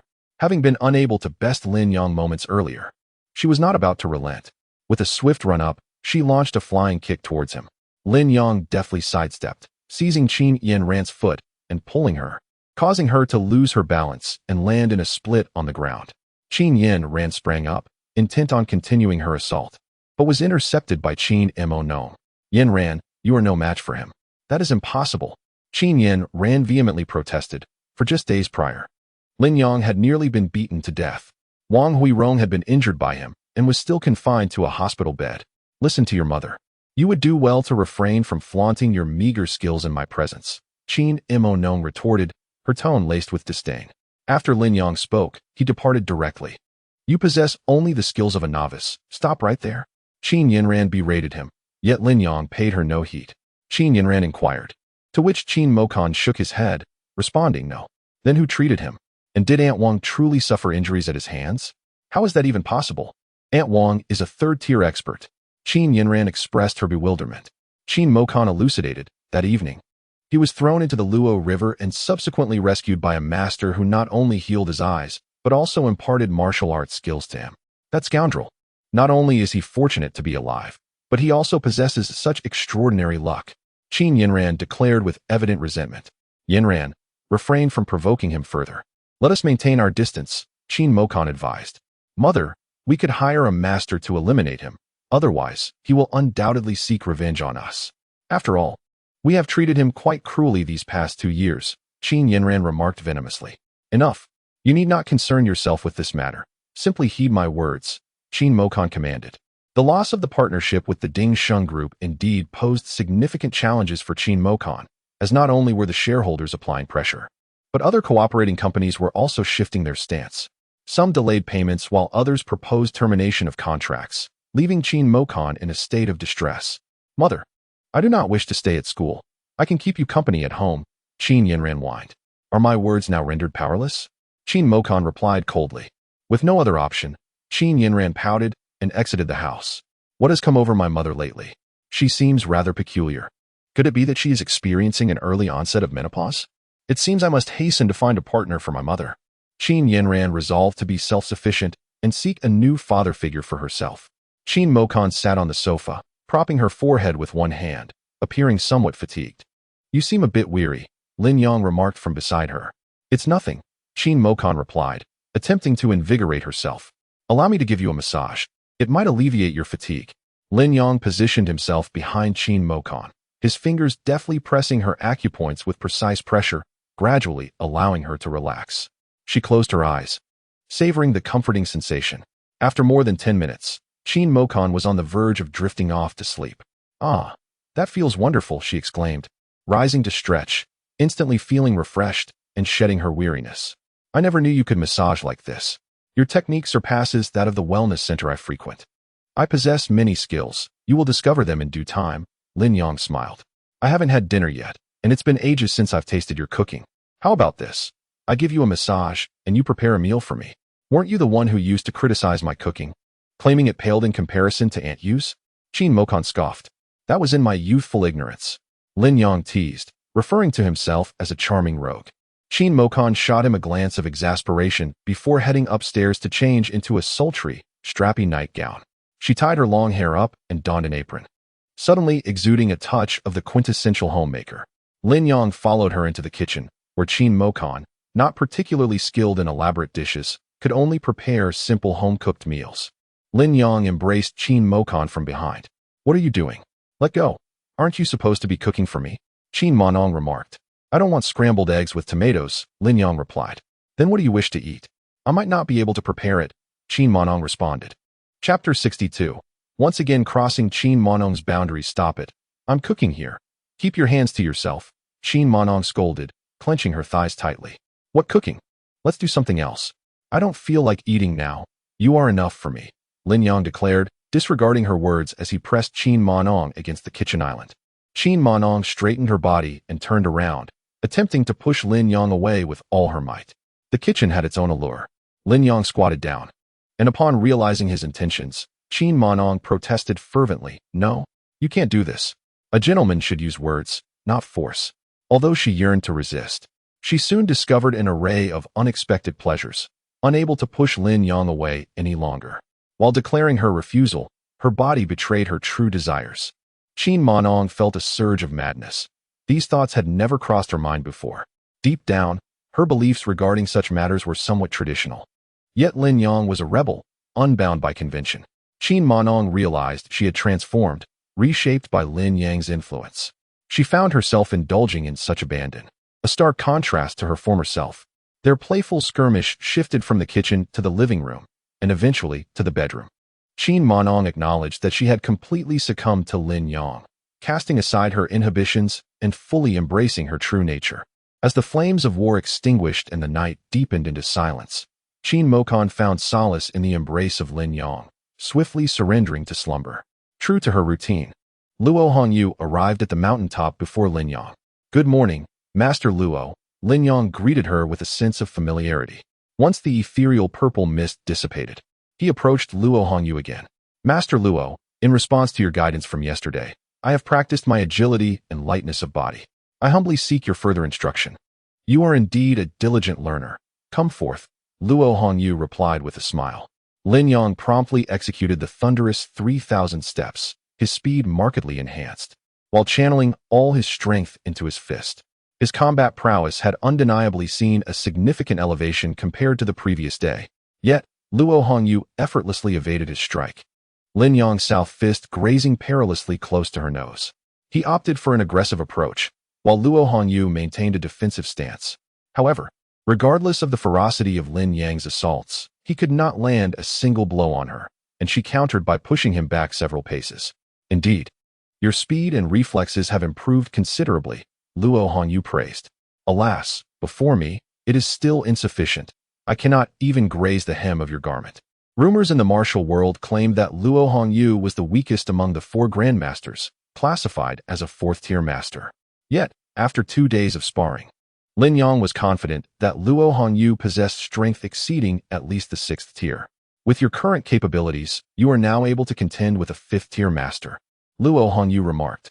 Lin Yang launched another assault, grateful for the opportunity to learn from such a formidable expert. Your technique of agility is commendable, ranking among the finest. However, it requires further refinement and practice. After the two engaged in nearly 100 exchanges, they drew back, and Luo Hongyu spoke. This is called the 3,000 Thunder Technique. Time is of the essence. I must descend the mountain now. You should practice diligently. This set of lightness techniques, combined with your fierce and domineering martial arts, will allow you to combat across ranks with ease. Thank you for your guidance, Master Luo, Lin Yang replied, clasping his fists in respect. Once Luo Hongyu departed, Lin Yang continued to practice the 3,000 Thunder Technique amidst the mountains until midday before making his way down. In the afternoon, a call from Zheng Nanshu arrived, inviting him for dinner that evening, to which Lin Yang readily agreed. Upon their meeting, Zheng Nanshu embraced Lin Yang warmly. Brother Yang, it has been far too long. I've missed you dearly. Do not be so sentimental. I can hardly bear it. Lin Yang chuckled, patting Zheng Nanshu on the back. Zheng Nanshu playfully punched Lin Yang's arm, and they exchanged smiles. You possess quite the audacity, inviting me, a notorious gambler, to dine with you. Are you not afraid I might ask you for a loan? Lin Yang teased. As long as you ask, I have ample resources. I could scrape together hundreds of thousands, even if it meant selling everything I own. What do you mean by calling me a gambler? I refuse to entertain such nonsense. Zheng Nanshu retorted. With your words, I am already reassured. Come, let us go inside and enjoy some drinks. Lin Yang draped an arm around Zheng Nanshu's shoulder as they walked into the restaurant. Brother Yang, where have you been these past 2 years? I could never reach you. Zheng Nanshu inquired. The death of my parents hit me hard. I sought refuge in a remote temple, isolating myself for 2 years to cultivate my spirit, Lin Yang explained. That sounds beneficial. Self-cultivation is essential. You appear to be in excellent condition now, Zheng Nanshu remarked, clinking his glass in a toast. The two friends clinked their glasses and engaged in cheerful conversation, with Lin Yang cherishing the bond he shared with such a good companion. After their meal, Zheng Nanshu proposed they head to a KTV for some singing, to which Lin Yang readily agreed. Zheng Nanshu guided him to a high-end business venue. In the underground parking lot, they fortuitously encountered Lin Yimo. Lin Dabin, what brings you here? Zheng Nanshu inquired. Lin Yimo's gaze faltered slightly as she glanced at Lin Yang and replied, I came to meet a friend. Are you two planning to sing at Fengwang Palace? Fengwang Palace was renowned in Luocheng as a place of entertainment, and Lin Yimo was certainly aware of its reputation. Lin Yang, however, was indifferent. After all, it was quite normal to go out and have some fun, and he had no intention of concealing his activities. Yet Zheng Nanshu interjected, Of course not. How could we go to a place like Fengwang Palace? We are here to meet someone. Lin Yimo smiled and said, If you're here to have fun, then enjoy yourselves. It's natural to indulge in some entertainment during social engagements. Aren't you a regular here? Misunderstanding. Lin Dabin, I have never been to Fengwang Palace. How could I possibly be a regular? Zheng Nanshu vehemently protested. All right, have fun then. I have matters to attend to, so I'll head up first, Lin Yimo said, making her way to the elevator without any intention of accompanying them. That's it, it's over. How could Lin Yimo have crossed paths with us? She must think I'm a frivolous person, indulging in wild escapades, Zheng Nanshu lamented helplessly. Are you not? Lin Yang teased. It's merely a fleeting diversion, Zheng Nanshu replied. Do you have feelings for Lin Yimo? Isn't this a question that answers itself? However, I have heard that she seems to be romantically involved with Do Jun, which indicates that I have no chance. Zheng Nanxiu has harbored a secret affection for Lin Yimo since their school days, yet he has never confessed his feelings. Lin Yang remarked, above us are the Phoenix Palace and the hotel. Lin Yimo has come here alone at this hour. Could it be that she is meeting Do Jun for a rendezvous? Zheng Nanxiu expressed his jealousy. Damn it. How could that scoundrel Do Jun possibly be in a relationship with Lin Yimo? Rest assured, she and Do Jun will not last. They must have broken up by now. Following the incident at Zixia Mountain, Lin Yang was convinced that, given Lin Yimo's character, she would not pursue a relationship with Do Jun. Nevertheless, Zheng Nanxiu's seemingly careless comment ignited a flicker of doubt within Lin Yang. What could Lin Yimo possibly be doing here? Moreover, Lin Yang had noticed her anxious and flustered demeanor earlier, which seemed rather unusual, as if she were burdened by some concern. Chapter 63. Lin Yimo's Deception. Nanxiu. Since you harbor feelings for Lin Yimo, why not confess your affections to her? Lin Yang inquired. She does not have feelings for me. Confessing would only lead to my humiliation, Zheng Nanxiu replied. If you do not confess, how can you ascertain that she wouldn't reciprocate your feelings? Do you lack the courage? Lin Yang teased. Some feelings are best kept within one's heart. They do not always need to culminate in a tangible outcome. If I were to voice my feelings, we might no longer remain classmates. I will wish Lin Yimo well, but the thought of her being involved with someone like Do Jun unsettles me. Although Do Jun may possess more wealth than I, in terms of character, he is far less deserving of Lin Yimo. Zheng Nanxiu chuckled. Do as you wish. You are no longer a child. When it comes to matters of the heart, you have your own plans. The two entered the elevator and were swiftly transported to the Phoenix Palace KTV. Indeed, Zheng Nanxiu was a frequent patron here. Upon entering, a heavily made-up woman, swaying her slender waist and adorned in a high-slit qipao, approached Zheng Nanxiu with a warm greeting. Having witnessed Murong Yun's grace in a qipao, Lin Yang could not help but feel a sense of nostalgic longing, reminiscent of the saying, once having seen the vast sea, one cannot regard mere water as equal. Apart from the peaks of Wushan, no clouds can compare. Once inside the private room, the woman quickly arranged for a group of young, attractive ladies, dressed provocatively and possessing statuesque figures, to enter. They lined up and began to introduce themselves one by one. Brother Yang, please choose first. Engaging in such frivolity did not displease Lin Yang. His gaze swept across the ladies, who eagerly puffed up their chests, their eyes sparkling with anticipation. Except for one who kept her head bowed, hands clasped behind her back, not daring to meet his gaze. Upon learning that it was Lin Yang's first time in such an establishment, the woman discreetly explained, Brother Yang, the girl with her hands in front is available for companionship and knows how to entertain. She is obedient and compliant. The one with her hands behind her back is not available. Ah, I understand now. Lin Yang nodded slightly. Suddenly, the woman exclaimed, Vivi, why are you looking down? Raise your head. Vivi remained with her head lowered. The woman, fearing to offend a customer, exclaimed sharply, Get out. That's unnecessary. I will choose her. Brother Yang, this girl has only just arrived and seems a bit shy. I'm concerned she may not serve you well. Why not choose another? Mother said, No, I will choose her. Wei Wei lowered her head, appearing somewhat reluctant, which seemed unusual. Typically, the women entering the Phoenix Palace are well-trained. No matter how unattractive the guest may be, once selected, they are expected to serve with enthusiasm, adhering to professional ethics. What are you dawdling for? I called you over, are you deaf? Mother stood up, her previously charming gaze turning sharp. Only then did Wei Wei slowly approach and sit beside Lin Yang. Brother Yang, this girl clearly looks like a newcomer. Why not select a couple more for a more enjoyable experience? You needn't hold back for my sake, Zheng Nanxiu suggested. All right then. Lin Yang chose another, and Mother remarked, Brother Yang, your taste is truly commendable. This one is Xin, one of our top girls at the Phoenix Palace. 2 are sufficient for me. Nanxiu, you choose. Lin Yang replied. Zheng Nanxiu selected 2 more, one on each side to attend to him. In stark contrast to Xin's warm allure, Wei Wei sat motionless beside him, neither toasting nor speaking. Lin Yang placed a hand on her shoulder, startling her. Are you afraid of me, or do you dislike me? Lin Yang inquired. I don't. Wei Wei murmured softly. Brother Yang, let us change her. We're here to have fun, and look at her. She acts as if she were the guest. Zheng Nanxiu remarked. It's all right. I prefer it this way, Lin Yang replied. Beside him, Xin took the initiative to select songs, pour drinks, toast, and offer snacks and fruits with great enthusiasm. Her hands were in constant motion, occasionally teasing Lin Yang with flirtatious glances that sparkled with allure. Truly, she was one of the top entertainers, leaving no room for criticism. Lin Yang, far from being a paragon of virtue, found the atmosphere amusing as he entered such a lively scene. Zheng Nanxiu, being more experienced, handled the situation with effortless finesse. Vivi, pour a drink for Yang Go. Why are you just standing there? Xin remarked. Never mind. Let her sit there. I won't force her to do anything, Lin Yang replied. Xin couldn't help but wonder why she had paid for Vivi's presence only to let her sit idly by, which seemed uncharacteristic of a customer. Those who frequented the Phoenix Palace were either wealthy or influential, often possessing difficult temperaments, making them challenging to please. If Vivi continued in this manner, she might find herself at the mercy of a more demanding patron.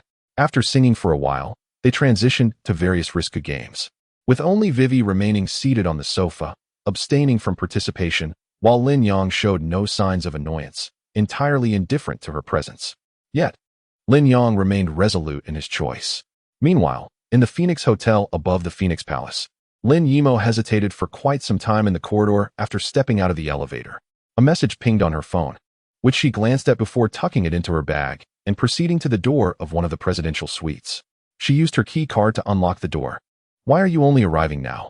I've been waiting for you for ages, Wei Dagong said from within the room, clad in a bathrobe, a cigar perched between his fingers.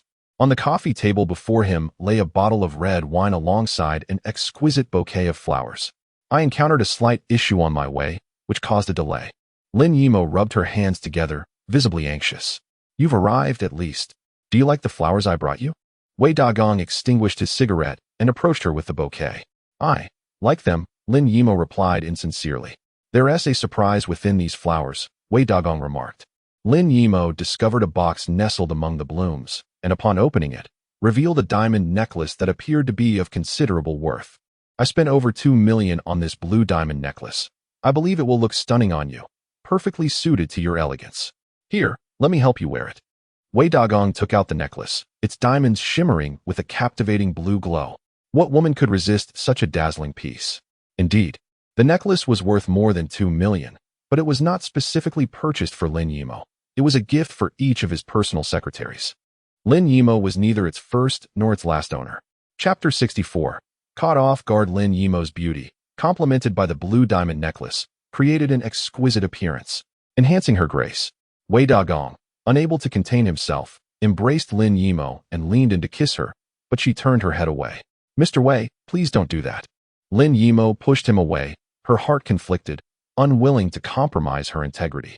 What? Are you having second thoughts? Wei Dagong inquired, displeased.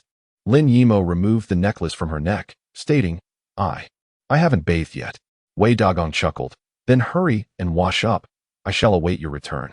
Lin Yimo hurriedly entered the bathroom, leaning against the door, her eyes closed, her mind tumultuous and restless.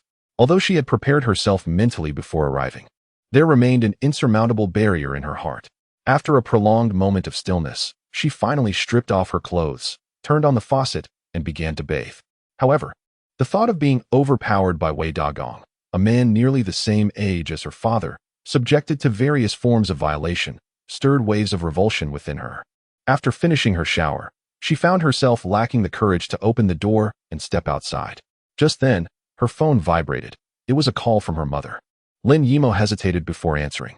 Shan Shan, her closest confidant, was the only one she had confided in about her intentions to submit to Wei Dagong, and Shan Shan had earnestly advised her against it. Mom, I have no choice. Dad owes several million in high-interest loans, and the debts keep accumulating. If I don't do this, our family will never find peace. Lin Yimo spoke, her eyes welling with tears. Dear, I know you are dutiful, but I cannot permit my daughter to sacrifice herself in this manner. Your father has brought this calamity upon himself. It is not your burden to bear. Moreover, Wei Dagong is not a man of integrity. Our family's current plight is largely due to his machinations. Sun Hongxia spoke urgently over the phone. What does Wei have to do with this? Lin Yimo quickly inquired. Your father was lured to an underground casino by Wei Dagong, and the mastermind behind that casino is none other than him. From the very beginning, he sought to acquire our factory, as that land is soon to be redeveloped. Your father refused, and thus Wei Dagong orchestrated a scheme that led your father to lose a substantial sum at the casino. coercing us into selling the factory at a meager price. Now, he has set his sights on you. You must not fall into his trap. After hearing Sun Hongxia's explanation, Lin Yimo was engulfed by a wave of fear. Why didn't you inform me sooner? After hanging up the phone, Lin Yimo hastily donned her attire. Yet, she refrained from confronting Wei Dagong immediately. Shaolin, are you ready? Come out and join me for a drink. Wei Dagong called from outside the door. I'll be right out, Lin Yimo replied, ruminating on a way to extricate herself. Upon her arrival, she had noticed that the guard was one of Wei Dagong's bodyguards. Should she confront him, escape would be nearly impossible. At that moment, she noticed a text message on her phone from Lin Yang. The message was straightforward. If you encounter any trouble, I am here to assist. After a moment of hesitation, Lin Yimo attempted to call Lin Yang, but as soon as she dialed, she disconnected. Wei Dagong wielded considerable influence in Luoqing. He was a prominent figure in the underworld, the owner of Phoenix Palace, and operated underground casinos and usury, with dozens of men under his command, far beyond her reach. Lin Yimo did not wish to endanger Lin Yang and resolved to confront the situation herself. She opened the door, and Wei Dagong, holding a glass of red wine, inquired, "Have you finished your shower without changing your clothes?" "Apologies, Wei. I have my period, and I cannot accompany you tonight.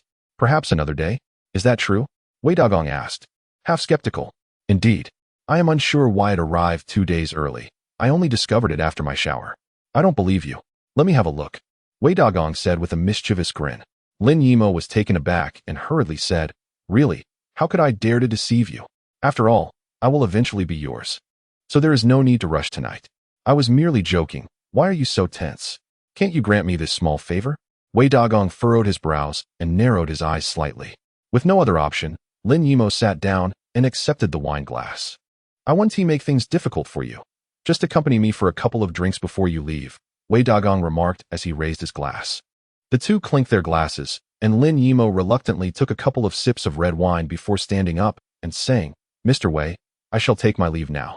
"Go ahead," Wei Dagong waved his hand.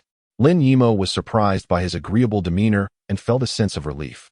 However, after taking just a few steps, she suddenly felt a wave of dizziness, and the world around her spun, nearly causing her to collapse. At that moment, Wei Dagong approached and supported her. "You only drank a couple of sips, and you are already drunk? I'm fine.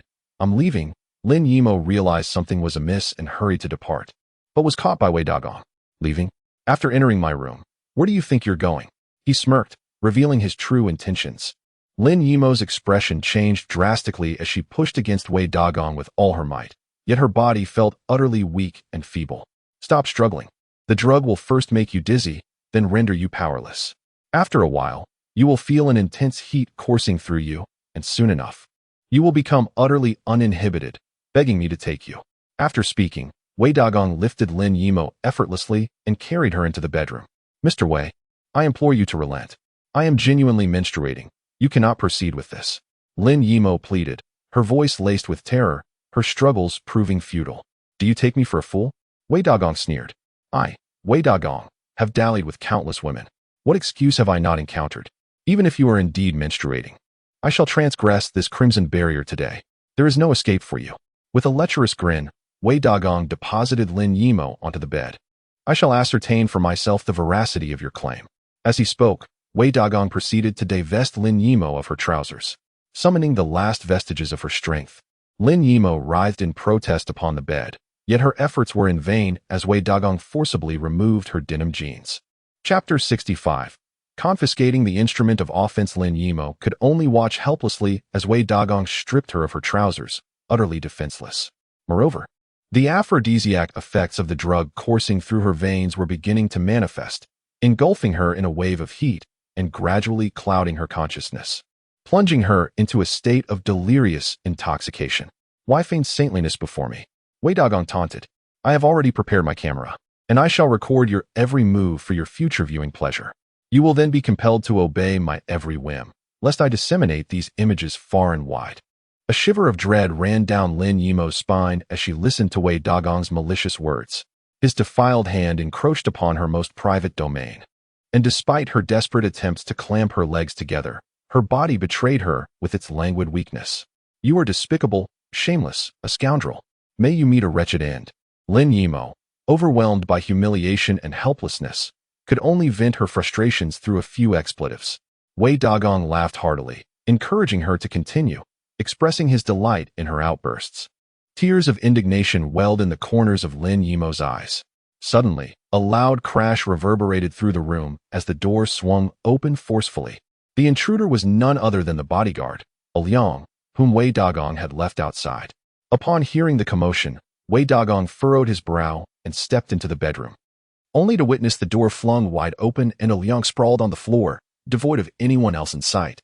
Furious, Wei Dagong shouted, "Liang, what on earth are you doing?" Liang spat out a mouthful of blood, his face as pale as a sheet, and stammered, "President Wei, someone is coming." "Who? Are you incapable of handling them?" Wei Dagong roared in anger. "He truly cannot overpower me," came a voice from outside, the unmistakable Lin Yang. "Who are you?" Wei Dagong's heart sank as he saw Lin Yang entering, disrupting his schemes, and a surge of murderous intent welled up within him. Lin Yang, uninterested in engaging in further banter with Wei Dagong, moved with a ghostly swiftness to stand before him, startling him. Grasping Wei Dagong by the throat, Lin Yang warned, "If you ever dare to lay a hand on Lin Yimo again, I shall end your life." Wei Dagong, on the brink of suffocation, was gripped by fear and found himself unable to utter a word. Although Lin Yang had no intention of killing him, he did not let Wei Dagong off easily. With a swift and decisive strike, he rendered Wei Dagong incapacitated. The pain twisted Wei Dagong's face, but he could not release a scream. As Lin Yang tossed him onto the floor, it was only then that Wei Dagong clutched his groin and let out a wretched cry. Lin Yang entered the room, where Lin Yimo was in the throes of the medication's effects, tossing and turning on the bed, her body flushed with a rosy hue, having stripped off both her top and bottom in a state of utter disarray. Upon seeing the man, Lin Yimo lunged at him, embracing Lin Yang tightly and groping him indiscriminately. Swiftly, Lin Yang retrieved silver needles, pressing Lin Yimo onto the bed, and expertly inserted 7 needles to expel the toxins from her body. Before long, the toxins were expelled through her lower body, dampening a large portion of the sheets. Lin Yimo's skin gradually regained its natural color, and her gaze grew clearer, restoring her awareness. "Lin Yang, why are you here?" Lin Yimo exclaimed, suddenly conscious of her state of undress, her face flushing with embarrassment as she hastily grabbed the blanket to cover herself. "There's no need to be anxious. It's all right now. Please dress and let us leave this place," Lin Yang replied, turning away and thoughtfully offering her several tissues, as the dampness would surely cause discomfort when she put on her clothes. Lin Yimo felt as if she could sink into the ground from humiliation. Once she had dressed and stepped out of the bedroom alongside Lin Yang, she noticed Wei Dagong, drenched in sweat and pale, nearly fainting. "What happened to him?" Lin Yimo inquired. "I confiscated his tools of misdeed," Lin Yang responded nonchalantly. "How did you know I was here?" "I happened to overhear Wei Dagong's brother chatting about him engaging in illicit activities upstairs. I surmised it might concern you, so I came to investigate." Lin Yang had initially been at a KTV downstairs, where Zheng Nanxiu had become so engrossed in his game that he had dragged one of the female attendants into the restroom. He had no choice but to step out of the private room to relieve himself, coincidentally encountering Wei Dagong's brother, who was entertaining a friend, overhearing their conversation. I wanted to call you for help, but I didn't want to put you in danger. Wei Dagong wields considerable power in the city. Neither of us can provoke him." Lin Yimo felt immense gratitude towards Lin Yang, had he not arrived in time.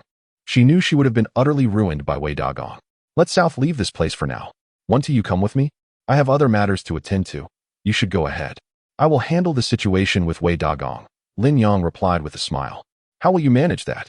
"Lin Yang, I know you are quite skilled, but Wei Dagong has dozens of underlings, not to mention martial arts experts. He is far more formidable than Qi Tianyong.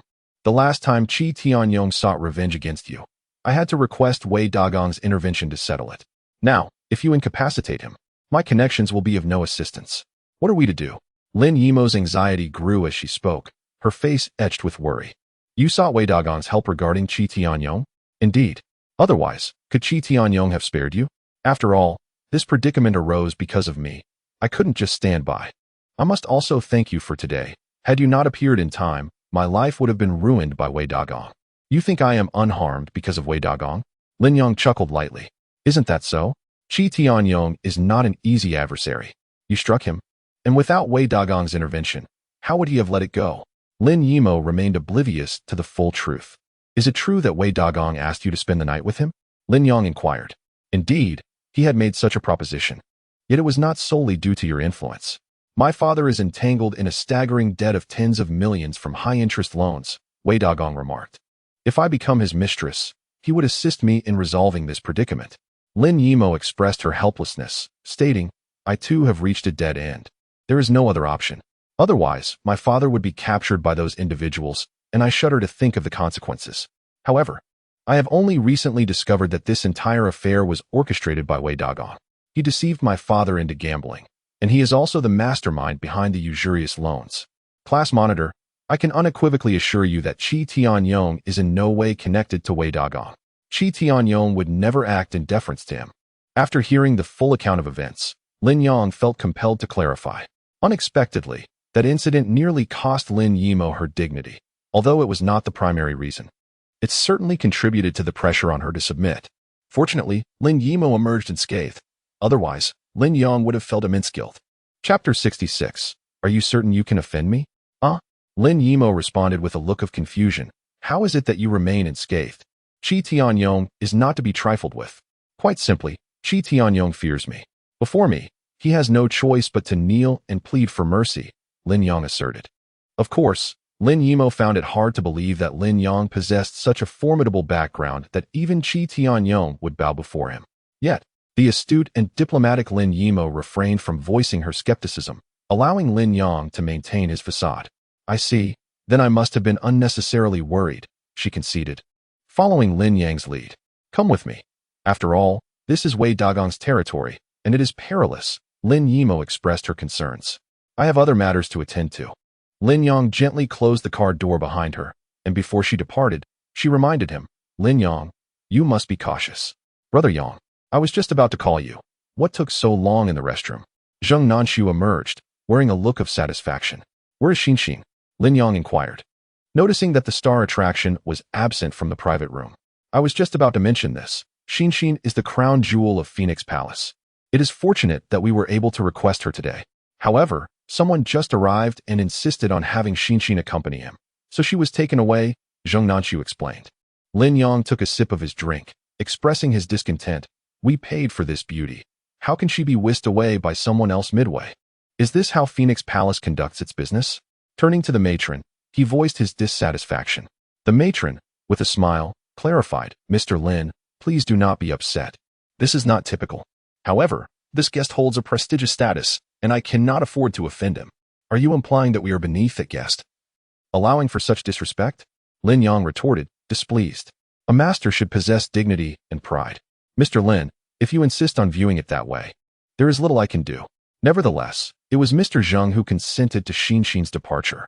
Since Mr. Zheng, the one who spent money, did not voice any objections, there seems to be no reason for your irritation, the matron replied, her tone devoid of deference, hinting at disdain for Lin Yang.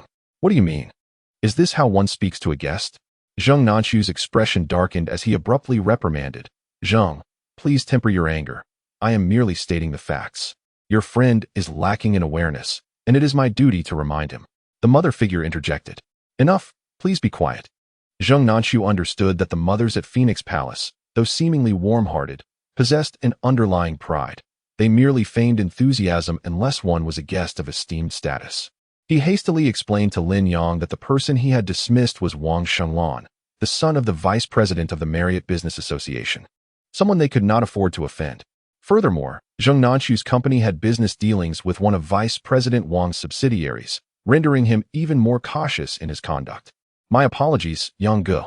Allow me to arrange for 2 others for you. You may take them out for enjoyment, and I shall cover all expenses. Zheng Nanshu expressed with sincerity.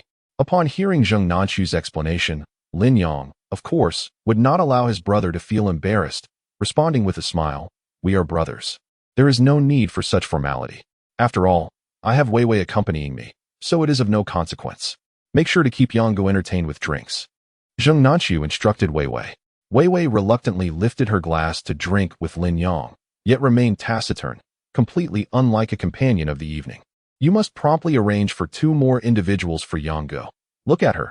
Does she seem like a suitable companion? Can you not uphold some professional integrity? If you cannot fulfill this role and earn this income, perhaps it is best to reconsider your position. Zheng Nanshu harbored a flicker of frustration within, as he had initially intended to take Lin Yang out for an enjoyable time. However, the companion he had arranged was unexpectedly whisked away, leaving him feeling somewhat embarrassed in front of Lin Yang. All right, I shall make arrangements immediately. Rising from his seat, Mommy cast a stern glance at Wei Wei, contemplating how to address this girl once her shift concluded. Just then, the door to the private room swung open, and Xin entered. Zheng, the young Master Wang requests your presence, she announced. Zheng Nanshu paused, perplexed. What could young Master Wang want with me? He was acutely aware of his standing. His modest enterprise was far beneath the notice of Wang Shenglan, and he doubted anyone would extend an invitation for a drink. There is a guest in young Master Wang's room who claims to be your classmate and is on good terms with him, hence the invitation to join for a drink. Xin elucidated. My classmate? Who could it be? Zheng Nanshu queried, still in disbelief. I don't recognize anyone. Zheng, you ought to hurry over, Xin urged. Turning to Lin Yang, Zheng Nanshu remarked, Brother Yang, since it may indeed be a classmate of mine, it's plausible that they could be yours as well. Let us go together and raise a glass. It would be beneficial for us to make young Master Wang's acquaintance. Then let us proceed, Lin Yang replied, rising to his feet. He then directed his attention to Wei Wei. You should accompany me. Although Wei Wei appeared somewhat reluctant, the apprehension in Lin Yang's gaze compelled her to follow suit. Brother Yang, what is it that you find appealing about this girl? While she is undeniably attractive, such women are often as unresponsive as a dead fish in bed, devoid of any excitement, Zheng Nanshu murmured quietly. Lin Yang smiled and remarked, having encountered a myriad of charming individuals, this petite and demure beauty offers an entirely different flavor. With a few companions in tow, Xian swiftly approached another private room, knocking gently before pushing the door open.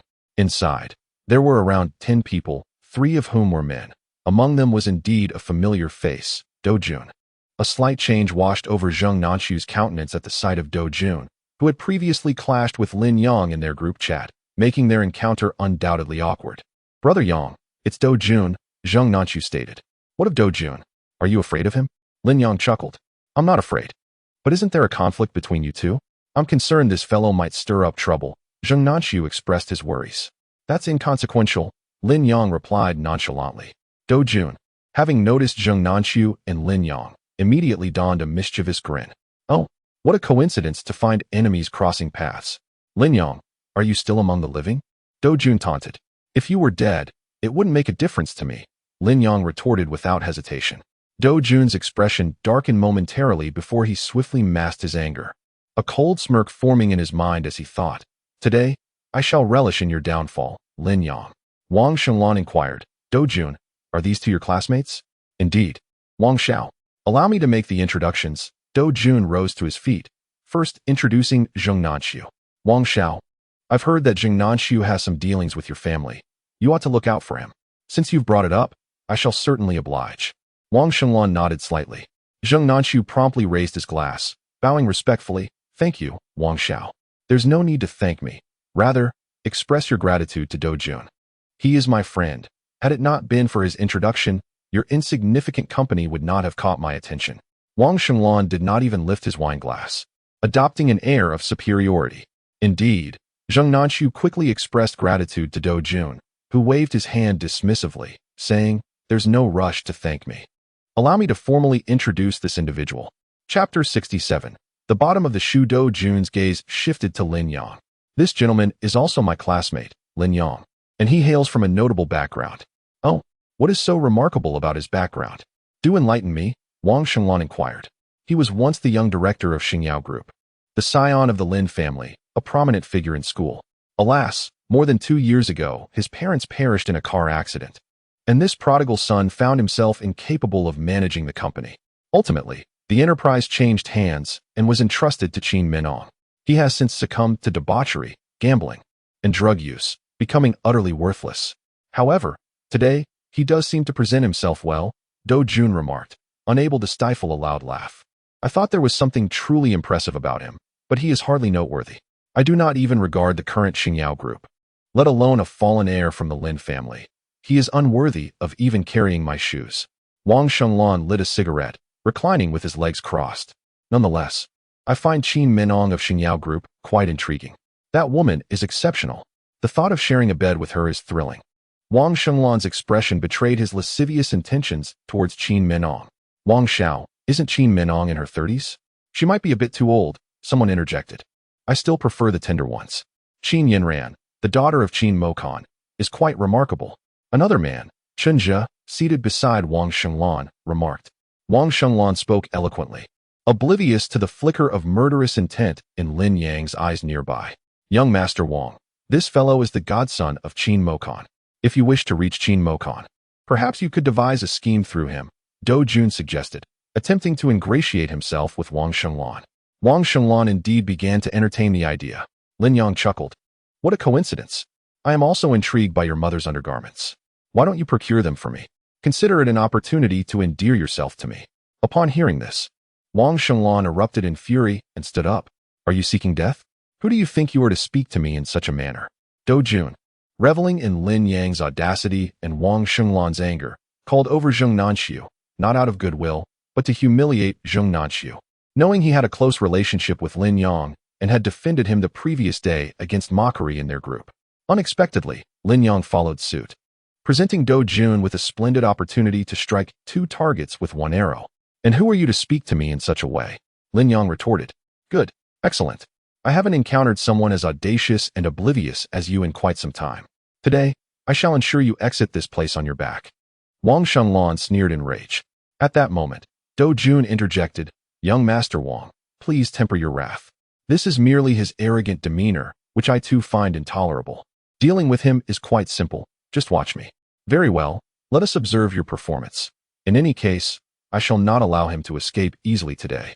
Wang Shenglan declared with a fierce glint in his eyes. Do Jun regarded Lin Yang with disdain, exclaiming, Lin Yang, oh Lin Yang, your arrogance remains unbridled. Yet you no longer possess the foundation for such hubris. Wang shall see to your demise, and you will not survive until dawn. My fate is of no concern to you, mongrel, Lin Yang replied with a smile. Beside him, Wei Wei gently tugged at his sleeve, shaking her head in a silent plea for him to temper his bravado. Zheng Nanxiu promptly urged in a hushed tone, Brother Yang, let it be. Wise men do not court unnecessary trouble. Do Jun may be indifferent, but Wang Shenglan is the son of the vice president, and we are on his turf. We cannot contend with them. It is best to endure. Fear not. They are not but a pack of unruly curs, lacking discipline and utterly inconsequential, Lin Yang retorted. The ladies accompanying them in the private room exchanged glances of disdain, convinced that Lin Yang was courting his own demise. Wang Shenglan turned to the matron of the establishment, commanding, summon the others. He shall not leave Phoenix Palace on his own 2 feet. The matron promptly exited to fetch the security personnel, while Xian, who had initially accompanied Lin Yang for drinks, shook her head and cast a pitying look his way. You are truly digging your own grave. No one can assist you now. Why not lend me a hand? Weren't we just sharing drinks and banter? You were calling me brother a moment ago. Will you not aid me now? Lin Yang jested. Xian scoffed, rolling her eyes. Have you lost your senses? Are we truly acquainted? Do you honestly believe your looks have enamored me? How laughable. Go find your own demise. It is of no concern to me. Lin Yang sighed, remarking, indeed, the heartless are devoid of compassion, and the actors lack loyalty. The ancients do not deceive me. Had you encountered misfortune today, I would undoubtedly have lent you my assistance. Spare me your words. Have you even glanced in the mirror to assess your own character? To dare oppose young Master Wang is but a foolish endeavor, one that merits no sympathy. Xian retorted disdainfully. Wang Shenglan embraced Xian and declared, just wait. I shall have him kneel before you, bowing in apology, and clean the soles of your shoes. How does that sound? Thank you, young Master Wang. That is a splendid idea. I quite like it. My high heels are rather dirty, Xian replied in a coy tone. The other accompanying women chimed in. Young Master Wang, our shoes are dirty too. Very well. I shall have him clean the soles of all your shoes. Are you satisfied now? Wang Shenglan laughed heartily. Young Master Wang is magnificent. We adore you, young Master Wang. The group of accompanying women shrieked in excitement, their expressions akin to those under the influence of an aphrodisiac. At that moment, the bodyguard from the Phoenix Palace, tasked with overseeing the venue, entered. The bodyguard encircled Lin Yang and Zheng Nanxiu, locking the door behind them. Wei Wei, frightened, turned pale, momentarily at a loss for where to hide. Are you afraid? If so, you may seek refuge among them, Lin Yang suggested to Wei Wei. Wei Wei bit her lip. her fear evident, yet she did not move toward Wang Shenglan. See that? Even if the King of Heaven were to descend today, he could not save you, Wang Shenglan declared, resting one foot upon the coffee table, exuding arrogance. Zheng Nanxiu had never encountered such a scene, and it was only natural for him to feel a sense of dread. His face turned pale, beads of sweat formed, and his body trembled uncontrollably. Zheng Nanxiu, I summoned you here with good intentions to introduce business opportunities and lend you a hand. Now is the time for you to make your stance known. Dou Jun's gaze fixed upon Zheng Nanxiu. Weren't you just expressing your gratitude towards me? Then, why not take the initiative and give Lin Yang a thorough beating?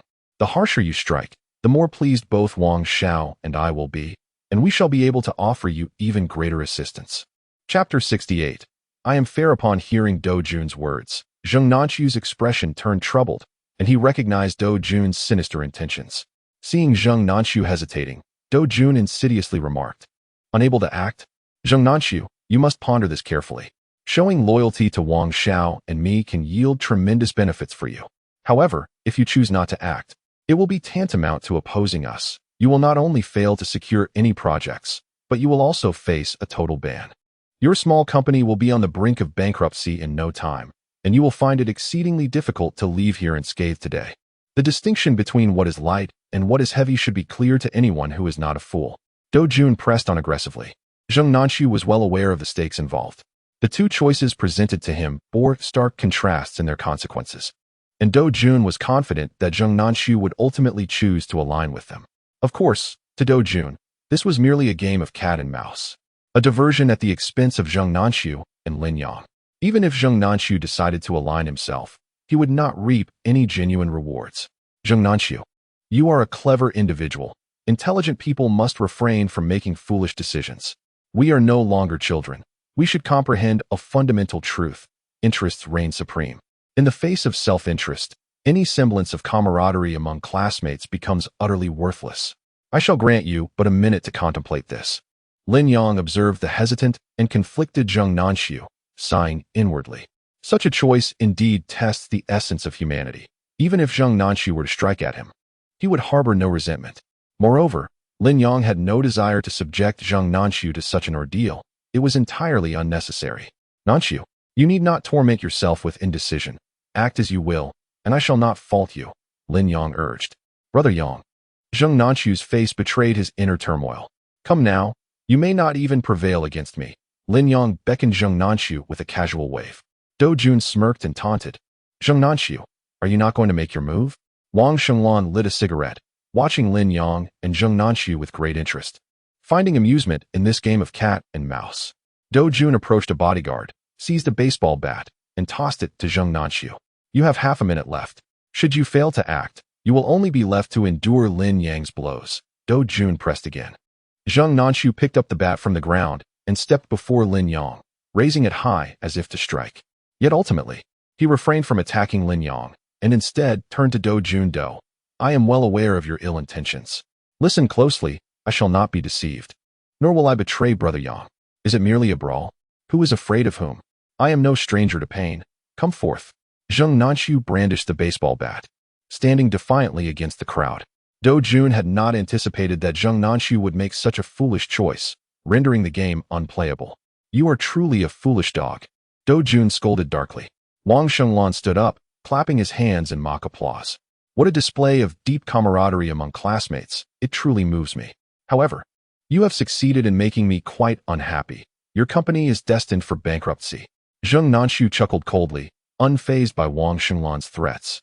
Yang, when the time comes, you should leave first. I will hold them off, Zheng Nanxiu instructed. Why don't you strike at me instead? Lin Yang laughed. What nonsense. I, Zheng Nanxiu, am not the sort to betray or forget my benefactor. Besides, it was I who brought you here tonight. How could I possibly sell you out? Wang Shenglan raised his hand, issuing commands. Attack. Hit them hard, but don't kill them. Just leave them gasping. As soon as Wang Shenglan spoke, one of the bodyguards lunged at Zheng Nanxiu.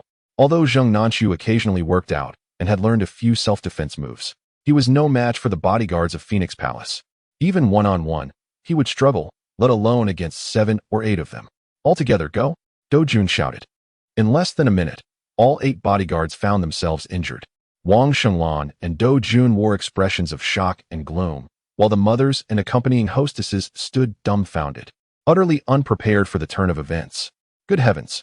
Yang, are you really that formidable? Zheng Nanshu was both astonished and exhilarated. So just now, I urged you to strike at me without hesitation. After all, you cannot harm me, Lin Yang said with a grin. Had I known you possessed such formidable skills, I would not have been so apprehensive. Zheng Nanshu was relieved to find himself not a person blinded by greed, refraining from attacking Lin Yang. Bring someone else. Call for Brother Bao, he instructed. Wang Shenglan felt a twinge of panic. Given Lin Yang's remarkable prowess, he was utterly defenseless should Lin Yang choose to act against him. He hastily informed his mother, Brother Bao is the head of security at Phoenix Palace, a title that serves to embellish his position as the leader of the security team. He is also the foremost expert under Wei Dagong. Upon hearing this, Zheng Nanshu quickly warned Lin Yang, we should make a hasty retreat. Brother Bao is no ordinary foe.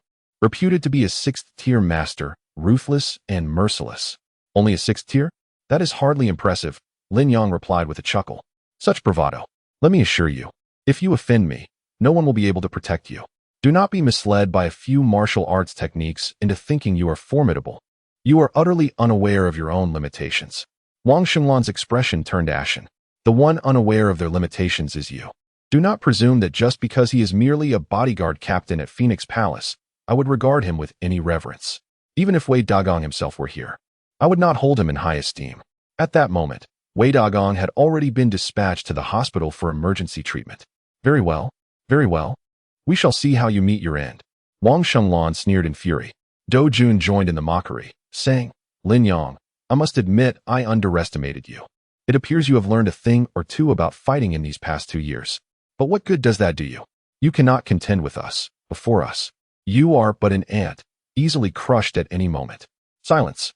Lin Yang moved swiftly, appearing before Do Jun in an instant, leaving Do Jun startled.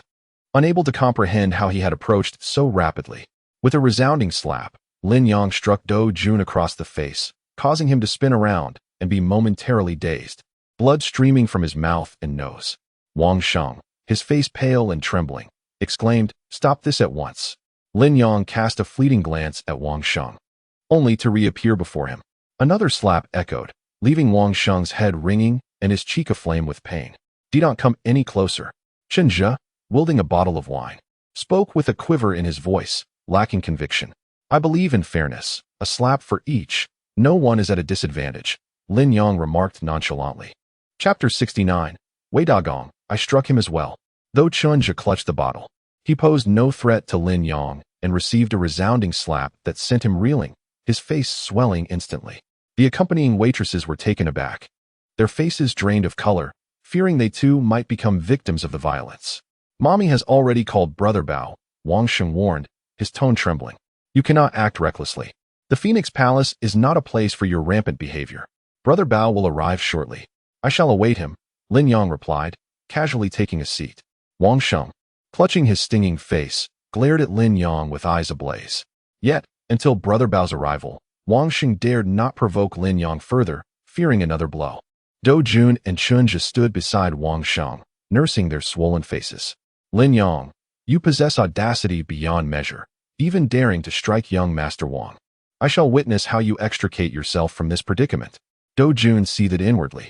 Soon, Brother Leopard entered the room with his men, assessing the situation within the private chamber.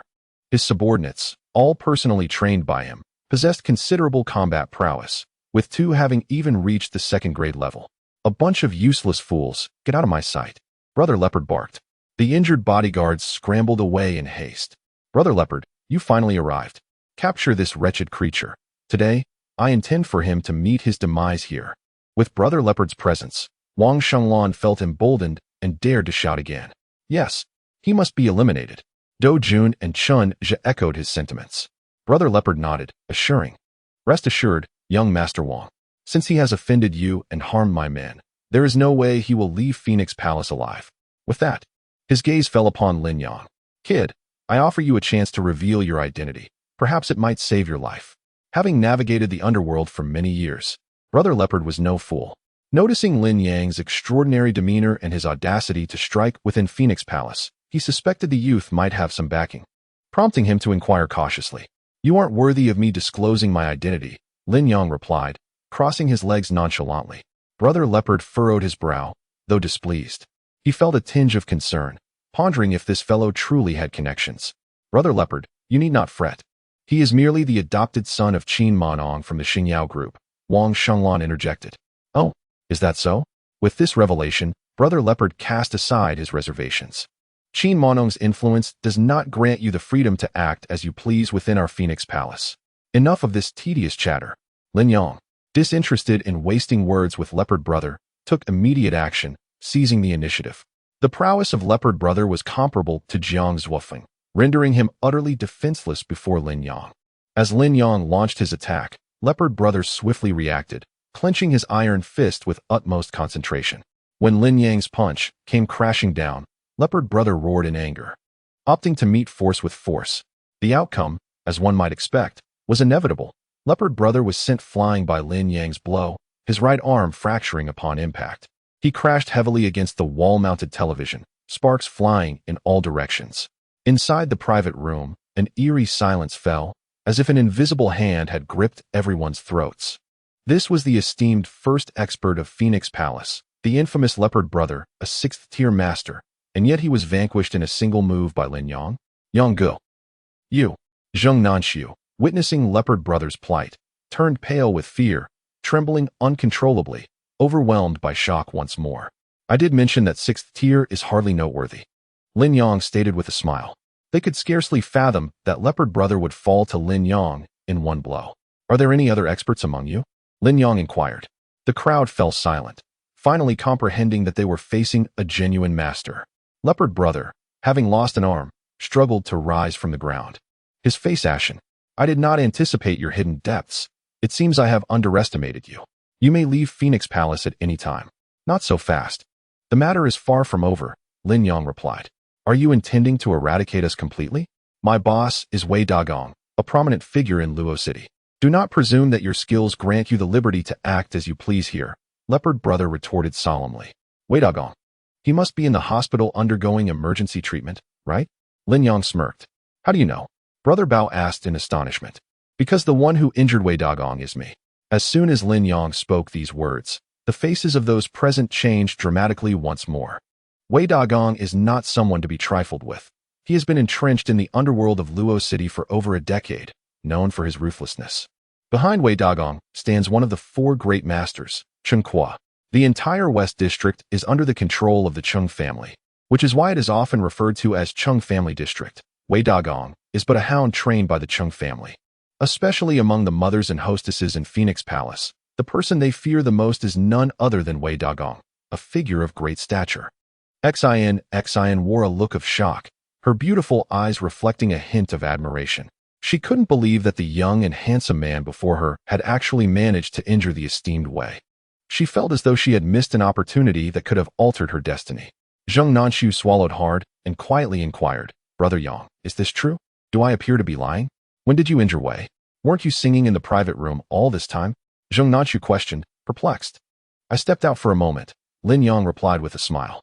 Zheng Nanxiu was rendered speechless, astonished that during Lin Yang's brief visit to the restroom, he had managed to send Wei Dagong to the hospital for emergency treatment. It was indeed you who injured Wei? Absolutely. Therefore, your attempt to use Wei Dagong to threaten me is utterly ridiculous, Lin Yang stated. Brother Bao's lips twitched slightly as he remarked, do you know who stands behind Wei Dagong? One of the four great masters, Cheng Kuo, right? Since you are aware, why not surrender? Do you understand the consequences of offending a master? Leopard remarked. Lin Yang smirked slightly, dismissively retorting, Wei Dagong is merely a dog of the Cheng family. Do not inflate your own significance. What is striking a dog worth? I have also struck Cheng Kuo's son, Cheng Wei. What can he do to me? Lin Yang's words once again astonished everyone. He dared to strike the son of a master? This was utterly audacious, brazen beyond belief. Lin Yang, go ahead and boast. Inflate your claims even further. If you truly harmed Cheng Wei, can you still stand here alive? Do Jun questioned skeptically, unable to contain his incredulity. Believe it or not. I do not care, Lin Yang replied nonchalantly. Do Jun, perhaps you should contemplate whether you will crawl out of here or be carried out. Do Jun's expression turned grim as he realized his intention to humiliate Lin Yang and Zheng Nanxiu had backfired, leaving him the fool. Chapter 70. Complete silence fearful. Do Jun lamented, Lin Yang, I was wrong. For the sake of our camaraderie as classmates, please spare me. You are unworthy to speak of camaraderie, Lin Yang coldly responded. Indeed, I am unworthy. Please spare me, and I shall never disrespect you again. Do Jun feigned humility, slapping himself lightly on the other side of his face. Such a light touch. It seems you still wish to leave here unscathed, Lin Yang remarked. With a twitch of his lips, Do Jun, begrudgingly, raised his hand and struck himself forcefully. Still not enough. Do Jun gritted his teeth and struck himself across the face.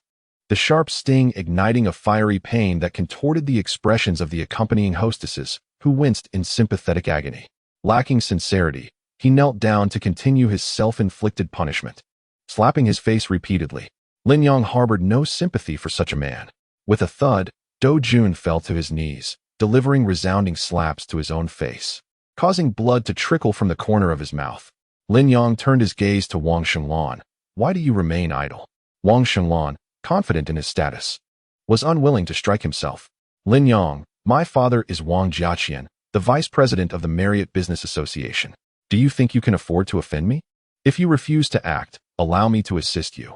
However, my strikes will bear no restraint, and I could easily end you with a single blow, Lin Yang declared, advancing towards Wang Shenlan. Fear gripped Wang Shenlan, prompting him to hastily kneel and administer slaps to his own face. Chen Zhe, perceptive and quick-witted, without needing Lin Yang's prompting, raised his hand and struck himself as well. Within the private room, the sound of slapping resonated, with all three men drawing blood from their own faces. The hostesses, paralyzed with shock, dared not utter a word, witnessing a spectacle unlike anything they had ever encountered, a true eye-opener for them. Come here, ladies, Lin Yang commanded, instilling fear in the hearts of the hostesses, who hurriedly began to apologize and plead for mercy. Do not be afraid, I shall not harm you. Upon hearing this, the women exhaled a sigh of relief. Who is it that demanded I lick the soles of your shoes? Since you relish in witnessing such degradation, I require each of you to lick the soles of their shoes before I allow you to leave. Lin Yang stated, absolutely not. I refuse to comply. Wang Shenlan could no longer contain his fury. Slapping himself was already his limit. The thought of licking the soles of these barmaids was utterly beyond him. To refuse meant death. In an instant, Lin Yang appeared before Wang Shenlan, gripping his neck and lifting him off the ground. I will lick, I will lick. Do Jun scrambled forward, hastily removing one of the lady's high heels to begin licking it. Seeing this, Chen Zhe quickly followed suit, crawling over to lick another shoe. Young Master Wang, will you choose death or licking the soles? Lin Yang inquired, loosening his grip. Wang Shenlan coughed violently, his face turning a shade reminiscent of liver.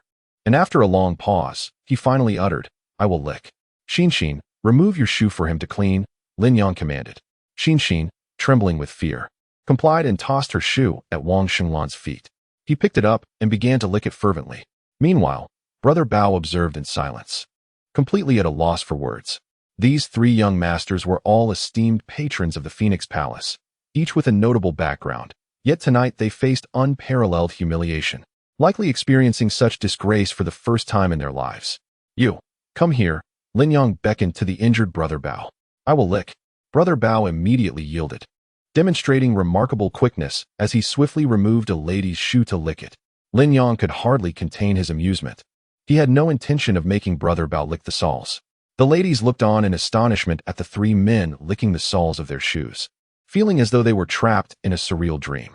Particularly for Brother Bao, the most formidable figure in the Phoenix Palace, who was feared by all. Now, witnessing him lick the soles, they could not articulate the tumult of emotions swirling within them. Convey a message to Wei Dagong. If he seeks revenge, he should come directly to me. I am always ready.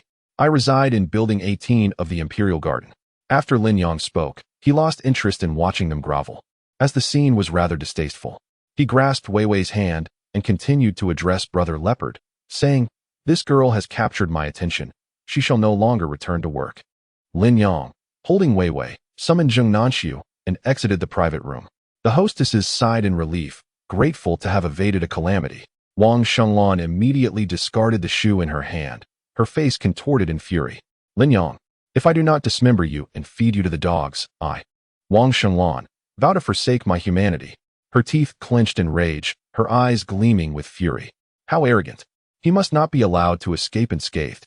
Do Jun echoed her fury, wearing an expression of shared enmity. Wei Yi will not let him off either, Brother Leopard remarked as he cast aside the shoe. Brother Leopard, what do you intend to do with them? They have witnessed everything tonight. Not a word must escape. Wang Shenglan spoke with a chilling gaze. What does young master wish to do? Brother Leopard inquired. Mama is the wisest. She has already realized the gravity of the situation. They may very well be silenced. Young master, Brother Leopard, I have seen nothing and will not utter a word. I implore you to spare my life. Mama knelt in supplication, and the hostesses, who had just celebrated their escape from Lin Yang's wrath, quickly understood the peril they faced. The events of the evening in the private room were a profound humiliation for them. The best way to conceal it was through murder. The women knelt in desperation, weeping in terror. Dead men do not speak. Let us cast them all into the Luo River to feed the fish, Wang Shenglan remarked coldly. Leopard Brother nodded in agreement. The mother and the women wailed heart-wrenchingly, stricken with terror. The mother crawled over on her knees, clutching Leopard Brother's trousers, pleading incessantly, Leopard Brother, spare me. I will do anything you ask. I can give you my savings. I swear I won't utter a word.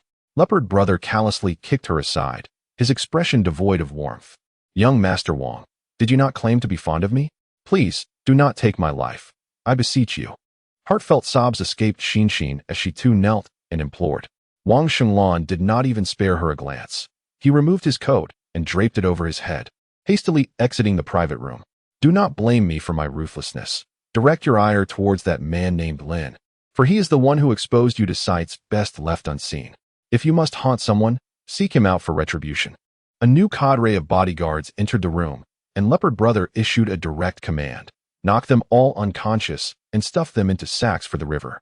In the eyes of Leopard Brother and Wang Shenglan, human life was as insignificant as straw. The murder of a few escort girls was hardly consequential. The escort women in the room emitted piercing cries, screaming for help, but to no avail, as they were swiftly subdued. Just before losing consciousness, Xin was consumed by regret. She lamented that had she, like Wei Wei, remained steadfastly by Lin Yang's side, she could have escaped the torment of Phoenix Palace and evaded a tragic fate. Alas, in this world, there exists no remedy for regret. Chapter 71. The healer must have compassion. Understood. Take care not to be overly harsh. Your health is paramount. Zheng Nanshu cast a mischievous grin at Lin Yang, refraining from further inquiries, and proceeded to enter the car. By the way, what is your company primarily engaged in? Lin Yang inquired. Industrial design. It is merely a small firm, came the reply. All right, I understand. Lin Yang, who possessed few friends, regarded Zheng Nanshu as a loyal brother, naturally feeling compelled to assist him. After Zheng Nanshu departed, Lin Yang ushered Wei Wei into his vehicle. So, tell me, how did you end up here as a hostess? Are you not aware of the nature of this place? Lin Yang questioned sternly. Wei Wei lowered her head, wearing an expression of distress. Her real name was Shen Yue, and she had known Lin Yang since childhood. Her father, Shun Limin, had served as a driver for Lin Yang's father, Lin Haoshuan, for 20 years, earning Lin Haoshuan's utmost trust. Her mother also worked as a housekeeper for the Lin family, consistently diligent in her duties. 2 years prior, an accident had left Shen Limin with 2 broken legs. Before his demise, Lin Haoshuan had instructed Qin Mingnom to provide 3 million to the Shen family, a sum sufficient to ensure their family's well-being. Whether Qin Mingnom ultimately fulfilled this promise remained unknown to Lin Yang. However, given Qin Mingnom's cunning nature, he speculated that the funds were likely never delivered. How are Uncle Shun and Aunt Lu faring these days? Are they in good health? Lin Yang, observing Shun Yue's pitiful demeanor, softened his tone. He recalled that the spirited Shen Yue of yesteryears was far from the subdued figure before him now. After that tragic accident, my father's health has been persistently poor, requiring him to take medication continuously. 6 months ago, my mother was diagnosed with renal failure, and our family has already fallen into financial ruin, having sold our house. If I do not earn money, she will be expelled from the hospital. As Shen Yue spoke, she began to sob quietly. Lin Yang gently patted her shoulder, offering comfort. Do not worry.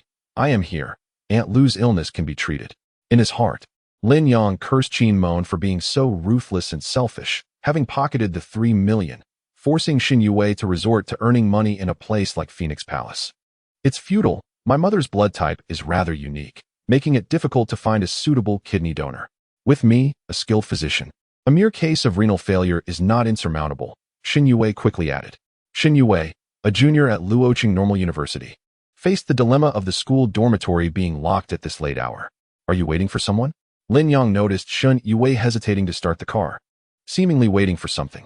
To save someone, Lin Yang replied. Who are you trying to save? Xin Yue inquired. The women accompanying the guests in the private room. Lin Yang stated, tapping her lightly on the forehead. What are you thinking? Do you believe I am a lecher? They witnessed the humiliation of Wang Shanglan and the others. They might be silenced. What? Xin Yue's expression changed, and she trembled as she asked, Are you saying they will be killed? What do you think? You possess quite a bit of courage to work in such a place. One misstep could lead to dire consequences, Lin Yang admonished. Xin Yue was indeed startled. Expressing her apprehension, I had no choice. It was a classmate who recommended this place to me, claiming one could earn a considerable sum here. If you ever find yourself in need of money, do let me know. I sought you out, but could not find you. I even discreetly visited your home before, only to discover it was abandoned. I heard rumors of your addiction and that you gambled away your family's fortune, leading to your disappearance. Initially, upon encountering Lin Yang in the private room, Xin Yue felt a twinge of fear. After all, who would willingly engage with a drug addict and a compulsive gambler? You foolish girl, I considered you like a sister. Do you not know the kind of person I am? How could you so readily believe those rumors? Lin Yang chastised her, gripping her face tightly. I was wrong, brother Lin Yang, it hurts. Xin Yue pleaded for mercy. Once Lin Yang released his grip, she continued.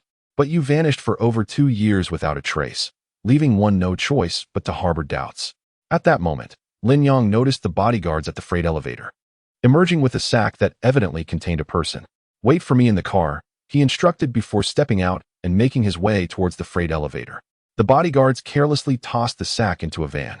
Without uttering a word, Lin Yang swiftly incapacitated several of the bodyguards, then unwrapped the sack to awaken the women inside. Mr. Lin, is it really you? Xin exclaimed, astonished yet still in a state of shock. Listen carefully. I will only save you this once. If you need to escape, do so without delay, Lin Yang declared with an air of indifference. Thank you, Mr. Lin, for your life-saving grace. Mother hurriedly led the ladies to bow in gratitude. Among this group, only Xin had interacted with Lin Yang a bit more. Mr. Lin, thank you for setting aside past grievances and saving our lives, she said. I previously underestimated you, and I apologize. Xin also knelt down, her face brimming with sincerity as she expressed her thanks. Lin Yang paid no heed, turning away with his hands clasped behind him. As Lin Yang drove away from the underground parking lot of Fenghuang Palace, heading towards the Dihao Garden, Xin Yue inquired, Lin Yang, why did you choose to save them? Earlier in the private room, they fawned over Wang Shanglan and looked down upon you. They brought this upon themselves. Lin Yang replied with a faint smile. Do you believe I should not have intervened? That's not what I mean. My point is, had it been someone else, they would likely have relished their misfortune rather than offer assistance. Xin Yue continued, you remain the same as ever, inherently kind-hearted. Lin Yang smiled silently. In the face of adversaries, he could be ruthless and decisive. Yet, for these inconsequential individuals, if he could save one, he would do so. A healer must possess a compassionate heart. Upon returning to Dihao Garden, Xin Yue gazed at the familiar garden, which she once considered home. Everything remained as it was. The garden hasn't changed, though the interior has been redecorated. Your old room on the second floor is still available, Lin Yang remarked. Xin Yue had her own sizable room here, while her parents used to reside on the first floor. Lin Yang, do you live here alone now? Xin Yue asked. Yes. I enjoy the peace, he replied. Then who cooks and does the laundry for you? I recall that you are not adept at cooking, Lin Yang remarked. Takeout or dining out is your forte. The takeout is unhygienic. If you don't mind, I could come over and prepare meals for you when I have the time. Xin Yue volunteered. Lin Yang quickly shook his head in refusal. As if your cooking could surpass mine. I'd rather not be subjected to your culinary experiments. I think I'll stick to takeout. Chapter 72. The shameless deadbeat. Xin Yue's mother was an excellent cook. Yet Xin Yue had never acquired the skill and was utterly incapable in the kitchen. Do not underestimate me. Absence makes the heart grow fonder.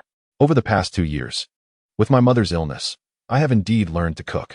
One day, you must sample my culinary creations. The skills you mention are genuine, I hope? Lin Yang chuckled. Of course. I assure you, my cooking is quite palatable now, Xin Yue replied earnestly. Very well. It's getting late. You should rest for now. After a night of silence, the following morning, Lin Yong rose early to practice at Zixia Mountain, engaging in sparring with Luo Hongyu. Let us go out for breakfast. And I shall also take you to buy some clothes, after which we will visit Aunt Lu at the hospital. Xin Yue obediently followed Lin Yong to Juding Shopping Center, where there were 3 luxury brand stores owned by Ho Guiwen. One of these was a women's luxury boutique featuring international brands. As Lin Yong entered, Xin Yue hurriedly pulled him back. Brother Lin, have we entered the wrong place? This is a luxury brand store, and the clothes are exorbitantly priced. We're in the right place. I'll cover the expenses, so you need not worry, Lin Yong assured her. That won't do. It is far too extravagant. Your earnings are hard-won, so opting for a dress priced at 1 or 200 yuan suffices. However, a dress of such modest cost hardly befits my dear Yue. I possess a VIP card that grants a 50% discount. Lin Yong and Xin Yue entered the boutique, whereupon a sales associate promptly approached to assist them in selecting several outfits. Excellent. This lovely lady has such a fine figure. She is absolutely suited to wear our garments. The associate exclaimed enthusiastically, leading Xin Yue to begin the fitting process. Meanwhile, Lin Yong sat nearby, savoring the coffee offered by the establishment. Xin Yue first tried on a dress, and the transformation was immediate. Her elegance truly shone through. The adage clothes make the man holds undeniable truth. Splendid. It is beautiful. Wrap it up, and let us select a few more, Lin Yong remarked. Brother, 1 dress is sufficient. This one costs over 80,000 yuan. How exorbitant. Xin Yue gasped at the price tag. She had never worn anything so pricey, yet it was undeniably stunning, and she adored it. 1 outfit is insufficient for change. So please select more. Do not concern yourself with my budget. The sales associate, delighted, recognized they had encountered a significant client and promptly flattered her. My dear, how enviable it is that your brother is so generous and affluent. You look truly exquisite in our attire. Let us find more. Xin Yue's cheeks flushed as she clarified. He is my brother, not my boyfriend.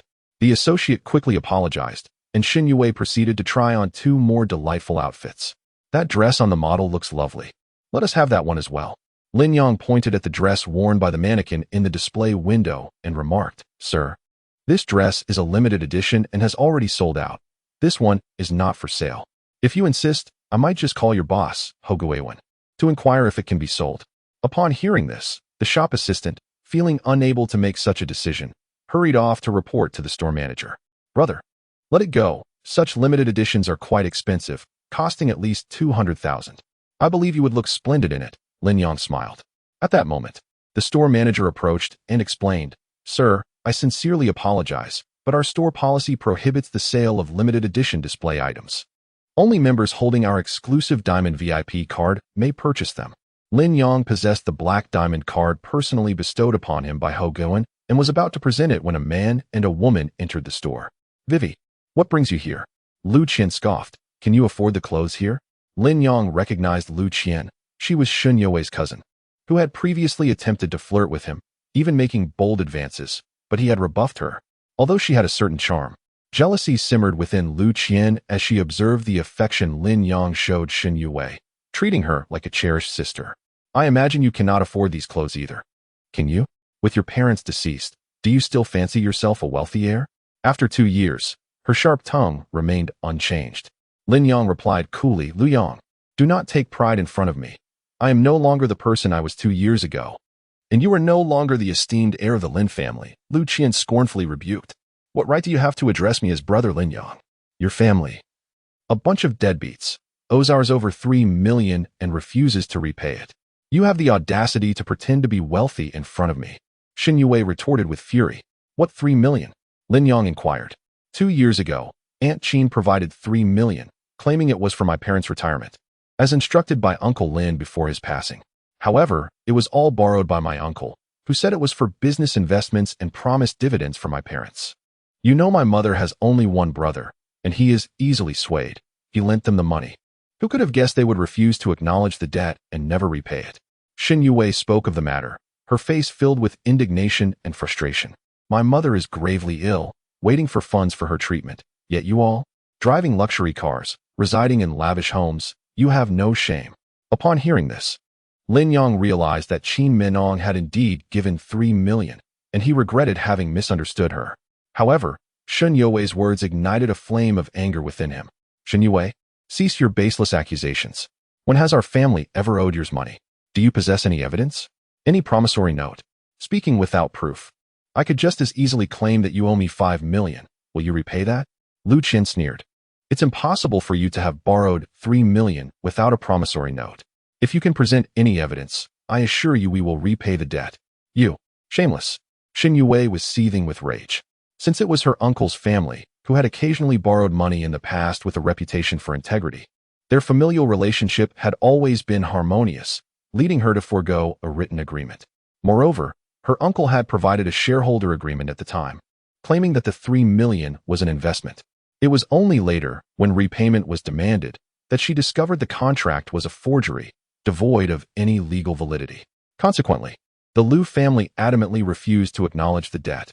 In desperation, Shen Yue found herself kneeling at her uncle's doorstep, pleading for mercy, only to be forcefully ejected. From that moment on, she was utterly disillusioned with her uncle's family. Young lady, mind your words. If there is no evidence, refrain from making baseless accusations. If Qianqian's family truly owes you 3 million, I shall repay it, asserted Lu Qian's boyfriend, Ho Xiaoqiang.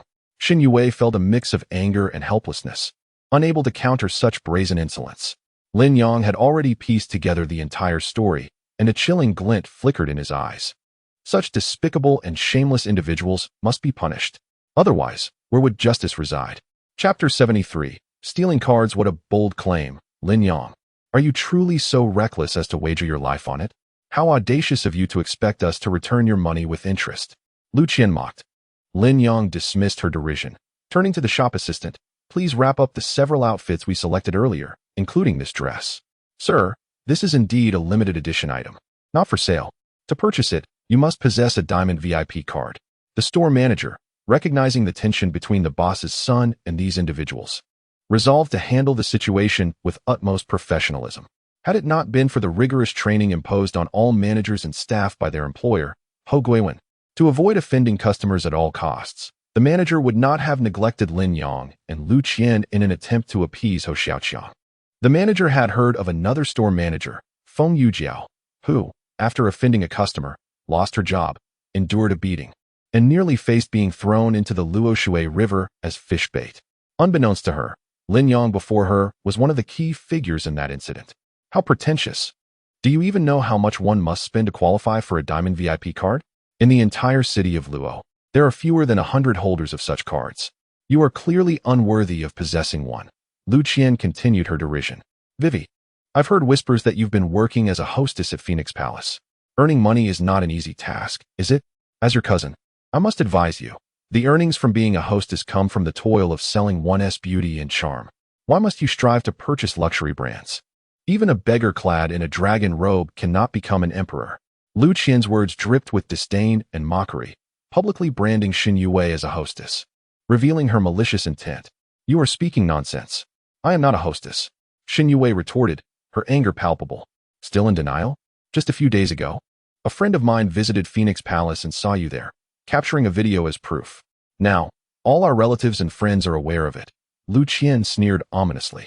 Shen Yue trembled with rage. Such matters were difficult to clarify. While she only accompanied drinks at Phoenix Palace and did not engage in any illicit activities, who would believe her? Lu Qian, what vendetta do you hold against me that compels you to treat me this way? I take pleasure in it. I enjoy it. Upon seeing your expression, I cannot help but feel an indescribable delight. Lu Qian chuckled triumphantly. Suddenly, a resounding slap echoed as it struck her face, silencing her laughter. Your laughter is unbearable. Silence yourself. Lin Yang stated coldly. You, how dare you hit me? Lu Qian exclaimed, covering her stinging cheek. Her fury ablaze as she glared at Lin Yang. Observing the scene, Ho Xiaoqiang swiftly stepped forward and spoke gravely. You're quite arrogant, aren't you? Daring to strike my girlfriend? Do you have any idea who I am? Lin Yang dismissed Ho Xiaoqiang's presence entirely, producing the black diamond VIP card bestowed upon him by Ho Guiwen, and tossed it to the manager. I may not possess the diamond VIP card, but I do have the black diamond VIP card. Surely that suffices to purchase this garment? The manager's eyes widened in astonishment upon seeing the black diamond card. This card, the highest tier of VIP card recently issued by Ho Guiwen, could not be acquired through mere consumption. It was exclusively bestowed upon the most powerful individuals in Luocheng by Ho Guiwen himself. The manager was aware that only 10 of these black diamond cards had been produced. A black diamond card? How could you possibly possess one? It must be a counterfeit. Ho Xiaoqiang seized the card from the manager's grasp, scrutinizing it meticulously until he confirmed its authenticity, noting the unique number inscribed upon it. The number on Lin Yang's card concluded with 001. Brother Chong, what exactly is a black diamond VIP card? Isn't the highest tier in your family the diamond VIP card? Lu Qian inquired while still shielding her face. The black diamond card is a newly issued card, limited to only 10, each personally gifted by my father. Possessing this card grants one a prestigious benefit of 50% off at all our luxury stores, Ho Xiaoqiang elucidated. 50% off? Isn't that tantamount to selling at a loss? Lu Qian exclaimed, her skepticism evident. Upon hearing the discount, she immediately deduced that such a card was a gift from Ho Guiwen, intended for ingratiating himself with others. A 50% discount was clearly a losing proposition. How could he possibly possess such a high-end VIP card? It must be counterfeit. Lu Qian insisted with conviction. This card is authentic. Each card is numbered and features anti-counterfeiting patterns. Moreover, a fake card would be exposed upon use, Ho Xiaoqiang interjected. Really? How could he possibly possess a black diamond card? Not only is his family already in decline, but even when his parents were still around, he would not have been qualified to own such a prestigious card. Lu Qian questioned in disbelief. Ho Xiaoqiang nodded knowingly, stating, there is only one possibility. This card was either stolen or found by you. Indeed, it must have been stolen. I've heard that this guy is a compulsive gambler and a drug addict. Engaging in theft would be quite typical for him. He likely stole this card, purchased it at your store at half price, and then resold it to someone else, profiting from the difference, Lu Qian analyzed. Her reasoning further solidifying Ho Xiaoqiang's belief that Lin Yang had stolen the card to exploit them. You audacious brat. Not only did you assault my girlfriend, but you also stole a card to fleece us. Have you lost your mind? Ho Xiaoqiang rebuked. How could Ho Guiwen have such a foolish son? Lin Yang replied calmly. What did you say? You think you can talk back to me? Just wait and see how I deal with you. Ho Xiaoqiang roared in fury, then handed the black diamond card to the store manager, declaring, this person has stolen a black diamond card, deceived us for money, assaulted someone, and spoken insolently. First, notify the mall security to come and restrain him, then call the city guard to apprehend him. Very well, young master. The store manager also harbors doubts about Lin Yang being the rightful owner of the black diamond card, obediently following Ho Xiaoqiang's orders, and personally calling the security and city guard to report the incident. Brother, you didn't really find that card, did you? Xin Yue inquired softly. How is that possible? This card was personally bestowed upon me by Ho Guiwen, who implored me to accept it, Lin Yang replied without hesitation. Ho Xiaoqiang couldn't help but burst into laughter. What nonsense! Are you still blowing smoke? At this rate, even the cows would take flight. My father would send you a card and beg you to accept it? Who do you think you are? I suspect he must have damaged his brain with drugs and exhibits violent tendencies. Brother Chong, my face hurts terribly. You must help me deal with him properly, Lu Qian whined. Rest assured, darling. The hand he used to strike you will not be spared, Ho Xiaoqiang assured her. Lin Yang, weary of further banter, retrieved his phone and dialed Ho Guiwen's number. Hello, who is this? Came Ho Guiwen's voice on the line. This is Lin Yang. I am at your store with the black diamond card you gifted me, but they suspect it was stolen and are threatening to call the police. Please come and resolve this matter, Lin Yang stated calmly. Upon hearing this, Ho Guiwen's expression shifted dramatically, and a cold sweat broke out across his brow. He had been present at the Murong family's birthday banquet, and although Lin Yang ultimately did not attend, Ho Guiwen surmised that this so-called Mr. Lin must indeed be Lin Yang. Chapter 74. Third times the charm. Ho Guiwen was taken aback, nearly losing his grip on the mobile phone in his hand.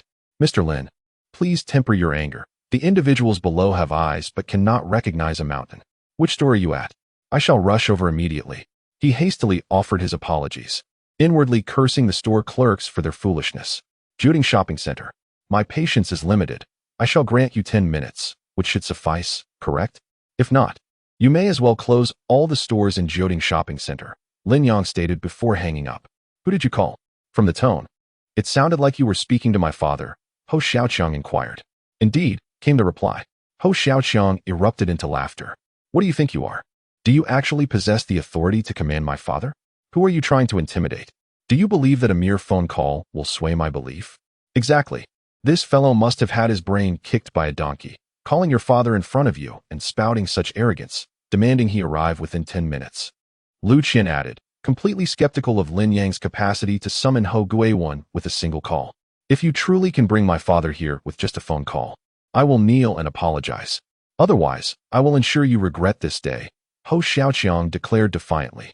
At that moment, the mall security had already been summoned by the store manager. Keep an eye on him to prevent any escape. 10 minutes will pass swiftly, Ho Xiaoqiang instructed. As 8 minutes swiftly elapsed, Ho Xiaoqiang rose and said, "You have 2 minutes left. Kneel and apologize now, and sever the hand that struck my girlfriend, and I will spare you. Furthermore, Xin Yue, you slanderously accuse my family of debts, and you must kneel and admit your fault." Lu Qian, emboldened by her newfound power, seizes the opportunity to humiliate Xin Yue. You should pray that your father arrives within 10 minutes. Otherwise, all of your family's establishments in Luocheng will face closure. Lin Yang reclined on the sofa with his leg crossed. What nonsense. The more you speak, the more absurd it becomes. I wonder how long you can maintain this bravado. Ho Xiaoqiang derisively exclaimed. As soon as he finished speaking, Ho Guiwen rushed into the store, drenched in sweat. "Father, Mr. Ho." Both Ho Xiaoqiang and the store manager quickly greeted him. However, Ho Guiwen paid them no heed and walked straight up to Lin Yang, not daring to wipe away his perspiration. "Mr. Lin, I apologize for keeping you waiting. This is entirely my fault. I have not properly managed or trained the staff, and it has led to offending you on 2 occasions. I humbly ask for your forgiveness." Ho Guiwen paid no attention to anyone else, lowering himself to offer an apology to Lin Yang. "This matter actually has little to do with your staff, but rather your own son, who insists that I stole a card, deceived you for money, and even threatened to sever my hand and have me imprisoned at the city guard." Lin Yang remarked with a sidelong glance. A chill gripped Ho Guiwen's heart, rendering his complexion even more pallid. If it were merely the staff, it would be easy to handle, just reprimand and dismiss them. However, when it is his own son who has offended Mr. Lin, the stakes are entirely different. Ho Guiwen turned to glare fiercely at Ho Xiaoqiang. "Father." Upon witnessing Ho Guiwen apologize to Lin Yang, Ho Xiaoqiang was perplexed by his father's evident fear of Lin Yang, yet it was sufficient to affirm that the black diamond card indeed belonged to Lin Yang, leading him to realize that he had inadvertently stirred a significant predicament. "Do not call me. I refuse to acknowledge a son like you. Hurry over here and apologize to Mr. Lin," Ho Guiwen bellowed, his eyes ablaze with fury. Daring not to delay, Ho Xiaoqiang hastily approached Lin Yang to offer his apologies. "Kneel," Ho Guiwen barked. "Father." Slap. A resounding strike echoed as Ho Guiwen harshly slapped Ho Xiaoqiang, rebuking him. "I commanded you to kneel. Have you gone deaf?" Having never witnessed such vehement anger from his father, Ho Xiaoqiang was taken aback and quickly knelt in contrition. This scene left the store manager and staff in a state of utter shock, pondering the identity of this young man who could provoke Ho Boss to such extremes, even resorting to physical reprimand against his own son. Lu Qian, too, was rendered speechless, standing beside them in a state of panic. "Mr. Lin, I sincerely apologize. My son has not had the pleasure of meeting you, which led to his indiscretion. I implore you to exercise mercy and forgive him this once." Ho Guiwen hastily interceded on behalf of his son. Lin Yang rose and replied, "Very well, I shall extend a favor to you today, Ho Boss. However, remember this, it is the second time, and there shall not be a third. I assure you, there will be no next occasion. Should there be, I shall take my own life as atonement." Ho Guiwen silently resolved that from this day forth, he must gather all employees and relatives associated with him to ensure they all clearly recognize Lin Yang's visage, ingraining it into their memories. A mistake made twice must not be repeated a third time. Ho Guiwen consistently displays a commendable attitude in acknowledging his errors, and Lin Yang chooses not to hold grudges. Approaching Lu Qian, Lin Yang instills fear in her, causing her to retreat in trepidation, unable to meet his gaze. What do you want?" Lu Qian stammers, trembling with dread. As Lin Yang speaks, he emanates a chilling aura and an overwhelming presence, leaving Lu Qian pale and quaking, nearly collapsing to the ground. I will definitely," Lu Qian utters, her face contorted with anxiety. The store attendant carefully packages the garments chosen by Xin Yue, including the limited edition dress. "Mr. Lin, I sincerely apologize. These outfits are my gesture of remorse. Ho Guiwen states as he personally hands the clothes to Lin Yang. Lin Yang instructs Shen Yue to change into the dress in the fitting room, discarding her work attire, before departing from the Jioding shopping center en route to the hospital. Dad, why are you so afraid of him? Isn't he just the former young master of the Xingyao group? Ho Xiaoqiang inquires, bewildered. In response, Ho Guiwen swiftly delivers a slap across his face, admonishing him sternly. Ho Xiaoqiang, holding his cheek, refrains from further comment. What is your relationship with this woman? Ho Guiwen demands. She is my new girlfriend, Lu Qian, Ho Xiaoqiang replies, promptly calling Lu Qian over to greet Ho Guiwen. Uncle Ho, please don't call me that. We are not familiar, nor do we share any connection, Ho Guiwen interrupts brusquely. You must sever ties with her immediately. There must be no further entanglements. At this, Lu Qian becomes frantic. Changgu, please don't abandon me. Leave. Today's events have all arisen because of you. Were it not for your insidious instigation, I would not have offended Mr. Lin. Depart at once. Ho Xiaoqiang immediately severed ties with Lu Qian, expelling her from his presence.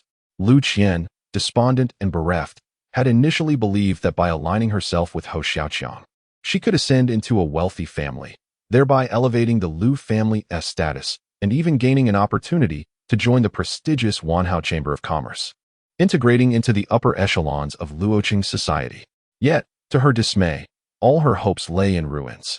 However, Lu Qian could not fathom why Ho Guiwen harbored such fear of Lin Yang. Chapter 75. The quack doctor, even Shen Yue, seated in the car, was intrigued. Brother Lin, why does Ho Guiwen, a prominent figure in Luoqing, fear you so? Because he fears I might deliver a beating. Lin Yang chuckled.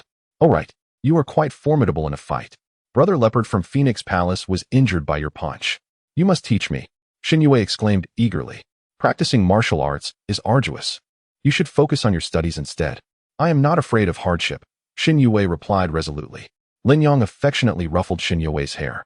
They arrived at the first municipal hospital, where Lin Yang's three formidable adversaries were currently admitted: Chen Xiling, Wei Dagong, and Liang Quan. Among them, Liang Quan had sustained the least severe injuries and was preparing for discharge. His first order of business after leaving the hospital would be to rally his associates and storm into the Imperial Luxury Garden to exact revenge on Lin Yang. Despite the doctor's tireless efforts throughout the night, Wei Dagong could not be saved. He had irreparably lost his manhood, rendered a man without roots. His subordinates reported the events that transpired at Phoenix Palace the previous night. Such arrogance was intolerable. Not only has he injured me, but he also dares to cause a ruckus at Phoenix Palace. Once I am discharged, I shall personally exact my vengeance upon him. Wei Dagong, in a fit of rage, has forged an irreconcilable enmity with Lin Yang. The most terrifying adversary is not the one who rages like a mad dog, but rather the one who lies in wait like a venomous serpent, poised to deliver the most ruthless and lethal blow at the most critical moment, catching one utterly unawares. As Lin Yang and Shen Yue arrived outside the ward, they encountered a nurse forcibly expelling Lu Julin from her room, her belongings carelessly tossed onto the floor. You cannot stay here without the means to pay for your hospitalization. Hurry and leave. Do not occupy the bed, the nurse scolded. Lu Julin, frail and weak, stumbled and fell to the ground with the nurse's shove. Mom. Shen Yue rushed over, while Lin Yang furrowed his brow, his eyes ablaze with fury. Aunt Lu, are you all right? He inquired, assisting the fallen Lu Julin to her feet. Young master, what brings you here? It has been over 2 years since I last heard from you, Lu Julin exclaimed, her face lighting up in surprise. I came to the hospital to check on you after hearing from Wei Wei that you were ill. I am fine. I am about to be discharged, Lu Julin replied. This is hardly a discharge. You have been unceremoniously thrown out. This is truly outrageous, Shen Yue retorted, her face flushed with indignation. On what grounds do you expel my mother? Our hospital is facing a severe shortage of bed space. If you cannot afford the hospital fees, you must vacate the premises. The nurse replied, I came here to pay, and besides, the fees I previously paid were sufficient to cover my stay until today, Shen Yue insisted. You are too late. The hospital fees must be settled by 10 o'clock. Who mandated that the fees must be paid by this hour? Show me the regulation. I demand to see it, argued Shen Yue vehemently. What are you staring at? Hurry up and pack your things and leave, the nurse replied impatiently. If I pay now, will that suffice? Shen Yue said, struggling to contain her fury. No. This bed has already been allocated to someone else, and we currently have no other available beds, the nurse asserted. You are being excessively unreasonable. Have you accepted a bribe to deliberately evict my mother? The nurse's demeanor was exceedingly arrogant. Wait, let it go. Mother doesn't wish to waste money on hospitalization. Let's leave, Lu Julin advised. Lu auntie, we cannot rush. We must not tolerate this insult, Lin Yang interjected, stepping forward to support Lu Julin and Shen Yue. What will you do if I refuse to show you? Allow me to be frank. The patient being admitted is a relative of our department's director's son, the nurse bluntly revealed, abandoning any pretense. Is the department head so formidable? Does the department head have the right to act as they please? Lin Yang retorted coldly. Do you have any objections? At that moment, a doctor clad in a white coat emerged from the ward. The ward arrangements are mine, and the regulations are set by me. Here, my word is law. Director Sun declared arrogantly. The director of the first municipal hospital holds such power? I am truly enlightened today, Lin Yang scoffed, pulling out his phone to prepare to call the president of the first municipal hospital, Han LeCun. Let me be candid with you. In the realm of nephrology, I am the most esteemed physician in the entirety of Lo City. Should you offend me, rest assured that no doctor will provide you with treatment in the future, leaving you with no choice but to await your demise at home. Director Sun has resorted to threats of death. In truth, with Lin Yang present, there is no necessity for Lu Julin to be hospitalized. She can be treated effectively at home. However, Lin Yang will not tolerate such indignities. Enough is enough, young master. Let us depart. Lu Julin, wishing to avoid conflict and fully aware of her precarious position, understands that causing a scene would be futile. Lin Yang promptly dialed Han LeCun's number. Han LeCun, I give you 5 minutes to arrive at the 5th floor of the inpatient department. I shall be waiting for you. With that solitary statement, Lin Yang terminated the call, showing no regard for Han LeCun's dignity. Han LeCun was in a meeting when he received the call, immediately pausing the proceedings to rush toward the inpatient department. Coincidentally, the first municipal hospital had just admitted a patient with a severe and peculiar condition, and the attendees were engaged in discussion. If the situation proved insurmountable, Han LeCun was prepared to seek Lin Yang's assistance. Kid, I have encountered arrogance before, but I have never seen anyone quite like you. Do you really believe you possess the power to summon our hospital director with just a phone call? Sun Wenguang mocked with a sardonic smile, eliciting laughter from the nurses nearby. I shall extend one final opportunity. Swiftly take your patient and leave, for further treatment can still be administered here. Otherwise, do not blame me for my inaction in your time of need, Sun Wenguang declared. Although Shen Yue was uncertain whether Lin Yang truly had the ability to summon the director of the first municipal hospital with a mere phone call, she had chosen to place her faith in him moments earlier. Lu Julin was indeed concerned that Lin Yang might cause trouble and create a difficult situation, and she continually urged him to let it go. Aunt Lu, you need not worry. Your ailment does not require the treatment of this quack. He is unworthy. I will ensure your recovery, Lin Yang reassured her. Sun Wenguang laughed even louder. Where did this foolish boy come from? He dares to boast so brazenly. How dare you call me a quack? Do you even understand medicine? In my presence, you are merely a quack yourself, devoid of any medical ethics. Unworthy to be called a doctor, Lin Yang retorted coldly. You, insolent. You think you can question my medical skills? Go ask around in the medical community of Luoqing. Who doesn't know the esteemed level of my expertise? Sun Wenguang scolded, his face darkening. Chapter 76. He is the divine Dr. Lin. Many family members of patients in the ward came out to witness the commotion, eagerly fawning over Sun Wenguang. Director Sun's medical skills are renowned. Who do you think you are to challenge his abilities? They exclaimed. A mere child, speaking without restraint. Do not pay them any mind. They are merely troublemakers seeking to provoke. As the crowd continued to flatter Sun Wenguang, they simultaneously criticized Lin Yang and his companions. After all, their relatives were patients of Sun Wenguang, and they had to curry favor with him during hospital visits, fearing to offend him. Sun Wenguang, with a smug expression, proclaimed, Did you hear that? Those who dare show me disrespect, my patients could drown you in a single spit. Director Sun, why waste time with these provocateurs?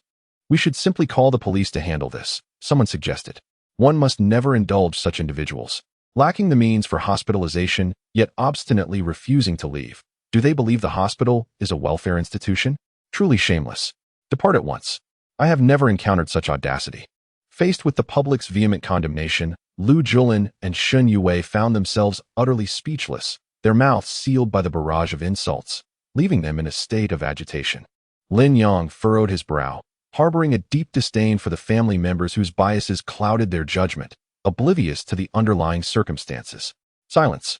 Lin Yang's commanding voice resonated with the force of a mighty bell, imbued with the authority of a master, instantly quelling the cacophony around him. Many in the vicinity felt a sharp pain in their ears, instinctively covering them. Is it a matter of louder voices? This hospital is not a place where one can run rampant simply by being the loudest. Nurse Chun, call the police. Sun Wenguang rubbed his ears, seething as he addressed the nurse. The nurse quickly retrieved her phone. At that moment, the hospital director, Han Liqiu, finally arrived, hurrying towards the scene. Director Han has arrived. A keen-eyed nurse was the first to notice him approaching. Could it be that he was summoned by a phone call? The nurse pondered, dismissing the notion as mere coincidence. He was likely here to summon me for a consultation. Sun Wenguang was aware that the first municipal hospital had admitted a challenging patient. He had also prepared to arrange for hospitalization before attending the consultation. Director, why have you come personally? I am about to attend the consultation, Sun Wenguang said, stepping forward to greet him. However, Han Liqiu paid him no mind, brusquely pushing him aside as he made his way towards Lin Yang. Han Lekun gasped, speaking hurriedly. Lin Yang, indifferent, showed no inclination to elaborate. Observing Lin Yang's icy demeanor, Han Lekun realized that the matter at hand was serious. Instead of inquiring about Sun Wenguang, he turned to the nurse with a grave expression. The nurse, not oblivious to the tension, understood that today she had encountered formidable opposition. She stammered, glancing nervously at Sun Wenguang. Director, it's nothing serious, just a misunderstanding that has caused you undue alarm. I will handle it appropriately. Sun Wenguang, too, was not naive. Recognizing that Lin Yang had summoned Han Lekun with a mere phone call indicated a significant status, he felt a growing sense of panic and his countenance darkened. I did not ask you. Silence yourself, Han Lekun retorted, showing no mercy. Now tell me, what exactly transpired? I demand the truth. Should you dare to deceive me, I will have you dismissed. As the head of the hospital, Han Lekun commanded respect. The nurse, frightened, felt compelled to speak candidly and recounted the entire incident without embellishment. In essence, the situation revolved around Lu Julin's hospitalization, which had not involved any illicit gifts to Sun Wenguang. The individual responsible for her admission was not a relative of Sun Wenguang, but had merely provided him with monetary favors, prompting his preferential treatment. Consequently, Sun Wenguang had forcibly discharged Lu Julin, who had not yet reached her discharge date. Chen nurse, what nonsense are you spouting? Who gave you the audacity to slander me like this? Sun Wenguang bellowed. Director, you cannot trust her words. I have absolutely not accepted any bribes, he insisted vehemently. Should you doubt it, you may conduct an investigation or inquire directly with the families of all the patients here, Sun Wenguang pleaded. Silence. Han Lekun interjected sharply, interrupting Sun Wenguang's attempts at justification. Sun Wenguang, we have received reports regarding your acceptance of illicit funds and have initiated an investigation against you. I intended to hold a meeting to address your situation in a few days, but I did not anticipate that you would provoke Mr. Lin.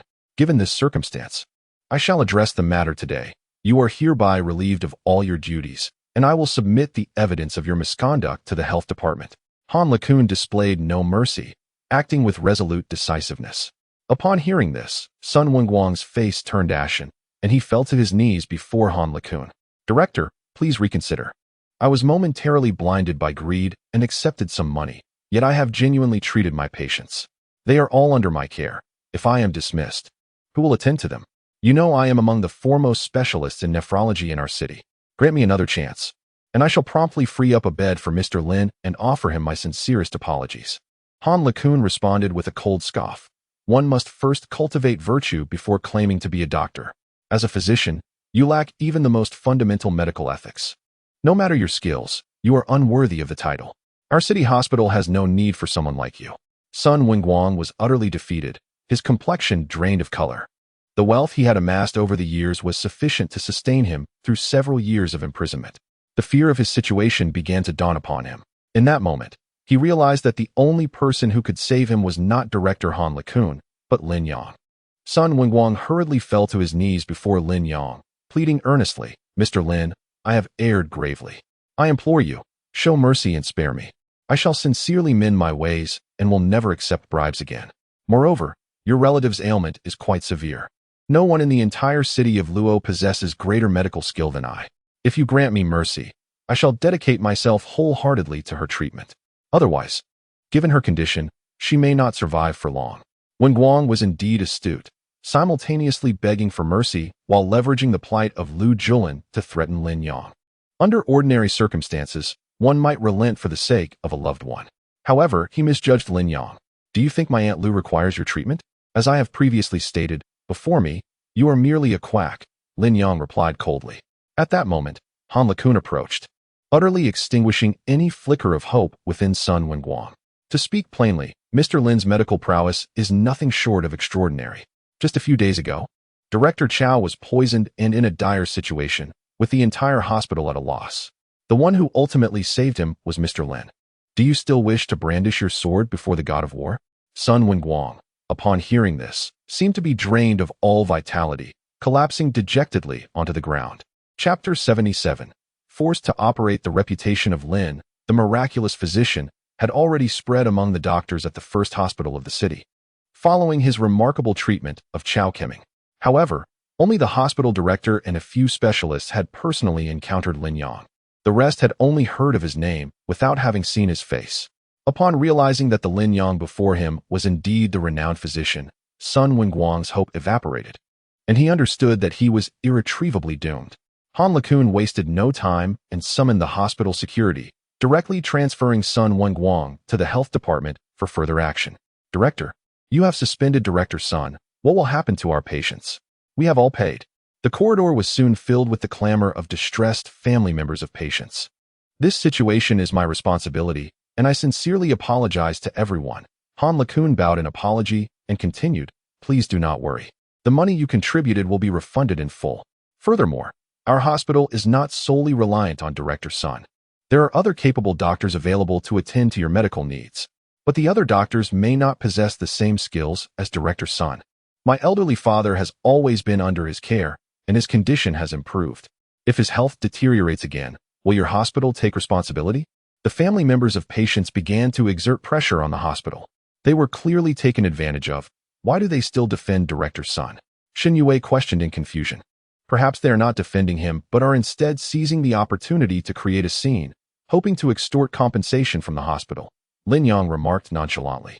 Han Lekun found himself in a difficult position, striving to pacify the agitated family members, yet his efforts were proving to be in vain. "Director Han, I must take my leave. You may address the hospital's matters at your own pace." Lin Yang, unwilling to be embroiled in the turmoil, intended to escort Lu Julin and her daughter away. "Mr. Lin, please hold on. I will arrange a bed for Ms. Lu for her hospitalization," Han Lekun interjected. "Indeed, with your medical expertise, that should be a mere formality. However, our hospital is currently facing a troublesome situation involving a challenging patient. Could you spare some time to take a look?" "I am unavailable." Lin Yang flatly refused and departed with Lu Julin and Xin Yue, leaving Han Lekun in a state of embarrassment and helplessness. "Sir, wait a moment," suddenly exclaimed a family member of a patient from the crowd. "I overheard your conversation. Your medical skills are quite remarkable, are they not? Can you cure various kidney ailments?" At this juncture, all the patient families shifted their gaze towards Lin Yang. "Whether my medical prowess is commendable or not, and my ability to heal, is of no concern to you," Lin Yang replied coldly. "Of course it is relevant. You have ousted Director Sun. We cannot trust the other doctors. Since you possess superior skills, it is only fitting that you treat everyone," a family member insisted. "Isn't that right?" "Exactly. Since Director Han has proclaimed you a miraculous physician, the responsibility now falls upon you. You cannot leave." The family members obstructed the corridor, preventing Lin Yang from departing. Lin Yang scoffed. "Director Sun's resignation is due to his own illegal conduct. It has nothing to do with me. I am not a doctor at the Municipal First Hospital and bear no obligation to treat your family members. Step aside. Director Han, you must speak up. You ought to take responsibility for this matter," they urged. As Lin Yang remained indifferent to their tactics, the families turned their pressure onto Han Lekun, creating a cacophony of demands. Han Lekun found himself overwhelmed, but the families were either intent on creating a disturbance or seizing the opportunity to have this miraculous physician treat their ailments, showing no signs of retreat. The corridor descended into chaos, making resolution elusive. Seeing Han Li-kun struggling to cope with the deliberately troublesome family members of the patients, Shin Yue spoke up. Brother Lin Yang, why not lend a hand to Director Han? Otherwise, this matter will be difficult to resolve. Lin Yang paused for a moment before responding. Enough. Please, everyone, quiet down. Gradually, the family members fell silent. Your incessant disruptions serve no purpose. Personally, I find such behavior detestable. If I choose not to assist, no amount of uproar will compel me to act. At that moment, one of the family members stepped forward and said, Master Lin, it's not that we wish to create a scene. My father's condition is indeed grave, and we are simply anxious. You possess extraordinary medical skills, and we implore you to assist us.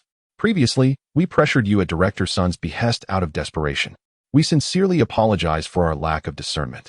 Among the family members were those of higher emotional intelligence, who understood the importance of appeasing Lin Yang, and they promptly offered their apologies. With one leading the way, others soon followed suit, expressing their contrition towards Lin Yang.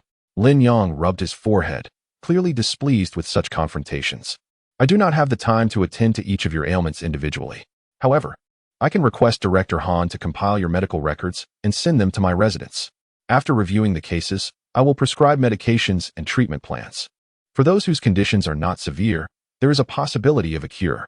Even for those with more serious ailments, I can offer measures to alleviate their suffering and prevent further deterioration. This was the utmost he could offer. The fact that Master Lin was willing to intervene was indeed a rare opportunity. Should we not express our gratitude to him? Han Liqiu was immensely grateful to Lin Yang. Had it not been for Lin Yang's intervention, the situation would have been exceedingly difficult to resolve. Thank you, Divine Dr. Lin. The crowd expressed their heartfelt gratitude. Do not mention it. Were it not for my sister urging me to assist you, I would have preferred to steer clear of such a troublesome affair. I am merely compelled to engage, Lin Yang replied, waving his hand dismissively. Han Liqiu hastily turned to express his thanks to Shen Yue, who appeared quite taken aback. Mr. Lin, there is another patient. Stop. I have no interest in knowing, Lin Yang interjected, denying Han Liqiu the chance to press further, and departed alongside Lu Julin and Shen Yue. Brother Lin, after 2 years apart, how have you become so formidable? Not only are you adept in combat, but you have also acquired medical skills that have earned you the admiration of the director of the First Municipal Hospital, who refers to you as a divine doctor. Is your medical prowess truly that extraordinary? Shen Yue mused, feeling as though the Lin Yang she once knew had transformed into an enigmatic figure, shrouded in mystery and intrigue. Do you think I am boasting? Lin Yang chuckled. Not at all. I am simply curious, Shen Yue replied, sticking out her tongue. Chapter 78. The fat dragon. The Shun family had sold their home and now resided in the old district, characterized by low, dilapidated buildings. The streets were narrow, permeated with a foul odor, and vehicles could scarcely navigate through. Young master, my apologies for bringing you to such a place and dirtying your shoes, Lu Julin remarked, noticing the frown on Lin Yang's face and promptly offering her apologies. Aunt Lu, please do not misunderstand. I am merely pained for you all. Originally, you had a spacious home, yet now you are forced to reside in such a place due to the treachery of your own relatives, Lin Yang remarked. Upon mentioning this matter, Lu Julin's face filled with remorse as she confessed, this is all my fault. I failed to discern people's true nature and was too easily swayed, leading me to be deceived. I truly never anticipated that my own brother would scheme against us in such a manner. Young master, I appreciate your kindness. They are nothing but deadbeats. Had they intended to repay their debts, they would have done so long ago, Lu Julin replied helplessly.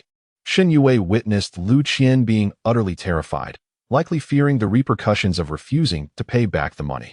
The trio finally arrived at their rented accommodation. Due to Shun Limin's amputated legs, mobility was a challenge, thus they resided on the ground floor.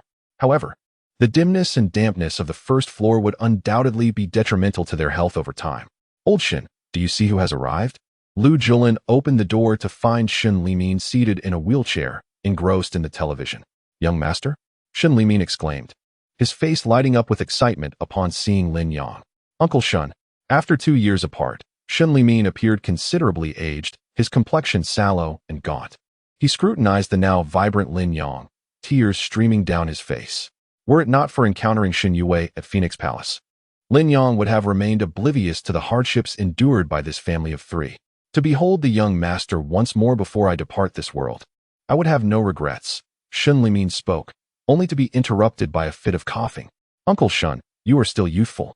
How could you so easily succumb to death? Lin Yang gently patted Shun Limin's back. Young master, there is no need to console me. My health deteriorates by the day. I do not have long to live. My passing would be a relief, sparing them from further burden. Father, please do not speak like that. Lin Yang's medical skills are remarkable. He will undoubtedly be able to cure you, Shin Yue remarked. Nonsense. When has the young master ever studied medicine? Shin Limin responded. Uncle Shun, allow me to take your pulse, Lin Yang said as he pulled over a small stool to sit down and examine Shin Limin's pulse. Shin Limin suffered from tuberculosis, but in truth, his condition was not severe. It was merely a result of prolonged exposure to this dark and damp environment, compounded by the lack of timely treatment that exacerbated his illness. Uncle Shun, this is a minor ailment. It is easily treatable, so do not worry. For Lin Yang, treating Shun Limin's tuberculosis was a simple task. You should no longer stay here. Instead, move into my home for the time being. That is out of the question. In our current state, how could we possibly move into the young master's residence? Shin Limin quickly shook his head in refusal. Indeed, young master, you are a kind-hearted person. But we cannot be so shameless, Lu Julin added, also declining. Your words are too formal.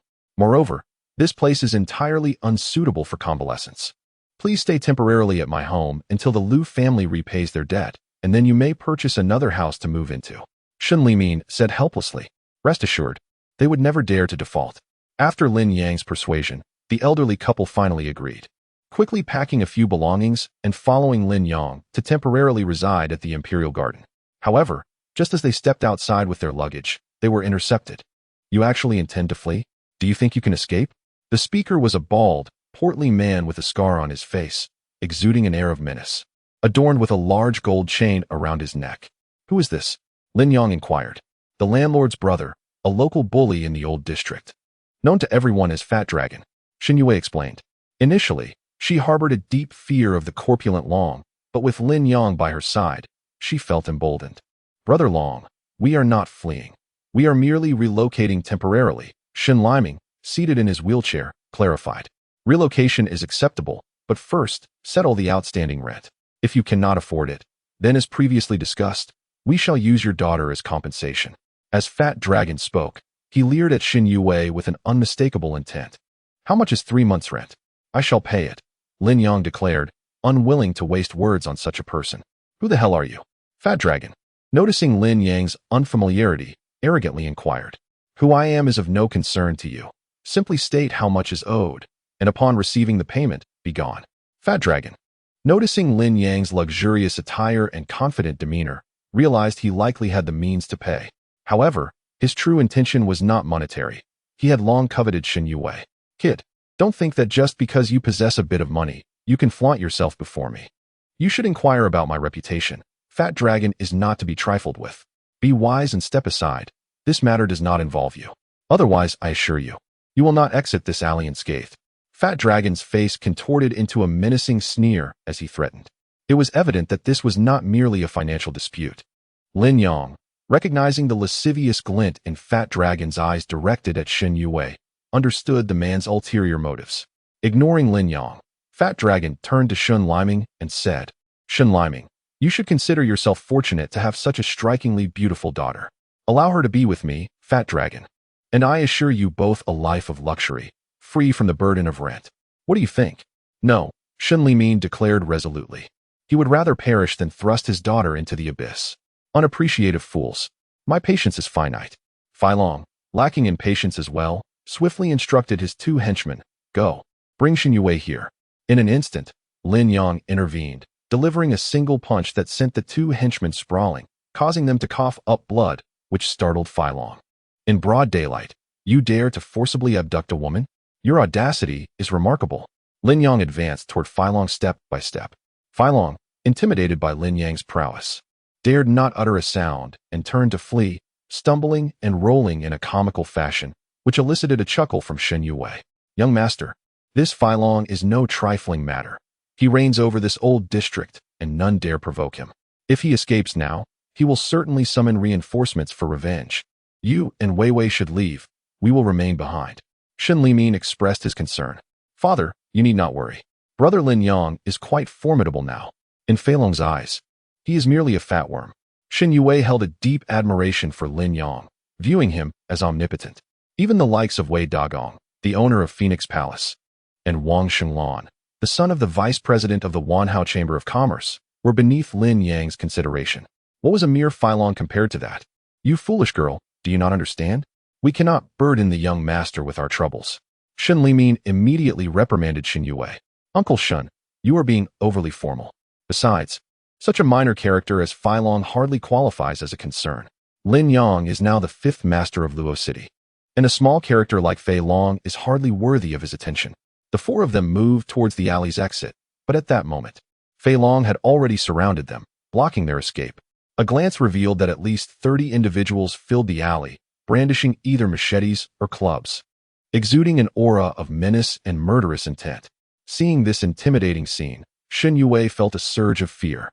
Shen Limin and Lu Julan had, of course, never encountered such a situation. Young master, you and Wei Wei should escape from the other side. We old folks don't have much time left anyway, Shen Limin suggested. Uncle Shen, don't panic. It's all right, Lin Yang reassured, patting Shen Limin's shoulder from behind his wheelchair before stepping forward. At that moment, Fei Long emerged from the crowd, wielding a gleaming machete. Kid, you were quite impressive earlier. However, in this old district, no one dares to challenge me, Fei Long. I have over 30 brothers here, more than enough to turn you into minced meat, Fei Long boasted arrogantly. Oh, how frightful, Lin Yang remarked with a smile, feigning fear while maintaining a relaxed demeanor. Kneel, Fei Long commanded fiercely. Yet, Lin Yang remained unmoved. Are you dazed with fear? I said kneel and bow. Fei Long bellowed in anger. Lin Yang continued to smile in response, which provoked Fei Long even further. You insolent brat, unaware of your impending doom. Fei Long waved his hand. Charge at him and kill him. Instantly, a throng of underlings surged towards Lin Yang. Young master, run, Shen Limin and Lu Julan shouted. In the alley, anguished cries erupted incessantly. Seeing his subordinates fall one by one, Fei Long's expression finally shifted, and he began to retreat. Charge! Move forward! He bellowed, frustration evident in his voice. Damn it! Over 30 men, and you can't even take down one? A bunch of useless fools. As he himself withdrew, he urged his underlings to rush forward and risk their lives. In less than 5 minutes, all 30-odd followers brought by Fei Long lay sprawled in the alley, wailing in agony. Shen Limin and Lu Julan stood in astonishment as they witnessed Lin Yang's single-handedly defeat over 30 armed ruffians, emerging unscathed. They had watched Lin Yang grow up and knew he had not possessed such formidable skills before. After 2 years apart, how had the young master acquired such extraordinary abilities? Dad, I told you, brother Lin Yang is incredibly powerful now, Shen Yue said with admiration in her eyes. Only Fei Long remained standing, his hand gripping the knife, trembling uncontrollably. What are you? He stammered, sweat pouring down his face, his former bravado replaced by sheer terror. Lin Yang advanced step by step towards Fei Long, who stumbled backward in fear. Stay back. Fei Long discarded his knife and drew a handgun from his waist, aiming it at Lin Yang. Come any closer, and I swear I will shoot you. Young master, be careful. Brother Lin Yang, he has a gun, get out of the way. Shen Yue gasped in shock. In their understanding, no matter how skilled one might be, they could never surpass the threat of a firearm. Lin Yang let out a cold chuckle, his steps unwavering as he continued to approach Fei Long. You are courting death. Fei Long, pushed to his limits, pulled the trigger without hesitation. The sound of the gunshot startled Shen Yue's family. In the next moment, a piercing scream escaped Fei Long's lips as Lin Yang swiftly approached him, seizing his wrist and crushing it with a firm grip, causing the handgun to clatter to the ground. I am a man of Wei Dagong. If you dare to harm me, Wei will not let you go. Fei Long resorted to invoking his powerful connections to intimidate Lin Yang. Another lackey of Wei Dagong. How fitting. I shall send you to keep him company, Lin Yang retorted, shattering Fei Long's shoulder and collarbone, and then delivering a kick that crushed both of his knees. Fei Long's cries echoed like those of a slaughtered pig, his corpulent form rolling helplessly on the ground like a deflated ball. Uncle Shen, Aunt Lu, it's all over, let us go. As Shun Li and his wife passed by Fei Long, it felt as if they were caught in a dream. This group had been like local tyrants in the old city, bullying others and committing crimes, with no one daring to provoke them. Yet now, they were single-handedly subdued by Lin Yang, almost effortlessly. Had he not witnessed it with his own eyes, Shen Limin would find it hard to believe. Young master, after 2 years, I hardly recognize you. Lin Yang smiled. These 2 years have brought immense changes in my life.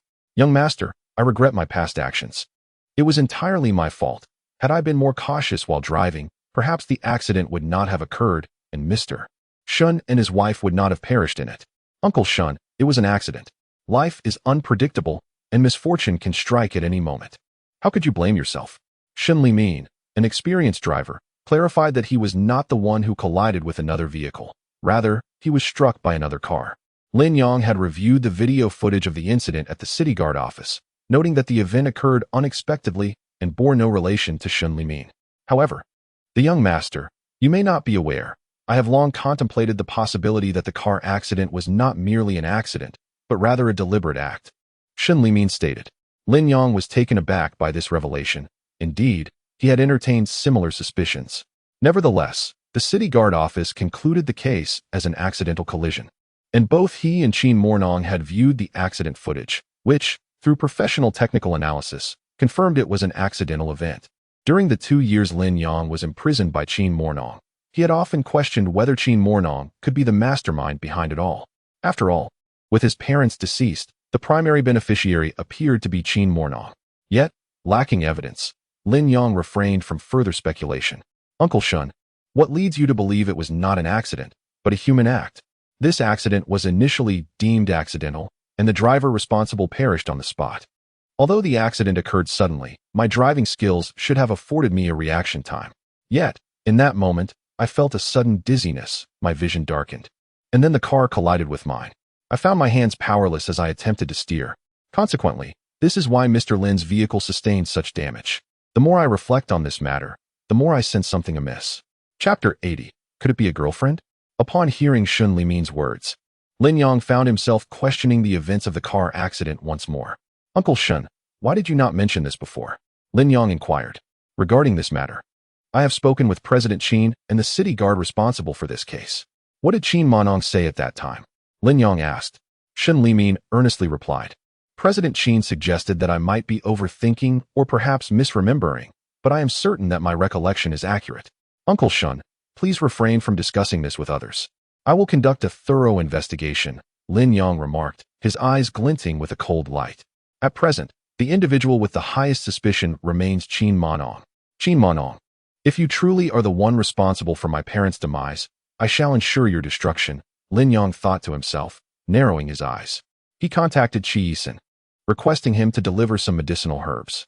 Lu Julin and Shun Li Min's ailments require not only acupuncture treatment, but also a regimen of medication. Lin Yang first administered acupuncture to Lu Julin. He took her pulse and reviewed her medical history, gaining a comprehensive understanding of her condition. Lu Julin was suffering from renal failure, gradually progressing towards renal necrosis. However, she had not yet reached the stage of complete renal necrosis. Her renal failure was merely severe. A typical physician might focus on the meridians and acupoints related to the kidneys, but such an approach merely addresses superficial symptoms. The true key to treating this condition lies in the Taiji acupoint, specifically the Shunkei and Mingmen points. Mingmen, known as the gate of life, embodies the true fire, serving as the foundation of one's vital energy. By employing the Golden Needle 8 methods to stimulate the Shunkei and Mingmen points, one can invigorate and enhance the body's inherent spiritual energy, thus activating the renal dynamics. This approach is fundamental. Once the renal dynamics are initiated and the vital essence of the kidneys is awakened, complementary acupuncture on the relevant meridians and acupoints should be conducted, in conjunction with medication, to achieve a complete cure.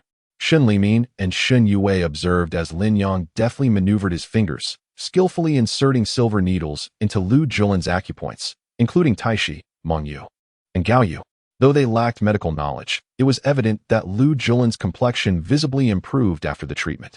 Approximately 40 minutes later, Lin Yang withdrew all the needles. Concluding the session, he assured them that with a follow-up treatment every 3 days and a 2-course medicinal regimen, Aunt Lu's ailment would be completely cured. Shun Li Min was left astounded. Young master, your medical skills are truly remarkable.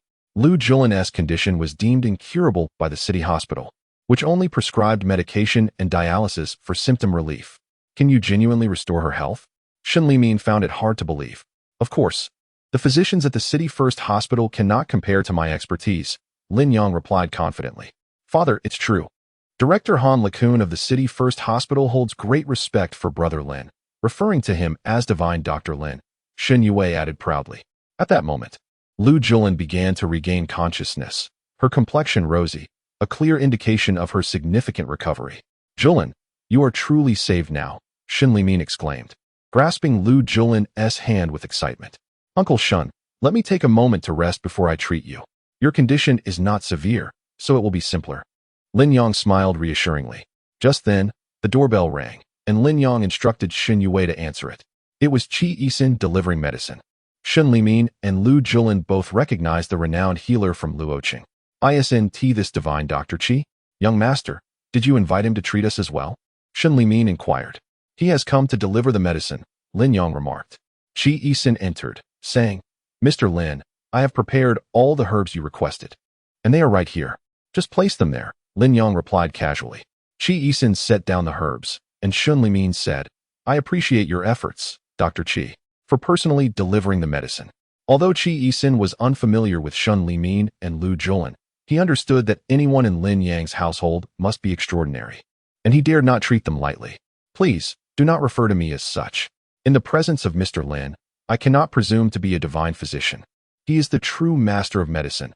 I am merely here to run an errand and deliver some herbs, following Mr. Lin's instructions.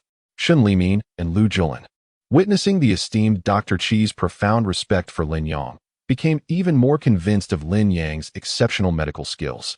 Lin Yang tossed the Ling Jiu Jing to Qi Yisin, who received it as a cherished treasure. Overwhelmed with emotion, he knelt down and expressed his gratitude. Thank you, Mr. Lin, for your generous gift. I am deeply appreciative. Should you have any requests, the Qi family will go through fire and water without hesitation. Lin Yang waved his hand, and Qi Yisin left, content with the book in hand. Shen Limin and Lu Jolin were naturally astonished, realizing that the young master had ascended to an even higher echelon. A mere book bestowed upon him elicited such reverence from someone as esteemed as Qi Yisin. It was truly hard to believe without witnessing it firsthand. Lin Yang sorted the herbs and instructed Shen Yue to prepare the medicine, then began administering acupuncture treatment to Shen Limin. Shen Limin's treatment was far simpler than Lu Jolin's. The acupuncture session concluded in just half an hour, and there was no need for a follow-up. With merely a course of medication, Shen Limin could restore his health.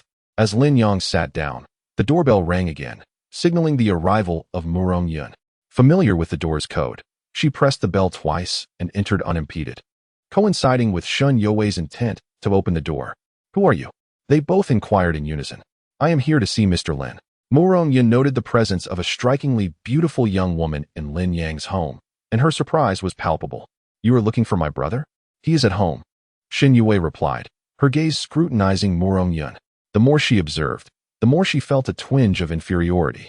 Shen Yue had always held confidence in her own beauty. After all, she was one of the 3 renowned beauties at Luoqing Normal University. Yet, upon encountering Murong Yun, her self-assurance wavered. This woman surpassed her in both beauty and overall aura. Are you Mr. Lin's sister? I am Murong Yun, a friend of your brother. Although Murong Yun felt a flicker of curiosity about Lin Yang's unexpected sister, she remained composed, her demeanor calm and unruffled. You are Murong Yun, Shen Yue exclaimed in astonishment, for that name resonated widely in Luoqing. Although she had never met Murong Yun, she was certainly familiar with the name. One of the 2 most exceptional beauties in the city and the queen of the business world, Murong Yun was a household name, known to all. Murong Yun smiled and asked, May I come in? Yes, of course, Shen Yue stammered. Thank you, Murong Yun replied graciously. Murong Yun slightly nodded as she walked past Shen Yue and made her way directly into the villa. Murong Yun? I actually encountered Murong Yun, and she is a friend of Brother Lin Yang? Could she possibly be his girlfriend? Shen Yue's mind was filled with questions, and suddenly her mouth fell open. She turned around and hurriedly followed her into the villa. Chapter 81. The Qin family of Fengyang upon seeing Murong Yun. Lin Yang greeted her and led her upstairs to the study. Shen Limin and Lu Jolin, having never seen Murong Yun before, were equally captivated. Whose daughter is this? She is remarkably beautiful, Lu Jolin remarked. Judging by her attire and demeanor, she must be a daughter of a wealthy family. Perhaps she is the young master's girlfriend, Shen Limin suggested. At that moment, Xin Yue entered and explained to her parents, "This is the illustrious Miss Murong Yun from the renowned Murong family." The elderly couple, having heard of Murong Yun's esteemed reputation, were astonished. "I thought, whose daughter possesses such beauty and grace? It turns out she is the eldest daughter of the Murong family. Murong Yun, the young master, is acquainted with her as well. The young master has certainly become more formidable than he was 2 years ago. Even when Lin and his wife were alive, they did not have such influence." In the study upstairs, Lin Yang inquired, "What brings you here? Is it not permissible for me to seek you out without a specific reason?" Murong Yun retorted, "Miss Murong, with your busy schedule, surely you would not squander your time on trivial matters. To befriend you is far from trivial, it is of utmost importance." Murong Yun smiled. "By the way, who is present downstairs?" she asked. "The former driver of my father, whose wife was once our family's nanny and watched me grow up, has encountered some difficulties and, with nowhere to turn, has taken temporary refuge in my home. That young girl is quite lovely. She must be their daughter," Murong Yun inquired. Lin Yang nodded in affirmation. "So, does this mean you two are childhood sweethearts? Are you feeling envious?" Lin Yang chuckled. "What reason do I have to feel envious? However, if my sister were to discover that a beautiful girl is living with you, sharing your days and nights, she would likely become quite furious," Murong Yun remarked. Lin Yang seized the moment to retrieve the manuscript of the Songhe Changchun Fist and handed it to Murong Yun. As she casually skimmed through the pages, she recognized that the manuscript Lin Yang had presented was far from ordinary. "Then I shall express my gratitude on behalf of Zwafeng and Wanner to Mr. Lin. In truth, I have come for a specific matter." "What is it?" "There is a patient at the First Municipal Hospital. Could you possibly visit them?" "The patient you refer to is the same individual mentioned by Director Han, is it not?" Lin Yang inquired. "Director Han has already approached you?" "I encountered Han Lacun this morning at the hospital, and he briefly mentioned it, but I paid little heed to it." "What affliction could warrant such a personal visit?" Lin Yang queried. "Have you heard of the Qin family from Fengyang?" "I have heard whispers. They are one of the 4 prominent families of Longnan, which constitutes one of the largest and most influential clans in the southern provinces of Longhua. The 4 families of Longnan are not only well known throughout the southern provinces of Long, but also hold a formidable reputation across the entire nation. In comparison to these 4 illustrious families, even the Murong clan of the southern capital pales in significance. The Fengyang Qin clan appears to be intent on making inroads into the southern capital, dispatching personnel to investigate various cities therein. Luocheng, with its rich history, is renowned as a cultural hub. The head of the Qin clan's investigative team has personally arrived in Luocheng. However, he suffered a sudden ailment last night and was admitted to the municipal hospital for treatment, yet there has been no improvement thus far. I only learned of this matter today, and the clan is eager to establish a connection with the Qin family, thereby exerting pressure on me to find a solution. In their eyes, this is an exceptional opportunity. Is that so? You are not a physician. Do you not find it burdensome to be tasked with such matters?" Lin Yang remarked. Murong Yun, though seemingly glamorous and among the elite in Luocheng, is merely one of the functionaries of a branch within the expansive Murong clan. Facing numerous frustrations, that old man still dares to lodge complaints. It seems he has not learned his lesson from the earlier reprimands. Fortunately, I have the fortune of knowing you, a miraculous physician. Thus, I have no choice but to seek your assistance," Murong Yun said, her expression one of pitiful desperation. The southern capital is not lacking in renowned physicians, and the Fengyang Qin clan boasts connections that are astonishingly vast. What manner of divine doctor could they not procure? There seems to be no necessity for my intervention. Lin Yang felt a deep reluctance. He was not yet at the stage of fully revealing his capabilities, particularly in the presence of these prominent families and powerful forces. The medical skills of the esteemed physicians in the southern capital likely do not even measure up to a fraction of your own. Indeed, the clan has summoned a well-known physician from the southern capital, but I remain skeptical of their efficacy. Murong Yun also began to flatter Lin Yang. Lin Yang smiled faintly and said, "Let us wait for the renowned physician from Nandu to render a diagnosis before proceeding. You have arrived at an opportune moment. I would also like to request a small favor from you." Upon hearing that Lin Yang had not completely declined, Murong Yun let out a sigh of relief. "Mr. Lin, please feel free to ask. I have a close friend who runs a small company engaged in industrial design. Do you have any relevant business opportunities on your end? It is challenging for young people to start their entrepreneurial journeys. We ought to provide them with more chances. That poses no issue. Please provide me with his contact details, and I shall make the arrangements." Yin readily agreed. By the way, there is another matter that might pique your interest, she added. What is it? Lin Yang inquired. I have terminated our collaboration with Xingyao Group, and naturally, several other companies have caught wind of this development, swiftly withdrawing from their partnerships with Xingyao as well. Currently, Qin Mino is encountering significant difficulties. Xingyao Group is very likely to face bankruptcy under her management. Xingyao Group is the inheritance left to me by my parents, Lin Yang remarked. Yun's expression changed instantly, and she quickly responded, Shall I make a call to offer assistance to Qin Mino? That would not be necessary. I harbor no interest in running a business. Let Qin Mino stew in her own worries for now. Lin Yang waved his hand dismissively. At that moment, 3 vehicles approached the villa. The first car was occupied by Do Jun and his father, Do Tao. From the second vehicle emerged 2 individuals, Wang Jiaqian, the vice president of the Wanhao Chamber of Commerce, accompanied by his son, Wang Shenglan. At this moment, Wang Shenglan was devoid of his usual handsome appearance, his face obscured by a mask. The previous night, he had swollen his own visage in a fit of rage, and the swelling had yet to subside. Humiliated beyond measure, Wang Shenglan could no longer wait for Wei Dagong to confront Lin Yang. He was determined to exact his own revenge. From the car behind, a figure emerged, an 8th-tier expert, procured at great expense by the Wang family. President Wang, young Master Wang, we have arrived at Building 18 of the Imperial Garden, formerly the residence of Lin Yang, Du Jun announced. Du Jun harbored a deep-seated animosity towards Lin Yang as well, yet lacking the means to seek vengeance himself. He could only accompany Wang Shenglan as a guide. Very well, I shall see if this Lin rascal possesses the audacity to defy me. Wang Jiakan seethed with fury upon learning of his son's plight from the previous night. This was not merely an affront to his son. It was an insult to him as well. As a prominent figure in Luoqing, how could he possibly endure such indignity? Du Tao remarked.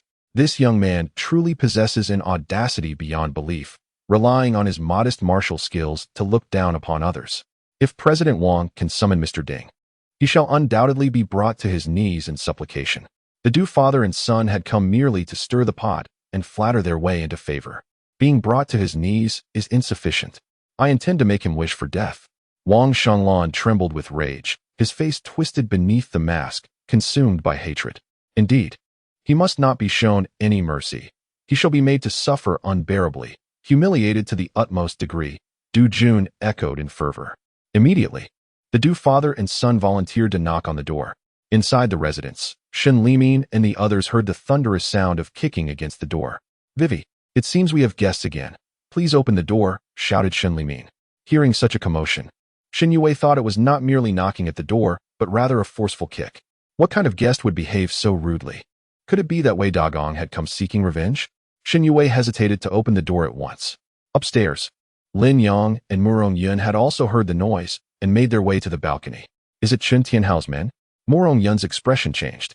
Would Chun Tianhao's guests really resort to kicking the door? I suspect it is merely some unrefined ruffians unaware of their own folly. I shall investigate. Yun nodded, feeling reassured as long as the visitors were not summoned by Chun Tianhao. Prompted by Shen Limin to open the door, Shen Yue felt a pang of fear just as Lin Yang descended. Vivi, do not go, Lin Yang urged, striding towards the entrance himself. At that moment, he reached the garden. It's him. Wang Shenglan and Do Jun exclaimed in unison, their eyes filled with animosity. As the saying goes, enemies are especially fierce upon meeting. Their gazes were ablaze with hatred, wishing to tear Lin Yang apart with their bare hands. It seems the lesson I imparted to you both last night was insufficient. You have not learned your lesson and dare to come to my home, Lin Yang declared, standing with his hands clasped behind his back. Lin Yang, today you shall meet your end. We shall settle last night as score, Do Jun shouted impatiently. Very well, come forth. I shall grant you the opportunity for revenge. Lin Yang's words caused Do Jun to instinctively retract his neck. He lacked the courage to confront Lin Yang one-on-one. You insolent wretch, do not become too complacent. Last night, I warned you that crossing me would lead to consequences you cannot bear. Wang Shenglan defiantly removed his mask, revealing a grotesque expression as he spoke with arrogance. In Luoqing, few dare to offend the Wang family's Qian. It has been a long time since I encountered a young man as presumptuous and reckless as you. Arrogance, after all, demands a price. Vice President Wang, I harbor no grievances against you. I have no desire to engage with you. For the sake of the Morong family, I shall grant you an opportunity for self-preservation. You must personally silence your son's foul mouth, and I will allow you to leave unscathed. Otherwise, your tenure as vice president of the Wanhao Chamber of Commerce will come to an abrupt end, Lin Yang stated calmly. Above, Murong Yun heard Wang Qian's voice and stepped onto the balcony, looking down with an air of superiority. She remained silent. Lin Yang had already shown consideration for the Murong family. Should Wang Qian fail to recognize this, he would be courting his own demise, beyond redemption. Upon hearing Lin Yang's words, Wang Qian could not help but laugh, his laughter dripping with contempt and disdain. Ignorant child, do you think I, Wang Qian, am easily intimidated? I am aware of your formidable skills, and today I have invited Mr. Ding Tai, a direct disciple of Master Jiang, an 8th-tier expert. Do you still dare to be so arrogant? Wang Qian struck a pose of superiority, confident in his victory. If Master Jiang were present, I might indeed feel some trepidation. But an 8th-tier expert is as insignificant as an ant. He lacks the qualification to be audacious before me, Lin Yang retorted. Good lad, you are quite bold. I wonder how long you can maintain that bravado. Wang Jiaqian, observing Lin Yang's obstinate demeanor, chose to refrain from further discourse and gestured towards Ding Tai with a motion of invitation. Mr. Ding, you have witnessed this, have you not? This lad does not even regard you with respect. Ding Tai's gaze darkened, a glint of menace evident in his expression. I hope your strength matches the audacity of your words. I also wish for your bones to possess the same fortitude. Otherwise, I shall shatter them one by one, rendering your existence a torment. Ding Tai spoke with a grim countenance. Lin Yang merely shook his head and replied, Then, let us proceed. Ding Tai assumed a stance, and an unsettling cacophony of cracking bones resonated as the veins on his arms bulged, and his temples throbbed ominously. It was apparent that Ding Tai had honed his external martial arts to an advanced degree, mere steps away from the 9th rank of postnatal mastery. You will not withstand a single blow from me, Ding Tai declared, his iron fist clenched, exuding a ferocious aura. The Wang and Dou families, witnessing this formidable energy, instinctively recoiled a few paces. Dou Jun wore a smug expression. With a resounding thud, Ding Tai's foot struck the ground, shattering several tiles, and in the next moment, he charged forth like a tiger descending from the mountains, an unstoppable force. At that instant, Ding Tai resembled a ravenous beast, fierce and overwhelming. Lin Yang, however, merely lifted his eyelids slightly, remaining steadfast in his position. It was not until Ding Tai's punch was a mere foot away that he raised his hand to meet it. Bang! In stark contrast to Ding Tai's feral vigor, Lin Yang's demeanor was serene and unperturbed. He simply formed a fist and executed a straightforward punch, devoid of any embellishment. The two fists collided with a resounding impact. Lin Yang remained utterly unmoved, while Ding Tai suddenly retreated, each step causing the tiles beneath his feet to shatter. The direct disciple of a master indeed possessed a remarkable prowess. With an 8th-grade skill, he wielded the strength of 2 tigers, which was commendable, Lin Yang remarked. Yet, Ding Tai's expression had already transformed, displaying an incredulous countenance. He had absolute confidence in his own strength, believing it to surpass that of others within the same rank. However, the force transmitted through Lin Yang's punch was far beyond a mere 1,000 pounds. Could it be that this young man was a 9th-grade master? Ding Tai found it hard to believe. Lin Yang was scarcely in his 20s, and there were no such young 9th-grade masters in Luo City. If there were, how could he remain an unknown? He should have long since made a name for himself in Luo City. Although Wang Jiaqian did not practice martial arts, he was not foolish. The corners of Ding Tai's eyes twitched as he solemnly stated, We have all underestimated this person's strength, but you need not worry. I did not exert my full power earlier. As the direct disciple of a master, I am invincible among my peers. What is he, really? The outcome is without suspense. Chapter 83, Watch My Performance. Despite his astonishment at Lin Yang's capabilities, Ding Tai still held great confidence in himself. Then, I shall rely on you, Mr. Ding, Wang Jiaqian said, clasping his fists. Ding Tai waved his hand, and then asked Lin Yang, Young man, who is your master? You lack the qualification to inquire. Lin Yang replied, Out of respect for your master, Master Jiang, I spared you earlier. Should you strike again, you shall bear the consequences.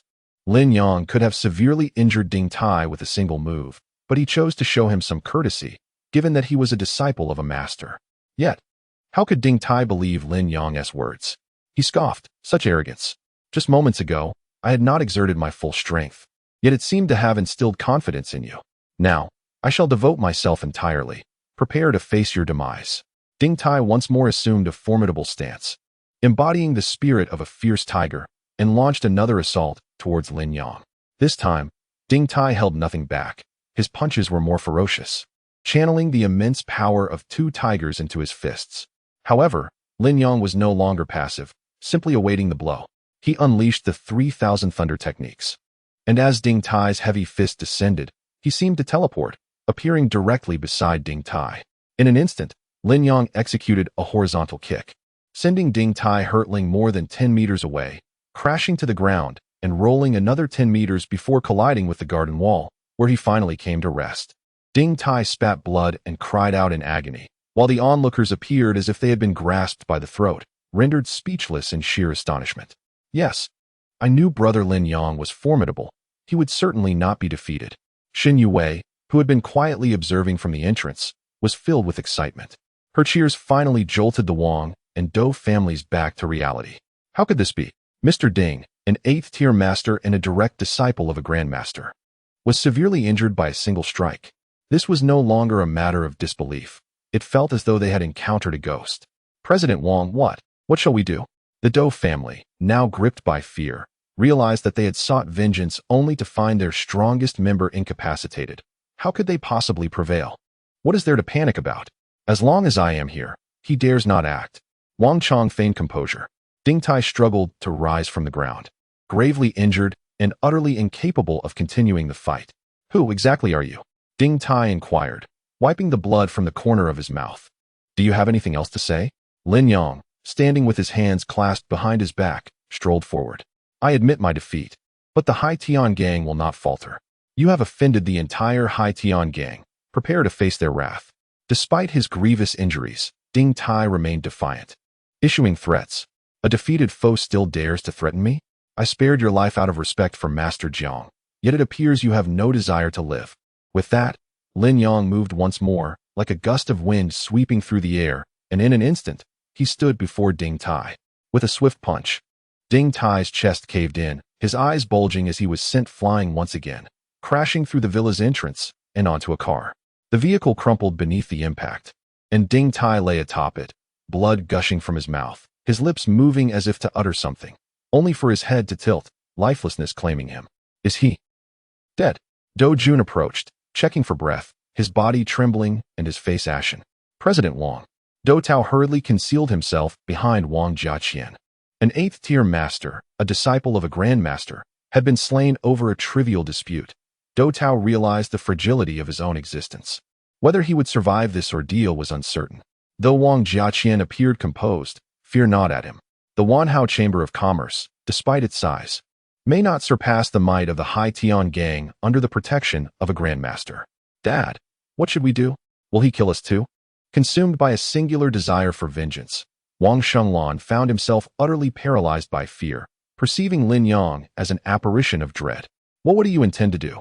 Wang Jiaqian stammered, barely managing to utter the words. A faint smile graced Lin Yang's countenance, yet to the 4 onlookers, it instilled profound trepidation. Before Lin Yang could articulate his intentions, Dou Jun, swift of wit and action, slid to his knees before him, bowing thrice in rapid succession. Lin Yang, I have erred. I should never have opposed you, nor sought vengeance. I implore you, for the sake of our shared past as classmates, spare my life. I do not wish to perish. If you grant me mercy, my life henceforth belongs to you. I shall serve you loyally without hesitation. Command me as you will, even to the most degrading of tasks. I shall not falter. Dou Jun's series of actions flowed seamlessly, leaving the others in a state of astonishment. Goodness, this fellow possesses remarkable resolve. Dou Tao, as a father, could not help but commend his son's cleverness, promptly mimicking his actions. He too slid to the ground, first bowing, then admitting fault, and ultimately beseeching for mercy while professing loyalty. I consider your father a friend. We have dined together and played cards. For his sake, I beseech you, grant me my life. In their desperate bid for survival, the Dou father and son cast aside dignity and pride, executing a remarkably smooth display that left others dumbfounded. And even Lin Yang found himself somewhat taken aback. Observing this, Wang Shenglan discreetly tugged at his father, Wang Jiaqian, signaling with his eyes, suggesting, "Shall we not also partake in this?" Lin Yang chuckled softly. "Do-jun, oh Do-jun, you have truly opened my eyes today. A sliding meal spanning several meters. Does your knee ache?" Lin Yang chuckled. "Not at all. As long as you are amused, I shall perform once more," Do-jun replied, rising from the ground. Though his movements were clearly hindered, that previous sliding kneel had taken a toll on his knee. Lin Yang did not intervene as Do-jun took several steps back, then executed another sliding kneel. However, this time, the distance was somewhat shorter, and blood stained the ground beneath him. Do-jun remained silent, his forehead grazed and blood trickling down, yet he dared not wipe it away. In his desperate bid for survival, Do-jun was truly willing to go to any lengths. Do-tao, witnessing this, cursed his son in his heart. What foolishness was this? To perform again. Having already injured his knee during the first attempt, he could not bear a second. "Well, shall I try once more?" Do-tao said, his lips twitching. "Enough, don't ruin my floor tiles. You two may leave now." Lin Yang's words relieved the father and son, their anxious hearts finally at ease. "Thank you. We are eternally grateful for your mercy."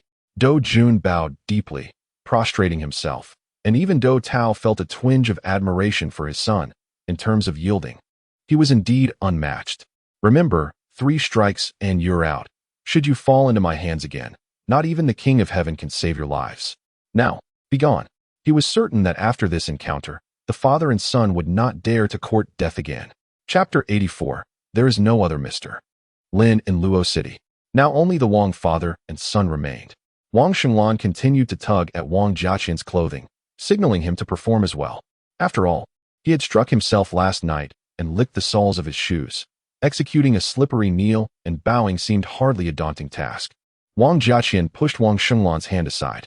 Though fear gripped his heart, who was he? He was the vice president of the Wanhao Chamber of Commerce. His wealth in the billions, a person of considerable repute in Luocheng. How could he allow his dignity to be trampled upon? Today, it might be a defeat for us father and son, but for you to expect us to bow and apologize like a dog is utterly impossible, Wang Jiaqian declared defiantly. "Ah, you do possess some spirit," Lin Yang retorted with a cold laugh. Wang Jiaqian continued, "Release us, and we shall refrain from crossing paths in the future. I will no longer pursue the matter concerning the humiliation of my son." How does that sound? How does it not sound? Killing both of you would be far more convenient. Lin Yang stepped forward, causing both father and son to retreat in fright. "If you kill me, you will offend the entire Wanhao Chamber of Commerce and the Murong family. Furthermore, having slain Ding Tai, you have already incurred the wrath of the Haitian gang. Offending both the Murong family and the Haitian gang means you will find no refuge in Luocheng. Your demise is inevitable. Spare me, and I shall handle Ding Tai's death. The Haitian gang will not trouble you. An arrangement that benefits us both, does it not?" Wang Jiaqian, indeed a capable vice president, displayed remarkable negotiation skills. He attempted to leverage the Murong family and the Haitian gang to pressure me. This maneuver was astute, yet regrettably, this is my game, and I hold the reins. No matter how brilliantly you play, it remains futile. Lin Yang's gaze was icy, and he spoke with authority. "Miss Murong, since these two individuals are acting under the banner of your esteemed Murong family, it is only fitting that you take charge of this matter." Upon hearing Lin Yang address her as Miss Murong, Wang Jiaqian immediately began to scan his surroundings in disbelief. "Are you trying to intimidate me? Do you truly know Miss Murong?" he inquired. At that moment, the voice of Murong Yun resonated from within the house. "Wang Jiaqian, you possess quite the audacity. How dare you bring trouble to Mr. Lin's residence while masquerading under the Murong family's name? Who granted you such boldness?" As she spoke, Murong Yun emerged, step by step. Wang Jiaqian and Wang Shenglan were taken aback to see Murong Yun stepping out from Lin Yang's home, their expressions a mixture of confusion and astonishment. "Yun, Miss Yun, how is it that you are here? If I were not present, I might have missed this splendid performance and your audacious behavior." Murong Yun's demeanor was commanding, exuding authority that left Wang Jiaqian drenched in sweat. "Miss Yun, this is not my fault. It was this young man who assaulted my son last night and humiliated him. As a father, how could I stand idly by?" Wang Jiaqian desperately attempted to justify himself. "That is enough. I know Mr. Lin better than anyone. Given his stature, would he lower himself to attack your son without cause? If you have failed to instill proper discipline in your child, do not blame others for stepping in to rectify the situation." Murong Yun's reprimand silenced Wang Jiaqian. rendering him unable to defend himself further. Even if Mr. Lin did insult your son, what of it? You must endure.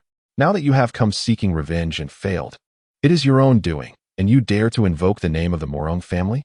Do you not understand that Mr. Lin is a benefactor of the Morong family? Is he the renowned divine physician, Mr. Lin, who saved Director Chow? Wang Jiaqian inquired with a trembling voice. Besides him, there is no other Mr. Lin in Luoqing.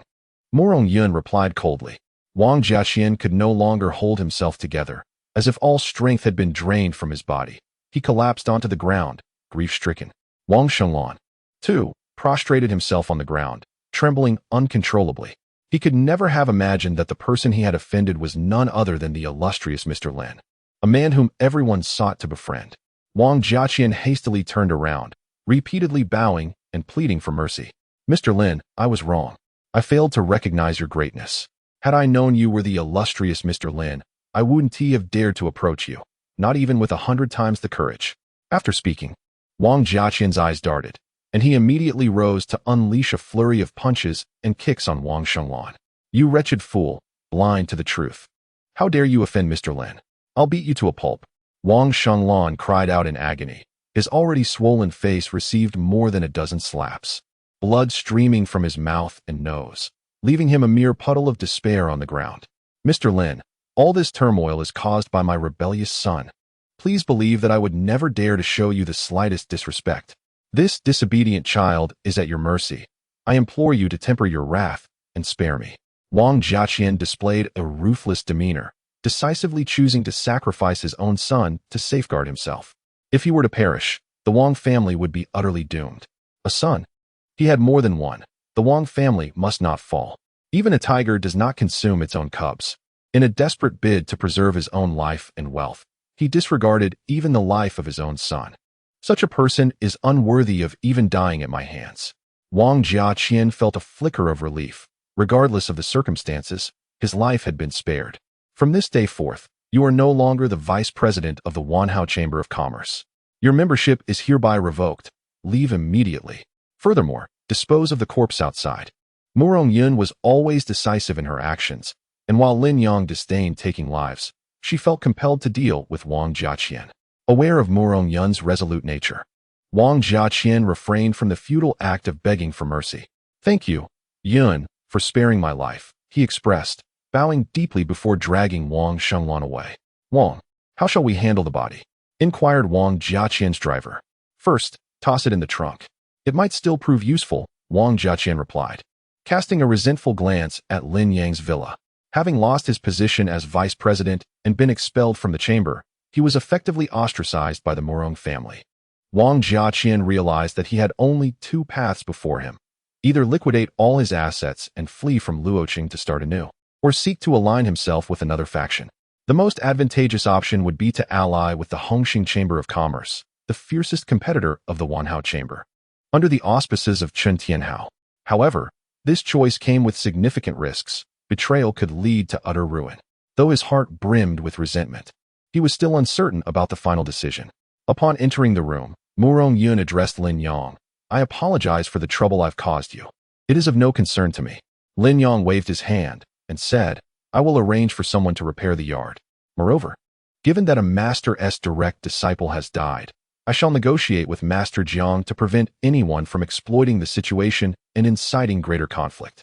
Morong Yun, of course, had to guard against the Wang family harboring resentment and seeking to manipulate matters, employing a strategy of using others to do their dirty work. Chapter 85. With principle and interest that is unnecessary, Ding Tai came to challenge and met his demise due to his own inadequacy. If Jiang Haixing wishes to hold me accountable for this, I am indifferent. As a master himself, Lin Yang must maintain the dignity befitting his status. Killing a challenger who came to provoke is not a matter of wrongdoing on his part, so there is no need for negotiation. Very well. Now regarding the hospital matter. Morong Yun still harbored the desire for Lin Yang to treat the Qin clan members. That individual should not perish immediately. We shall wait for your clan's renowned physician to assess the situation first. I have other matters to attend to today. Before departing, Morong Yun did not forget to politely greet Mr. and Mrs. Shun, leaving the elderly couple astonished. Miss Morong is truly a figure of the upper echelons of Luo City. Yet she remains so courteous to others, praised Shen Limin. Isn't that due to brother Lin Yang? Otherwise, would she even spare us a glance? Shen Yue remarked dismissively. You child, how can you speak like that? Miss Morong may very well become your sister-in-law in the future. Be more respectful and do not forget your own standing. Some words are not for you to utter, Shen Limin admonished, casting a stern glance at Shen Yue. Shen Limin was not unaware of his daughter's sentiments. She had always held a fondness for Lin Yang. Now, Lin Yang was even more accomplished than he had been 2 years prior, making him all the more appealing to young women. However, Shen Limin was a man of self-awareness, and he considered himself fortunate to have encountered Lin Yang, a boss who valued loyalty and affection. He dared not be greedy or harbor excessive aspirations. After receiving a reprimand from Shen Limin, Shen Yue remained sulky and silent. Uncle Shen, it's all right. We are like family. There is nothing we cannot discuss, Lin Yang said as he approached and gently patted Shen Yue's head in a gesture of comfort. Young master, your kindness mirrors that of Mr. Lin and his wife. To have met you is a blessing for our family. Yet, as servants, we must not forget our place, Shen Limin stated with utmost seriousness. Lin Yang, understanding Shen Limin's character, chose not to delve further into that topic. Old Shen, my brother just called, saying he intends to repay us. I can't help but wonder if he has some ulterior motive, Lin Yang remarked, aware that Lu Julin had been deceived by this brother in the past. She was right to be wary. If he truly intended to repay the debt, he would have done so long ago. Why the sudden pangs of conscience now? Aunt Lu, do not worry. Let him bring the money here. With me around, he won't be able to pull any tricks, Lin Yang assured her. He then placed a call to a nearby restaurant. Aunt Lu, takeout is always unsanitary. I will cook for you from now on, she suggested. That sounds wonderful, Lin Yang replied, genuinely tempted by Lu Julin's culinary skills. Yet, he couldn't help but feel exasperated at the sudden reappearance of the Lin family, especially after the deaths of the Lin couple and the disappearance of their eldest son for 2 years, now demanding repayment. It was infuriating. Do you think I want to repay it? Haven't you heard what Qian Qian said? The young master of the Lin family is now quite different. Even Hou Guiwen treats him with utmost respect. If we fail to repay the money, do you think he will let us off the hook?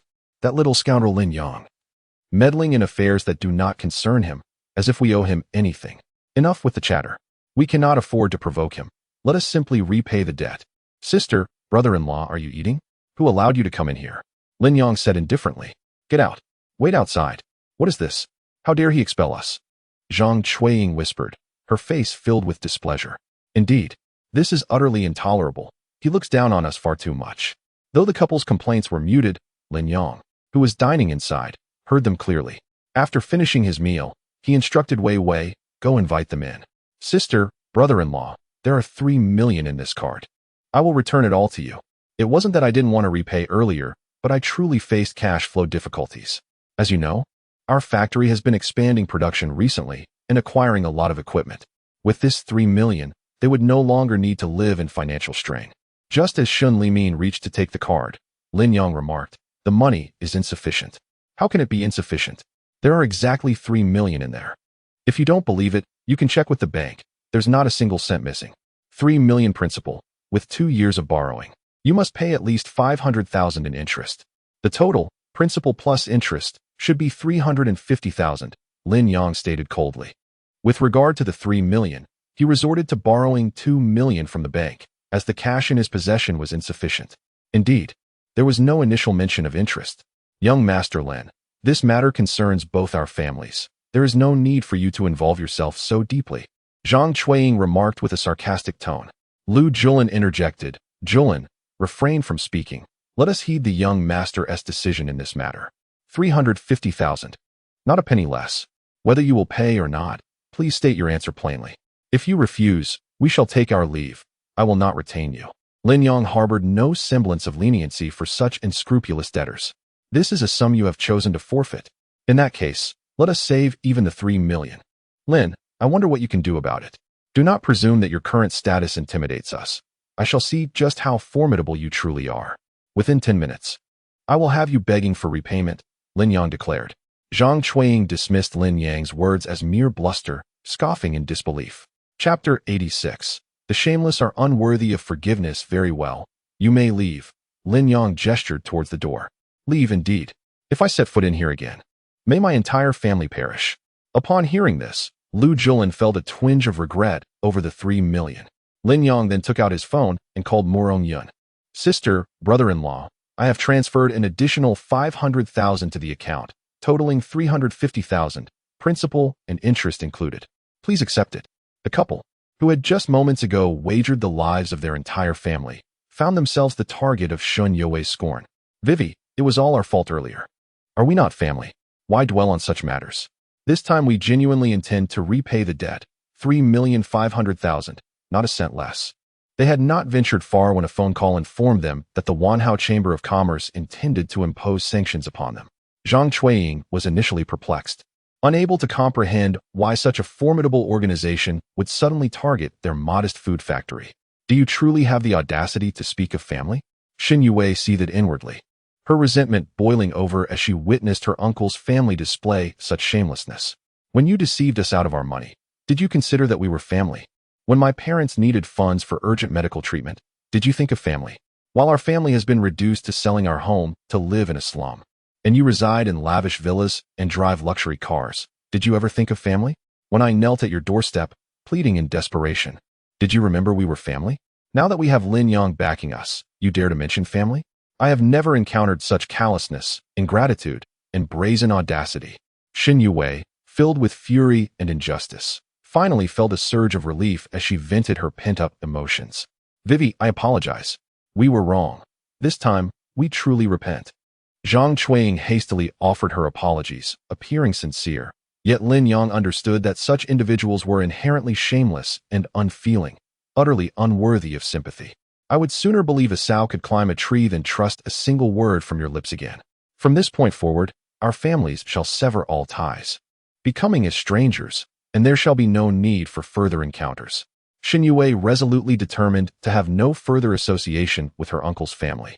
Young Master Lin, we have returned the money and expressed our remorse. I implore you, please show us mercy and let us go, they pleaded. Do not seek my clemency.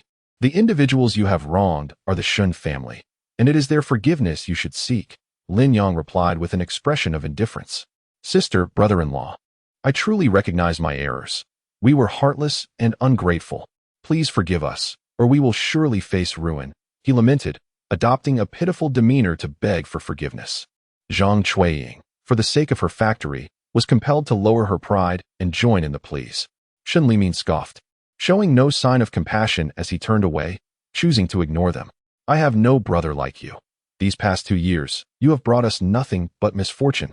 Lu Julin was equally incensed and did not soften her stance immediately. We are siblings. All the blame rests on me. Grant me one more chance, and I shall mend my ways. Can you bear to see our family destitute, battered by those pursuing debts? If our parents were aware, they would not wish to see us in such a plight, would they?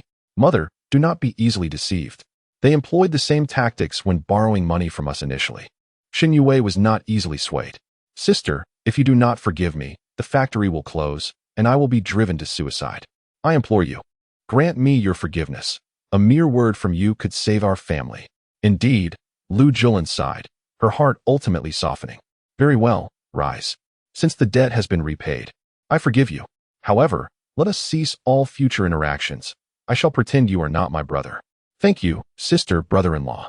Mother, you are too soft-hearted. Why should you forgive them? Their ruin is deserved, Xin Yue expressed with evident displeasure. Lu Julin replied. Xin Yue remained uncomfortable, pouting as she remarked, Brother Lin, my mother is always like this. Fear not. Aunt Lu's kindness and compassion are not faults.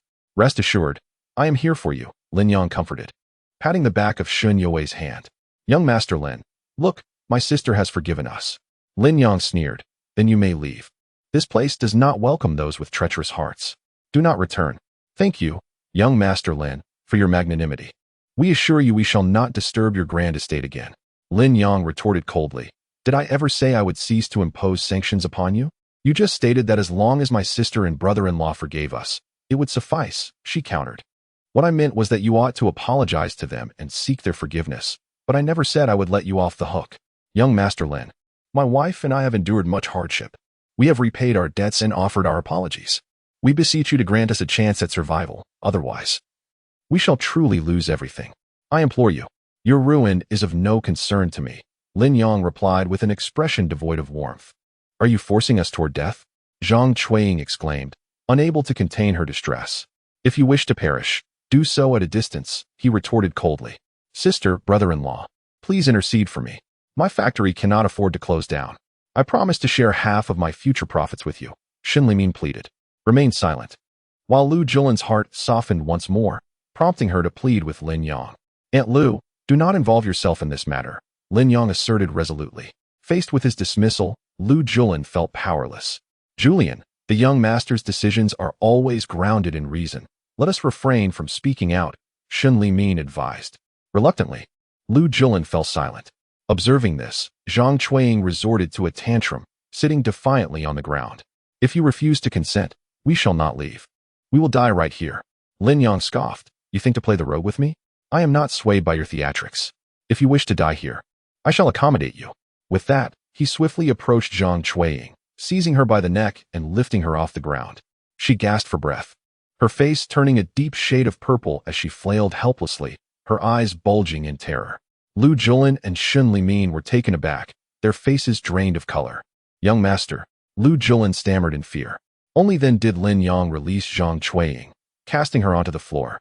Zhang Chuiying was seized by a violent fit of coughing, feeling as though death itself was imminent, her heart heavy with dread.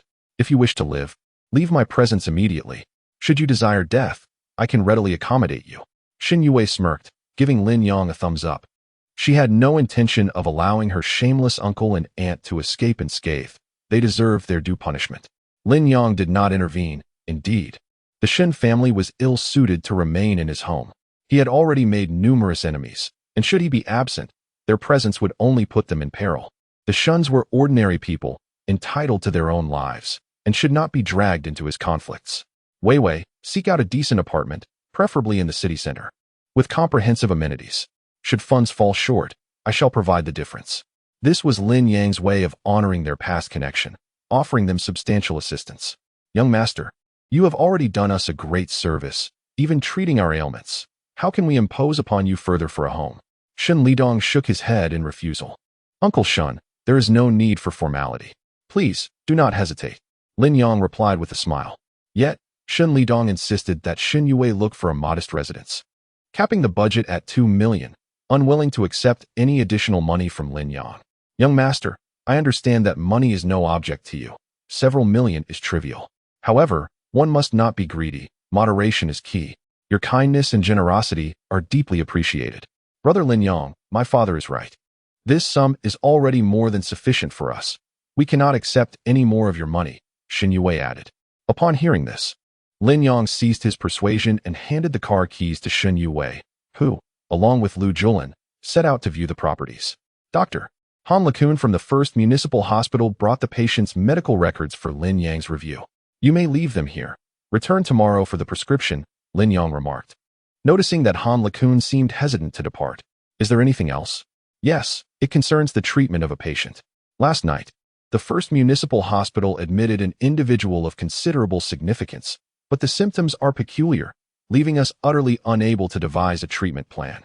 The condition is proving difficult to manage and has already shown signs of deterioration. We hope you might take a look, Han Lacun articulated cautiously. Please elaborate on the specific symptoms, Lin Yang inquired, intrigued by the unusual ailment that had stumped the hospital's staff. Han Lacun's heart leapt at the opportunity to explain. The patient has been experiencing persistent high fevers, accompanied by extensive rashes resembling a severe infectious disease. These rashes induce intense itching, and upon scratching, they exude pus and blood, leading to ulceration. We have implemented various measures, but they have merely slowed the spread of the rashes without uncovering the underlying cause. Has Old Chi had a chance to examine the patient? Lin Yang asked. Yes, I had already summoned him last night, but he too could not ascertain the specific ailment. Han Lacun replied. Lin Yang offered his insights. Do you believe you have identified the illness, Mr. Han? Han Lacun was taken aback, marveling at Lin Yang's acumen. It was impressive that while numerous experts could not reach a conclusion after extensive deliberation, Lin Yang was able to form a judgment merely from a description. There is a high likelihood, but the particulars must be addressed through direct examination. Nonetheless, I can assure you that the prescription I will provide will undoubtedly be effective. You need only follow it precisely. Perhaps you should personally make a visit, Dr. Lin? Han Lacun suggested tentatively. Today, I am preoccupied. Let us discuss this tomorrow. Rest assured, the patient is not in immediate danger. Han LeCun, understanding the gravity of the situation, refrained from further remarks and took his leave. Once Han LeCun departed, Lin Yong furrowed his brow. The condition known as blood carbuncle toxin is indeed rare. How could a member of the Qin family contract such an affliction? Lin Yong pondered, filled with uncertainty. Accompanying the elderly gentleman was a young man, his disciple, who had been summoned from the south by the Murong clan as a renowned physician. Chapter 88. The blood demon Murong Yun promptly escorted the esteemed physician, Tang Daomin, to the patient's chamber. Secretary Li, this is our distinguished physician from the southern city. Tang Daomin, who has traveled from the provincial capital, Murong Yun introduced. Let us dispense with pleasantries and attend to the patient without delay. Miss Yiling is a direct descendant of the Qin clan. Her status is of paramount importance, and we cannot afford any mishaps. Should anything befall her in your city, the entire Murong family will bear the consequences, warned Secretary Qin Yiling, his demeanor icy and laced with threats. Fear not. With my presence, she shall be safe. Tang Daomin, aware that he was treating a member of the esteemed Qin family, was particularly diligent, recognizing this as a golden opportunity to enhance his reputation in the southern region. I hope so, Secretary Li retorted with a scoff. Murong Yun felt a twinge of displeasure at being threatened by a mere secretary, yet she had no choice but to endure. The sudden onset of Qin Yiling's strange illness in Luo City had no connection to the Murong family. However, should she perish here, the Qin family would undoubtedly pursue accountability to uphold their standing. In their desire to appease the Qin clan and avoid enmity, the Murong family would inevitably shift the blame onto her shoulders. In both public and private matters, Murong Yun harbored a desire for Qin Yiling to remain unscathed in Luoqing. She followed into the hospital room, where the Qin family comprised 4 individuals. Aside from Qin Yiling and her secretary, there was a male and a female, the latter being a manager under Qin Yiling's employ, and the former serving as her bodyguard. Tang Daomin first examined all of Qin Yiling's medical reports before inspecting the blisters on her body, taking her pulse, his expression growing increasingly grave. At that moment, Han LeCun arrived with a medicinal concoction and, upon seeing Tang Daomin in the midst of his examination, quietly awaited his turn. What on earth is that foul-smelling substance? Secretary Li wrinkled his brow at the scent of the herbal remedy. This is a prescription from Dr. Lin, who suggests using this decoction to cleanse Miss Qin's body, which may alleviate her symptoms, Han LeCun elucidated. Nonsense. You have administered so many medications with no effect, and now you think this rancid, murky herbal decoction can cure her? A bunch of quacks. Take it away. Secretary Li scolded. Secretary Li, the prescription from Dr. Lin is undoubtedly sound, Han LeCun defended. If he truly possesses such miraculous skills, why not summon him directly to treat the ailment? Secretary Li retorted. At this juncture, Tang Daomin concluded his pulse-taking and remarked, Miss Qin appears to be suffering from blood carbuncle toxic rash. Is there a remedy for this condition? Murong Yun inquired. Tang Daomin shook his head, stating, blood carbuncle toxic rash is exceedingly rare. I have only encountered it in medical literature. This affliction was discovered by the blood demon a century ago, and contact with its purulent blood can lead to infection, manifesting symptoms within 24 hours. Those infected typically do not survive beyond that time frame.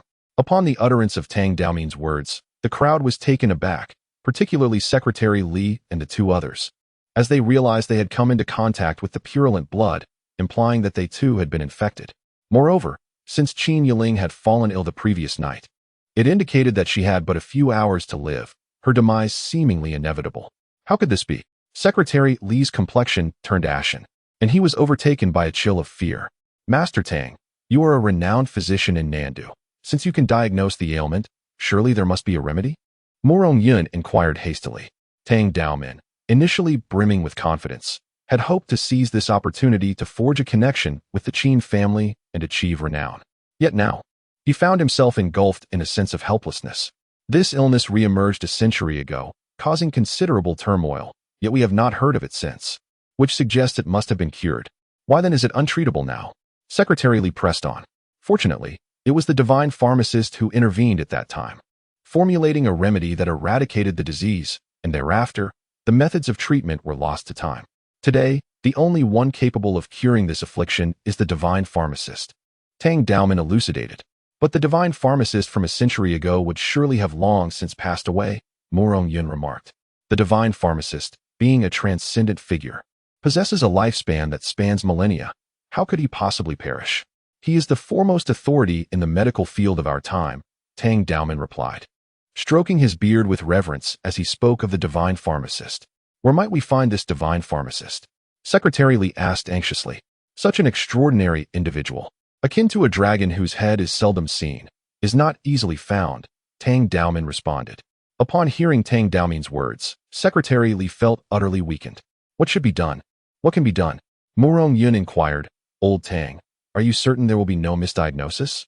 Given that this rare ailment has been extinct for a century, how could it possibly manifest in Miss Qin? It should be beyond doubt.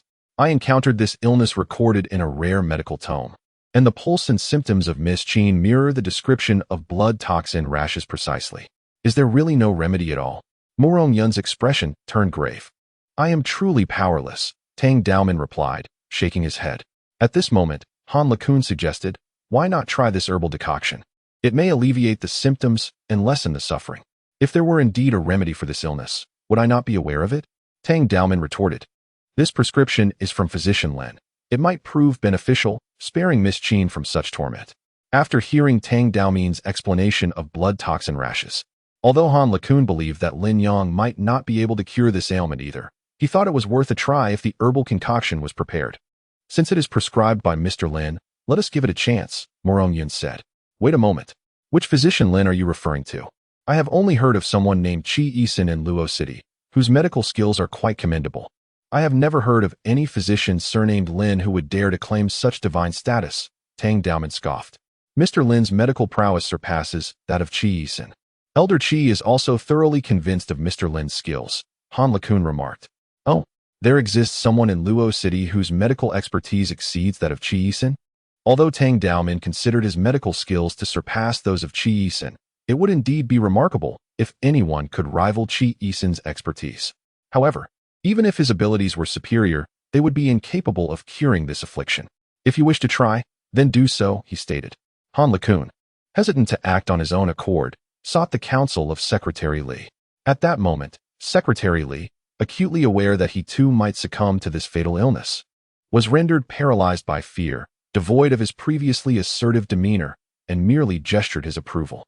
Han LeCun promptly ordered the removal of all non-essential personnel from the sick room and summoned a nurse to administer a medicinal wash to Qin Yiling's body. The bedridden Qin Yiling endured excruciating torment, her limbs restrained to prevent her from scratching due to the unbearable itching. Initially, she could still emit cries of anguish, but soon her voice grew feeble, reduced to pitiful moans. The nurses, witnessing such symptoms for the first time, felt a creeping dread as they observed the blood rashes covering Qin Yiling, oozing with pus and festering in numerous areas. Nevertheless, as the medicinal wash was applied, Qin Yiling's moans diminished significantly, the spread of the blood rashes halted, and those already swollen did not rupture and leak further pus. Clearly, the medicine was proving effective. Chapter 89.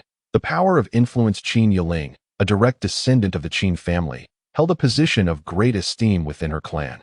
With both her parents being core figures in the family, her sudden illness had been reported previously, and the Qin family was already in contact with renowned doctors from Fengyang, preparing to send them forth.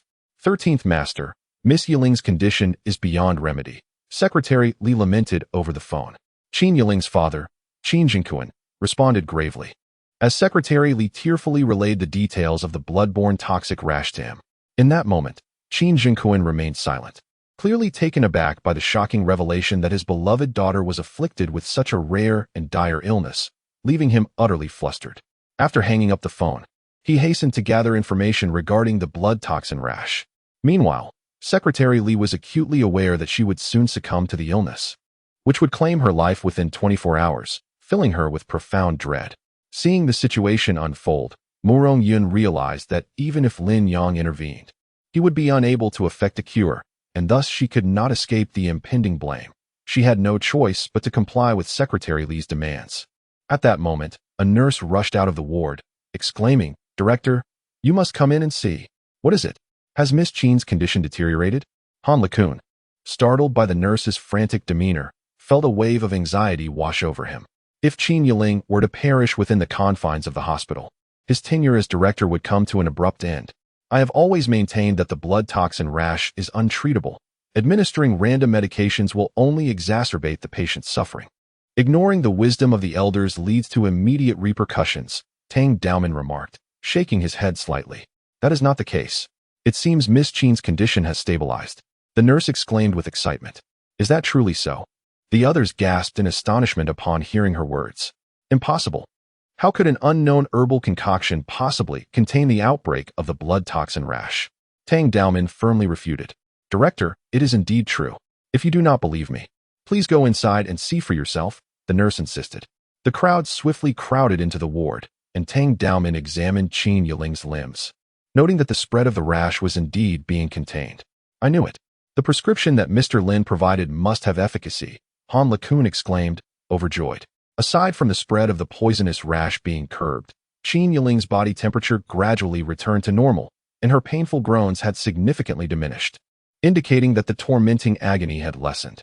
This, at long last, brought a glimmer of hope to the anxious onlookers. How wonderful! Could this medicinal concoction possibly cure the rash?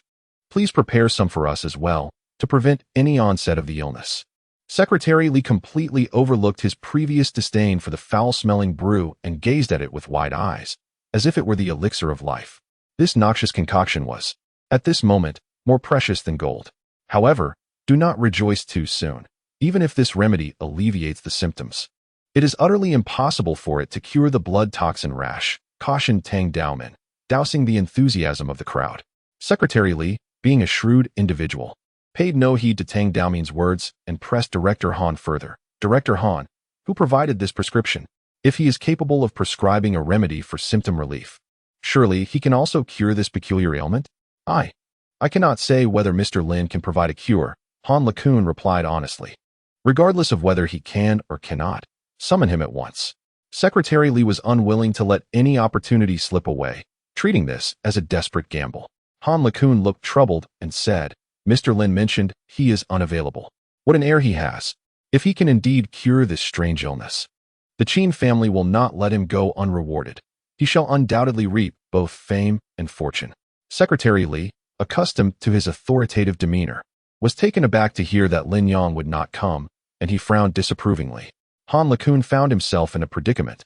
He dared not disturb Lin Yang any further. What is it, Director Han? Is this person beyond your reach? Inquired Secretary Li. To be candid, Secretary Li, Mr. Lin is not a doctor at our hospital. His medical skills are extraordinary, and as a mere director, I hold no weight in his presence. I truly cannot summon him, Han LeCun confessed.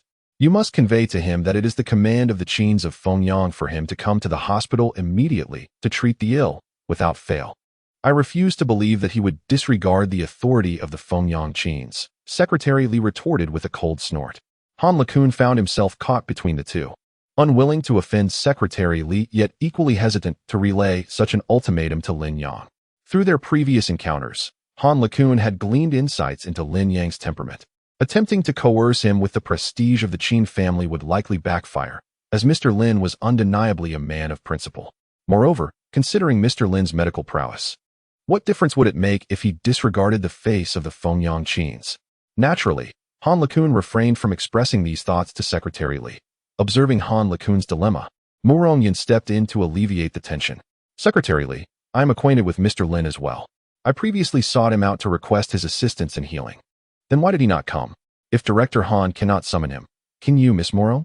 Secretary Li remarked with evident displeasure. Mr. Lin has his own matters to attend to. Treating the sick is entirely contingent upon his mood. If he chooses not to help, no one can compel him. However, he has already assured me of his willingness to assist, Mu Rongyan clarified. Then why are you still hesitating? Call him and instruct him to come at once. If the treatment is successful, the Qin family will never treat him poorly. However, if the treatment fails and he continues to act arrogantly, I shall teach him a lesson in humility.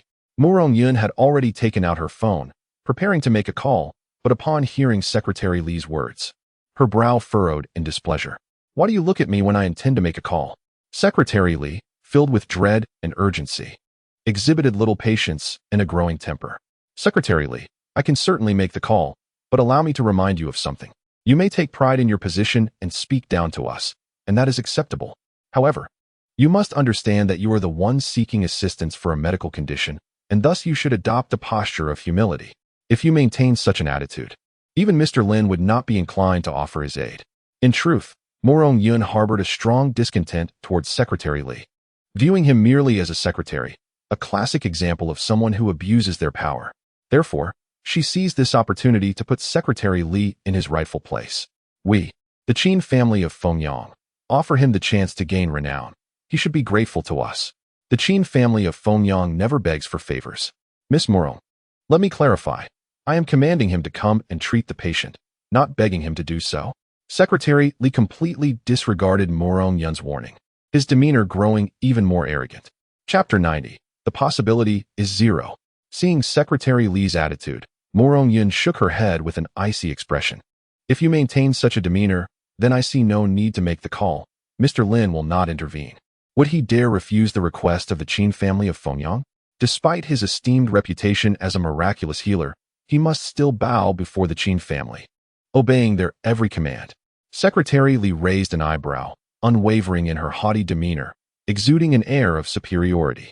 Morong Yun, I command you to make a phone call immediately. Do not forget your position. Miss Yiling has encountered trouble in Luocheng, and you cannot escape responsibility. You are merely a minor branch leader of the Morong family.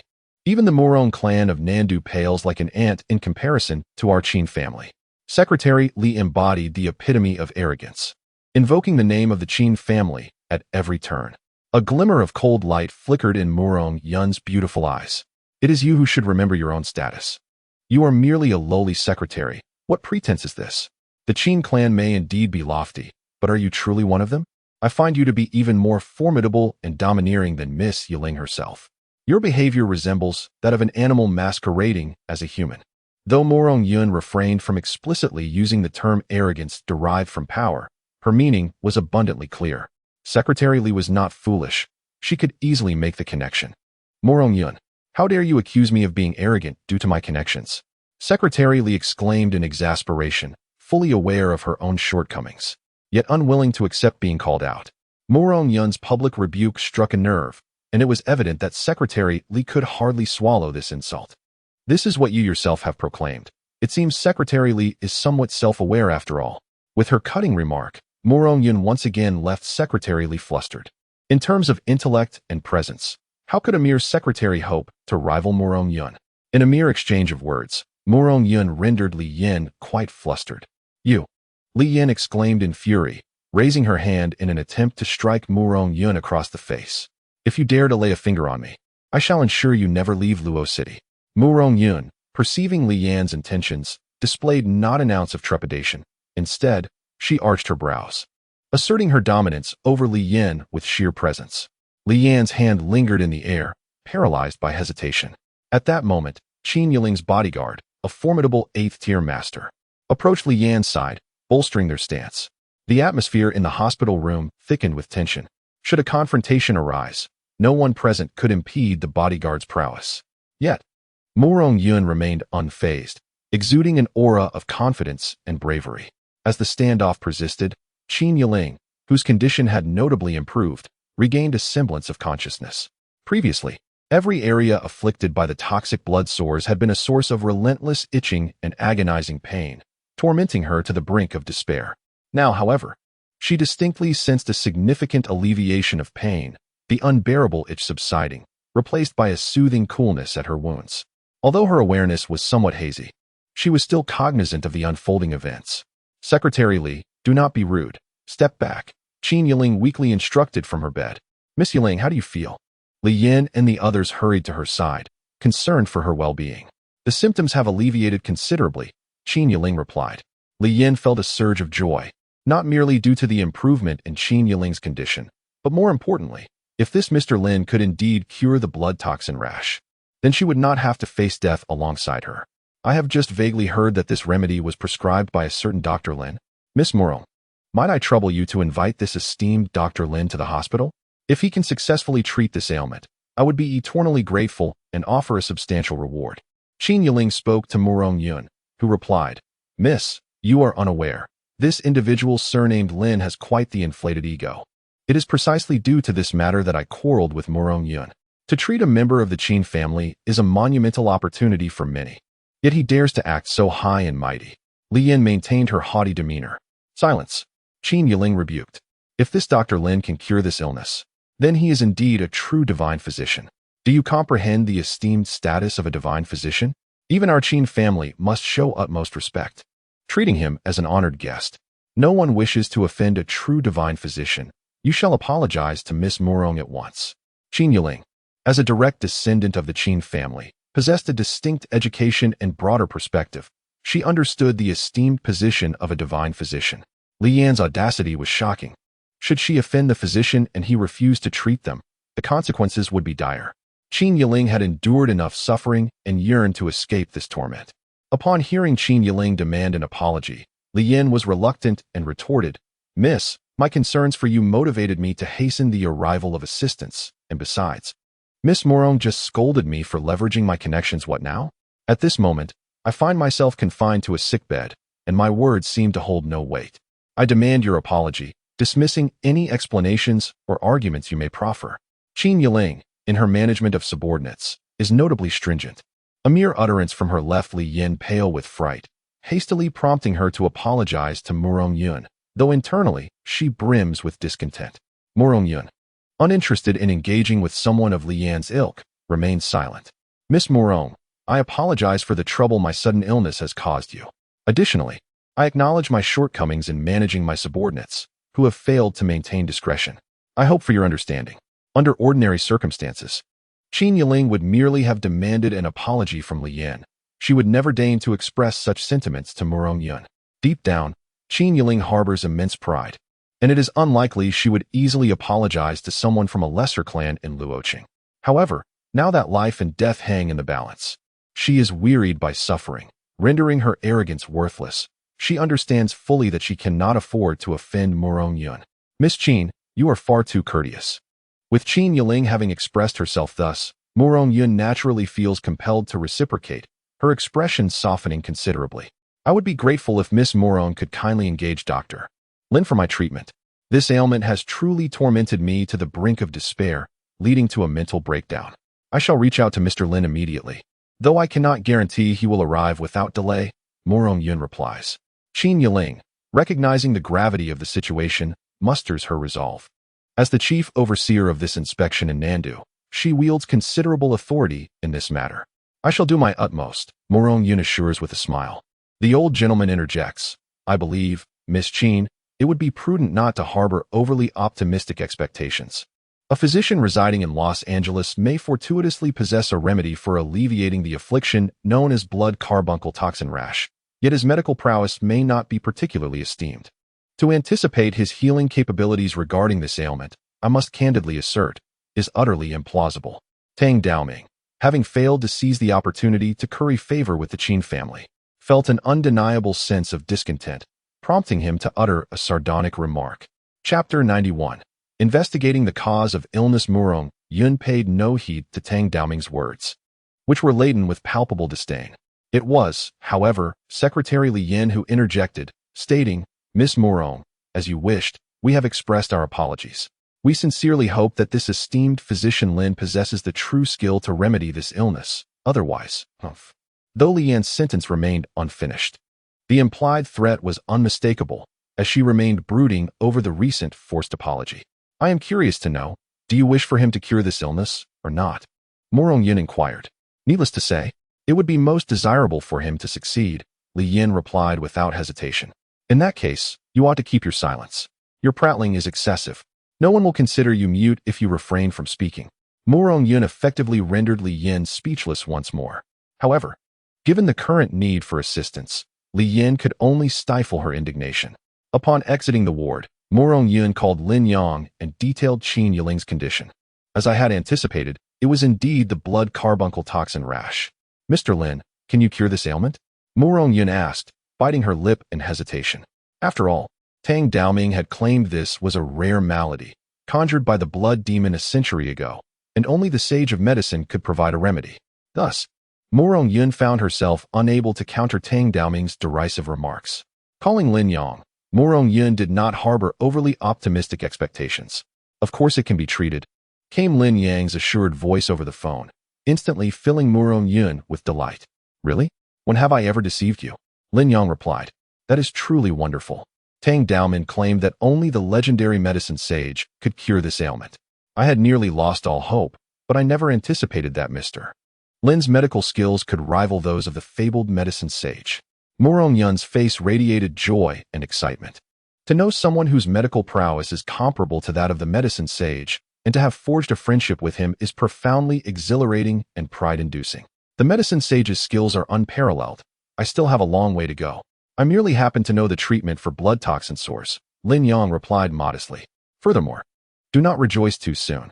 While I can indeed provide treatment, I have not promised to intervene, he added, dousing Murong Yun's enthusiasm with a splash of cold reality. Mr. Lin, are you jesting with me? Did you not promise to assist me? Murong Yun's voice on the phone softened, taking on a somewhat coaxing tone. That was because I was unaware that the Qin family had contracted blood toxin sores. This ailment is exceedingly rare. No one has suffered from it for nearly a century. Now, the Qin family has just arrived in Luocheng and has fallen victim to this illness. Don't you find that somewhat peculiar? Lin Yang understood that Murong Yun was an astute individual. Many things need not be articulated too clearly for her to grasp their implications. I will investigate this matter promptly. But how much longer can Miss Qin endure her condition? Rest assured, following the prescription I provided, both internal and external applications will alleviate the symptoms. It is not fatal. As for whether to take action for treatment, allow me to deliberate further. After Lin Yang concluded the call, he was left in profound perplexity by the sudden emergence of the blood plague, suspecting it might be connected to his master, the medicine sage, or perhaps directed at him as the disciple. It could very well be a trap set by the enemies of the medicine sage. Therefore, until the situation is clarified, Lin Yang would refrain from any rash actions. Otherwise, he would quickly become the target. Given his current strength, confronting the enemies of the medicine sage would be akin to striking at a stone with an egg, leading to certain doom. For his own safety, Lin Yang must exercise caution. Murong Yun put away her phone, lingering outside the ward for a while before finally stepping in. Li Yan, unable to contain her anxiety, inquired, when will the esteemed Dr. Lin arrive? She felt an unsettling itch across her body, and faint red spots began to appear on her arms, signaling the impending onset of the blood plague, which filled her with dread. Please step outside. I wish to speak with Miss Qin alone, Murong Yun stated. Just give us a clear answer. Will he come, and can he provide treatment? Why are you sending us away? Li Yan grasped Murong Yun's arm, pressing for an answer. Li Yan, mind your manners. Qin Yiling, despite her bedridden state, commanded with authority, prompting Li Yan to release her grip and fall silent. Everyone, please leave, Qin Yiling instructed. One by one, the others exited the ward, leaving only Qin Yiling and Murong Yun. Miss Murong, feel free to speak your mind, Qin Yiling encouraged. I simply wish to know if this esteemed Dr. Lin can cure my ailment, inquired Qin Yiling. He can indeed, came the response. Are you certain? A look of joy immediately brightened Qin Yiling's face. Absolutely certain. Mr. Lin himself has assured me he would not deceive me. However, he will not act immediately to treat the illness. What conditions does he require? I am willing to acquiesce to anything, Qin Yiling urged anxiously. Miss Qin, please remain calm. This blood toxin rash is exceedingly rare, having not appeared for nearly a century. Its sudden manifestation in you suggests there may be an underlying mystery. The individual capable of spreading this affliction is undoubtedly formidable. It could very well be an enemy of the Qin family. Mr. Lin is reluctant to become entangled in this matter or to offend an unknown and formidable adversary. Thus, before Mr. Lin can intervene, we must first ascertain the origins of this situation. Qin Yiling, being an astute woman, comprehended the gravity of the situation as Murong Yun spoke. But given my current state, there is little time for investigation, is there? She remarked, furrowing her brows.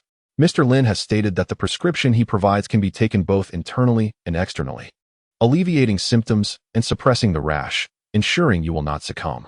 Then let the hospital prepare ample medicinal soups for me. I am equally eager to discover how I contracted this illness and who seeks to harm me. True to her lineage as a direct descendant of the Qin family, Qin Yiling displayed decisive action, enduring her pain as she rose from her sickbed. She summoned her 3 subordinates to commence an investigation into the matter. Miss, shouldn't our immediate priority be to treat your illness? Look, the affliction is already beginning to manifest on my hands. and both of them are showing symptoms as well. Lian expressed her fear. I will request the hospital to provide additional medicinal soup. Once you consume it, it will alleviate the onset of the illness. Only by understanding the entirety of this matter can we truly find salvation. This is an order. Qin Yiling raised her elegantly arched eyebrows, her tone leaving no room for dissent. Miss Qin, wherever assistance from the Morong family is required, do not hesitate to speak up, Morong Yun interjected. Qin Yiling promptly began her analysis. The previous afternoon, she had departed from Fengyang and arrived in Nanling City. Her trajectory was clear, from Fengyang to Nanling, and then from Nanling Airport to the hotel. The primary suspect must be someone who had come into contact with her. I believe our main suspicions should focus on Fengyang. And secondly, on her arrival in Nanling. The airplane should pose the least suspicion, she stated. Morong Yun assisted in analyzing the clues, emphasizing the importance of identifying leads before conducting any investigation. In Chapter 92, Liang Quan seeks revenge. At the hospital, Morong Yun aided Qin Yiling in piecing together the clues, determined to uncover the origins of the illness expeditiously. Meanwhile, at the luxurious residence of the Dihao Yuan family, Lin Yang sat cross-legged, his mind racing with thoughts. His master, the medicine sage, had admonished him on his deathbed to never reveal his identity as the medicine sage's disciple before attaining the divine realm. Otherwise, he would surely invite calamity, facing a fate of certain death. At present, Lin Yang was still leagues away from the divine realm, akin to a celestial palace, endlessly distant and unattainable. The divine realm was a legendary state, and many doubted its existence, believing that the carefree heavenly realm represented the utmost limit of human capability. The postnatal realm was the first stage. Breaking free from the constraints of this realm allowed one to enter the second stage, the innate true realm, where true energy is condensed within the dantian. The third realm of cultivation is the realm of effortless transcendence, where one's vital energy is projected outward, coalescing into sword and blade energies alongside protective auras. In this state, even the most humble of grass and trees can be wielded as weapons, and one can slay foes as easily as cutting through grass. Such mastery on the battlefield renders one nearly invincible, able to sweep through thousands of soldiers with ease. The war gods appointed by the Dragon Kingdom to guard various regions are indeed formidable beings of this realm. The fourth realm is known as the Diamond Earth realm, a level of mastery that is also referred to as the Earth Sect. Those who attain this level are as indestructible as diamond, impervious to blades and fire, and exceedingly difficult to slay. On the battlefield, they can contend against armies of tens of thousands.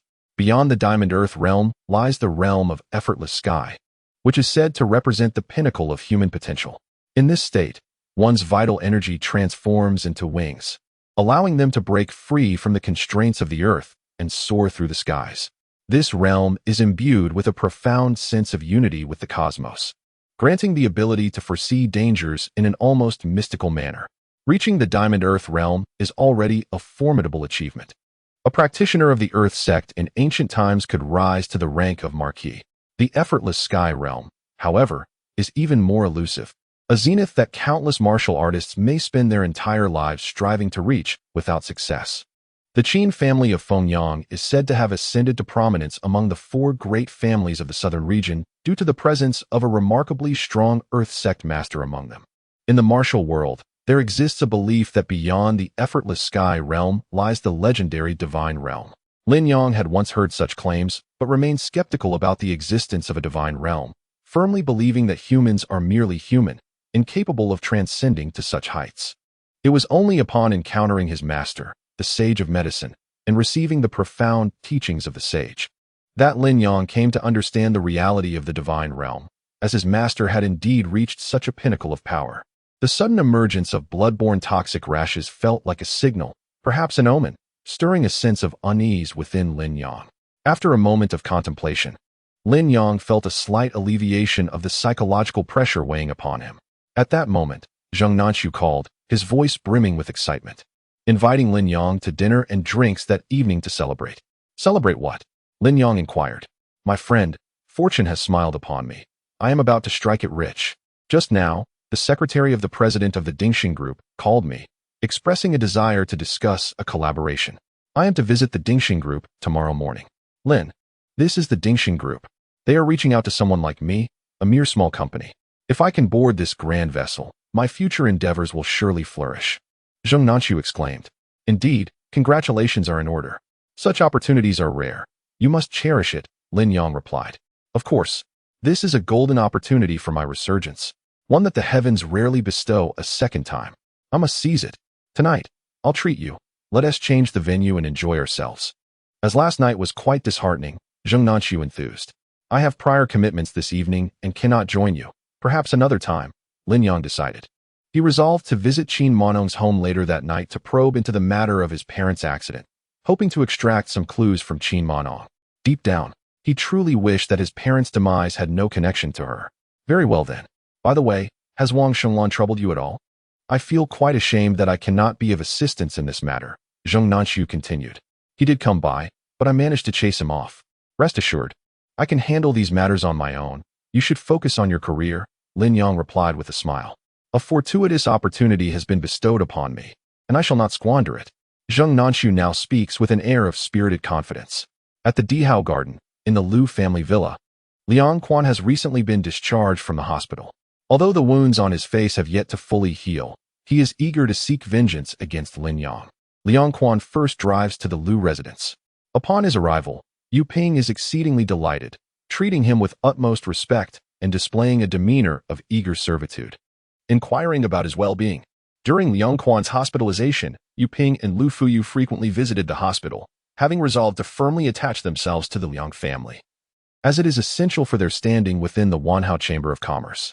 Otherwise, even if the Lu family secures a partnership with the Dingxing Group, their position could easily be undermined. Little Liang, your visit brings our family great honor. There is no need for gifts, Liang Quan remarked. It's just a small token for a first visit. Who knows? I may frequently intrude in the future. That is splendid. You are most welcome. Annie has high hopes for you and our little you. Perhaps we could arrange a meeting with General Manager Liang to solidify your relationship. Yu Ping is eager to ensnare Liang Quan, determined that he must not slip away. My father might be rather occupied lately. Today, the vice president of the Wanhao Chamber of Commerce, Wang Jiaqian, was dismissed, and my father has a good chance of succeeding him, so he must attend to this matter. Liang Quan proudly declared. His sole desire is to share a bed with Lu Fuyu, not to settle down for any lifelong commitments. Upon hearing this, Yu Ping's eyes sparkled with excitement. With General Manager Liang's connections and capabilities, the vice presidency is undoubtedly his. Henceforth, we will be even more reliant on General Manager Liang's assistance. It would be wonderful if you could secure a director position for our family, old Lu. Absolutely no problem. As long as my father serves as the vice president, it is merely a matter of words for Uncle Lu to become a director. We are kin, and naturally, we must offer our assistance. Liang Quan is indifferent to the details. Empty promises hold no value and can be made freely, exciting both Yu Ping and Lu Fuyu immensely. Yu Ping feels fortunate to have allied herself with the Liang family, not only aiding Ji Chung Group in evading the threat of acquisition, but also securing a promising collaboration with Ding Sheng. In the near future, she may ascend further to become a director of the Wanhao Chamber of Commerce. This would indeed elevate the Lu family into the upper echelons of Luo City society, a dream that Yu Ping cherishes deeply. Lu Fuyu, too, is captivated by the prospect, dreaming of becoming a true socialite among the elite of Luo City. Lu Fuyu has never been content to merely be the pampered daughter of the Lu family. Despite her wealth, she feels excluded from the upper class, lacking status and refinement, appearing as nothing more than the daughter of a newly affluent family in the presence of genuine highborn ladies. Thank you, Liang Quan. Although Lu Fuyu initially held reservations about Liang Quan, seeing the immense benefits he could bring to her family and the transformation he could offer her identity, she has long since cast aside her feelings of affection or disdain. Why would you still be so polite with me? Liang Quan grasped Lu Fuyu's hand, their bond radiating sweetness. By the way, there is one crucial matter I must address today. I seek vengeance upon that scoundrel Lin Yang. The mention of Lin Yang instantly transformed Liang Quan, his demeanor brimming with fury. Chapter 93. I want Lin Yang half-dead Xiao Yang. If you wish to seek revenge, that is fine. However, Lin Yang possesses considerable skills, and you may not be his match. Should he inflict harm upon you, the consequences could be dire. Yu Ping was deeply concerned, fearing that Liang Quan, her golden son-in-law, might suffer any harm. You are porcelain, while Lin Yang is merely a clumsy brute. No matter how they collide, it is you who will bear the brunt of it. I am not foolish enough to compete in martial prowess with a warrior. I possess wealth and influence. Dealing with him does not require my direct involvement. My father will personally intervene and enlist an 8th grade master. Once he arrives, I shall compel Lin Yang to kneel before me, begging for mercy, and I will humiliate him thoroughly by trampling him into the ground. Liang Quan wore a smug expression, showcasing his sense of superiority. That is well. Last time, I was careless, which resulted in severe injuries to our 5th grade master and significant losses.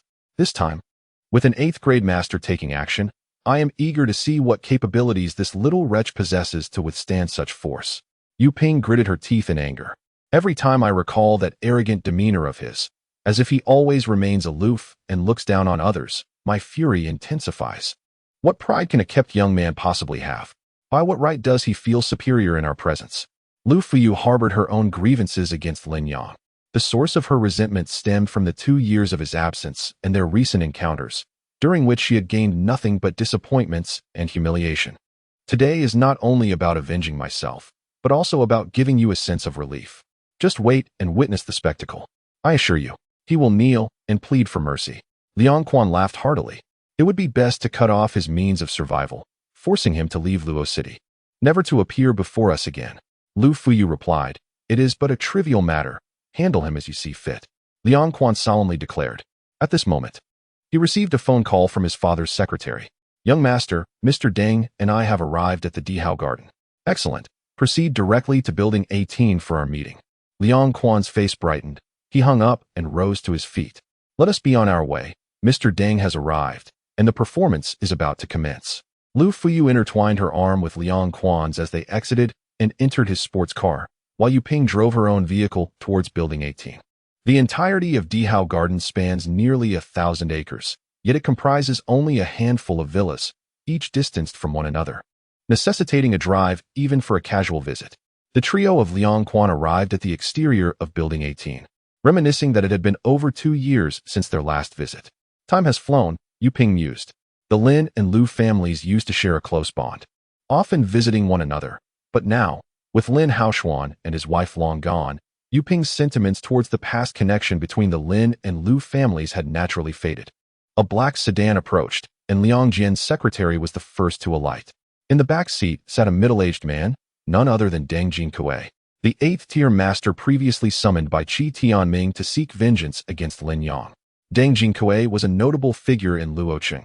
8th-tier masters and 9th-tier grandmasters were scarce, primarily emerging from the 3 major sects, excluding Luo Hongyu. Deng Jinkui was an anomaly, having made a name for himself independently in Luocheng several years ago, without aligning himself with any faction. "Mr. Deng, I appreciate your efforts." Liang Quan promptly approached, standing respectfully by the vehicle, not daring to exhibit the slightest hint of negligence. The 8th-tier master, even his father would treat him with utmost respect. It was only due to Liang Jian's position as a director of the Wanhao Chamber of Commerce that he could persuade Deng Jinshi to take action. Otherwise, even money would not suffice.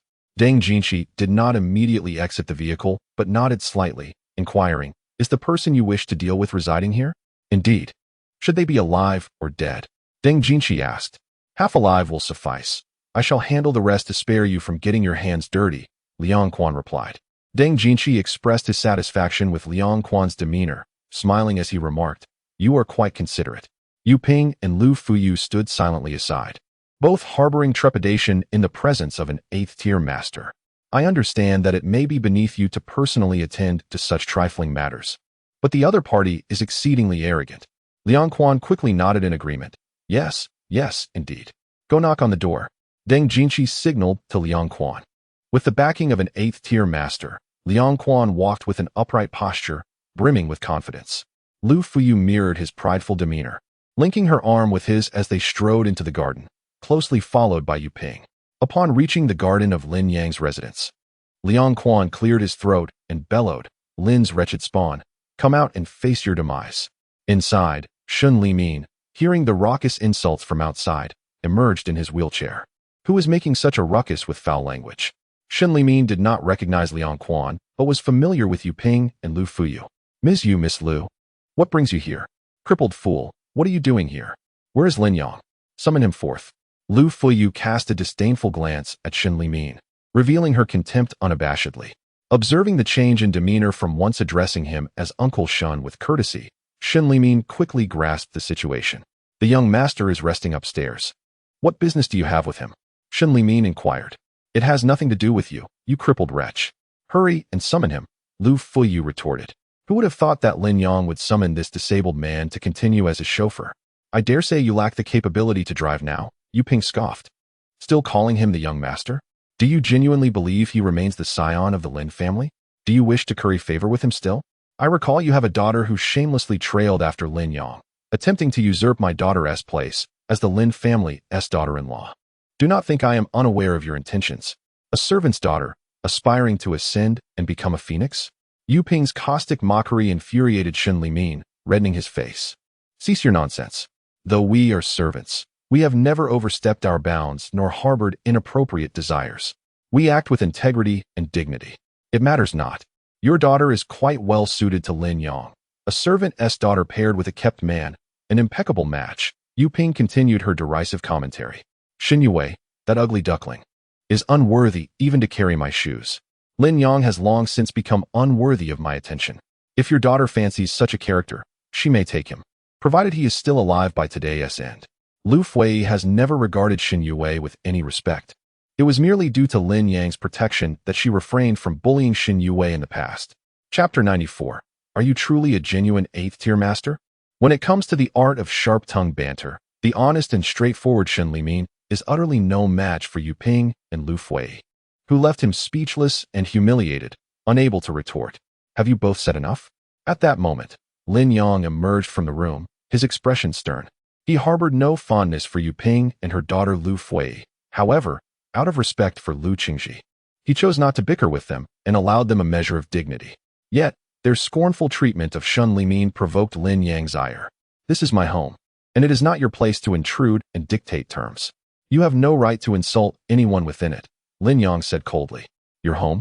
What pretense? Once. This indeed was your residence, but what connection do you have to it now? Do you truly believe that by playing the role of a kept man and residing here, you have become its master? Lu Fui mocked with a sneer. Shameless, Yu Ping added. With a disdainful scoff, Lin Yang retorted. I give you 1 minute to disappear from my sight. Leave immediately, or do not blame me for being ungracious. Lin Yang, who do you think you're intimidating? Don't assume that just because you've learned a bit of mediocre skill, you can act so brazenly. We are well aware of your background. Spare us your posturing. Liang Quan seethed with anger upon seeing Lin Yang, emboldened by the presence of an 8th-tier master outside. You have 30 seconds left. Lin Yang regarded Liang Quan with disdain, unwilling to squander words on him. Very well. You dare to threaten me. I have come today to exact my revenge. Do you think I would forget how you threw me out of the bar last time? You believe that because you can defeat a 5th-tier expert, you can escape my wrath. Today, I shall crush your head beneath my foot, forcing you to kneel and beg for mercy, making you regret crossing me. Liang Quan boasted arrogantly about his vow of vengeance. Brother Quan, don't waste your breath. This guy is as stubborn as they come. He won't shed a tear until he sees the coffin. Please, Mr. Deng, take action. Lu Fuyu interjected. Once Mr. Deng has him half-beaten, we shall see if his bravado remains. Yu Ping also expressed her deep dissatisfaction with Lin Yang, eagerly anticipating the moment when Deng Jinxiu would trample him into the ground, humiliating him thoroughly. As the minute elapsed, Lin Yang descended the steps one by one, causing the 3 of them to recoil in fear. They were certainly afraid of him when it came to actual combat. Mr. Deng, please make your move, Liang Quan shouted, shielding Yu Ping and Lu Fuyu behind him. Outside the villa garden, Deng Jinxiu finally emerged from the car. With a powerful leap, he vaulted over the wall, landing with a thunderous crash that shattered the tiles beneath him. Upon seeing Deng Jinxiu's imposing figure standing before him, Liang Quan felt no fear left. He straightened his back and declared, Lin Yang, take a good look. This is Mr. Deng Jinxiu, the renowned 8th-tier expert of Luoqing. If you possess any sense, you will surrender immediately and kneel to beg for mercy, lest Mr. Deng be forced to intervene. Certainly, even if you were to kneel and bow before me, I would not easily let you off the hook. Liang Quan laughed with an air of triumph. However, he failed to notice the expression on Deng Jinkuei's face behind him. Deng Jinkuei had clashed with Lin Yang before, and he was well aware that Lin Yang's prowess surpassed his own. He was no match for him in terms of strength. Moreover, the renowned divine physician Qi Yisin, who commanded respect even from the four great masters, held Lin Yang in profound awe, even going so far as to compel his own son, Qi Tianming, to kneel and apologize. At that moment, Deng Jingke recognized Lin Yang as a formidable figure not to be trifled with, and subsequently inquired about him from Qi Yisin. Deng Jingke was among the few who knew of Lin Yang's true identity. Thus, when he entered and realized he was facing Lin Yang, his expression was one of sheer astonishment. He wished desperately to find a crack in the ground to hide in or to turn around and flee in a panic. "Mr. Deng, we meet again," Lin Yang said calmly. Deng Jingke swallowed hard, responding, "Why yes." The last time they had crossed paths, it seemed there had been no clear victor. "Since fate has brought us together again, let us settle the score today and determine life and death."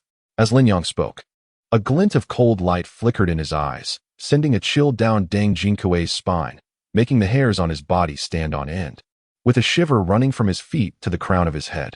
The implication of settling the score and determining life and death was that he might meet his demise here, and how could Deng Jingke not be afraid? "Mr. Lin, you overstate my capabilities. I willingly concede, for I am no match for you. There is no need to determine victory or defeat." Deng Jingke felt a sudden chill behind him, hastily clasping his fists and bowing in submission. This unexpected turn of events left Liang Quan utterly dumbfounded. Equally astonished were Yu Ping and Lu Fuyu, utterly unable to fathom the dialogue they had just overheard. "You haven't even fought yet, and you concede? Since you have stepped into my abode, it is only fitting that we determine our strengths. Otherwise, it would be quite unsatisfactory." A flicker of murderous intent crossed Lin Yang's mind as he regarded Deng Jingke, sensing the lethal aura emanating from Lin Yang's words. Deng Jingke quickly recalibrated his thoughts and knelt on one knee, performing the highest acknowledgement of defeat customary among martial artists, disregarding all semblance of dignity. "Mr. Lin, your prowess is unparalleled. I, Deng Jingke, fully concede and recognize that I am no match for you. My intrusion into your esteemed residence today was entirely due to my lack of discernment, as I was unaware that this was your home. Otherwise, how would I have dared to act so recklessly? I implore you, Mr. Lin, to show mercy and accept my most sincere apologies." Deng Jingke's words, both forceful and heartfelt, resonated with a clarity that snapped the astonished Liang Quan and Yu Ping back to reality. The audacity of Deng Jingke conceding without a fight, and doing so while kneeling in apology, left them incredulous. Was this truly an 8th-tier master? Liang Quan's mind erupted with disbelief. "Mr. Deng, what are you doing? You, a dignified 8th-tier master, kneeling before him in submission? Surely, you must be an impostor." This was the only conclusion Liang Quan could reach. It had to be a ruse. What kind of 8th-tier master would be so cowardly? "You are nothing but a fraud."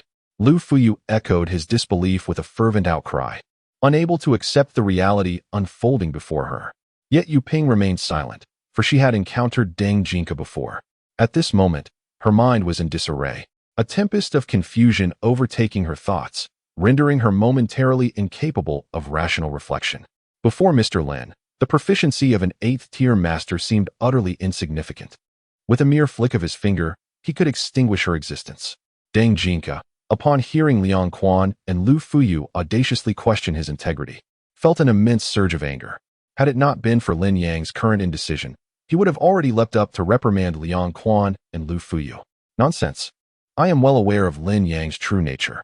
If you are indeed Deng Jingke, why would you fear him? If you truly are Deng Jingke, then swiftly subdue him, and I shall double the reward you were promised." Liang Quan bellowed. Chapter 95. Acknowledging mistakes requires a penalty. At this moment, Deng Jingke had no inclination to engage with Liang Quan, nor did he wish to argue. His sole desire was to seek Lin Yang's forgiveness and depart hastily. Otherwise, a moment's carelessness could cost him his life. "Mr. Lin, you heard him. I genuinely did not know he intended to target you. I implore you to grant me this one chance, to spare me," he pleaded. The murderous intent in Lin Yang's gaze gradually subsided as he remarked, "You have damaged my family S-tiles. Compensation is required. I shall compensate. As long as Mr. Lin shows mercy, whatever sum you deem fit, I shall pay." Deng Jingke replied with remarkable decisiveness. "Do you believe I am in need of such trivial funds?" Lin Yang retorted. "Then, what do you suggest I offer as compensation?" Deng Jingke asked, his voice trembling with trepidation. After a moment of contemplation, Lin Yang stated, "Compensate me with a century-old dragon's bile herb." Deng Jingkui, being quite familiar with Qi Yisan, was well aware that dragon's bloodgrass was a rare medicinal herb, exceedingly difficult to procure. With a troubled expression, he lamented the futility of his journey, having gained nothing and now facing the prospect of compensating for a century-old dragon's bloodgrass. He was utterly at a loss as to where to obtain such a treasure, inwardly groaning in despair. "I understand that the century-old dragon's bloodgrass is quite precious. I will not make things difficult for you. I shall grant you 10 days. Is that sufficient?" Since Deng Jingkui had intruded upon his abode to assist another, Lin Yang felt justified in demanding a price, showing no inclination toward leniency. "Mr. Lin, 10 days is indeed rather inadequate. Please extend the deadline. Within a month, I assure you I will procure the dragon's bloodgrass," Deng Jingkui replied cautiously. 7 days. Lin Yang insisted. Please, 15 days. 15 days will suffice. 5 days. 10 days. As you wish, 10 days it is. I shall not bargain any further." Deng Jingkui realized he had no standing to negotiate in Lin Yang's presence. 3 days. Lin Yang, exhibiting no patience for Deng Jingkui's pleas, maintained a stern demeanor. "Very well. 3 days it shall be. I will undoubtedly present the dragon's bloodgrass within that time frame." Deng Jingkui felt on the verge of madness. Regretting his inability to negotiate further, he felt like slapping himself for reducing the initial 10-day period to a mere 3. Securing a century-old dragon's bloodgrass within 3 days was an exceedingly daunting task. Lin Yang raised his hand, signaling for Deng Jingkui to rise. "If you find this too challenging, you may choose to leave, to depart from Luocheng," Lin Yang stated. Deng Jingkui, upon witnessing Lin Yang's gaze at that moment, felt a chill run down his spine, shaking his head fervently, as if he were a rattle drum. "I dare not. Rest assured, Mr. Lin, I shall exhaust all efforts to locate the dragon's scourge and compensate you for your losses." "You may leave," Lin Yang replied, with a sense of relief washing over him. Deng Jingkui wiped the cold sweat from his forehead, clasped his hands in a bow, and expressed, "Thank you, Mr. Lin, I take my leave." He hastily made his exit, leaving Liang Quan and Yu Ping, mother and daughter, exchanging bewildered glances, utterly perplexed. The sudden turn of events was so swift and surreal that it seemed almost unbelievable. "Am I dreaming?" Liang Quan raised his hand and slapped himself, the sting confirming his reality. "Brother Quan, how could this be? Is that person truly Deng Jingkui? The genuine Deng Jingkui has yet to arrive, right?" At that moment, Lu Fuyu was equally flustered, resorting to self-deception. Liang Quan turned to his father's secretary. "Secretary He, I instructed you to fetch Deng Jingkui. What on earth have you brought me?" "Young master, he is indeed Deng Jingkui. I have seen him before and cannot be mistaken." Secretary He stammered, though he too was puzzled by Deng Jingkui's sudden transformation. "He is truly Deng Jingkui. I have encountered him in person," Yu Ping chimed in. "Impossible. The real Deng Jingkui, a master of the 8th rank, would never cower before Lin Yang like a frightened child. I refuse to believe it. I refuse." In truth, Liang Quan was acutely aware of the reality, yet he found himself unwilling to accept it.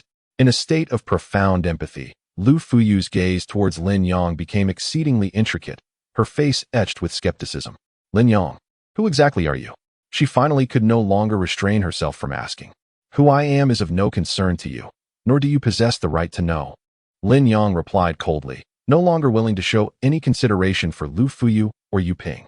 His words struck Lu Fuyu like a dagger, piercing her heart with excruciating pain, leaving her pale and feeble. "I am not afraid of you. Let me make this clear. My father is a director of the Marriott Business Association and will soon be the next vice president." "What are you?" "Nothing but a wretched orphan." "Vice president of the Marriott Business Association? This morning I just dealt with one," Lin Yang replied, shaking his head slightly, showing no interest in wasting time on Liang Quan. With that, he lifted his foot and kicked, causing Liang Quan's knees to buckle in agony, making him collapse before Lin Yang with a scream of pain. Lin Yang placed a hand on his shoulder, rendering Liang Quan completely immobile. "Let go of me. Secretary He, why are you just standing there? Get rid of him." Secretary He, a skilled fighter in his own right and not lacking in strength, served as Liang Jian's secretary, bodyguard, and driver, possessing third-tier capabilities. He hurled a punch at Lin Yang, who countered with a strike of his own, sending Secretary He flying, his arm shattered upon impact, bones protruding grotesquely. The man crashed outside the courtyard gate, his fate uncertain. Witnessing this scene, Liang Quan was immediately overwhelmed with terror, in the face of absolute strength.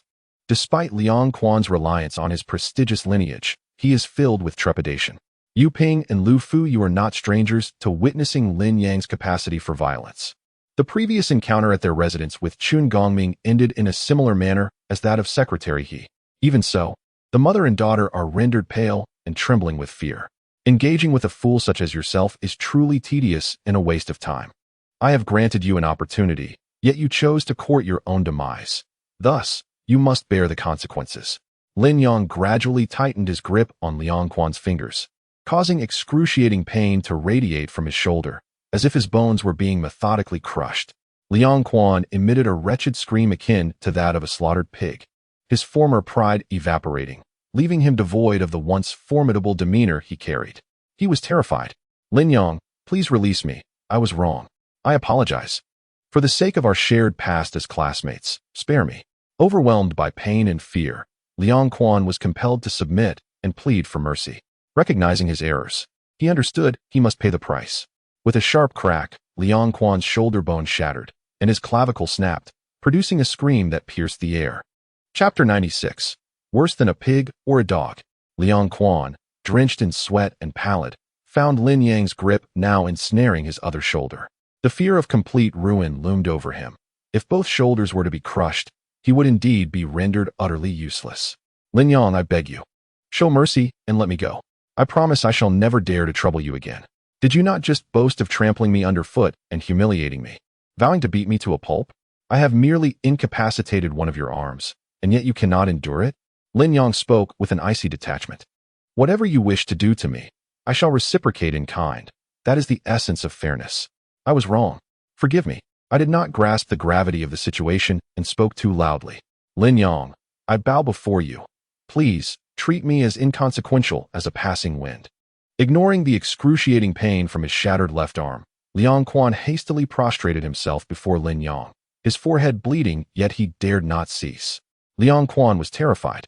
He understood all too well the wisdom of preserving one's life in order to seek vengeance later. Yu Ping and Lu Fuyu trembled at the sight, too frightened to utter a sound, barely daring to breathe. Lin Yang placed his foot upon Liang Quan's head, forcing his face into intimate contact with the ground, causing a stream of yellow liquid to escape from Liang Quan. He was so frightened that he lost control of himself. Are you a dog? Urinating wherever you please? Lu Fuyu was taken aback, unable to believe that Liang Quan had soiled himself in front of Lin Yang. This humiliation surpassed even the severe beating he had received from Lin Yang in high school. It was utterly disgraceful. Witnessing her golden son-in-law subjected to such humiliation, Yu Ping wished to defend him, but found herself lacking the courage. You have sullied my space. You must compensate me. Here's the deal. Within 3 days, procure for me 2 century-old ginseng roots, and I shall spare you today. Lin Yang had never intended to kill Liang Quan. Doing so would be far too simple and ultimately fruitless. It was more advantageous to extract valuable medicinal materials instead. Very well. I shall compensate. I accept the terms. Liang Quan mumbled his agreement, barely coherent. Lin Yang finally released his foot and said, "Get lost." Liang Quan, disregarding Yu Ping and Lu Fuyu, scrambled away in a frantic escape. Quan, don't go. What are we supposed to do? Lu Fuyu shouted anxiously, having just been discharged from the hospital. Liang Quan found himself readmitted once more. Lin Yang cast a glance at Yu Ping and Lu Fuyu, both of whom wore expressions of panic, instinctively retreating.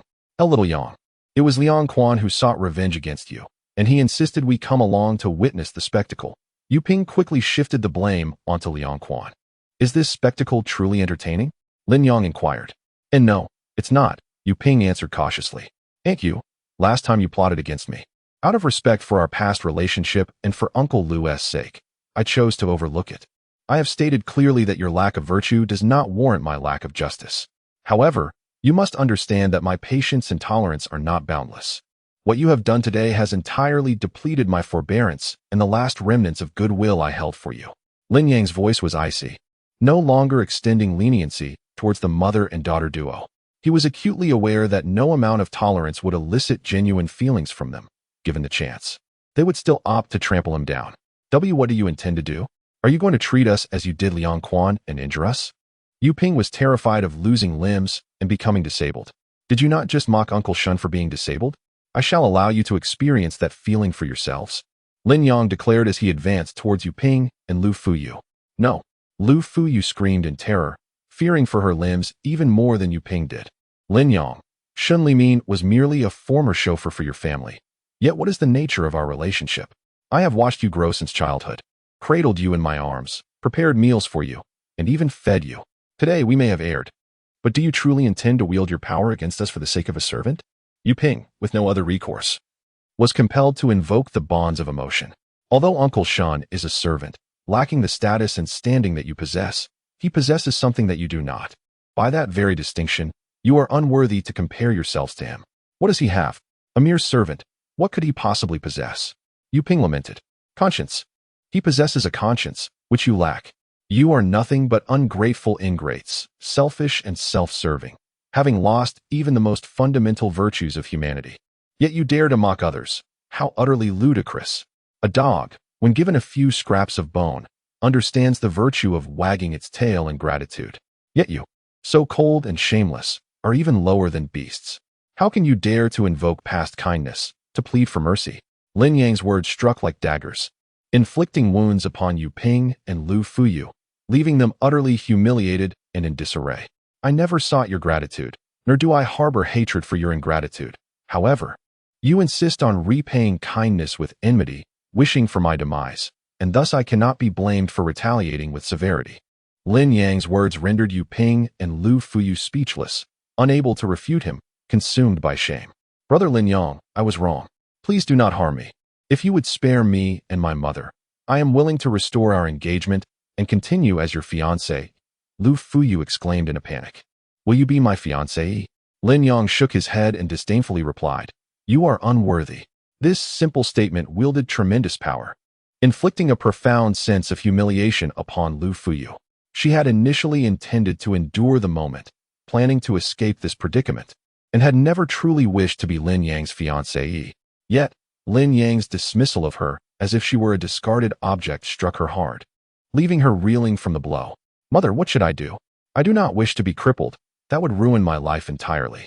Lu Fuyu, aware of her inability to resist, could only hide behind Yu Ping, her heart brimming with fear and regret. Of course, her remorse was not for her ingratitude, but stemmed from her foolish decision to accompany Liang Quan, parading her arrogance, only to find herself ensnared in a perilous situation. Yu Ping understood that since Lin Yang had uttered such words, he was resolute in his intent to act against them. Xiaoyang, every fault lies with me. You are right. I have been ungrateful, repaying kindness with enmity, my vision limited, and my shamelessness unfathomable. I have wronged you. I will bear the consequences of all mistakes. You may exact whatever vengeance you desire upon me, but I implore you to spare Xiaoyu. With a determined bite of her lip, Yu Ping resolved to do everything in her power to protect her daughter. She understood that even if she were to become disabled, it would not matter, as long as the Lu family remained intact, allowing her to continue living a life of comfort. However, if anything were to happen to Lu Fuyu, Liang Quan would undoubtedly turn his back on her, and without the support of the Liang family, the Lu family would inevitably be expelled from the Wanhua Chamber of Commerce, leading to their eventual downfall. They would be left with nothing. Yu Ping is indeed astute in her financial management, displaying remarkable acuity in weighing the pros and cons. Chapter 97. With the backing of the Morong family, what is there to fear?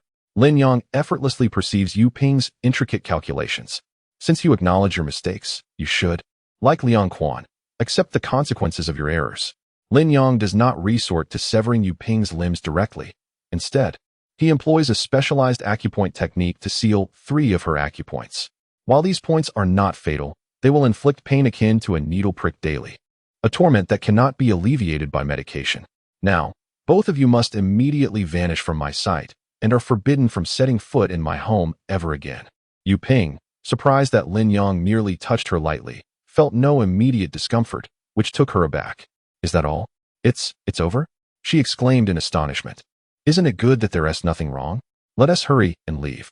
Even after arriving at her own garden, Lu Fuyu remained shaken, her hands and feet icy, trembling uncontrollably. Xiaoyu, do not fear. We have emerged unscathed, she reassured. He was merely trying to intimidate us. He may be ruthless towards Liang Quan, but he cannot bring himself to wield such force against us. As Yu Ping realized she was unharmed, her fear of Lin Yang gradually dissipated. Lu Fuyu continued to ponder. Could it be that Deng Jinkui truly is not his match? Is he a ninth-grade master? That is inconceivable. How could there be such a young ninth-grade master in Luo City? Yu Ping grasped Lu Fuyu's hand and said, Xiaoyu, please remain calm. There is no need for agitation. How could he possibly be a ninth-tier martial arts master? I suspect it is related to the true owner of the 18th residence. The individual that Deng Jinshi truly fears is certainly not Lin Yang, but rather the woman who is supporting him. Yu Ping still finds it hard to believe that Lin Yang possesses such immense power, instilling fear in an 8th-tier expert like Deng Jinshi. Upon hearing Yu Ping's analysis, Lu Fuyu suddenly remarked, I just remembered. The first time I encountered him was at the Jioding shopping center. At that time, the store manager had a grudge against Lin Yang, leading to a conflict. The woman who was supporting him called Ho Guiwen with just a single phone call. Are you certain that she could summon Ho Guiwen with just a phone call? Yu Ping exclaimed internally in shock. Ho Guiwen is also a director of the Wanhao Business Association, and in terms of status in Luoqing, he is not inferior to Liang Jian. I am certain, Lu Fuyu replied, having not given it much thought at the time. Believing that Ho Guiwen simply did not want to offend a customer and was merely strict with his employees. Do you know that woman? Yu Ping inquired. Lu Fuyu shook her head, stating, I do not know her, but she is indeed very beautiful, exuding an air of nobility and elegance. At this moment, Lu Fuyu was compelled to speak the truth, acknowledging Murong Yun's grace and beauty. Yu Ping then expressed concern over Liang Quan, the golden son-in-law. I do not wish to go, Lu Fuyu stated. Why not? This is the perfect opportunity to strengthen your relationship. If you perform well, wouldn't you secure your position as a daughter-in-law of the Liang family? Yu Ping urged. Mom, when Liang Quan made his escape, he didn't spare us even a glance, demonstrating his utter indifference towards our lives, indicating that he never truly cared for me. Lu Fuyun, surprisingly clear-headed, was not entirely swept away by emotions. In such dire circumstances, he was so frightened that he lost control of himself, certainly preoccupied with his own survival, unable to consider us at all. Xiaoyu, whether he genuinely loved you or not is of little significance. What truly matters is the influence and power of the Liang family, which holds great importance for us. Yu Ping advised, but he has lost a hand and has become a cripple. Do you expect me to marry a cripple? Lu Fuyun felt a strong aversion, akin to the disdain she once held for Lin Yang after his downfall. With the advancements in modern medicine, there is a possibility that his bones could be reconnected. Nonetheless, regardless of the circumstances, we cannot afford to offend the Liang family at this juncture. We must strive to appease them. Once your father firmly establishes himself within the Wanhao Business Association and we ingratiate ourselves with the Murong family, the Liang family will no longer hold any value for us. For now, you must endure a little discomfort. Yu Ping spoke earnestly. Very well. Lu Fuyun understood that currying favor with the Liang family was her only path into the upper echelons of Luoqing society. Despite her distaste, she had no choice but to acquiesce and quickly accompanied Yu Ping to the hospital to visit Liang Quan.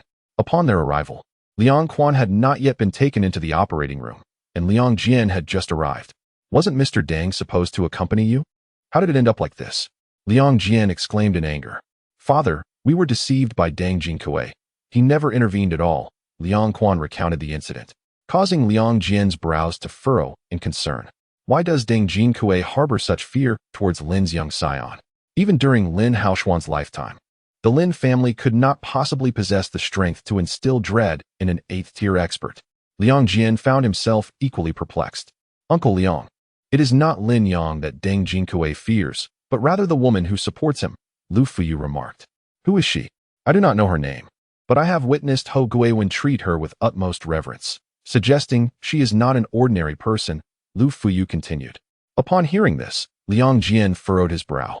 He had crossed paths with Ho Guiwen a few times and was acutely aware of the man's discerning eye. Even he had not garnered Ho Guiwen's respect. Whoever she may be, we have the Murong family backing us. Why should we be afraid? Liang Quan, lying in his hospital bed, seethed with rage at the humiliation he had suffered that day, his teeth clenched in anger. Someone whom both Ho Guiwen and Deng Jinkui regard with such apprehension cannot be dismissed lightly. Let us investigate further, Liang Jian stated. We can enlist the help of a master, I refuse to believe that even a master cannot handle him. Liang Quan was eager, wishing to act without delay. Silence. Do you think masters are as common as cabbages, easily summoned at will? Liang Jin admonished. Father, Lin Yang has demanded that I prepare 2-century-old ginseng roots within 3 days, or he will break my other hand, rendering me entirely incapacitated. We must take the initiative. With the Morong family as our support, what is there to fear? Liang Quan shouted with a fierce countenance. Chapter 98, One Matter at a Time. 2-century-old ginseng roots? How utterly outrageous. Upon hearing this, Liang Jian was instantly filled with rage. Not only had he harmed his son, but he also dared to extort him. This was utterly intolerable. You go ahead and undergo the surgery. As your father, I shall handle this matter. How audacious of him to attempt to trample upon the Liang family's dignity. Regardless of his background, I shall ensure that he meets a most dismal fate. Upon hearing Liang Jin's words, Liang Quan felt a wave of relief wash over him. He understood that his father was genuinely enraged, and Lin Yang was as good as doomed. Lu Fuyu also took Liang Quan's hand to comfort him, saying, Quan, you can rest assured during the surgery. I will be waiting for you outside the operating room. Then I must trouble you both to stay here with my son during the surgery. There is also a significant figure at the municipal hospital. The esteemed Miss Morong is present, and I must pay her a visit. Liang Jian instructed Yu Ping and Lu Fuyu. Mr. Liang, I have heard that Wang Jiaqian, the vice president of the Wanhao Chamber of Commerce, has been dismissed. I would like to preemptively congratulate you on your ascension to the vice presidency. Our Lu family will undoubtedly rely on your support in the future. Yu Ping seized the opportunity to flatter Liang Jian. The matter of the vice presidency is not yet settled. It is premature to speak of it. Liang Jian waved his hand dismissively. With your capabilities, connections, and standing within the chamber, the vice presidency is undoubtedly yours. Yu Ping continued her adulation. Then let us borrow your auspicious words. Rest assured, since my son is romantically involved with your daughter, they may very well become family in the future, and I shall certainly assist you, Liang Jian replied. Empty promises require no investment. With a single statement, Liang Jian had Yu Ping beaming with delight. Indeed, we are destined to be one family sooner or later. By the way, who is the significant figure at the municipal first hospital? Since Miss Morong is also present, could you possibly introduce me? I would like to make an appearance before her, Yu Ping said with eager anticipation. Liang Jian's expression darkened immediately. Miss Morong is preoccupied with matters of great importance. She has no time to meet with you. I apologize for my abruptness. Please do not be upset, Mr. Liang. Yu Ping quickly realized her impatience and hastily offered her apologies. As for the prominent figures at the first municipal hospital, they are beyond your reach, so refrain from inquiring. Just take good care of my son. Do not ask what you ought not to inquire about, as it will bring you no benefit. With that, Liang Jian waved his sleeve and departed. Although Yu Ping was eager to establish a connection with the Morong family, she understood that she must exercise patience for the time being, so she settled down to wait outside the operating room with Lu Shiyu. Although the news regarding the head of the Qin family being hospitalized due to a peculiar illness was kept under wraps, some members of the Wanhao Chamber of Commerce were still aware of it, Liang Jian being one of them. He hurried to the hospital, motivated not only by his son's injury, but also by a desire to curry favor and secure a position as the vice president of the Wanhao Chamber of Commerce. As for the members of the Qin family, Liang Jian did not dare to hope for any form of connection. Suddenly, however, Yu Ping's complexion turned ashen, and she let out a horrific scream. The effects of Lin Yang's manipulations took their toll on her, as 3 acupoints became sites of chaotic energy, inflicting unbearable pain that caused Yu Ping to collapse and writhe on the ground, startling Lu Shiyu, who quickly cried out for help. Immediately, doctors and nurses rushed to the scene, lifting the struggling Yu Ping from the floor and transporting her to another resuscitation room for treatment. At this moment, Yu Ping's face was ashen, drenched in sweat, her mouth uttering only anguished cries, her entire body convulsing. Although the doctor was making every effort to rescue her and alleviate her pain, his attempts proved futile. Lu Fuyu, terrified and at a loss, hurriedly called Lu Qingji. Lu Qingji quickly set aside his affairs and rushed to the hospital. Unbeknownst to him, a calamity had unfolded at Dihao Garden that day. Upon his arrival at the hospital, Yu Ping's distress had yet to subside. She writhed in agony on the bed, her face contorted in pain. Had it not been for the doctors and nurses restraining her, she would have been rolling on the floor in torment. Lu Qingji, desperate and anxious, felt utterly powerless after exhausting all possible remedies. The doctor, equally helpless, admitted he had never encountered such a peculiar ailment. Aside from her excruciating pain, Yu Ping exhibited no other physical issues, and the cause remained elusive. Just as Lu Qingji and Lu Fuyu were at a loss for what to do, the piercing pain that plagued Yu Ping gradually lessened, eventually dissipating. However, she was left utterly exhausted and in disarray, haunted by the experience. It was a torment that surpassed even the agony of childbirth, penetrating to her very bones. The doctor promptly conducted an examination, finding no abnormalities in her vital signs. "My dear, how do you feel now?" Lu Qingji inquired. Concern etched on his face as he sat by her bedside. Trembling and still convulsing, Yu Ping replied, "It was Lin Yang. He must be behind this. This is his revenge against me." "Nonsense. Why would he seek revenge on you for no reason?" Lu Qingji retorted. Lu Fuyu then recounted the events of the afternoon to Lu Qingji, who was taken aback upon hearing that Liang Quan had enlisted the help of the 8th grade master, Deng Jinkue, to exact revenge on Lin Yang. "Did you inform Liang Quan of Xiaoyang's address? Are you trying to bring about his demise?" "Father, why are you so agitated? He is resilient and has managed to survive quite well. It is not so easy to bring about his end. Besides, it was he who suggested we freely share the address with Liang Quan, so we cannot be held responsible." Lu Fuyu retorted. "And what of it now? How is Xiaoyang faring?" Lu Qingji pressed urgently. After Lu Fuyu spoke, Lu Qingji was taken aback. No wonder Xiaoyang is unafraid of Liang Quan's vengeance. He must have some assurance. "As long as he is well," Lu Qingji remarked. "He may be fine, but I am not." "Lu Qingji, are you betraying your own? I was nearly writhing in agony just now. This must be the doing of Lin Yang." At this moment, Yu Ping regained some strength and lashed out at Lu Qingji. "Even if he is the culprit, you can only blame yourselves.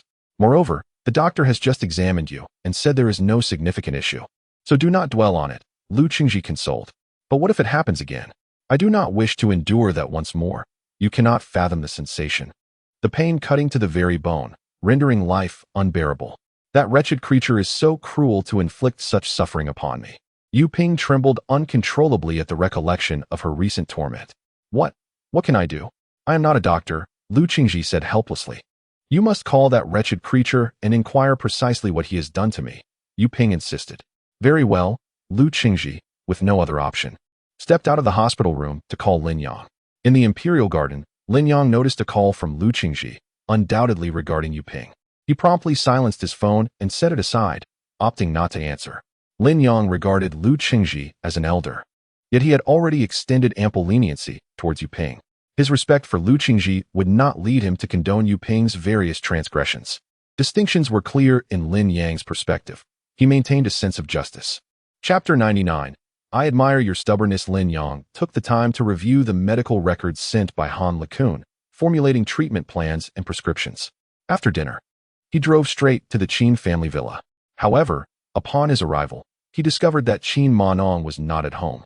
Lin Yang settled onto the sofa and retrieved a martial arts manual, treasured by his master, from his Chinquan bag. The 1000 Absolute Sword Technique, when mastered to its pinnacle, transforms sword energy into a myriad, capable of vanquishing adversaries with tremendous force. Regrettably, my current level is insufficient for such practice. The Iron Horse Ice River technique cultivates true icy energy, capable of freezing an opponent's true energy and even their sword attacks. When perfected, it allows for a single finger to sever waterfalls and freeze rivers. As Lin Yang perused several martial arts manuals, he encountered extraordinarily advanced techniques, each possessing formidable power. Yet, lamentably, his current state rendered him incapable of practicing them. These elite martial arts required at least a free-flowing Xian realm to engage in their training. The innate true energy of the innate realm was inadequate to support such domineering techniques. Forcing practice would only lead to self-harm. The splitting air palm. This one is promising. Lin Yang finally discovered a top-tier internal martial art he could currently practice. When mastered to a profound level, this palm technique could injure opponents from a distance without the need for the Xian realm. He rose, one hand grasping the manual for the void-splitting palm, while the other began to practice. Lin Yang was inherently a martial arts prodigy. The void-splitting palm was an exceptionally challenging internal martial art. For the average person, even with a manual, mastering it was no small feat. Those with a modicum of talent would require 2 to 3 years to merely scratch the surface. Yet, Within less than an hour, Lin Yang had already gained a preliminary understanding. Although he could not yet strike from a distance, he was able to send the fruit on a table a meter away flying with a single palm strike. He felt a sense of satisfaction, knowing that with further practice, he would soon be able to inflict harm. Glancing at his phone, he realized it was nearing midnight. Just then, Qin Mokan entered, and upon seeing Lin Yang, she exhibited no surprise. If Lin Yang had not shown up, she would have felt a tinge of disappointment. "What brings you here again?" she said, her tone icy despite her inner anticipation. Lin Yang approached her and wrapped his arms around her from behind, catching a whiff of the alcohol on her, clearly indicating she had indulged. Qin Mokan squirmed in an attempt to break free, but upon realizing her efforts were futile, she resigned herself to his embrace. Lin Yang leaned in close to her ear, causing an involuntary shiver to run through her, a warmth rising within her. "Do I need to report my drinking engagements to you? What does it matter to you?" she retorted. "Qin Mokan, do you know what I find appealing about you?" Lin Yang inquired. "I don't know, and I have no need for your admiration," she replied defiantly. Lin Yang then turned her to face him, extending a finger to playfully tease her exquisitely alluring red lips. "I admire your resilience," he said softly. "I do not," she protested. Qin Mokan immediately turned her head away. Lin Yang grasped Qin Mokan's chin, compelling her to meet his gaze. "Let go of me." Qin Mokan detested being under Lin Yang's control, yet found herself inexplicably drawn to his domineering nature, a true contradiction. "Who are you drinking with?" "It's none of your business." "Oh, still being stubborn, are we? Then I shall make you truly aware of the situation, to see whether it is your stubbornness or my resolve that prevails." With that, Lin Yang captured Qin Mokan's crimson lips with his own, while his other hand encircled her graceful waist, rendering her unable to resist. Initially, Qin Mokan clenched her teeth, refusing to offer Lin Yang an opportunity to invade her, yet this resilience was fleeting. Gradually, her body softened, and her jaw instinctively relaxed, allowing Lin Yang to penetrate her defenses. The hands that had once pushed him away slowly rose to embrace him. Having consumed a considerable amount of alcohol, she was already under its influence. Her body temperature soared, and her rationality was swiftly submerged. This time, Qin Mokan was more proactive than ever before, exhibiting a boldness that seemed to turn the tables. The two of them transitioned from the entrance to the living room sofa. Qin Mokan perched atop Lin Yang, raising her hands to release her gathered hair, which cascaded down like a waterfall. Her face flushed with a rosy hue, her eyes glimmering with affection and longing. At that moment, Qin Mokan was exquisitely beautiful. Her allure was enough to drive any man to madness, compelling him to forsake everything. Qin Mokan gently lifted her body, her pearly teeth biting her crimson lip, her delicate brows slightly furrowed before gradually relaxing. She began to actively engage in a contest with Lin Yang. After a considerable time, the flames of battle extinguished. Initially, Qin Mokan had taken the upper hand, but Lin Yang had skillfully turned the tide, leaving her sprawled on the sofa, drenched in fragrant perspiration that soaked her long hair. It felt as though every pore, every strand of hair was filled with an indescribable ecstasy. Clearly, Qin Mokan's bravado had not endured, as she was thoroughly subdued by Lin Yang. This evening, she was to dine with the president of Luoqing Commercial Bank, with the intention of securing a loan of 500 million for the company's operations. Although she harbored a strong aversion to dining and drinking with such individuals, she often found herself compelled to compromise, enduring the discomfort of socializing. Qin Mokan began to voluntarily divulge information, seemingly concerned that Lin Yang might misunderstand her intentions. Lin Yang was aware that Qin Mokan had been sanctioned by the Murong family, and the current predicament of Xingyao Group was precarious. Otherwise, given her temperament, she would never engage in such social obligations. "Have you secured the loan?" Lin Yang inquired. "It's not that simple. The business world is akin to a battlefield. These individuals are opportunistic. With Xingyao Group having lost its collaboration with Ding Sheng Group, many are eager to take advantage of our misfortune, either out of malice or ulterior motives." Qin Mokan was a formidable woman, and had it not been for her lowered defenses around Lin Yang, she would never have shared such thoughts with him. Her tone was unmistakably tinged with fatigue and resignation. Remaining sprawled, she felt utterly devoid of strength, her words soft and lacking vigor. "Upon reflection, engaging in business is not my desire, and I am ill-equipped to manage a company. Xingyao Group is undoubtedly better off in your capable hands than in mine. Yet now, his aspirations lie elsewhere. He seeks a higher realm and a broader world. The allure of mundane wealth no longer captivates him. Chapter 100. Testing Qin Moinong. Are you reluctant to take over because the company is currently facing difficulties and resembles a mess? Qin Moinong inquired. Think as you will. Do you require my assistance in resolving the troubles your company is encountering? Lin Yang replied dismissively. What assistance could you possibly provide? It is evident that you lack the aptitude for business and company management, a fact I have long recognized. Who do you look down upon? Lin Yang retorted, playfully slapping Qin Moinong's curvaceous behind, the sound crisp and melodious, the elasticity astonishing. Qin Moinong winced in pain and turned to face him, hastily covering her body with her clothing, yet her cheeks remained flushed, alluringly vibrant. Does it hurt now? Weren't you just saying how pleasurable it was? Lin Yang teased with a mischievous grin. Qin Moinong pinched his waist in annoyance and exclaimed, how can it be the same? My backside is still stinging. As for the company's matters, your assistance is unwelcome, and I have no expectations from you. I will not easily allow Xingyao to falter. It is my labor of love. The seductive glimmer in Qin Moinong's eyes vanished, replaced by determination and wisdom, restoring her demeanor as a formidable woman. Isn't Morong Yun from a more privileged background than I? If we were to measure capabilities, I do not concede to her. She has targeted me, and one day, I shall settle this score with her. Qin Moinong harbored a quiet resentment towards Morong Yun. Lin Yang could not help but chuckle, opting not to expose anything, and nonchalantly remarked, given your current influence, do you truly believe you can contend with the formidable Morong family? Isn't that a bit presumptuous? He was well aware that, at this moment, he could not rival Morong Yun. However, he also recognized that opportunities did exist. If he could seize the present moment, he could turn the tide entirely. Upon the mention of business warfare, Qin Mingnong immediately became animated, akin to a commanding general orchestrating everything on the battlefield. What opportunity? Lin Yang casually inquired. Recently, a mysterious figure has emerged in Luoqing, esteemed by the Morong family as their honored guest, and he even saved the life of the chief of the finance department. Director Chow, I firmly believe this individual is poised to ascend as the highest-ranking person outside of the four masters of Luoqing, she explained. Lin Yang, upon hearing this, pursed his lips, suppressing a smile. The esteemed figure Qin Mingnong spoke of was none other than himself. Is there truly such a person? But what does this have to do with you? He questioned. If I can establish a connection with this Mr. Lin and gain his assistance, then indeed, we could stand against the Morong family. The Xingyao Group could become the largest company in Luoqing. Qin Mingnong's eyes sparkled with fervent longing and anticipation. Since he is an honored guest of the Morong family, what incentive does he have to assist you? How do you plan to forge this connection? Are you contemplating employing your charms to seduce him? Lin Yang was genuinely curious about how Qin Mingnong intended to approach him. She shot him a disapproving glance before responding. Are you worried I might resort to seduction? Naturally.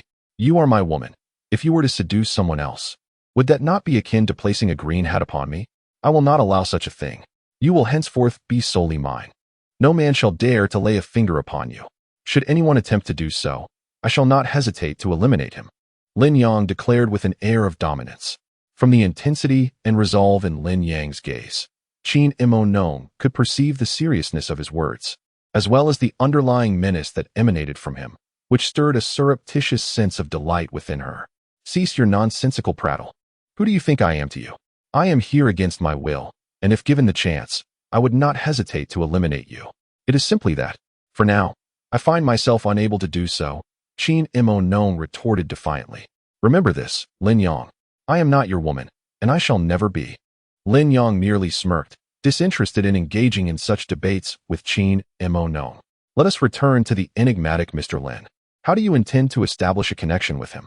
Lin Yang inquired. What reason do I have to divulge such information to you? How could it possibly benefit me? Qin Moinong scoffed. Perhaps I could indeed be of assistance, Lin Yang replied with a grin. I will find my own way. I do not require your concern. I am quite fatigued from managing numerous company affairs today and have social engagements to attend to tonight. Kindly carry me upstairs to rest. It seemed that Qin Moinong was also reluctant to delve into matters of business with Lin Yang. He lifted her effortlessly, making his way upstairs. During this ascent, Lin Yang hesitated, contemplating whether to broach the subject of the car accident involving their parents. If the incident were indeed connected to Qin Moinong, what then? The vendetta for his parents' demise could not be overlooked, even if the perpetrator happened to be Qin Moinong herself. Lin Yang placed Qin Mino on the bed. At that moment, Qin Mino took the initiative to ask, "What are you thinking? You seem distracted." Lin Yang hesitated briefly but resolved to probe further. "I encountered someone today." "Oh," Qin Mino replied, seemingly uninterested, failing to inquire further. "You know this person as well. He was our former driver, Shun Limin." As Lin Yang spoke, he discreetly activated his enhanced vision, meticulously observing Qin Mino. Any sign of unease would surely betray her, as his keen perception could not be deceived. "Oh," Qin Mino murmured. Her eyes closed, perhaps weary and yearning for slumber, or deliberately avoiding eye contact to conceal any potential flaws, for often, the eyes reveal truths that words may obscure.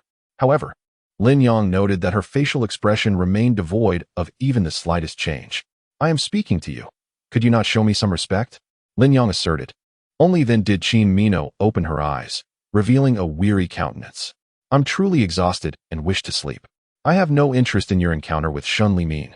If you have nothing to say, you may quietly lie down and accompany me in sleep, or you may leave," she replied, her displeasure evident.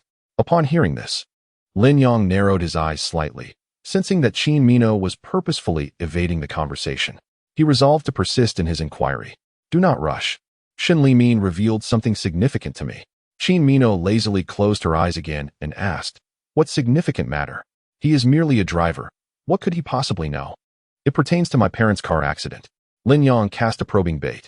Qin Mingnong's eyelashes fluttered slightly, and her facial expression shifted, not escaping Lin Yang's keen gaze. Then, with her eyes closed, Qin Mingnong inquired, "Is there an issue regarding the car accident?" "Certainly, there is a problem," Shun Limin stated. "The accident involving my parents was no mere misfortune. It was deliberate. Someone sought to harm them. This is a premeditated murder." Lin Yang did not afford Qin Mingnong a moment's respite, continuing to dangle the bait with an icy tone. Upon hearing this, Qin Mingnong abruptly opened her eyes, locking gazes with Lin Yang. Chapter 101. "Please, in my life." Qin Mingnong slowly sat up. "It seems you suspect me," she remarked. Lin Yang did not deny it, narrowing his eyes as he coldly replied, "Are you not worthy of suspicion? With my parents' demise, you effortlessly seized control of Xingyao Group and have imprisoned me. All the benefits have accrued to you alone. What you assert is merely conjecture and reasoning. Do you possess any evidence?" Qin Mingnong retorted calmly. "No, but I will seek evidence. I will uncover the truth behind my parents' death," Lin Yang resolutely stated. "Then go ahead and investigate," she replied. "Do you have nothing to say? Do you not wish to defend yourself?" Lin Yang furrowed his brow. Qin Mingnong offered a faint smile. "Since you harbor suspicions about me, do you believe that a few words of defense could dispel your doubts? I am well aware of how you perceive me." At this moment, Qin Mingnong was rational and astute, handling the situation without revealing any flaws. "Do you think you know me well?" she asked with genuine interest. "I believe there is no one in this world who understands you better than I do. Qin Mokon is indeed a rather intricate woman. Even now, Lin Yang feels he has yet to fully comprehend her, to grasp her essence. Perhaps what you perceive is merely the surface, suggesting that my understanding is insufficiently profound. Then, I shall exert greater effort next time, striving for a deeper insight." Lin Yang gently hooked his finger beneath Qin Mokon's chin. "Get lost." Qin Mokon discerned the underlying meaning in Lin Yang's words and rolled her eyes. "Go ahead, ask." Lin Yang nodded. "If I were the perpetrator responsible for your parents' demise, how would you respond? Would you seek vengeance upon me?" Lin Yang was taken aback by the nature of Qin Mokon's inquiry. His gaze turned icy, glinting with intensity, and he firmly grasped her chin, contorting her visage slightly. "I would. The enmity of slaying one's parents is unforgivable," Lin Yang asserted with unwavering conviction. "Qin Mokon, do you truly believe I have fallen for you and would hesitate to end your life?" Qin Mokon's expression bore no fear. Instead, a hint of amusement graced her features. "Then I hope you remain true to your word, and do not falter when the time comes." Lin Yang, incensed by her remark, forcefully pressed her onto the bed. "Is your involvement in my parents' death real? Qin Mokon, you treacherous woman. I could end your life right now." In the face of Lin Yang's fury and murderous intent, Qin Mokon remained nonchalant. "Is that anger I see? It seems the trials of the past 2 years have not sufficiently tempered you. You lack composure. How could I not be enraged when it concerns my parents' death?" Lin Yang's aura of menace intensified. Qin Mokon, however, smiled gently and said, "I was merely jesting with you, attempting to provoke a reaction. I can assure you, The demise of your parents bears no connection to me whatsoever. Naturally, you are unlikely to believe this. Feel free to investigate. Should you uncover any evidence proving my deliberate involvement in their demise, you have my permission to exact whatever vengeance you see fit. Lin Yang's eyes twitched slightly as he released Qin Mokon from his hold. Rest assured, I will uncover the truth, he declared. With that, he decided against staying at Qin Mokon's residence, making his way out of her room and down to the living room, where he donned his clothing before exiting the Qin family villa. Qin Mokon watched him depart, inhaling deeply from her cigarette before elegantly exhaling a smoke ring and extinguishing the cigarette. Lin Yang, I hope you never seek the truth, knowing it may not be in your best interest. With a soft sigh, she felt the cool night breeze enveloping her. This evening, once again, she would be alone, struggling to find sleep. The driver responsible for the accident had died on the spot, and the city guard had conducted an investigation into his background. He was merely an ordinary truck driver with a checkered past, having been released from prison just 6 months prior. It seemed imperative to seek another opportunity to delve into the city guard's case files regarding this incident. Lin Yang pondered in the car, realizing that accessing the city guard's records would be a formidable challenge. Even with the Murong family's intervention, success was not guaranteed. However, perhaps Chao Keming could provide assistance in procuring the files, given his esteemed position as the Minister of Finance. Although the city guard did not fall under the jurisdiction of the Ministry of Finance, it should not be overly difficult for him to request the retrieval of such records. Lin Yang planned to personally seek out Chao Keming the following day. Just then, the car door was suddenly pulled open, and a figure, akin to a nimble weasel, slipped inside. At last, I have found you.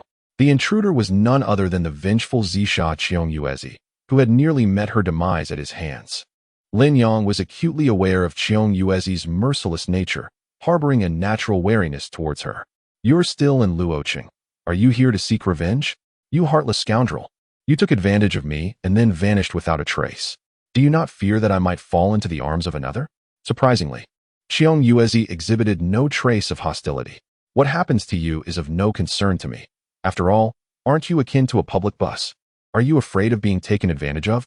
Lin Yang held no fondness for Qiong. His decision not to eliminate her previously was merely an act of momentary weakness. True, I was indeed like a public bus in the past, but since you, my esteemed passenger, have boarded, I no longer wish for anyone else to climb aboard. From now on, this vehicle shall belong solely to you, becoming your private car. What do you say? Qiong slid from the back seat to the front passenger seat, her enchanting eyes casting a spell upon Lin Yang. Are you out of your mind? You shameless harlot. Get off my car. Lin Yang furrowed his brow, delivering his rebuke without hesitation. I am indeed unwell. You must help me treat it properly, or I fear I shall perish. Qiong licked her lips, the essence of her seductive skills woven into her very being, executed with seamless grace. Should you die, do so far from me. I have no interest in you. You worthless creature. A glimmer of menace flickered in Lin Yang's eyes. He found himself utterly speechless. Encountering such a woman was a most arduous ordeal. Should you not depart, I shall take your life, Lin Yang declared, gripping Qiu neck. Yet, Qiu exhibited no semblance of fear. Her eyes sparkled with a tantalizing allure capable of igniting desire. Chapter 102. Indeed, a pervert Lin Yang could not deny that Qiu was an exceptionally captivating woman. Her charm was distinct from that of Qin Mo Nong and Mu Rong Yun. She embodied seduction, enchantment, and provocative sensuality to the fullest, awakening a primal urge for conquest within men. To perish by your hand would be a fitting demise, Qiu remarked, displaying an utter lack of fear. In fact, her gaze shimmered with an enchanting glint, one hand daringly reaching towards Lin Yang's lower body. Your brother met his end at my hands. Do you not seek vengeance? Lin Yang was perplexed by Qiu's fixation on him, for he was ostensibly her enemy. Unable to fathom her true intentions, he maintained a heightened sense of vigilance. My brother and I have taken numerous lives over the years, undeniably marked by our transgressions, irredeemable villains destined for an untimely demise. What right have we to seek vengeance? Qiu stated. You possess a modicum of self-awareness, she added. Although she voiced such sentiments, Lin Yang remained skeptical. Certainly, should the opportunity arise, I would take your life. But not for vengeance. it would solely be because a man as strikingly handsome and fiercely virile as you deserves to meet his end within my embrace. That would bestow upon me a profound sense of accomplishment. Chiyo Yuezi's laughter chimed like a haunting melody, her face adorned with a bewitching smile. Indeed, you are a pervert. Lin Yang scolded in a low voice. Yes, I am a pervert. I wish to perish beneath you or have you die upon my belly. Until then, no other man is worthy of my attention. Lin Yang released Chiyo Yuezi's neck and commanded, leave. I refuse. Slap. Lin Yang struck Chiyo Yuezi forcefully, causing blood to trickle from her lips. Leave. Chiyo Yuezi licked the blood from her corner, a look of pleasure gracing her face. That felt delightful. I implore you to continue. Slap. Lin Yang delivered another resounding blow. For an ordinary person, such strikes would be fatal. However, Chiyo Yuezi, being a martial arts master, felt the pain but remained alive. She could not suppress a cry of anguish. After administering 2 slaps, Lin Yang yanked her from the car and cast her aside on the roadside. Keep your distance. Should you dare to appear before me again, I shall end you. With that, Lin Yang closed the car door and departed. Chiyo Yuezi, bloodied from her mouth and nose, looked utterly disheveled. Her once alluring face was now red and swollen, marked with fingerprints. She retrieved a white handkerchief to wipe the blood from her face. Though her cheeks burned with pain, she found it exhilarating. Lin Yang, I refuse to believe that you can truly resist touching me forever. At that moment, a sports car roared to a stop beside her. Beautiful lady. It seems you've been assaulted. Quickly, get in my car. I shall take you to the hospital. A wealthy heir sat in a sports car. Despite the bruises adorning Chiyo Yuezi's face, her exquisite figure revealed to the discerning eye of the affluent young man that she was indeed a woman of exceptional caliber. Discarding her handkerchief, Chiyo Yuezi glanced at the heir, casting a flirtatious look before gracefully approaching the vehicle, opening the door, and taking her seat inside. Even with her battered visage, her allure was far too potent for the ordinary man to resist, leaving the heir utterly captivated. Handsome, you wouldn't be trying to lure me into your car with ulterior motives, would you? That's inconceivable. I am not that kind of person, the heir replied. Then this is rather dull. Your lack of interest in me suggests I possess no charm, which is a grave insult, Chiyo Yuezi retorted, promptly exiting the vehicle. The heir, momentarily taken aback by her boldness, hastened to follow her, exclaiming, Beautiful lady, what do you mean by this? Do you truly expect me to harbor ill intentions toward you? Do you possess the audacity for such thoughts? Indeed, and quite a lot of it. As long as you enter my car, whether we head to a hotel or venture into the wild, I shall accompany you until the end, ensuring your complete satisfaction, Chiyo Yuezi responded, dismissing the heir with a flirtatious glance before swaying towards the nearby park. The heir, enchanted, hurried after her.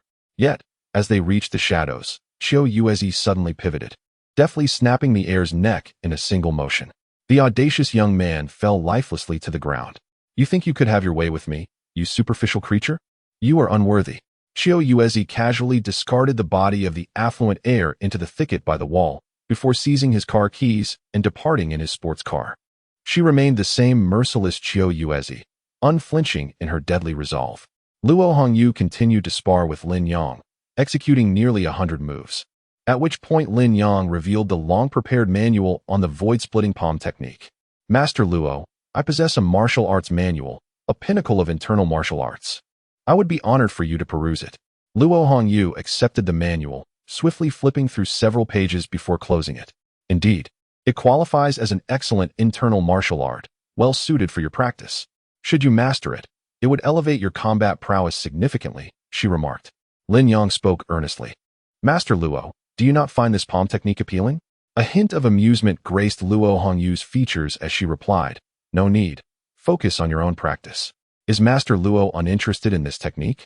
Lin Yang inquired, puzzled. I currently lack enthusiasm for rigorous training. Each day I ascend the mountains, refining my health cultivation techniques. While indulging in culinary explorations, finding contentment in simplicity, Luo Hongyu declared, and with that, she began her descent down the mountain. Lin Yang watched her retreating figure, murmuring to himself, Master Luo is indeed an enigmatic individual. How can a martial arts master show disinterest in training? Those who lack passion for martial arts and its manuals seldom achieve greatness. Lin Yang felt an inexplicable aura of mystery surrounding Luo Hongyu, akin to a veil of fog, obscuring her true essence. Yet, He pondered, why should he dwell on such matters? Lin Yang pondered for a long time, but could not arrive at a conclusion. He ultimately shook his head, deciding not to dwell on it too much. Everyone harbors their own secrets, and prying into the secrets of others is, in itself, an act of profound rudeness. Upon arriving home, he received a phone call from Murong Yun. It appeared that a trip to the hospital was inevitable. Chapter 103. Coercion of Murong Yun. That evening, Lin Yang contemplated whether he should extend a hand to aid the Qin family. For him, this could either embroil him in peril or present an opportunity.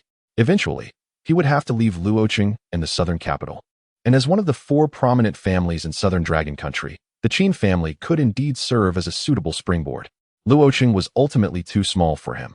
Having inherited the legacy of the Sage of Medicine, he bore a mission and responsibility that compelled him to undertake certain arduous tasks. Lin Yang answered the call. But the voice on the other end was not that of Murong Yun. "Are you the esteemed Lin physician?" A male voice inquired. "Who are you? Why are you using Murong Yun's phone to contact me?" Lin Yang glanced at his phone screen, confirming that the caller ID displayed Murong Yun's name. "From the Fengyang Qin family, Shuepengjiu. Murong Yun is in my custody, and she has been afflicted with a blood poison rash. I've heard you two are friends. If you wish for her to live, you had better hurry to the hospital to treat her. Should you succeed, we shall all rejoice. And I will grant you a favor. However, if you fail, Murong Yun will pay the ultimate price." With that, the caller hung up abruptly. A fierce glint of murderous intent flickered in Lin Yang's eyes.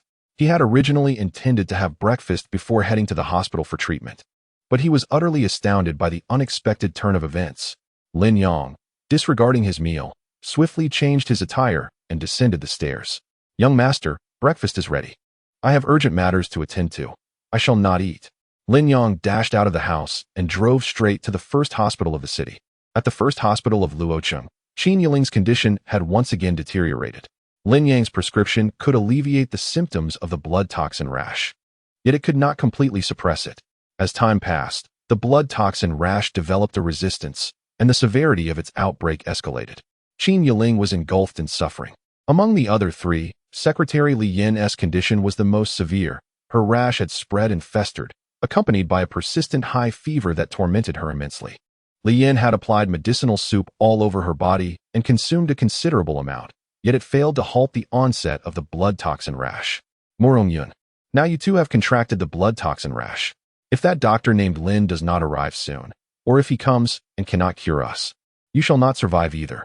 Li Yin, wrought with agony, unleashed her fury upon Murong Yun.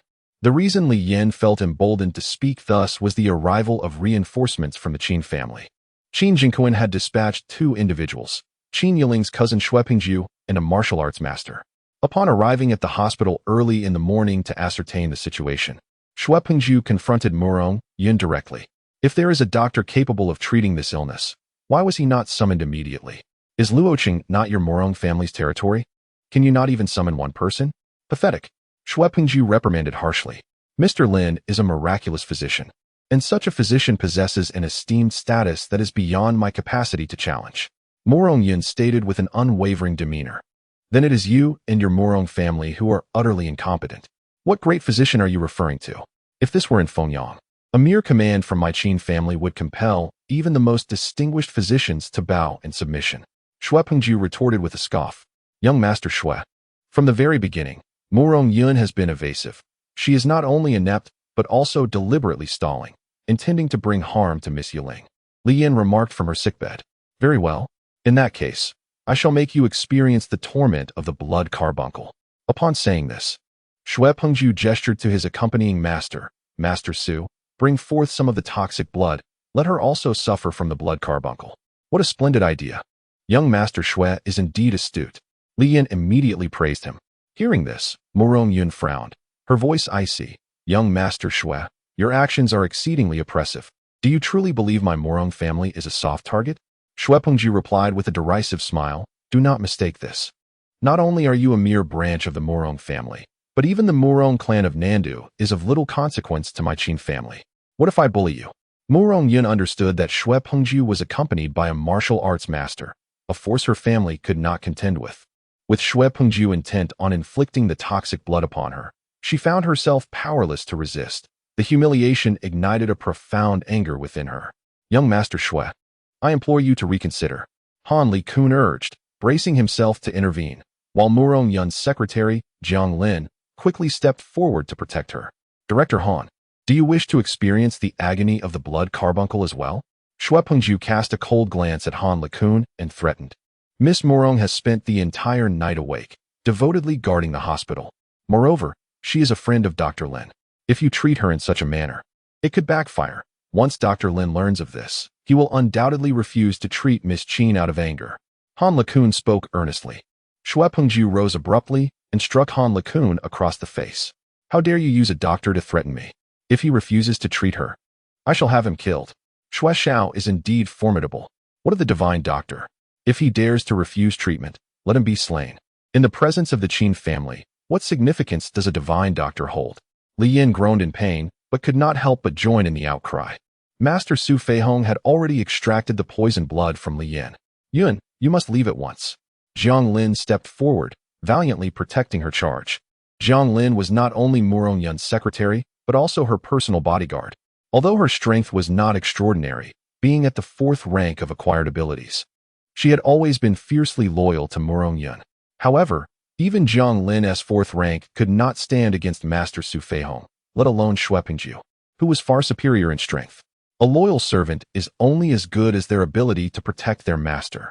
Xue Pengju extended his hand like a claw, lunging toward Jiang Lin. Jiang Lin, be careful, Murong Yun cried out. Jiang Lin retaliated, but she was utterly outmatched by Xue Pengju. She was swiftly subdued. With several bloodied holes pierced into her right shoulder by his finger strength, blood streaming down her arm. Xue Pengju tightened his grip around Jiang Lin's neck, sneering. A mere 4th rank dares to act recklessly before me. You seek your own demise. Jiang Lin closed her eyes, fully aware that death was inevitable. Stop. Don't kill her, Murong Yun exclaimed. It was only then that Xue Pengju refrained from snapping Jiang Lin's neck, yet her life hung precariously on his whims. Murong Yun, I now present you with 2 choices. First, become my woman and accompany me to Fengyang. When I grow weary of you, I shall release you. Second, I shall inflict upon you a blood-borne plague. If you can summon a doctor and he succeeds in curing you, all will be well, and I shall no longer trouble you.